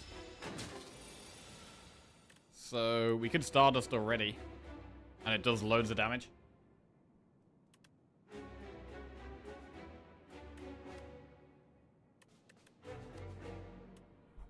We should probably get a power in play then. Like Stardust, Shout of the Stars.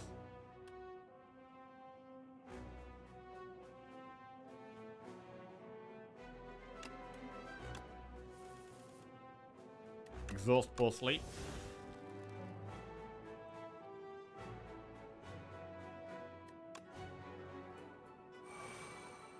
Oh, Black Hole.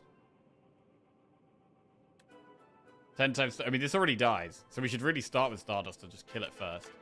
And then play the other things.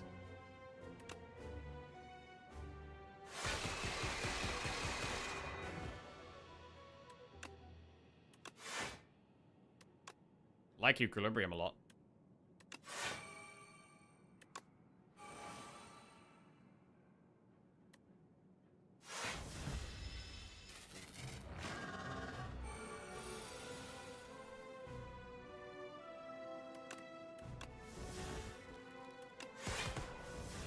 Block hidden gem. Ooh, on Stardust.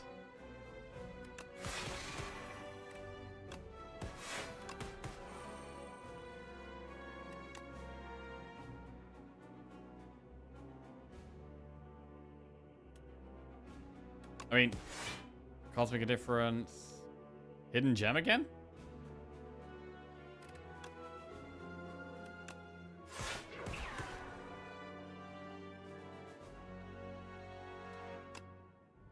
But I mean, 7 stars is just so much damage. How do we not play that? I'm being so greedy with this hidden gem. Alright, I should have just put Stardust on the top there, really. Right, we'll exhaust a Shining Strike. We just kill it.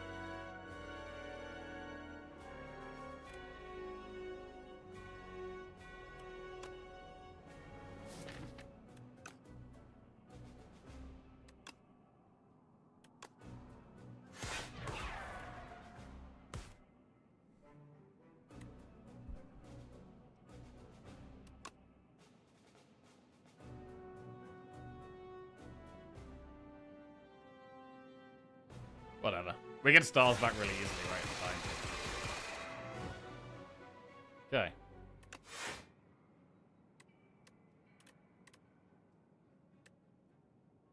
Gambit, but don't play it.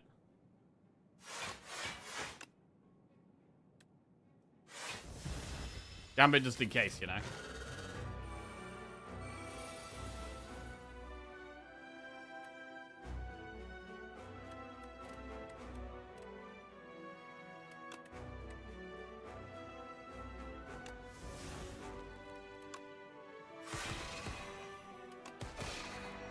Need to block this turn.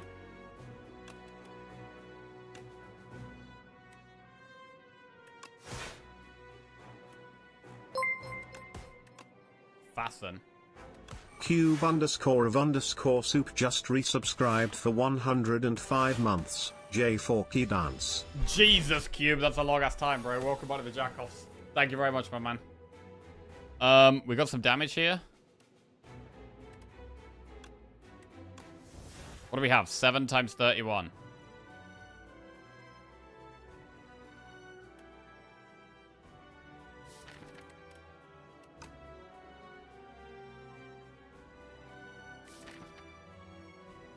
I need more draw.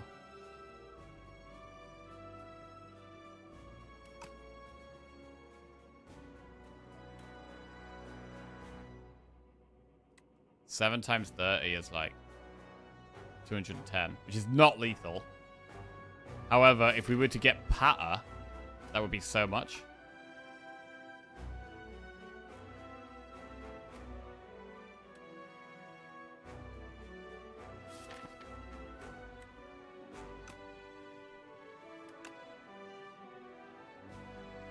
Cosmic Guiding Star Plus.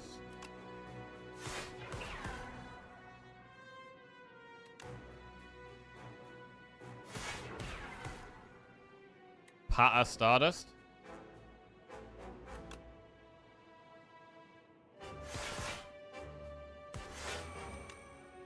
Ten times 36. That looks like lethal. Oh yeah.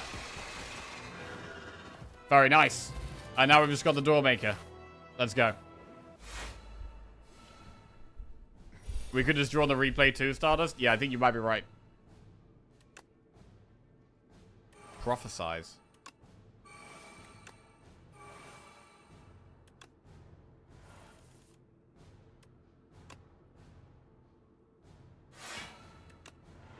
Hidden Gem on Royal Gamble is a lot of stars.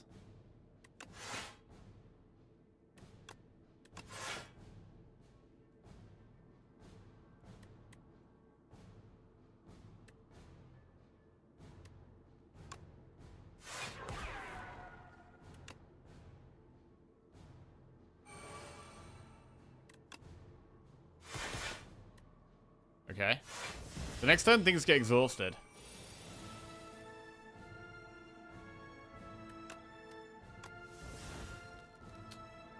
We have played Shout of the Stars. We can Quasar, we can Photon Cut, I think.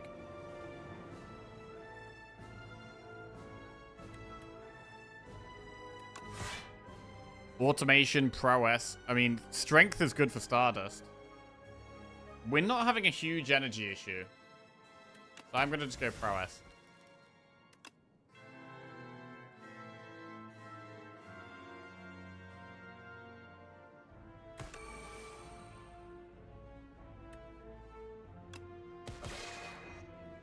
On top of the draw pile, put...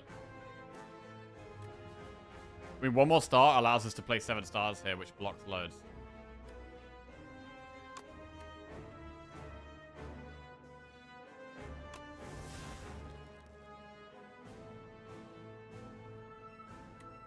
Shining Strike, 7 stars.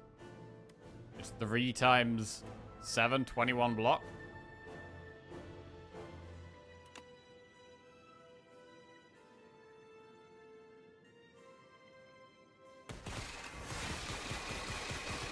Cool. Is Forge build terrible? I just got Slow's Power 2 trying to learn. No, a lot of my recent wins on Regent have been with Forge decks. There's certain cards that are better than others, though. You don't just want to, like, click every Forge card. Like, Bulwark is a very strong one. Summon Forth is a very strong one. The Power that makes the sword do AoE damage, that's a pretty good one. There's a lot of mediocre ones. You don't just want to kind of, like, click them all.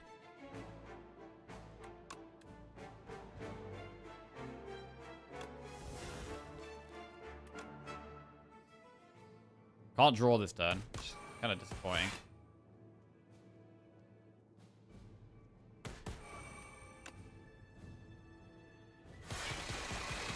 We just hit it a bunch. Cool. And we're out of stars, but we just get them back so fast that it's not really a problem.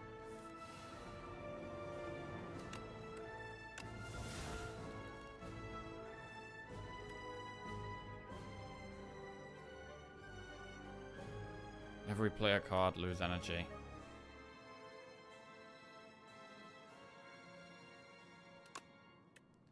Royal Gamble with replay. We want to play that last.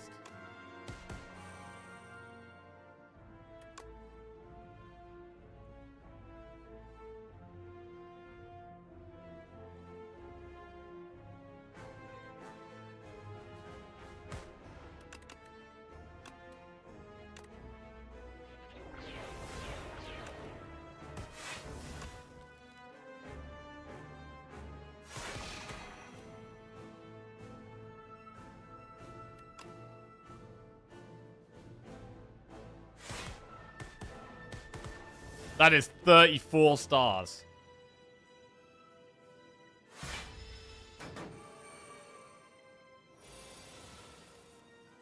Anything we play gets exhausted here. Stardust is 6 times 34. What's that?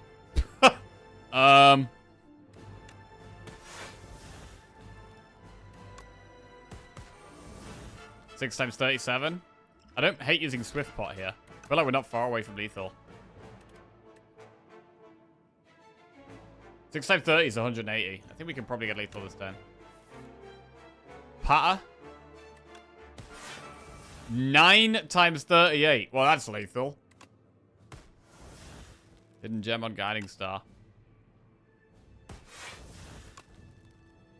9 times 40. There it is. A dead door. And an absolutely massive win. What a run, bro. This deck just started absolutely popping off once we got Sealed Throne Plus. What a card. What a crazy card. These are some of the most fun runs, man. Where you could just be really greedy with star stuff. I mean, we were very greedy, right? Because we took 7 stars before we even had Sealed Throne. We took this literally at the boss, and then after the boss from the Ancient, we got this. It was just so beautiful. So beautiful. I mean, we had a lot of star generation anyway, but yeah. Sealed Throne is just so insane. And then when you get the powers as well, so it's like you spend stars and you get blocked.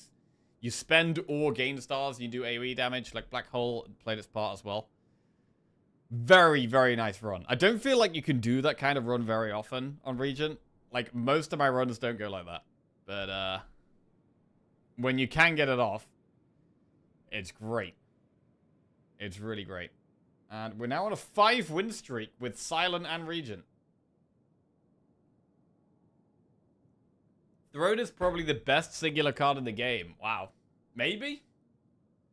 It is absolutely busted. How do you get it? I've never seen it. You get it from an ancient reward at the start of an act. So you can get it at the start of Act 2. From the Arobas Ancient.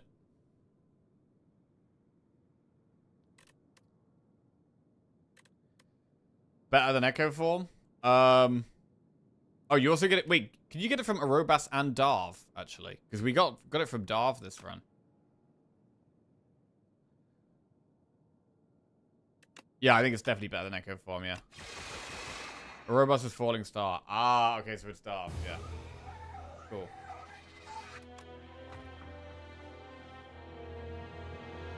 Very nice. Well fed.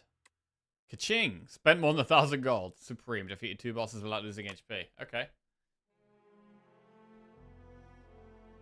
Ah, what a beautiful run. I mean, there's clearly 2 characters we're doing very well on right now. Silent and Regent. 5 win streaks on each of them. Alright, let's update that.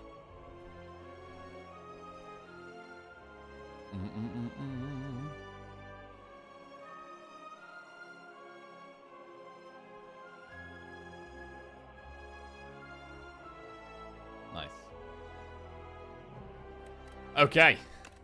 Well, Necro next. And I think Necro is actually my weakest character. I'm really not very good on Necro, even though I think Necro is strong, so... Gotta get locked in here.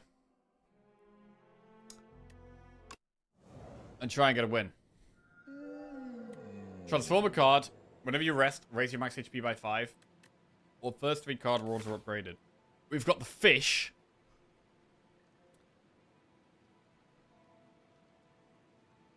Could do this. Looks quite good. Or could go up this way. Enemy shop. We have to go through 2 shops, though. That's actually pretty bad. Right. Transform or Silver Crucible. Right, let's get a prediction up. Will we win the Necro run?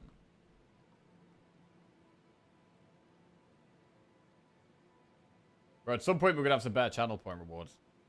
At the moment, it's just adding an emote, pretty much. Every time I try and play Doom, I feel like I'm stomping everything, and then I get to the boss and die. Wait, really? Wait, I think Doom's generally good against bosses. Well, there's certain Doom cards that are good against bosses. Like, the good hallway Doom cards are like Negative Pulse is good in AoE fights, in hallway fights. End of Days and Deathbringer, these are really good in hallway fights. But No Escape is the boss solution, really. No Escape is the best boss one.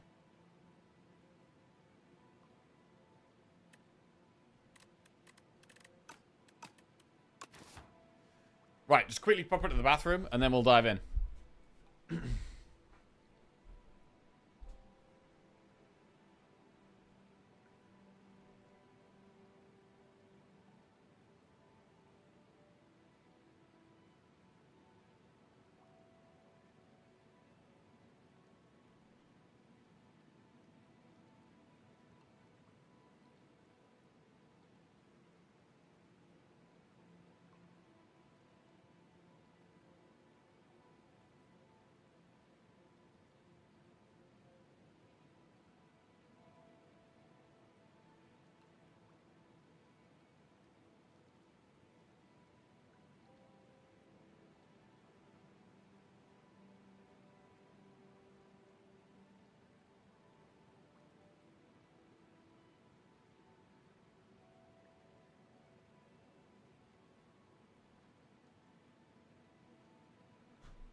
Right. Doom very good against Underdogs elites. Yeah, it's really good against the colony. And also the AoE Doom stuff. It's good against the gardeners as well. It's not good against the Terror Eel. I think the Terror Eel's not Doom isn't very good against that. Because you want to get it to half health to stun it. Whereas Doom doesn't get it to half health. So it's really good against 2 out of 3.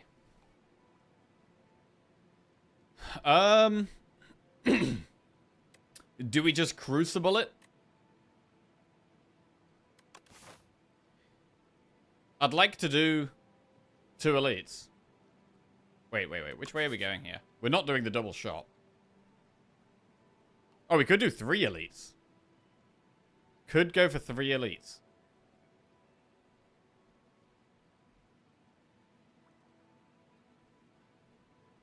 We get to upgrade Bodyguard there. After already having 3 upgraded cards. Let's go.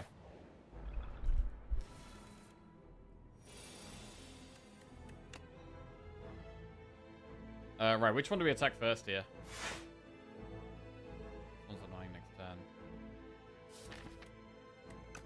We're not gonna kill it next turn. Next turn's gonna be blocking again. This one. Next turn's blocking, I think.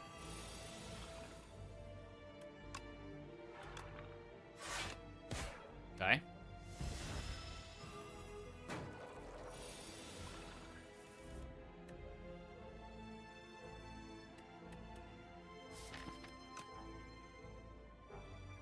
We're gonna take damage next turn. But I think it's just the way it goes here. We could take less damage, actually, if we Bodyguard. Yeah, we should Bodyguard.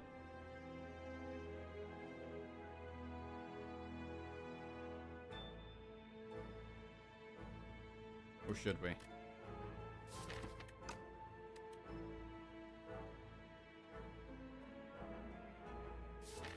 We have 9 block next turn. Yeah, I'm gonna Bodyguard.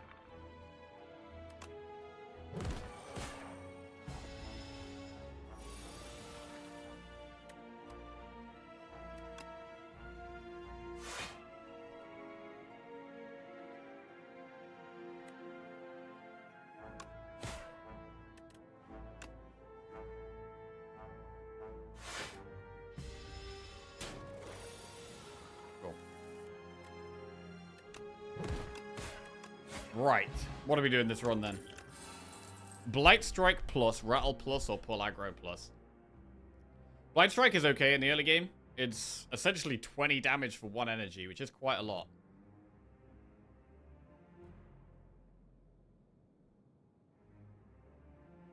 But Pull Aggro is quite safe. And already works with Unleash.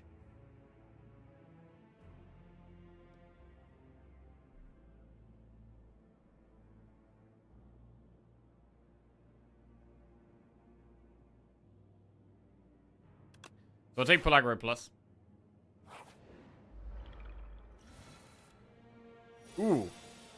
Nasty turn 1. Do we have a block pot?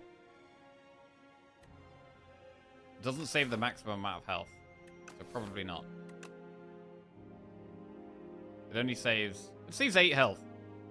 I'm gonna do it.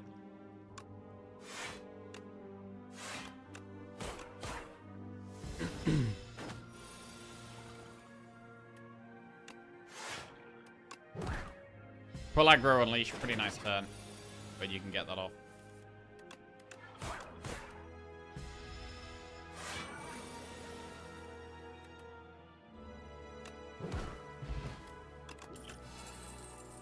Negative Pulse plus, Drain Power plus, or Shroud plus. I mean, Negative Pulse is quite good. It's quite nice to have AoE Doom as well. Shroud? Oh, we definitely don't take Shroud with no other Doom cards. Drain Power is okay, but I'd lean towards Negative Pulse here.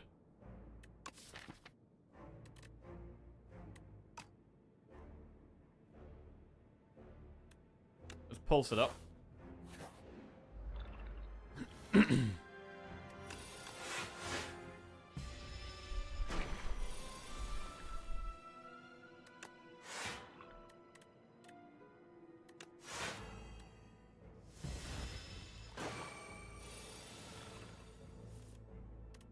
19 damage.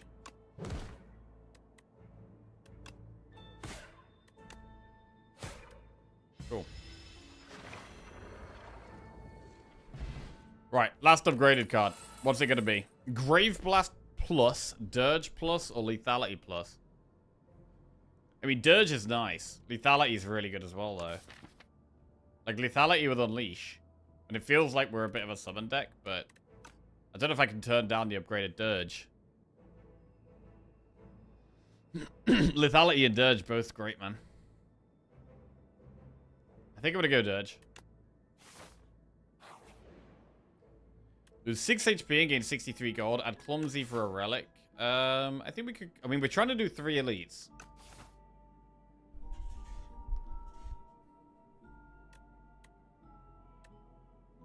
There's no shops this act. Let's get the relic. Reptile Trinket. Whenever you use a potion, gain strength this turn. I don't think that's very good.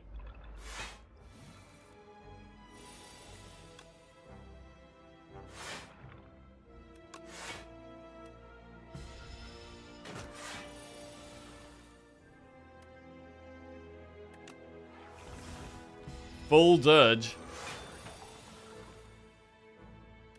26 damage Unleash.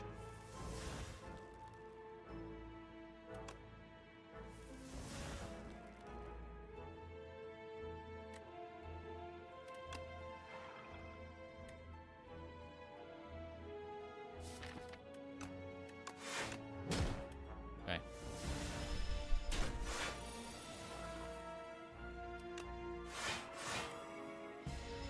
Just draw Unleash and we kill it pretty much.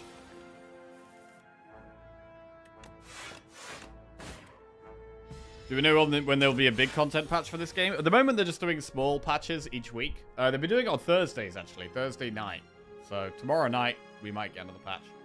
But they're just very small balance updates. In terms of a big content, in terms of like Act 2B and Act 3B and Act 4 and that kind of thing. I don't think they've given us any kind of a date for that or when that's going to happen. So I don't really know.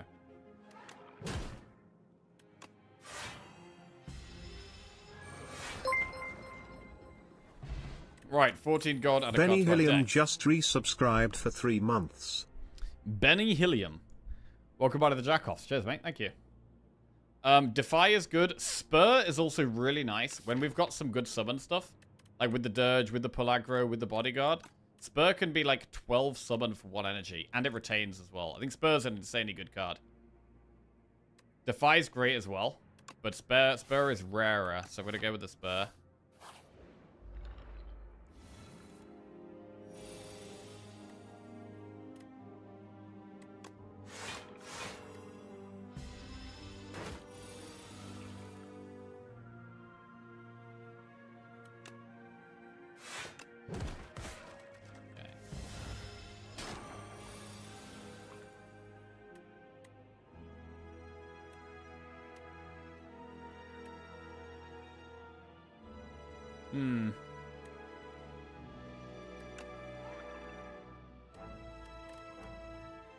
This isn't great. 20 damage all of a sudden.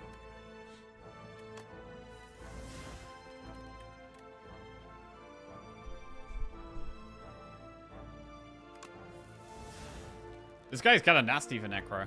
It's a pretty bad draw as well.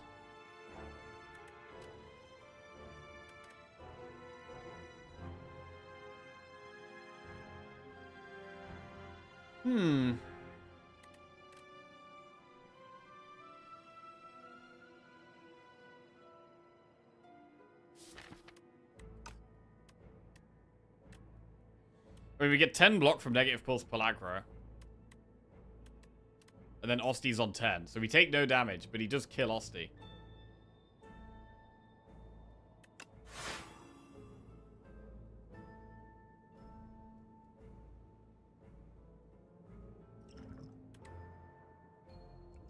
Swiftbot gives us enough strength to kill it.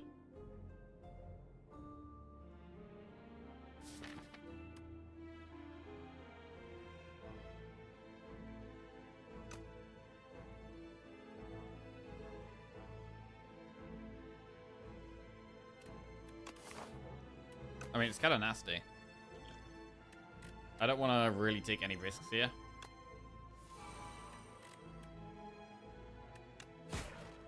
So I'm going to just kill it. Right. Fruit juice. Get a little bit of health back. Then we have fetch, sculpting strike, or so. Fetch, is there ever a reason to not take fetch? It's kind of just free damage. It's kind of just free damage.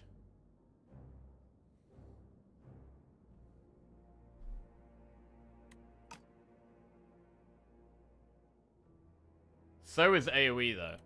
But I guess we already have negative pulse for AoE. So we'll go fetch.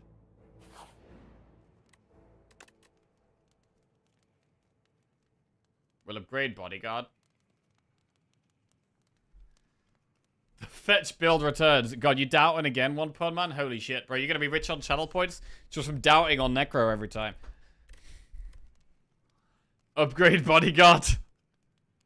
Or upgrade Spur. Spur's a good upgrade, but Spur's already strong, and it's easier to get Spur off if we have bodyguard upped.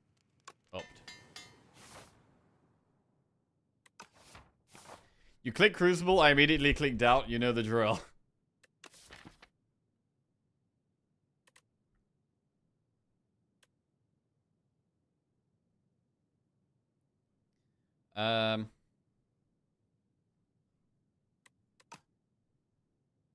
Alright. Okay, this is the worst one for us. This is the worst one for us, I think.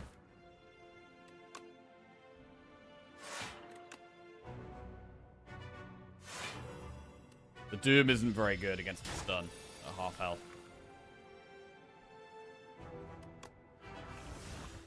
Alright. 24. Very hard to do damage with Osti being so low all the time as well.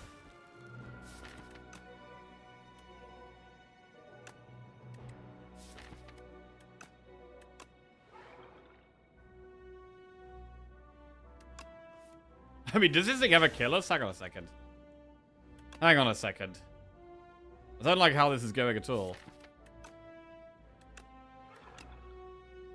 We should unleash there.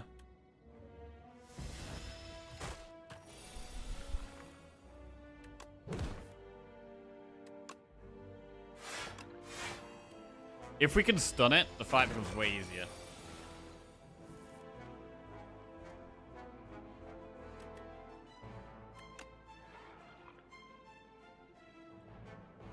We could just fruit juice here and do 2 strikes. Although, I guess we'd want to do it on the strength. Oh no, fetch. Osti doesn't get our strength, right?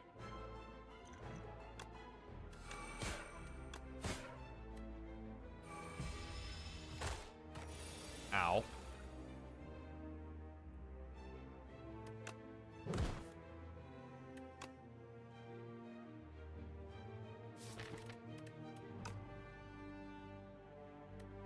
Seven puts it to 90.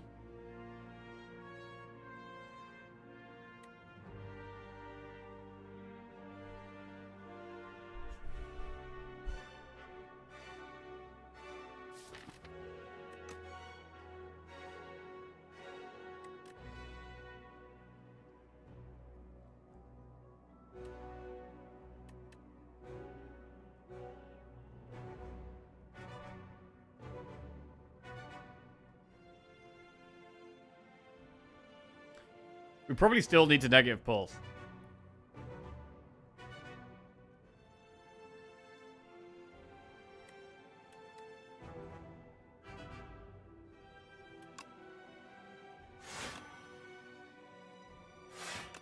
Alright.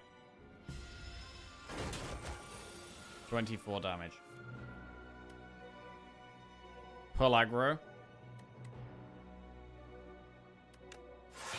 And then Unleash does 12 if we play it here. We take a bit of a hit. But then we can pop it the turn after.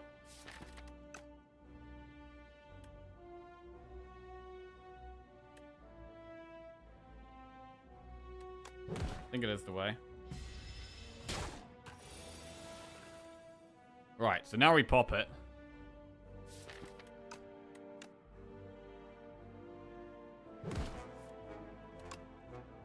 Negative pulse is nice for some more doom. It's got 44 doom. Need to do damage here.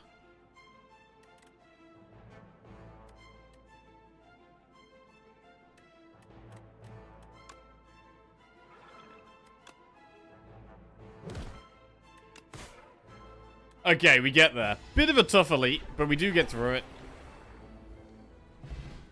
Centennial Puzzle is card draw. Grave Warden, Blight Strike, negative pulse. Grave Warden or negative pulse? I mean, 2 negative pulses can work quite well together. But Grave Warden is more block.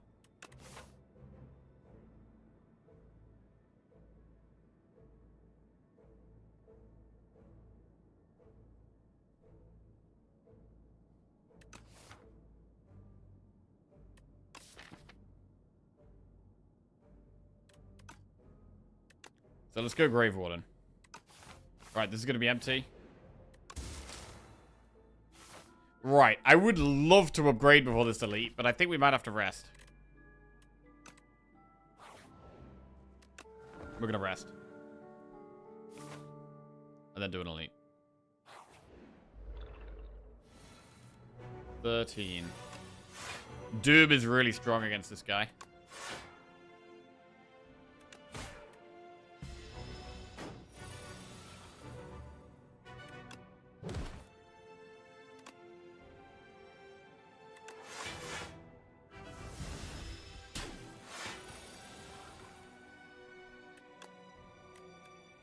Pull aggro. Bodyguard? Or unleash? I think it's gotta be bodyguard.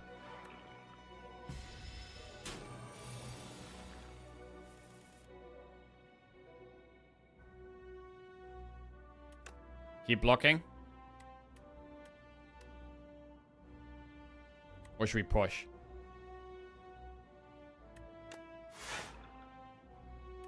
We could push 15.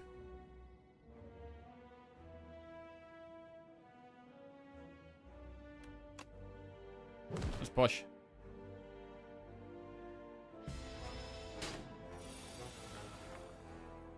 Really strong spur.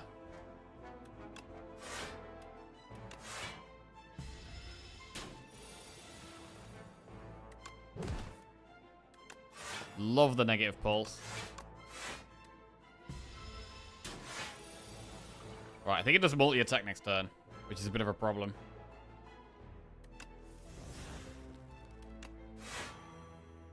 Dirge is okay. 14 times 2.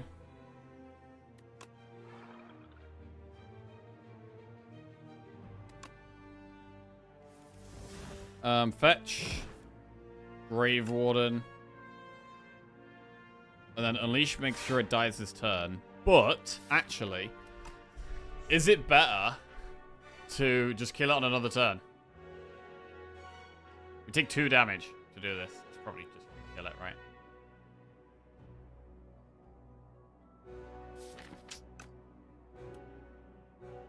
Are you winning? We have been winning for like the last maybe like 2 or 3 hours. We've been winning. This run though, I don't know if we're winning this run. I'm just actually way less confident with Necro. I don't know what it is. Does anyone have like a character that they're just less confident with than the other characters? Like for me, that is just Necro. I need to practice Necro a lot. Yes, Regent. Chad. Stuck with Regent. Regent. Ironclad. Ironclad 100% sadness. Regent is garbage for me. Okay, so a lot of people in the same boat with Ironclad or Regent. Personally, I think I really like Regent. Like, Regent is one of the more complicated characters, definitely. But I think Regent is actually strong. I think Regent's really strong. Once you get used to him. Alright, let's just kill this. We take 2 damage to kill it. And what do we get? Mango. 14 max HP. Not going to complain about that. Sleight of Flesh. Whenever you apply a debuff to an enemy, they take 9 damage. This is really strong. At the moment, it only works with negative pulse. But it is very good.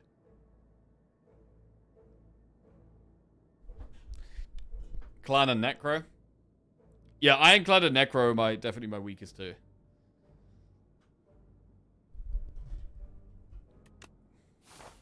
Right, let's take Sleight of Flesh. We have the AoE fight next.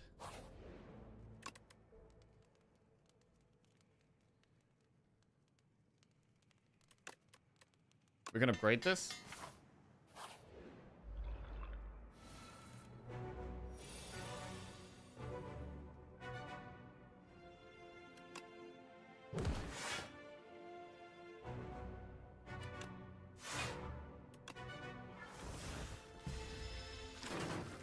So, Sleight of Flesh and the AoE Doom card are super insane together in this fight, if we can find them.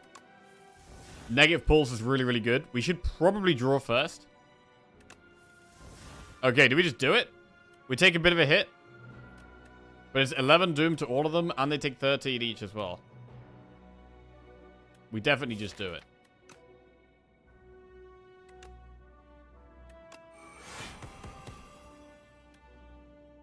It's crazy. Right.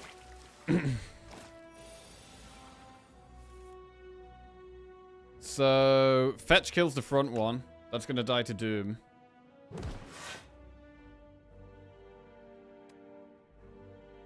We probably just block as much as we can here. Wait. We kill the front one. I mean, right now, Negative Pulse is just an insane card for us. Now, once we played our power, I mean, it's the only real card that actually works.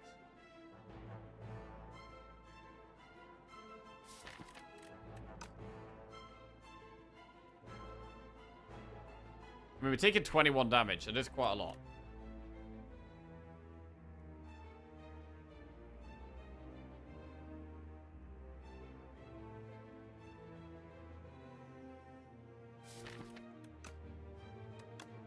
Right, I'm going to bank on this soul, giving us the lethal on the back one next turn. Rather do this and try and actually block a lot. Right, Pulse is insane. And we can draw for lethal, potentially.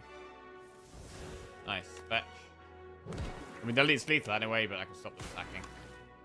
Right, very nice. Akabeko, energy pot. Akabeko... I mean, it is just free damage. You can't really complain about Akabeko, right? It's free damage. Bury, Grave Blast, or Pass. I don't love these. The one thing going for us right now is that we really need more things that proc this Sleight of Flesh. And at the moment, we can Grave Blast. We can upgrade Grave Blast to pull it back. Grave Blast I want to upgrade, though. And right now, I think we already have... Like, Spur is already a really good upgrade. So I'm going to skip, I think. And then we have one more fight before we're coming towards the boss.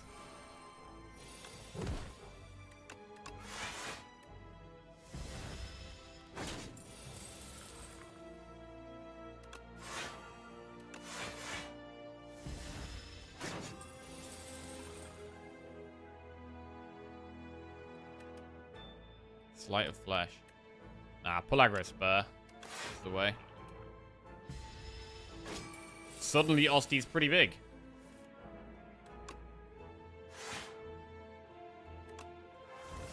I really like Spur.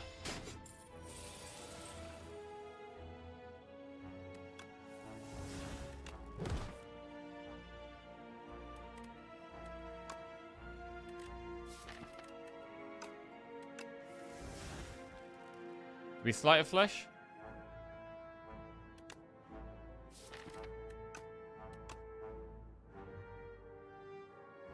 It's expensive. We can just block loads. Yeah, we probably don't play it. That's fine. We could just do some good Unleash stuff.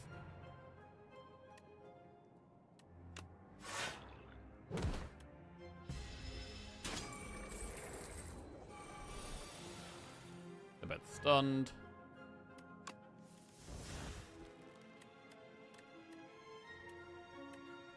Wait, why is Strike doing 10 damage?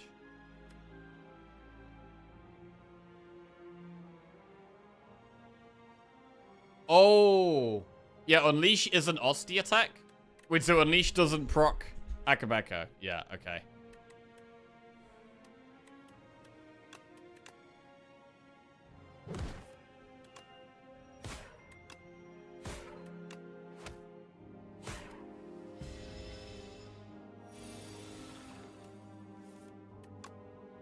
Alright.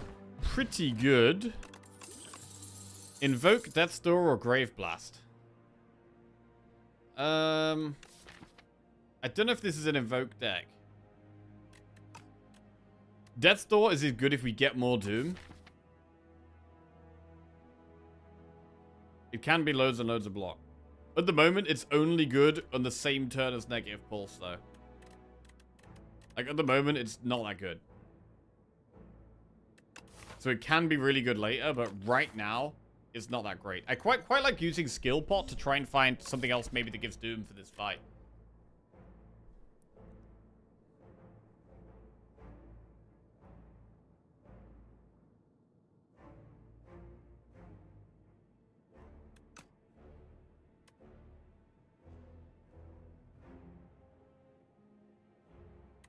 Alright, I'm going to take Death's Door.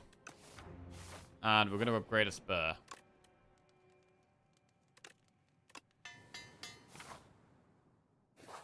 And I think we are going to use the Skill Pot in this fight.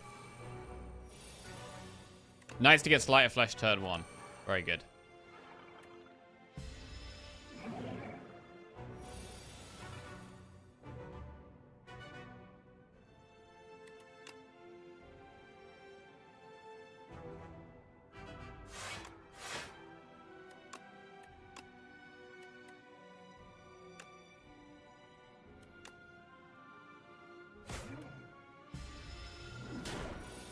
It's very hard to get Centennial Puzzle procced here. Alright, Beacon is decent. Negative Pulse is decent.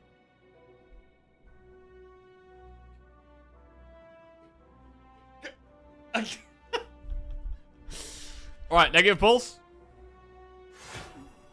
Beacon. Right, do we Spur or Strike? I mean,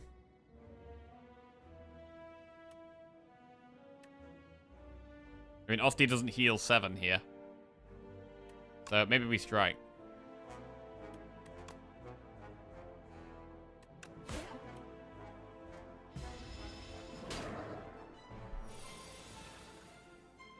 I don't know if I want to just YOLO Skill Pot. Like, I feel like we should wait for Skill Pot. Wait to use Skill Pot at the right time. But at the same time, I do just want something that applies Doom. That's all I really want. So I am going to use it right now. Invoke, Borrow Time, Cleanse. Well, you can cleanse some good stuff in this fight. We can Soul, Fetch, and then now we can cleanse a Beacon. Oh, and draw a Beacon, of course. Got 2 in the deck. Cleanse a Beacon, beautiful.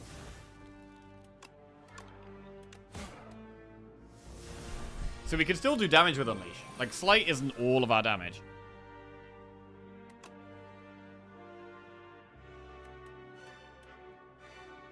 It's kind of hard to get Dirge off. We probably just go for it, because we have Spur to heal Osti up. The max HP matters a lot more when we've got Spur.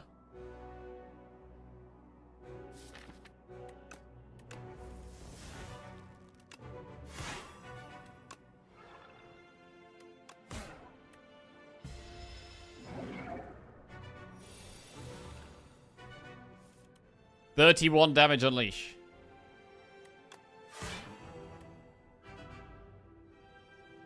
We could use Energy Pot here. So I can Soul. Play what we get. I mean, how's this fight going? Are we happy with the way this fight's going? The thing is, Osti's about to take a very big hit. I'm going to use the Soul.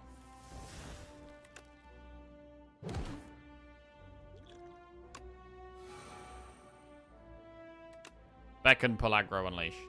Better.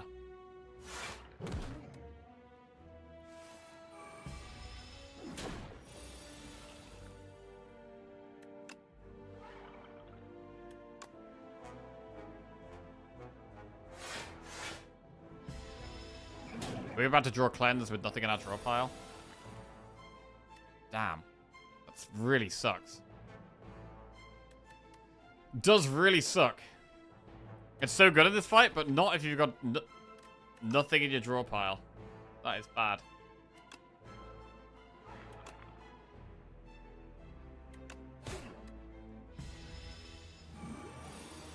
Add Soul. I don't want to really add and then remove Soul. Spur Unleash is huge. Huge damage. Wait. It's intangible. God damn it. Alright. Well, the wait goes on. The wait goes on. This is not going very well. I'm kind of glad we used our pots, because it's not going well at all, really. Okay, now we can cleanse the beacon.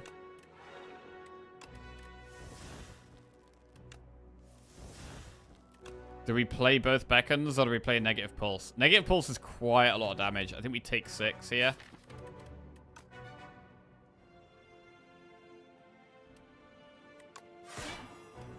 Yeah.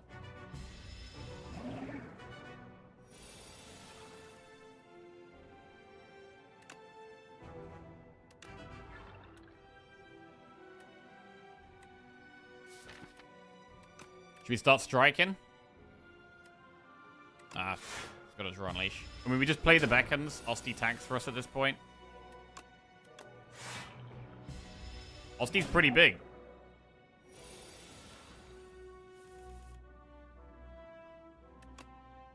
Beacon. Spur. Strike. Right, and turn.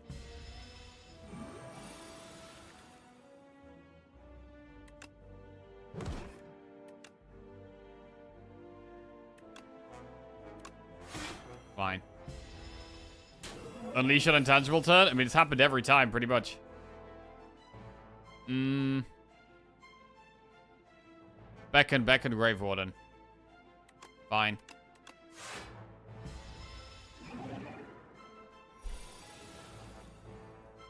Three beacons. There's actually none in... Bro, honestly, this cleanse? What is going on with this cleanse? Piece of shit. This is like the best fight for cleanse. And it's still been kind of useless. Alright, well, we get there in the end. We get there in the end. Okay. 75 gold.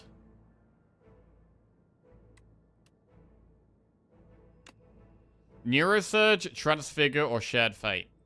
Add replay to a card. Neurosurge is really good. We can add Doom to ourselves, which does also mean that Death's Door is active every turn, which is strong. Shared Fate, enemy lose strength is good. I mean, we're not really using strength ourselves, but I'd lean towards just doing Neurosurge, to be honest. Let's do Neurosurge. I like that it activates the Death's Door. We can do Shop, Campfire, Campfire Elite. Quite nice. What do we have here? Right, add 2 Relax to your deck. Remove 5 cards to your deck, and after each combat, randomly add 1 back upgraded. We don't really need that many upgrades. So I don't think we go with that. Doubles block gain from a card that goes to sleep for 2 turns. Honestly, these aren't... I don't think the Tooth is very good here. I do quite like Relax. But we're going to want to upgrade them.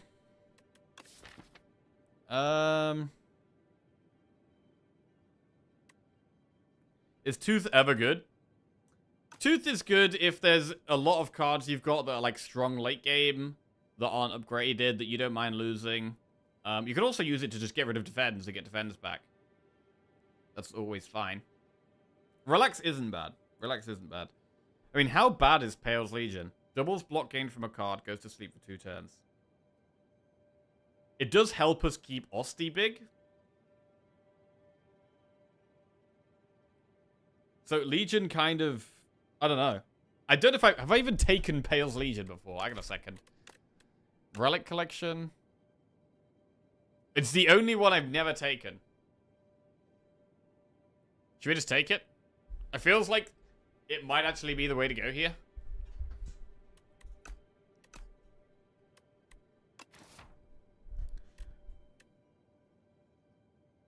Alright, let's give it a go. Doubles block gain from a card, then goes to sleep for 2 turns. It's really every other turn, the wording's just strange. Okay.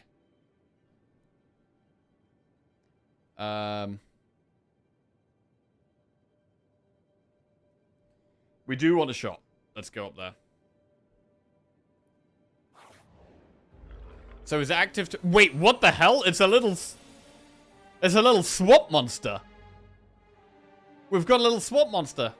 Wait, can you get a little swamp monster and a little bird at the same time? Little sludge. So we gained 19 block already. I mean, to be fair, I guess it's kind of like Vambrace, which I think is very strong. Like, Vambrace is a really strong relic. Looks like a quadrupedal scrotum.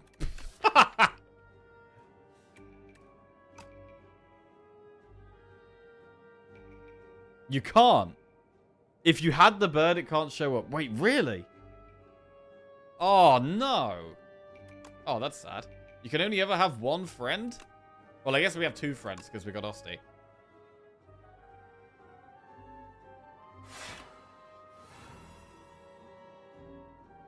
That's a dirge. Wait, what is that? What the hell is going on here?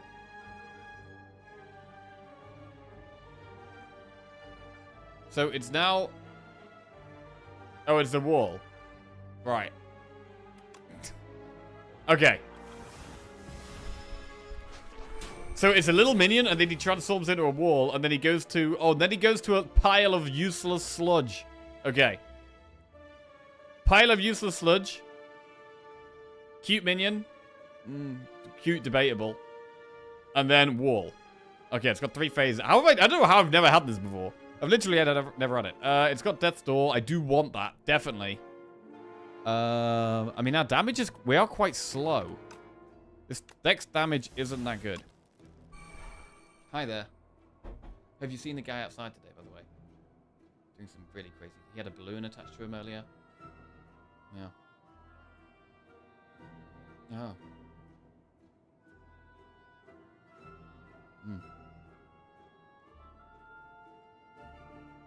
Right.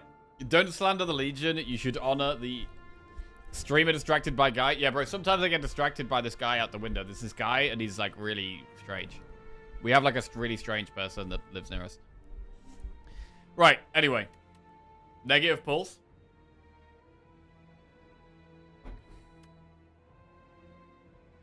$13 damage.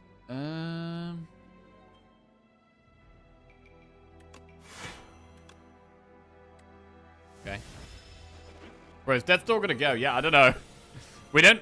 Our damage is quite slow. We could maybe knock it down, actually. Okay, so it's minion again. Unleash is a reasonable amount of damage.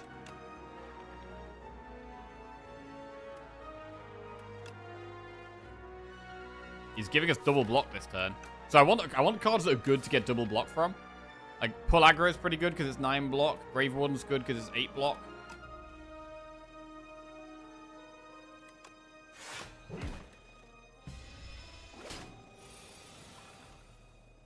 Spur is great this turn.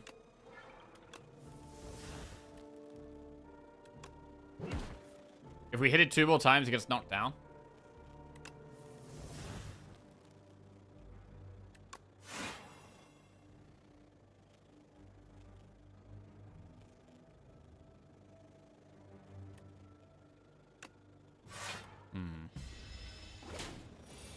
Right.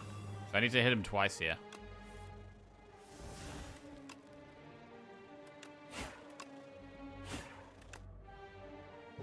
Right, and I think we do want Death's Door.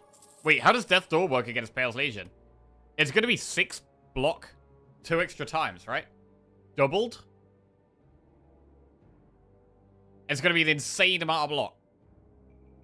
Okay, this sounds kind of good. Right, we get that back. Poke plus Fear or Invoke. Fear is another debuff, but it could in a Doom deck. Like, Fear doesn't really make sense in a Doom deck so much. Are we a Doom deck though? We're not really a Doom deck. I don't know. I mean, we kind of are. I'm not going to take it. Maybe if it was upgraded. But I don't think I'm going to take it unupgraded. Negative pulse. Death's Door for a loader block.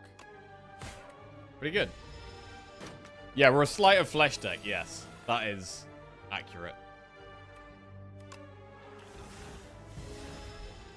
And honestly, this Legion, it already feels very good. It already feels really good. I might have to take this more often.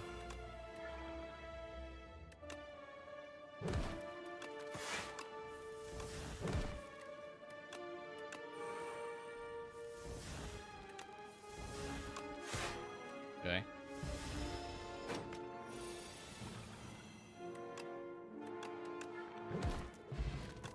Right, Friendship. Reeve or Invoke? Friendship, we don't really mind about losing strength. We should probably take Friendship. Let's get it. I do take Friendship in Act 1 a lot, and I'm wondering if maybe we shouldn't. Maybe it is more of like an Act 2 and an Act 3 card. We shouldn't gain block, because I want this to be active. We can just spur.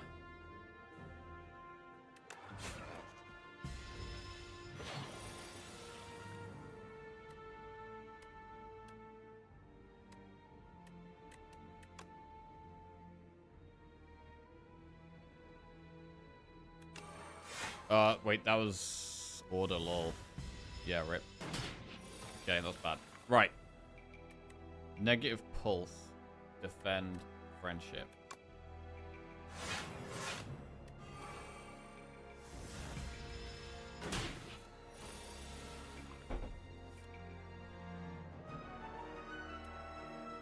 $18 block. That's basically all of our block.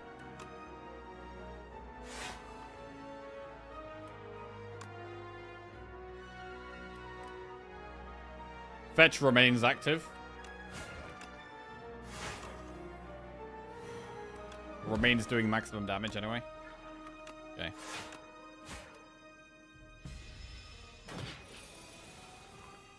Dirge. Death's Door. It's quite a lot. And then we should probably Unleash, then Dirge.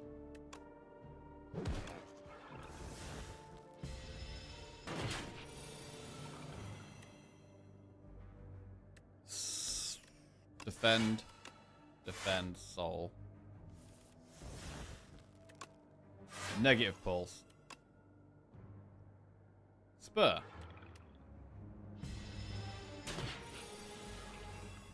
I mean, the deck feels kind of slow, but do all Necro decks feel kind of slow? Maybe all Necro decks do feel kind of slow anyway.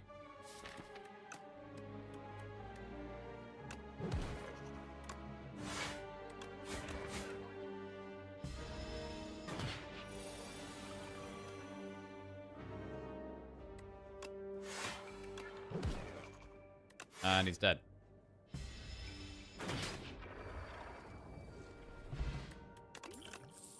Right, Dredge, Scourge, Defile. Scourge is another way of proccing Sleight of Flesh. It's a good one to upgrade. We do have 2 campfires coming up. So we'll take Scourge. And Exterminate or Squash. Exterminate is AoE, but Squash applies Vulnerable, which works with Sleight of Flesh, so we just do that. And we go through the shop. Spirit of Ash. Whenever you play an ethereal card, gain 4 block. Oh, here we go. Deathbringer and Putrefy. Areri is quite good. I mean, Deathbringer and Putrefy are both pretty good. Spirit of Ash. What has ethereal right now? Nothing. We don't have a single ethereal card.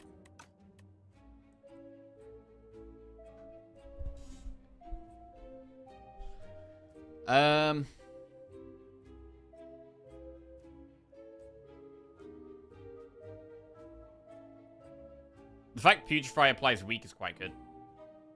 Anchor is good as well, true. This boss doesn't attack turn 1. Doormaker doesn't attack turn 1. The thing about Anchor, right, is that, like, some of the bosses don't even do anything turn 1. I guess it's not really for the bosses, though.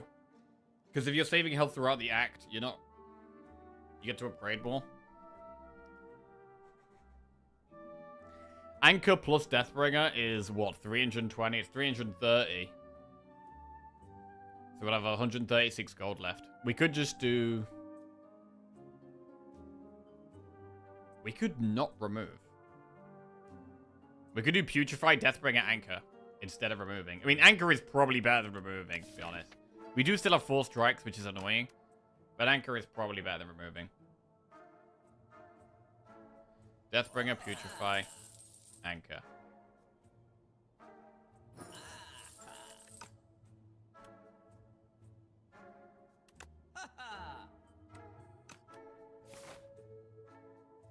Right, let's get some upgrades. What is the most important upgrade? Deathbringer, Friendship, Scourge. Scourge is quite a big deal. Neurosurge gives us 1 extra energy. I don't think Neurosurge is the upgrade here. I like the Scourge upgrade quite a lot.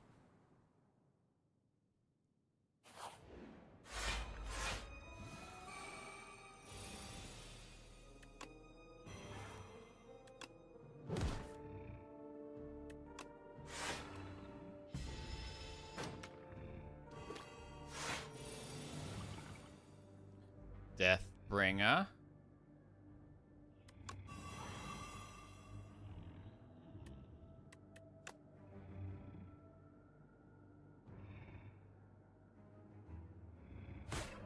Okay.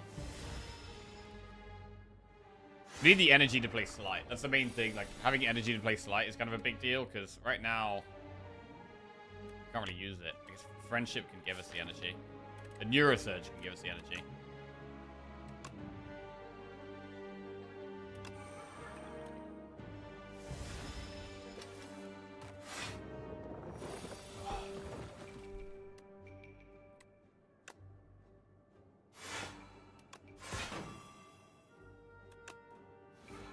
Putrefy.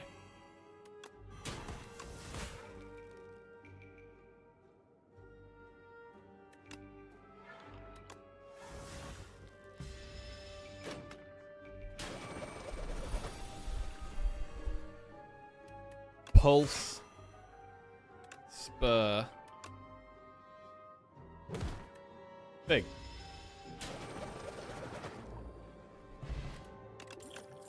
Defy, Haunt, Plus, or Afterlife. Defy is good.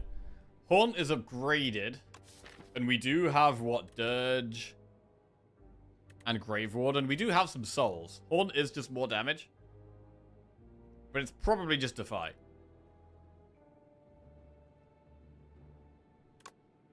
Because it blocks and does damage after it plays Light. Rod Scales is some more damage.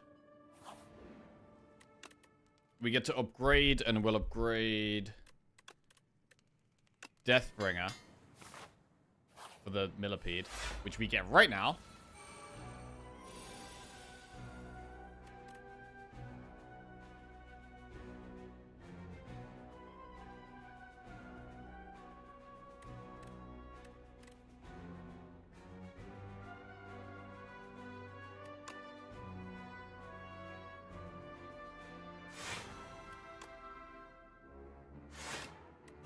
Okay. Got some energy at least.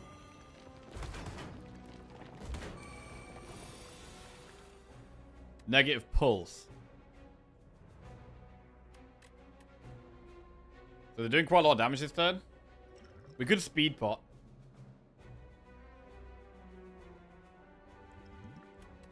Six, 11, 16.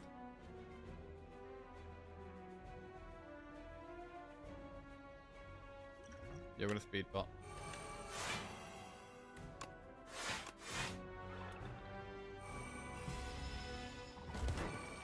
This is a fight where you generally do want a potion for. Right. And Slight of Flesh Deathbringer is quite a lot of damage. Is it literally just the play? I mean, hang on a second. Deathbringer's already 26 doom. Deathbringer already kills the one on the right.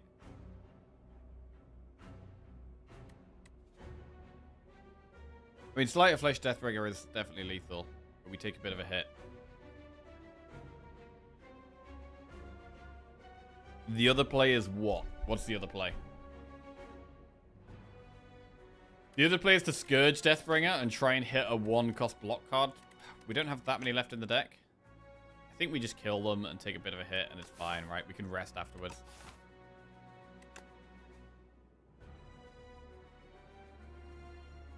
They do a lot of damage, but they're going to be weakened.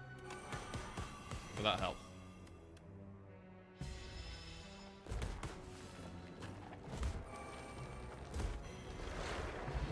Okay. Stage combat with 1 strength. Not very relevant for us. Another Putrefy. Is Putrefy so good we take 2 of it? Or do we just have 1? Weak is strong, but it's also good with Slight. I'm going to have 2. We're going to rest here. You'd pick 10 Putrefies. Damn. That's a lot of stuff. Scales is really strong here.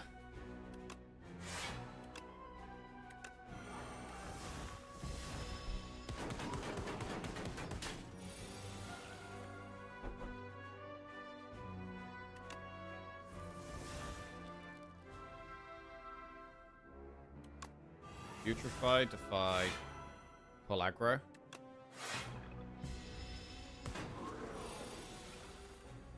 Here we go. Sleight of Flesh, Neurosurge, Putrefy, Scourge, Negative Pulse.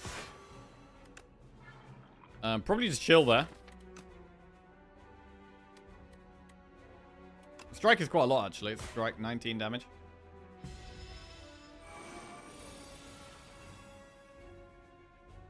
Deathbringer. Oh god, it's so big. It's so big. Very nice elite fight. Unsettling Lamp. Each combat, the first time you play a card that debuffs an enemy, double its effect. Okay, that's not bad. Deal damage equal to the enemy's doom. Probably skip that. I don't think we take Blight Strike. Even though it does work, I don't think we want it. Time's up. Deal damage equal to the enemy's doom. I don't feel like we need that.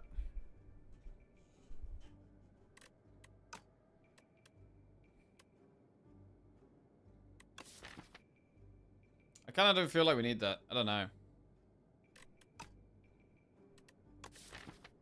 We're kind of more of a slight... We're doing more damage with Slight than we are with Doom. Do you know what I mean? Like, if we were, like, full-on Doom, I think it would be really good. But we're kind of just using Doom to activate this.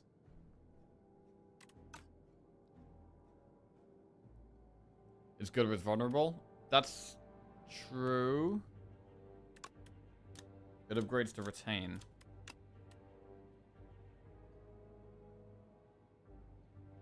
With 400 health bosses, it helps. Time's up. I don't know if I've used this card before.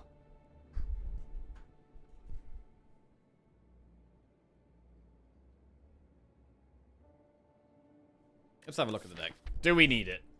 We're doing pretty good damage. To be honest, Slight is doing so much. I don't think we actually want it. I'm gonna skip. We could go through the shop, but we'll do an event. 160 gold isn't that much. I'd Metamorphosis or lose 10 HP and upgrade a card. We could just upgrade a card here and then rest. What do we upgrade? Squash? Putrefy? To be honest, I don't even hate upgrading Putrefy. There's nothing that's like crazy to upgrade here. Neurosurge gives us 1 extra energy on the upgrade.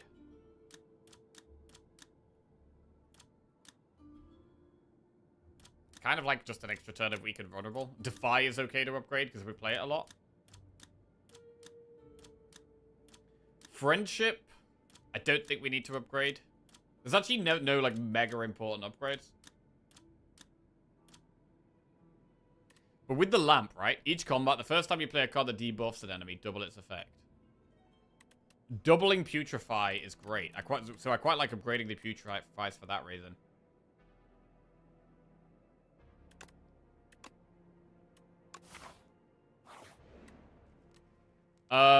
Can we just upgrade here? 53 health. Really, we should probably upgrade here. I kind of want to rest and play it safe, but I don't think we need to. We can use Dexpot in the fight as well. I guess the one thing about the deck is that we don't have like super good card draw. We don't have super good card draw.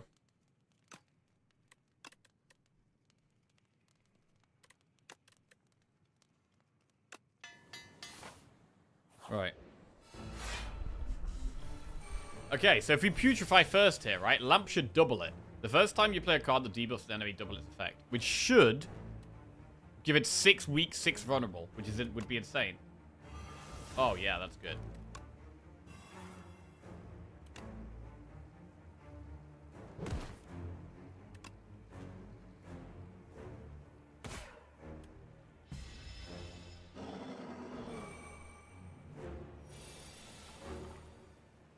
Right. Grave Warden blocks that. We can Dexpot this fight. It doesn't do anything this turn, though.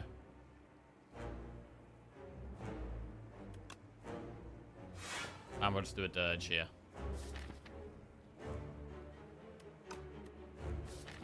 We have actually... Do we want a Frantic Escape here?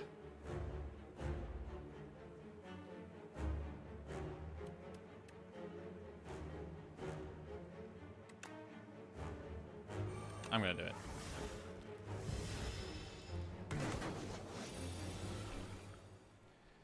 Right, Slight is big, and then we're gonna Defy. I'm gonna use the Dex spot as well.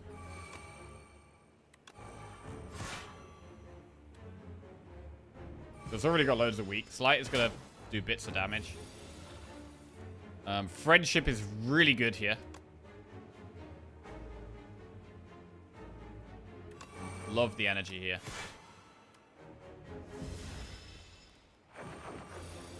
9 times 2. Neurosurge.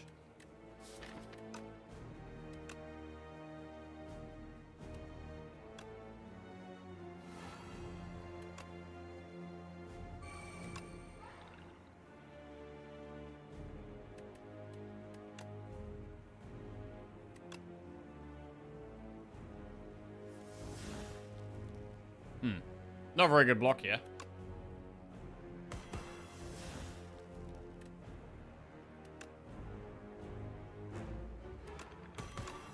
I mean, we've got loads of weak now. I don't think we need any more weak.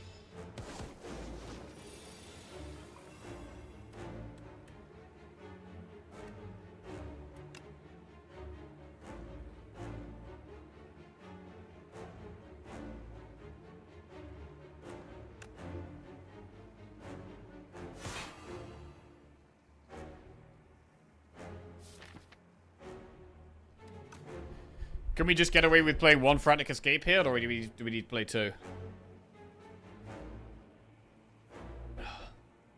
Either way, we should play the one that costs 2. Grave Warden puts the soul in our deck, but we could also just Frantic Escape. We've got 4 Frantic Escapes in the deck still.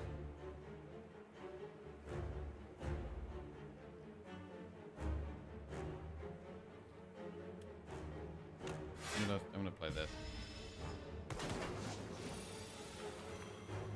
Right, Scourge is really good. Frantic Escape, Defy. Pellaggro is 11 block. Pellaggro is pretty good.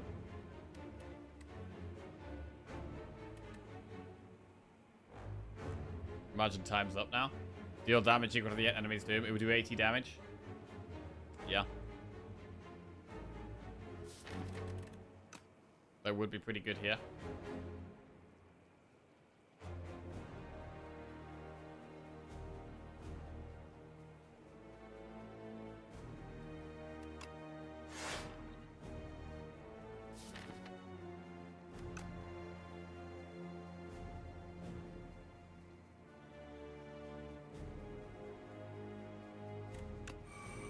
More because it's vulnerable. Yeah, okay. Squash. Well, this is an easy Frantic Escape turn. We shouldn't play any cards that give block. Because I want this thing to stay active.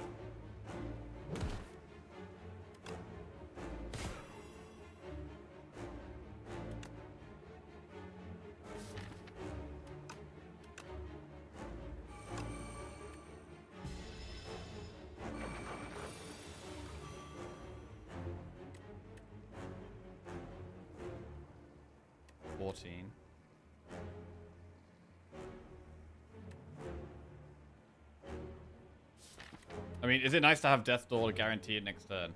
Now let's just find more cards. Death Door's great. Right, that blocks all of it. And now we're trying to find some more ways of doing damage. Squash does damage.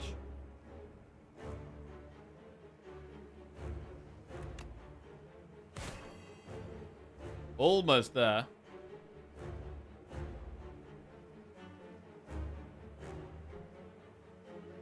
Frantic Escape doesn't matter, we're just trying to stay alive. So we'll put another soul in.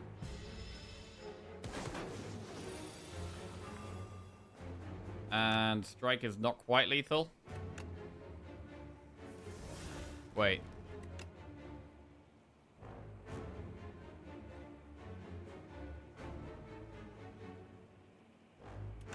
Seven. 14. Is one off. We've got 15 Doom.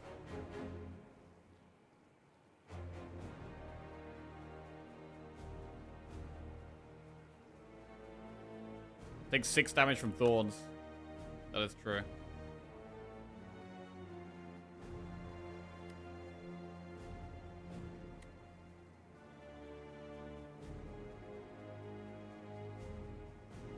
Alright, so we can just pull aggro double strike.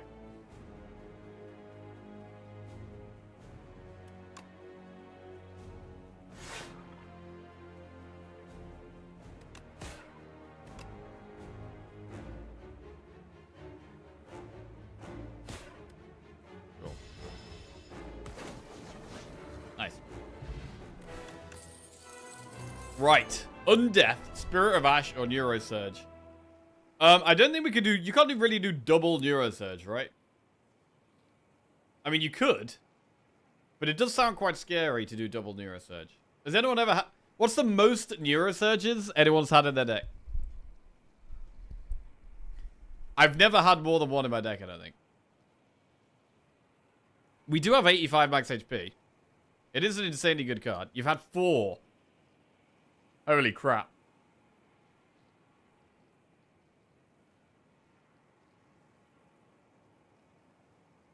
Every time I've seen someone clone Neurosurge, they win easily.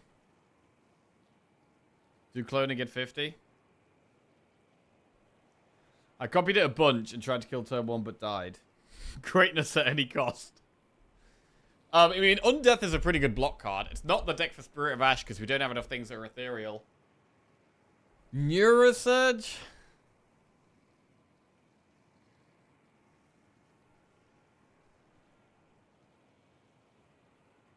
I don't know, man. I don't know. We can just take Undeath. Undeath would want to be upgraded. Do we need Undeath? I want to find more ways of proccing the Sleight of Flesh. Like, we maybe, actually, after that boss fight, like, we maybe could have done with that Time's Up card. Like, it probably would have made the boss fight slightly easier if it was upgraded.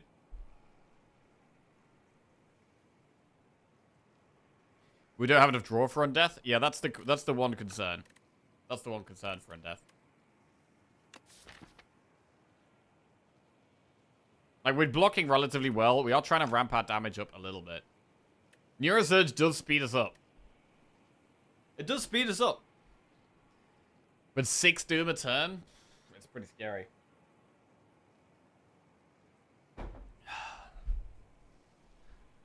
Six Doom a turn.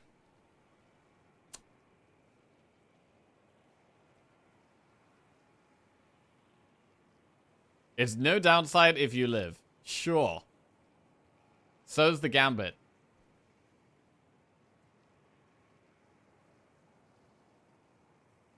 It does increase our chance of drawing one. Drawing them is great.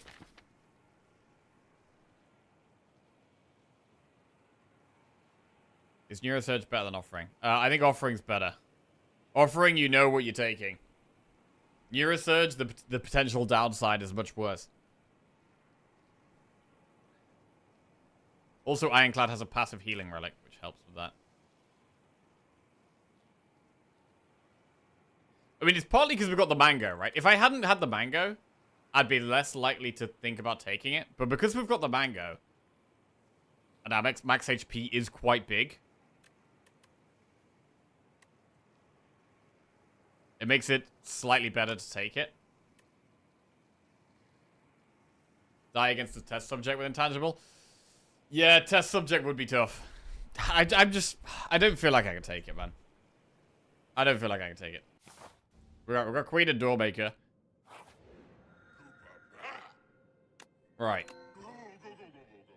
Forbidden Grimoire. At the end of combat, you may remove a card from your deck. Eternal. Astrolabe. Transform 3 cards and upgrade them. Philosopher's Stone. Gain 1 energy at the start of your turn. All enemies start combat with 1 strength. Is this a Philosopher's Stone?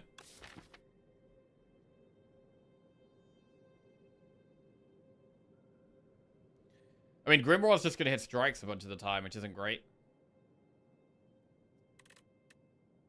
I mean, getting the defense is good, I guess. I don't think we Astrolabe, even though it is solid.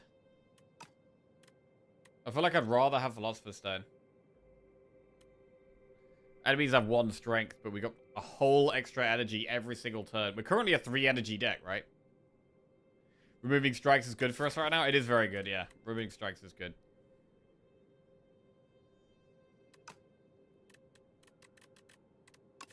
I mean, we do have friendship for energy. Neurosurge helps us get set up. Astrolabe into 3 Neurosurge. Grimoire. I kind of don't think it is Grimoire. Like, we're doing okay on upgrades.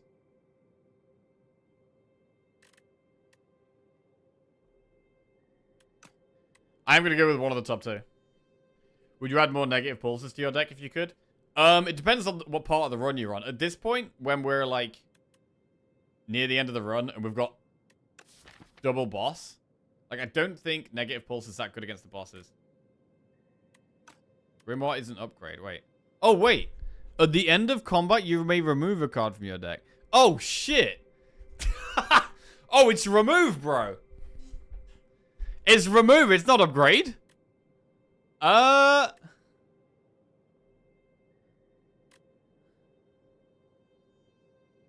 well, that's probably the pick then.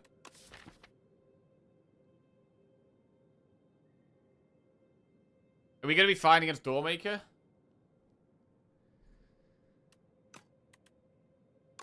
Alright. Grimoire it is.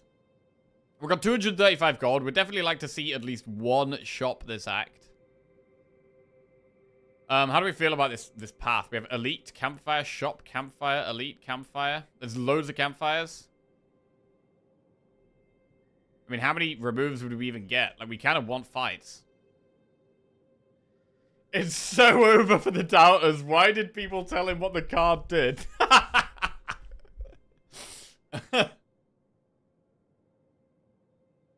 Bro, there is the other one. There's the one you can get from the event. Oh, we could get it. We could even get it. We could get the event where you get to, like, generate a power that upgrades a card at the end of combat. And then we could remove a card and upgrade a card at the end of combat. Has anyone ever done that? Remove and upgrade at the end of every combat? Bro, that sounds busted.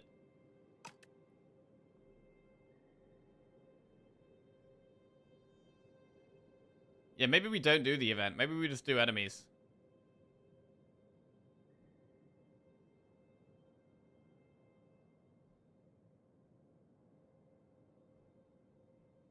I mean, how do we feel about the Knights? Deathbringer is quite good against the Knights.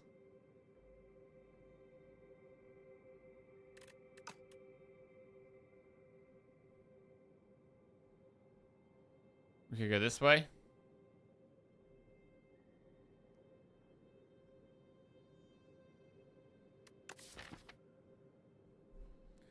I think we want combats. Like, every combat is a card remove, which is just super strong. Well, maybe not every combat. We have to play Grimoire, but there might be some times where we can't play it. But generally, we're going to be playing it.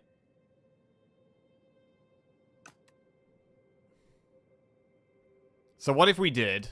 What if we just went enemy, enemy, shop, enemy, enemy?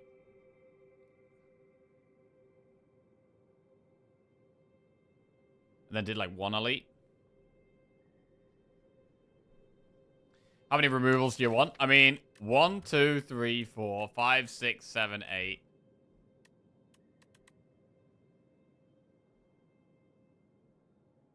9. Like 9.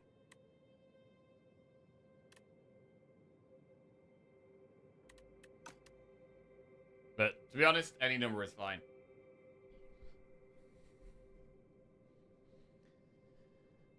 I'm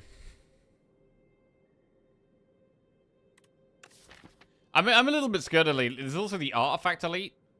Like, Knights is actually probably one of the better elites for this deck.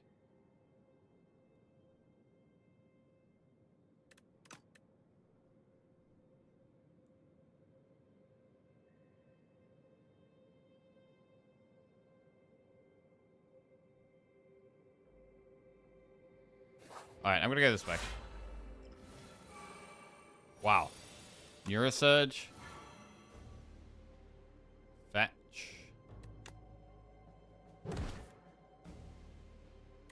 Deathbringer. Negative pulse. Wait.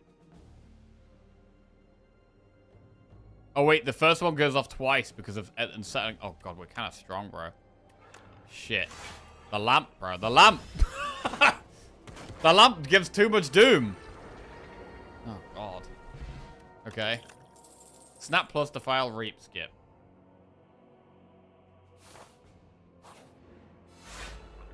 Alright. Deathbringer twice.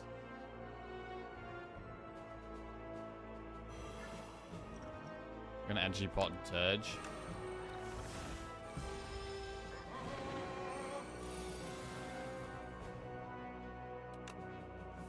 First block card, double block. Pellagra is fine.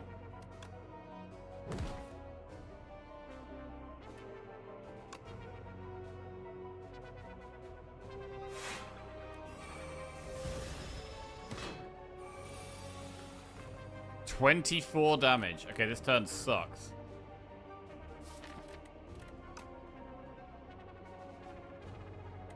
God, we need these removes. Put a flex pot.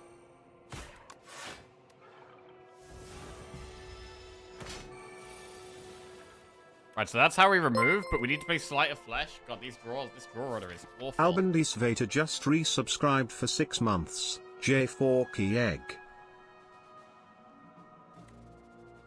I mean, we could just Sleight of Flesh, Negative Pulse, Grimoire. We're going to take a bit of a hit, but we at least get the Grimoire off. Hey, it's Bundy's Vader. Welcome out of the Jack-Off. Thank you very much. Cheers, mate. We could draw the souls, and like the Neurosurge.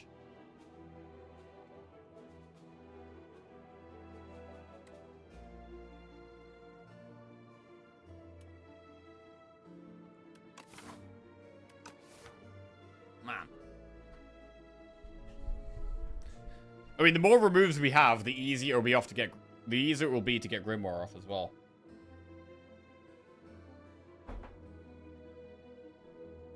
I mean, we have to play Sleight of Flesh, and I really want to play Grimoire. If it means we have to rest instead of upgrading, that's fine, right? I think.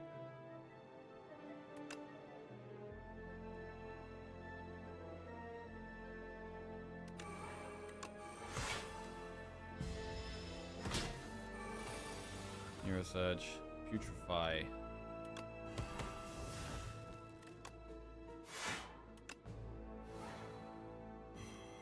One big block.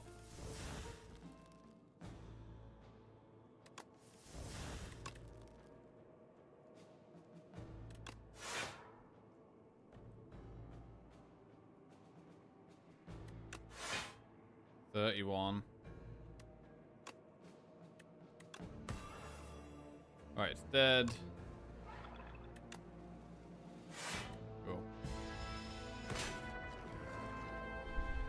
Right. Remove a card from our deck. Nice. Right, do we want to add a card to our deck? Invoke plus Afterlife or Lethality? Invoke? Do we want Invoke?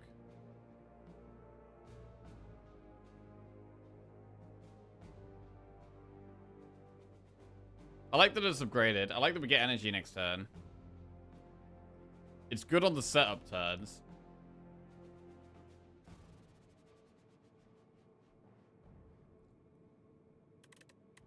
But I'd prefer delay.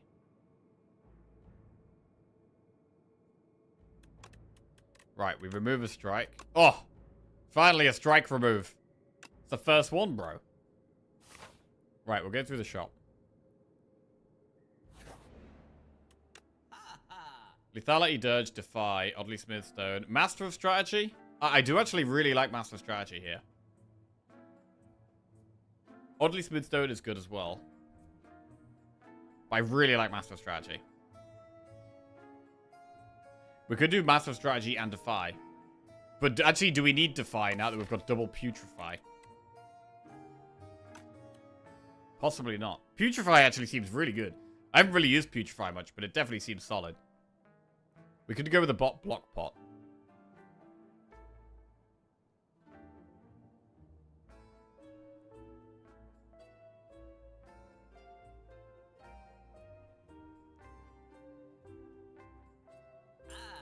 Alright, Master of Strategy. And if we're not doing another shop, which it doesn't look like we are, we should definitely buy a pot.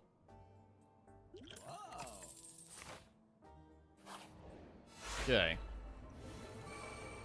Right, gotta remember, the first debuff is applied twice. So Scourge is gonna go off twice. It's gonna do 32.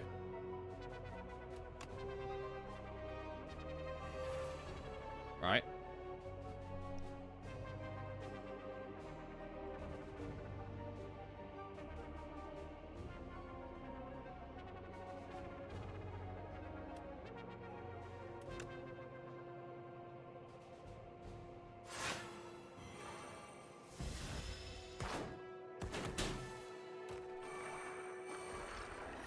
Forbidden Grimoire is very nice to have. We need to play it. We have to play it on this turn. It feels really weird to not play Deathbringer, though.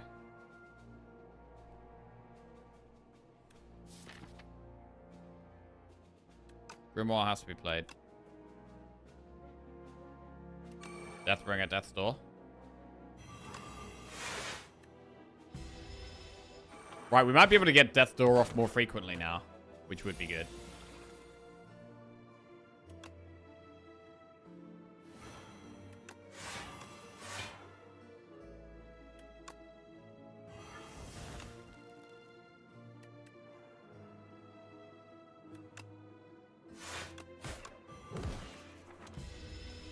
Okay. Right, we get another remove. Gonna get rid of another strike. Haunt plus Snap or Defy.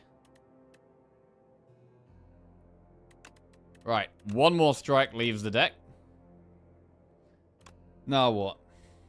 We could take Defy. Doesn't cost any gold. Haunt. I don't think we need. We don't have that many soul generating cards either. So we'll take Defy. And keep doing enemies.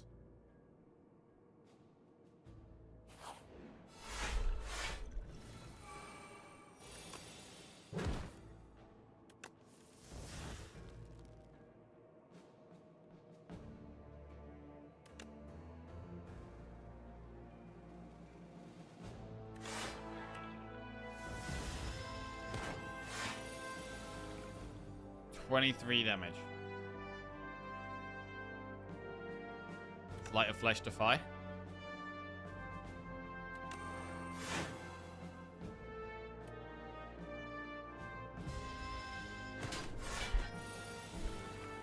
Okay, Grimoire. Big. Get a remove.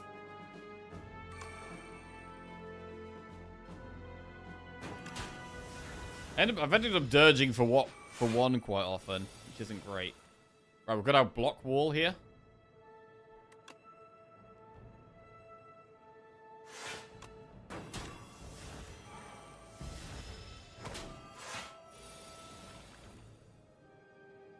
Spur is good. Negative pulse is good.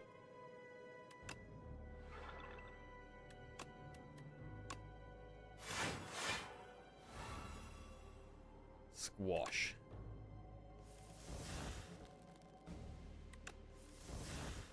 Deathbringer. Bodyguard. Bye.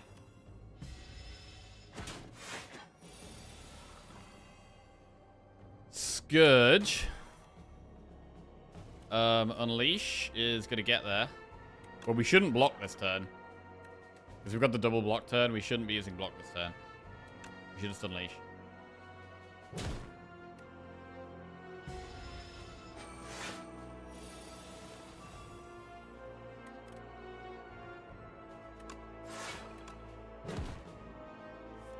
Death's Door. So much block. It's nearly dead to Doom. It's got 64 Doom, 78 health, and it's dead to Doom. And we're going to get another remove. Bro, these removes are good. This Grimoire is definitely solid. Removing these strikes is so good. That's 3 strikes removed now. And we're going to be able to get... We should be able to get to a point where we remove defense as well. Grief Warden's upgraded. Quite like that. Let's take it. Right, an event. Scourge Plus is removed from the deck. Right, I've got to be careful here, because we've actually removed a lot of the strikes for defense. I do like Scourge. It's draw. It's quite a lot of damage for us. I actually really like Scourge. I don't really want to lose that. So I'm going to roll once. Dirge Plus. I mean, to be honest, we could just give up Dirge. We've been dirging for 1 very often. We've been dirging for 1 very often. I actually think that the Scourge is better than Dirge. Oh, they rhyme. I'm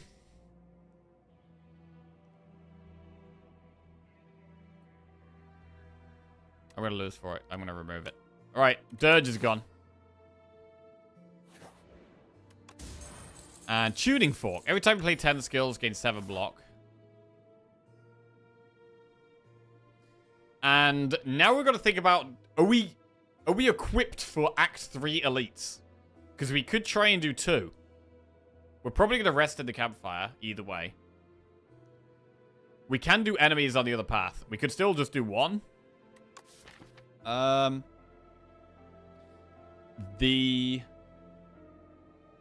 think it's not... The knights could be okay for us. The artifact guy is kind of annoying. And the eye does a load of damage. And we're only going to be doing good block every 2 turns.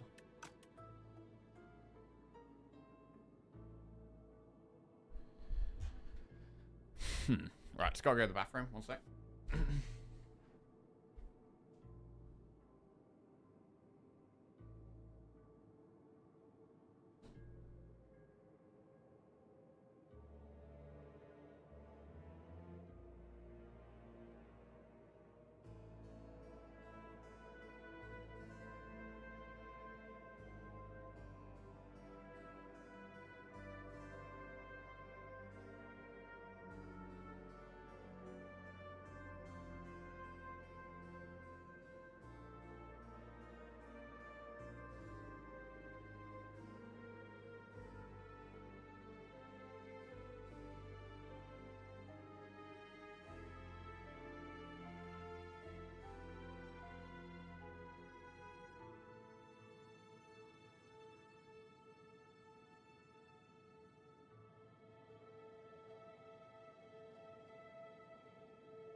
Right.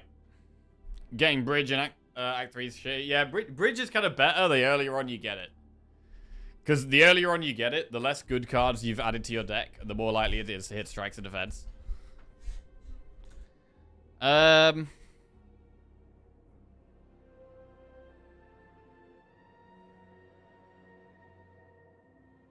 I mean, how are we equipped for bosses right now?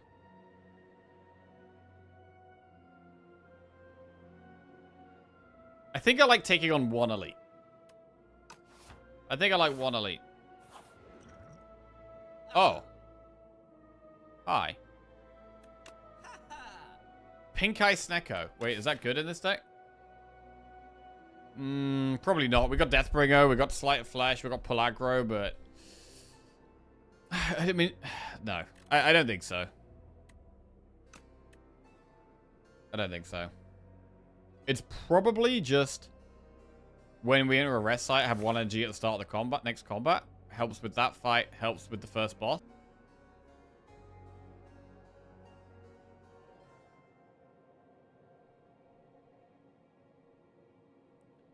Let's do that.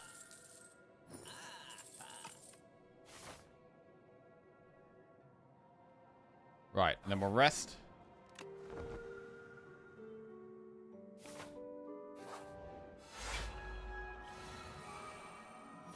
Not the best turn one hand. What about this? Draw one card at the start of your next 3 turns, draw one additional card. That's quite good against Queen. It is pretty good against Queen, to be honest. So, I'd like to save that.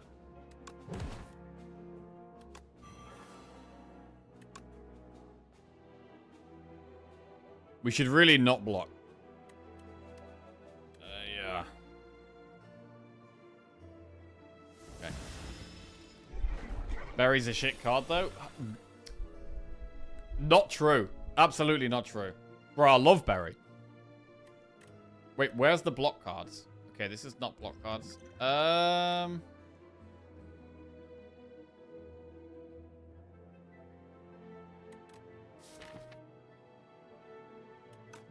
We could just block pot. Fine.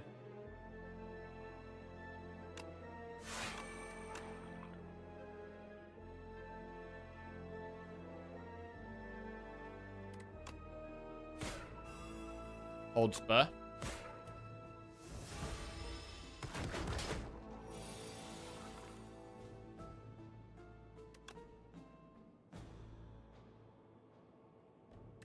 This is a very slow start.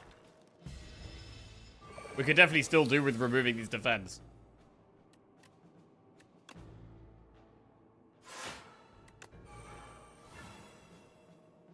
Like, until we played the Slight, damage is... We're just kind of slow.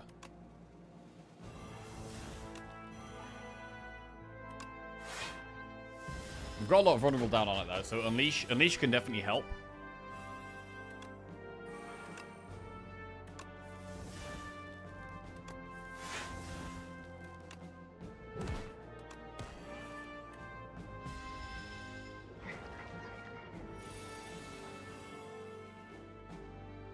Watch your own stream. Yesterday you said, I like cards that do 2 things. Not Barry, that's just damage. Yeah, I do like cards that do 2 things. I think they are in general a bit better. But Barry does so much damage, bro. So much damage. If you can get the energy to play it. It's great. I mean, I do prefer, probably, if we're going for big attacks, a Necro, though. If you can get a squeeze run going, squeeze is pretty good. Slime.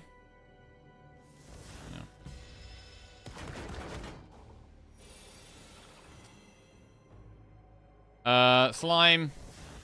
Ugh. Should we not? Oh, it's on the floor anyway.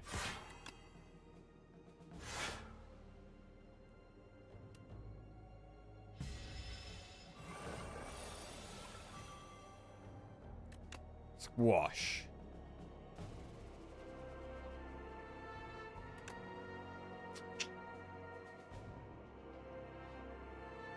$29 damage. We do get double block this turn. If we can find a block card. Like that. That's humongous. Okay. I just want one more card that, like, bumps that damage up. And I am thinking about, like, the attack we turned down earlier. That you can retain and does damage based on the enemy's doom. Like, that would actually be good. Like, I am kind of wishing I had that card. Right, we do get there. Time's up, yeah. Like, I kind of wish I took it. Right. 13 gold. Potion of Binding. Remove a strike. Yeah, we've still got strikes in the deck. Enfeebling Touch plus, pull aggro or right-hand hand. Enfeebling Touch is very strong.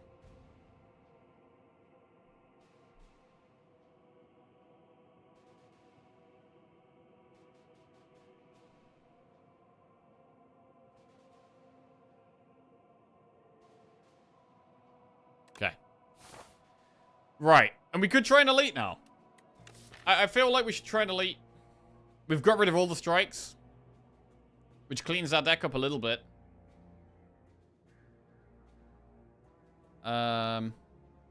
We can use Potion of Binding against the guy that has Artifact. Right. Neurosurge.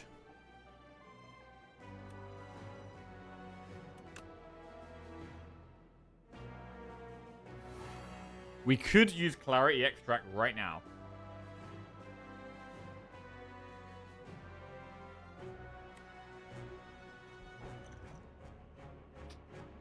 I wanted to use it against the Queen, to be honest.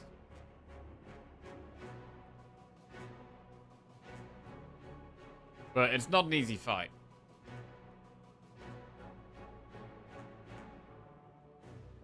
Don't forget to remove Grimoire. Remove Grimoire. To be fair, we could just keep Grimoire in the deck. It's a... Until, Oh wait, it's eternal. You can't even remove it.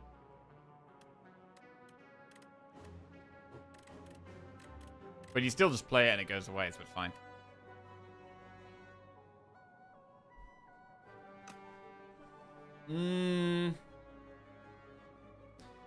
Yeah, I think I'm going to play Clarity Extract. I'm not super happy.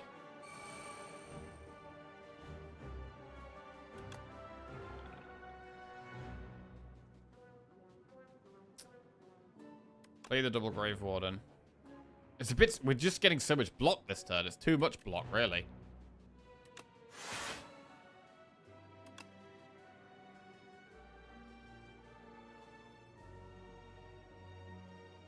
Who attacks bigger? Does this guy attack bigger turn 2 or this guy? This guy definitely attacks turn 2. I can't remember what this guy does turn 2.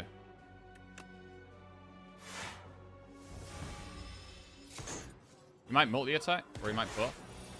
Oh, he does a single attack? Right, okay.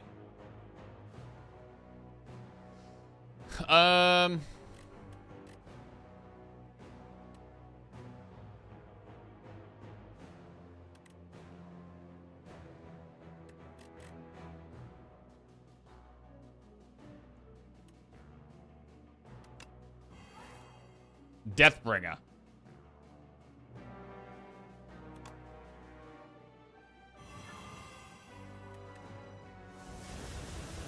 Lose a lot of stuff, though.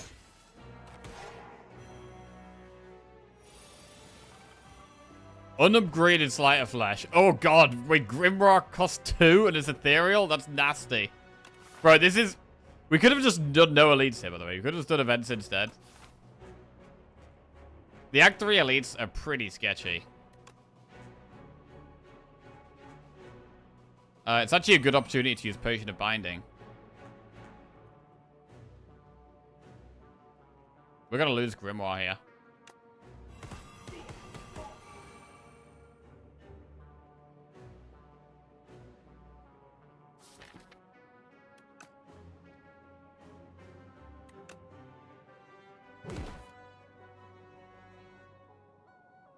Friendship.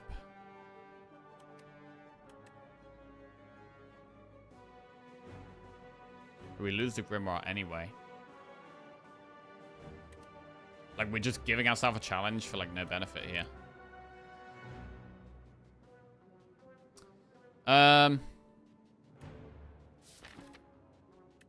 We have to Deathbringer every time we draw it. Enfeebling is too good.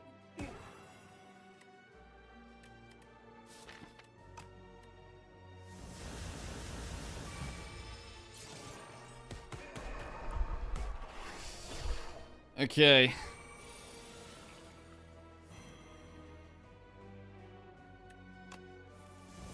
Deathbringer. We have Death's Door still in the deck.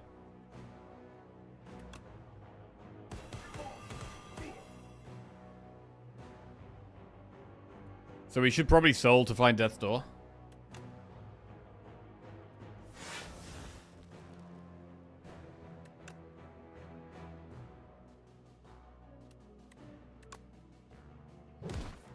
Huge.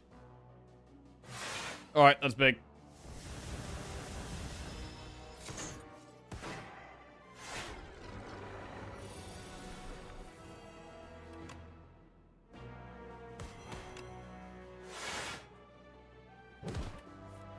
So yeah, we need a really good relic here. And a potion, really. Otherwise, it's like, why do we even do this?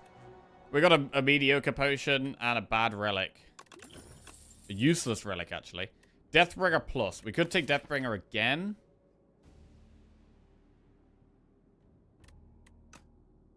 It is upgraded. We're going to be resting.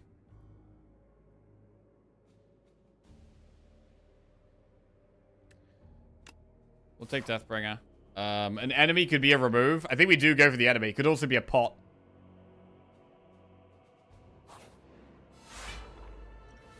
This fight shouldn't be too bad. We get the Grimoire off, which is good.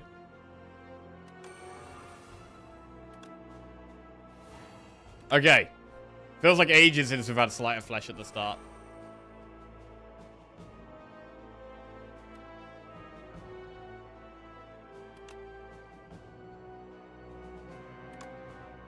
Bodyguard or Deathbringer? Good Deathbringer. It's a lot of damage.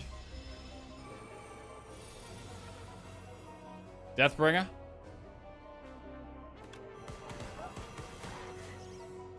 Okay.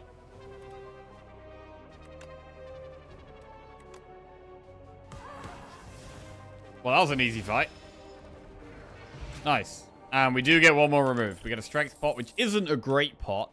Negative pulse plus is worth considering. I mean, if we're struggling for energy, we could do invoke. We could just put an invoke in.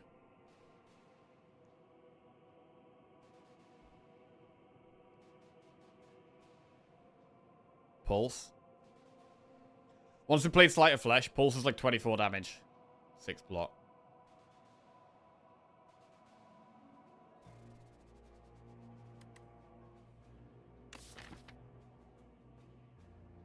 But our deck is getting a bit more consistent now. I quite like the invoke because we're drawing bad cards less. I'm gonna remove a defend here, I think.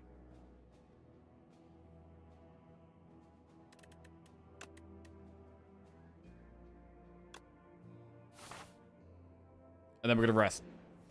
Right. 24 heal. We go back to 80. Can we beat the bosses? I don't know. We've been sucking ass with Necro lately, so it would be good to get a win. Let's see. How many removals did we get? We removed every strike and 1 defend. So I think it was only 5 removes. I think it was 5 removes. Right, which pot do we want to strength? Which fight do we strength pot in? I think this fight will be slightly easier. This fight should be slightly easier for us, I think. Why not remove Clumsy? Because it removes itself. It's got Ethereal. You just draw it once and then it goes away. Defend, I have to draw multiple times a fight, which I don't want. We don't get a pot after this, right? No. We do have Reptile Trinket.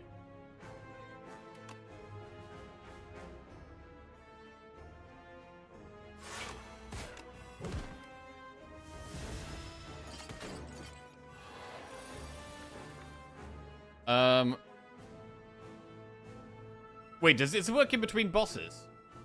It should do. It says at the end of combat. So, yes.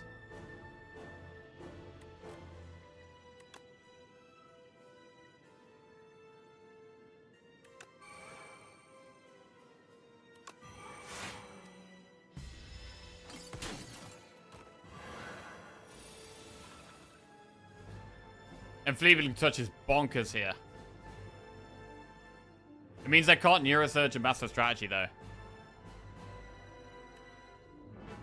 But it means we don't actually have to play a block card.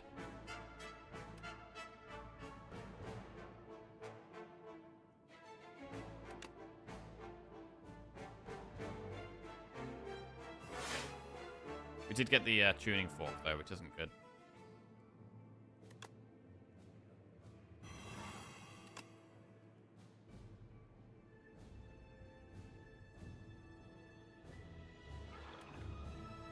Okay.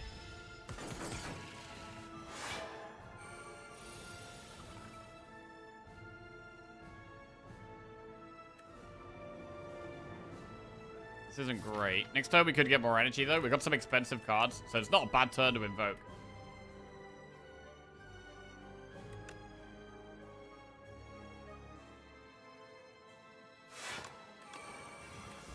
Should have an expensive hand next turn.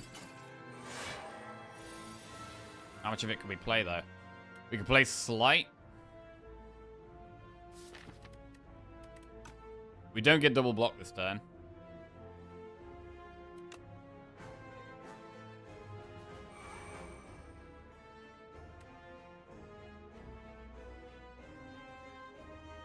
Pull aggro. We don't get double block, so... Soul hits Grave One, defend. I mean, it's probably just Deathbringer. Take a little bit of damage and use Deathbringer.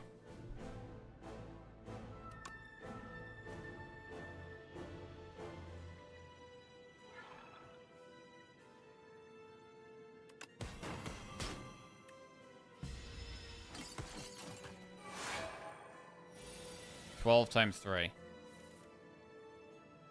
We play Neurosurge now. Draw 2 cards. Our first block card is doubled.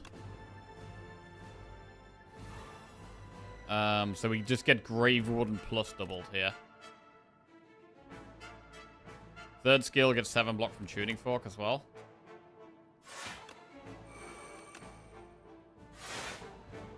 And do we Putrefy Queen? We could start killing the Queen.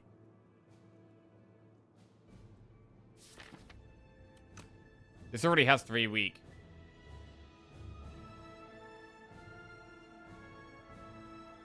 The Sight of Flesh doesn't do that much damage to it, though. That's the problem.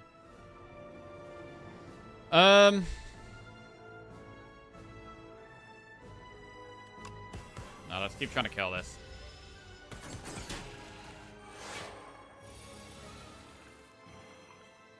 Right, we want to be playing Enfeebling. Definitely. The limited cards a turn here is a problem with such big energy. That thing dies. So we could Defy, so Queen's weak next turn. We have another Defy in the deck. We could also just pull aggro to have Osty a little bigger, because Osty's going to die if we Defy. We have double block next turn. I think keeping Queen weak is quite strong.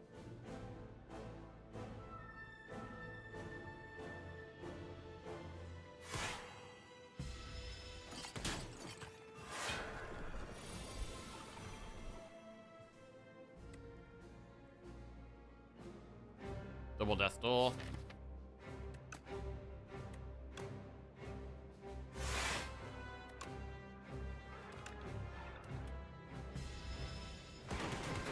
And it's going to take a little while to kill her. 27 damage. Souls are pretty good here. Deathbringer is weak. Defy is weak. Those 2 turns are weak. Scourge is also decent. But I'd lean towards Deathbringer here. Oh, we're still on Crab Cam, yeah. Okay, there you go. Right.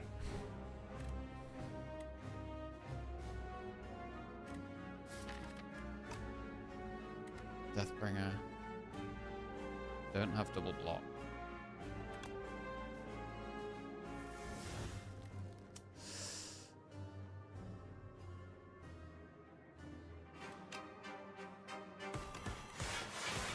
Okay, that was a decent bit of damage.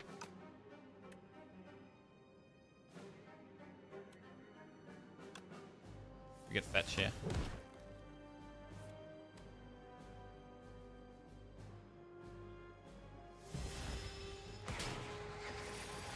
Right, next turn she's going to do a really big attack.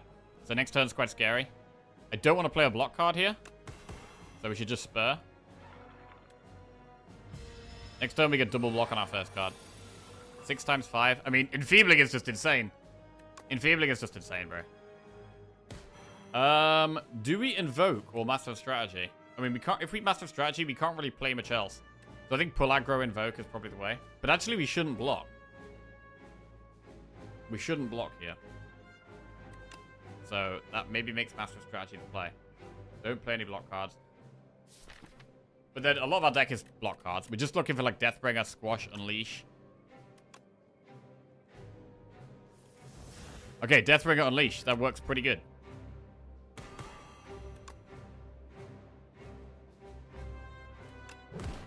Okay.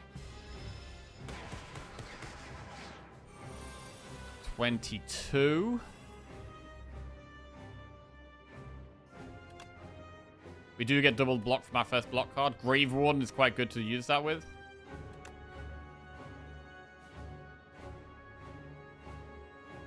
Grave Warden, Squash, Fetch. Deathbringer is the bringer of death. Okay, there we go. Queen dies. Very good. Right, do we get the remove? Wait, we don't get the remove? Bro, we don't get the remove. Damn it. Absolutely scammed, bro. Completely and utterly scammed. Right.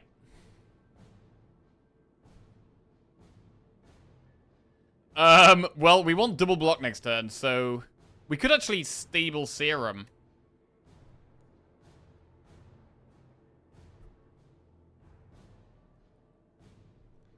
I think this fight is going to be pretty hard, man.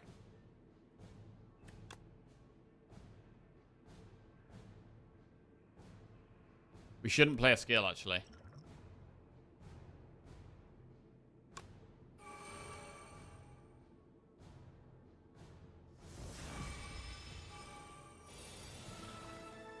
Right. Anything we play now gets permanently removed. Neurosurge is fine to get permanently removed. Putrefy is pretty good to double. So we can start with Neurosurge. Our first block card is getting double block. It's important to remember.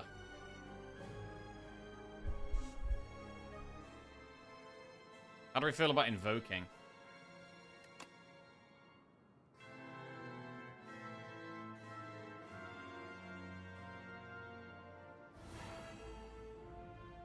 Right, double Putrefy. It just makes sense. 6 weak, 6 vulnerable. Very good. Right. Now what? Anything we play is permanently lost.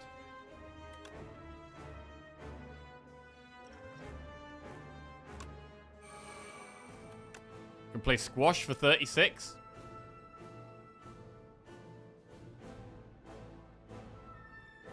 Can trim defense. I mean, Defy is ethereal anyway, so we may as well play Defy. So we're definitely going to Defy. We're definitely going to Squash.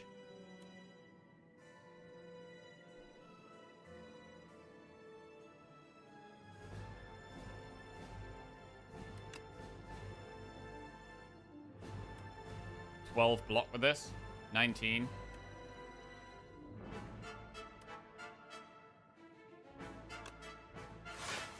Right.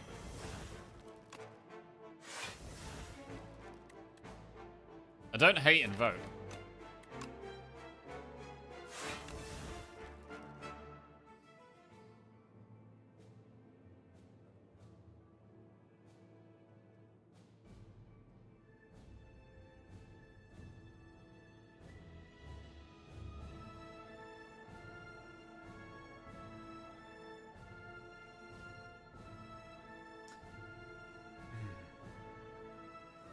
I mean, Invoke could be good for the turn after, though. Like, it could be good to play Invoke next turn. Because next turn we get no draw. Well, we get our normal draw. We have 10 cards in our hand because of the retain. But then the turn after is the one where we lose energy when we play a card. It's pretty bad.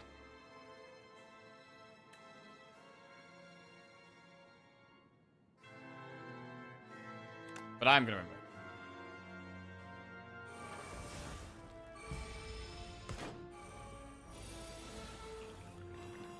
Right, we don't get any extra draw here. The slime is on the floor. We just summon a bunch here.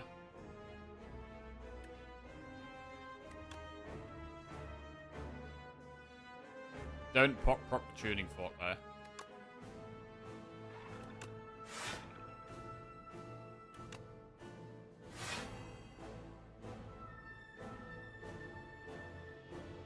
Unleashes 36 damage.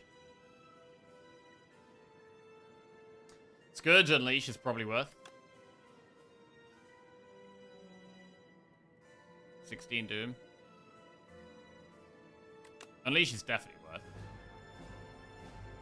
Maybe we just Spur Unleash. No, we could Death Door Unleash.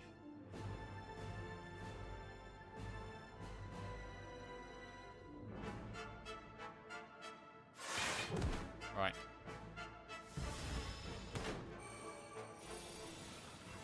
Eight times 2. Fantastic turn to use it in Enfeebling Touch. Problem is, if we use Enfeebling Touch, we lose energy. But we can Friendship, right? We can Enfeebling Touch, and then we have the energy to Friendship. We lose Forbidden Grimoire. Oh, wait, no, it's not Ethereal. It's only Ethereal unupgraded. Right, fine.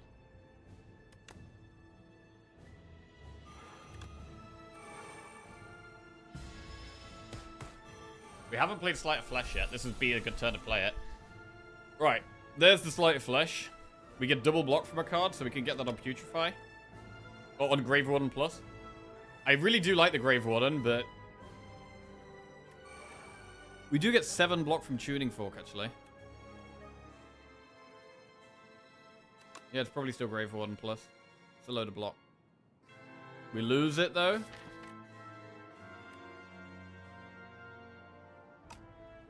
We lose upgraded Grave Warden. Oh, it was the Elite that made it Ethereal. It's not normally Ethereal, but... oh, okay. Fair.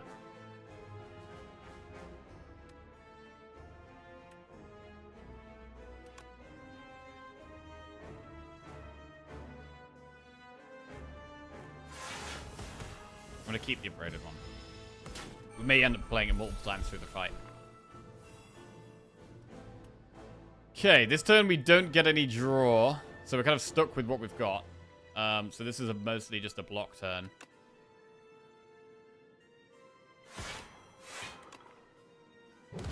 We could play Grimoire just to get rid of it.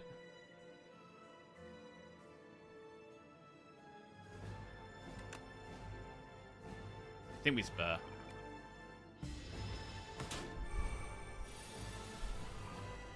A great turn for Enfeebling Touch. Wow. Enemy loses 11 strength. And then we just Deathbringer, and that's it. This is the one where we lose energy. So we play this, we lose energy. Then we Deathbringer, we lose energy, and we're chilling. Next turn, we get double block from a card. I mean, our damage is quite slow. We are quite slow here. The problem is the exhaust turn, right? Like, this turn is quite scary. When we're a deck that's relatively slow, and we're exhausting our deck down, we don't have, like, some kind of winning combo we're exhausting down to.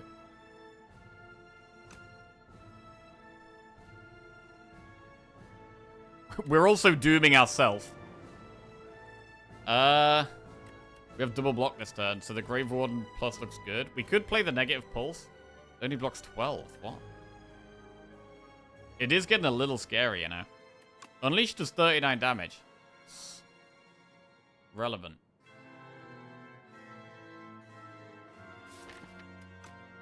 Death Door's loads of block next turn, so we're probably chilling on block next turn. Play everything but Deathbringer. That's a lot of block if we do that. It is quite good. But we're not going to have much left. We're not going to have much left. Like, how are we going to block? How are we going to block this guy? Unleash would be better. We're basically... I think we should probably play Deathbringer or Unleash.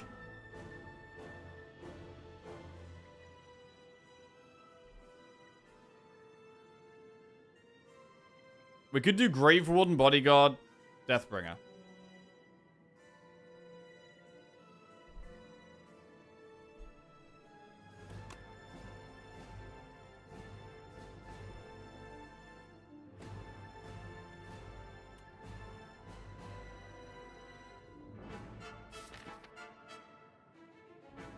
I mean, our deck doesn't look very good. A lot of our best cards are actually in our hand.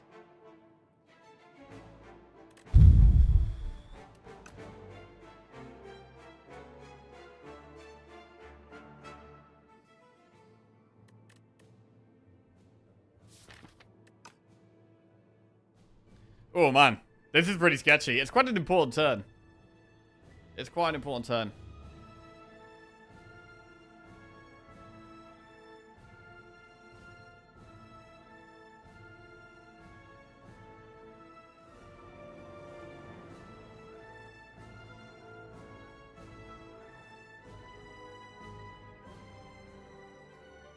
If we hold on to Unleash... I don't know. I mean, Osti's not even getting that big. Like, we have Spur to get Osti big again. But how else do we get Osti big? Spur is like our main thing. It is a bit weird losing Unleash. Deathbringer, I think we don't mind losing as much because we have 2. Like, the fact we've got 2 Deathbringers means I don't mind losing it as much. But... we've got, like, barely any block cards left. We've got very little block cards left.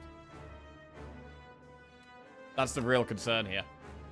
And, like, we could negative pulse, but then Osti's taking loads of damage. It is a turn where it makes sense to Grave Warden. But Grave Warden's our best block card. Man, it's tough. I'm slightly leaning towards negative pulse Bodyguard Deathbringer. Because Spur is 12 extra health on Osti. I don't really mind losing Bodyguard. Like, I think it's okay to toss Bodyguard here.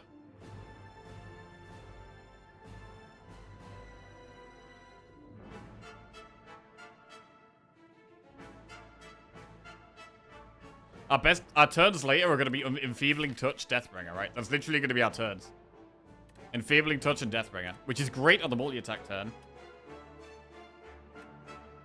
But it's actually not that good on the other turns. And then we're going to really want the Grave Warden. Oh, God, bro. The Soul is also bad next turn, yes. That's another reason why it's kind of bad to play Grave Warden here.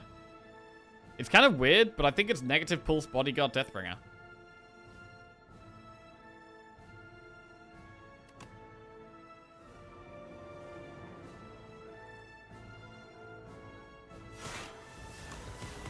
Okay.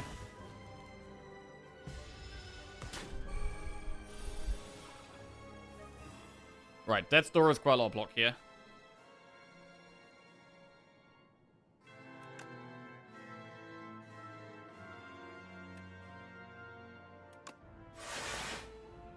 I mean, that blocks all of it, so we can actually Forbidden Grimoire. Deathbringer.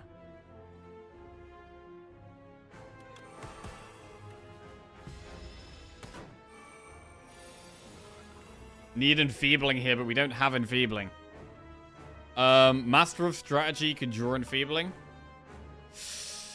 We go down to 3 energy.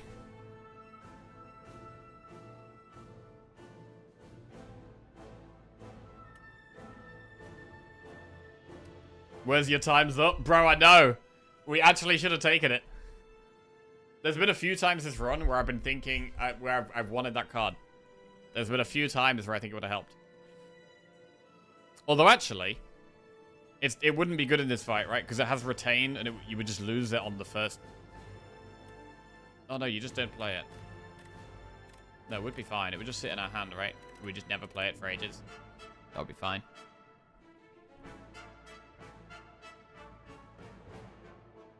We've got 24 Doom on us, so our health is getting a bit sketchy now. I think we have to Master of Strat. Okay, Enfeebling is fantastic. But then what do we do?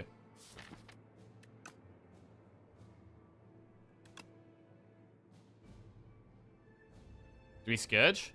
Scourge speeds things up a lot.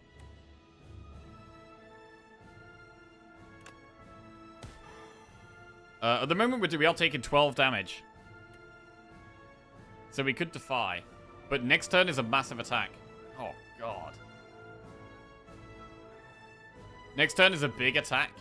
And we exhaust things.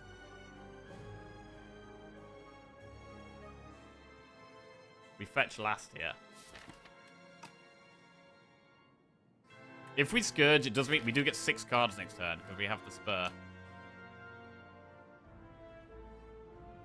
Also, if we Scourge Fetch, we actually risk redrawing it Enfeebling Touch.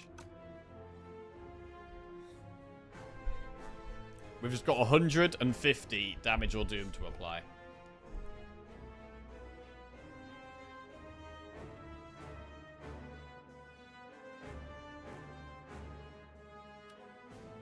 Grave Warden doesn't make sense here. I think Grave Warden plus next turn is very good, but I don't know if we're going to be able to do it.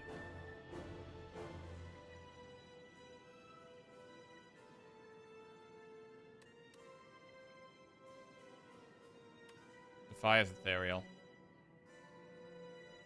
So it is okay to play here for that reason.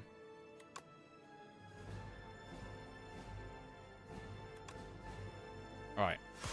It's a bit dicey, but I think we need to draw Death's Door next turn.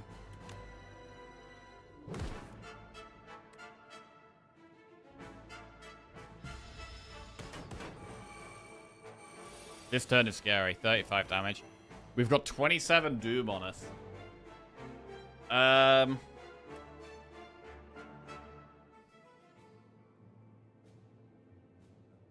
It's a hard turn.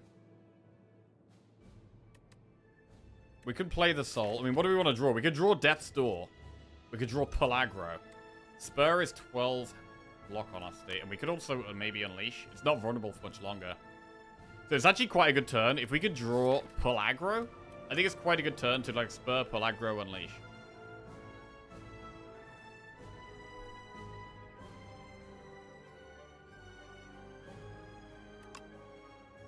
Soul. We lose Enfeebling if we don't play it. Yeah, that is true. Oh, wait, we lose Enfeebling either way. Hang on. We lose it either way.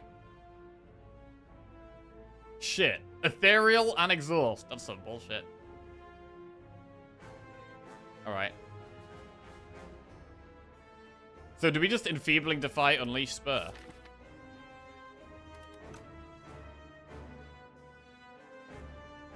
Just play the hand.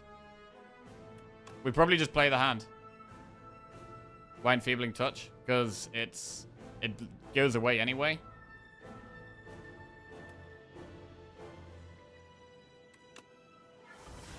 Right, Unleash does 42 there. Wait, how much damage is Deathbringer? God. It goes away anyway. Yeah, but I could make it lose 11 strength, which is going to save us health.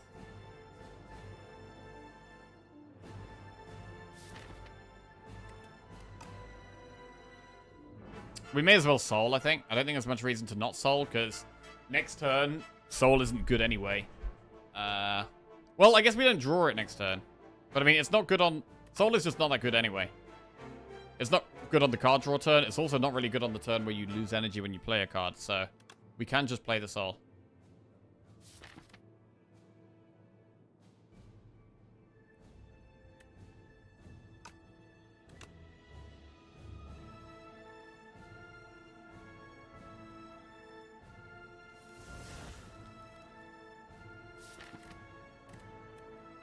Got to pull aggro next turn. Death's Door has quite a lot of block here. I don't really want to lose it though.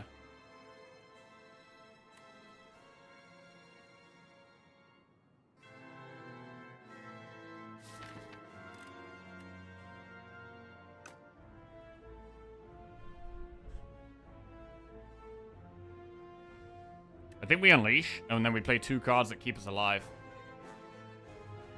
Death's Door is our best block card. So actually we could Grave Warden. An extra right Necrod there. How much damage is it doing next turn?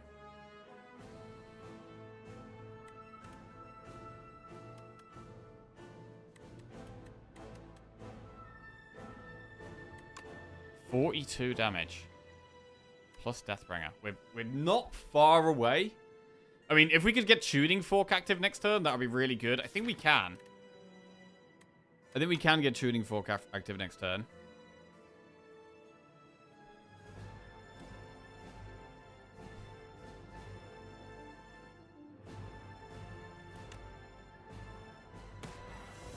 Okay, that only puts it down to 27. We could Defy Unleash, or do we Grave Warden for more block?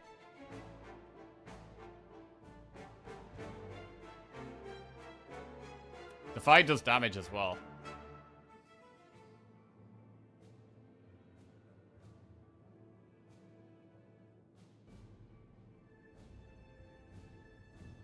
Also, the thing is, we need to block on the turn it's dying to doom, right? We have to have big block on the turn it's dying to doom. The next multi-attack is really scary.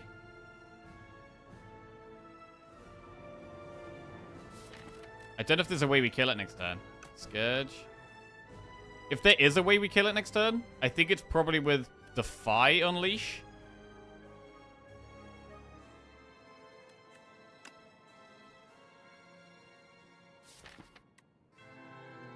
Scourge is quite a lot of damage next turn.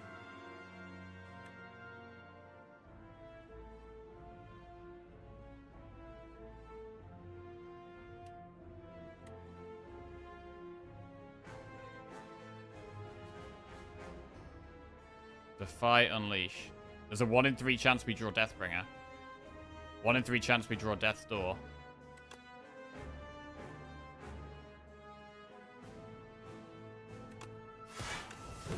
Alright. Right, what do we get here? Deathbringer, is that it? Wait, is that it? I think that's lethal.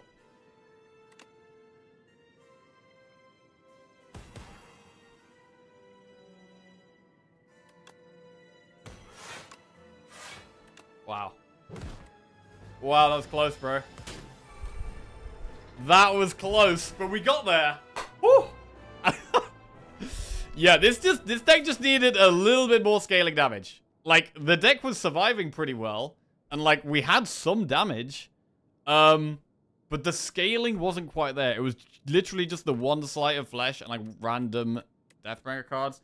So yeah, maybe the thing that did damage based on the Doom could have been good. We didn't get offered like many other things, so that was kind of it. I think we did get offered. Where is it?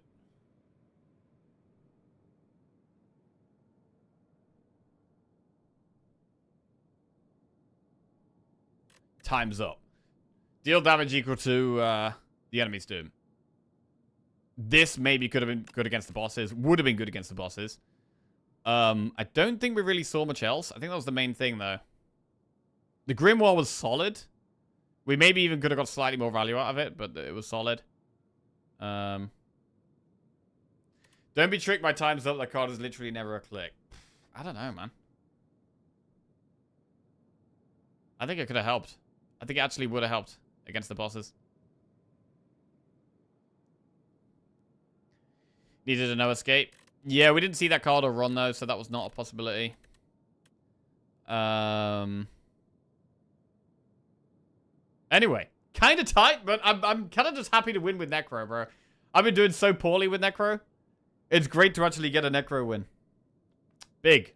Necro win on the board. We're on a 3-win streak. Pretty solid. Pretty solid. And that is something to build on tomorrow. And try and get that to 4 and 5. Lovely. Was Neurosurge actually good? I always feel it's insane, but it secretly did 30 damage to you. It is insane. It really speeds up your setup. And yeah, I think you pretty much always want Neurosurge on Necro, to be honest.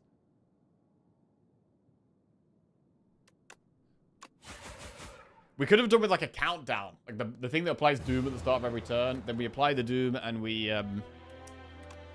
get the Sleight of Flesh as well. Countdown would have been sick. But yeah, another one we didn't see. Oh, there we go. You discovered 1 new relic. Pale's Legion. This was good. Pale's Legion was good. I mean, when do you actually want to take this card, though? Do you want to take it in a deck that has high damage, and this just helps your block out, and so you block with relics? Or do you just take it in a deck that wants to stall loads? It was definitely good in the stalling strategy, but yeah. It was big. Big, big. Right, Legion's underrated. I think I've probably underrated it. I don't think it's the best option, but its effect is strong. Its effect is definitely strong. Oh, okay. I can relax now. I can relax. Jesus. Right. Well, thank you for watching the stream, everyone. Love you all. I hope you all enjoy the rest of your day, whatever you're up to. Good luck on your runs, if you play any. I'll be back tomorrow at 7:30 a.m. BST. And we will find someone to raid. Well, obviously, we're going to raid a Maz. We're doing loads of multiplayer streams with the Maz lately. Going to be doing another one on Friday this week, by the way. So, another duo with the Maz will be on Friday. Right.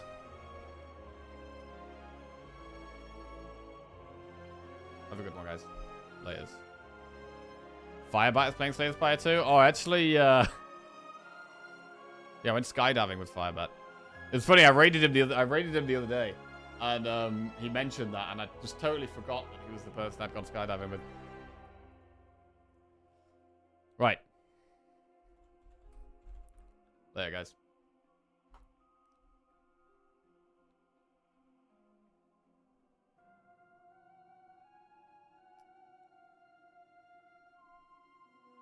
Do, do, do, do, do, do.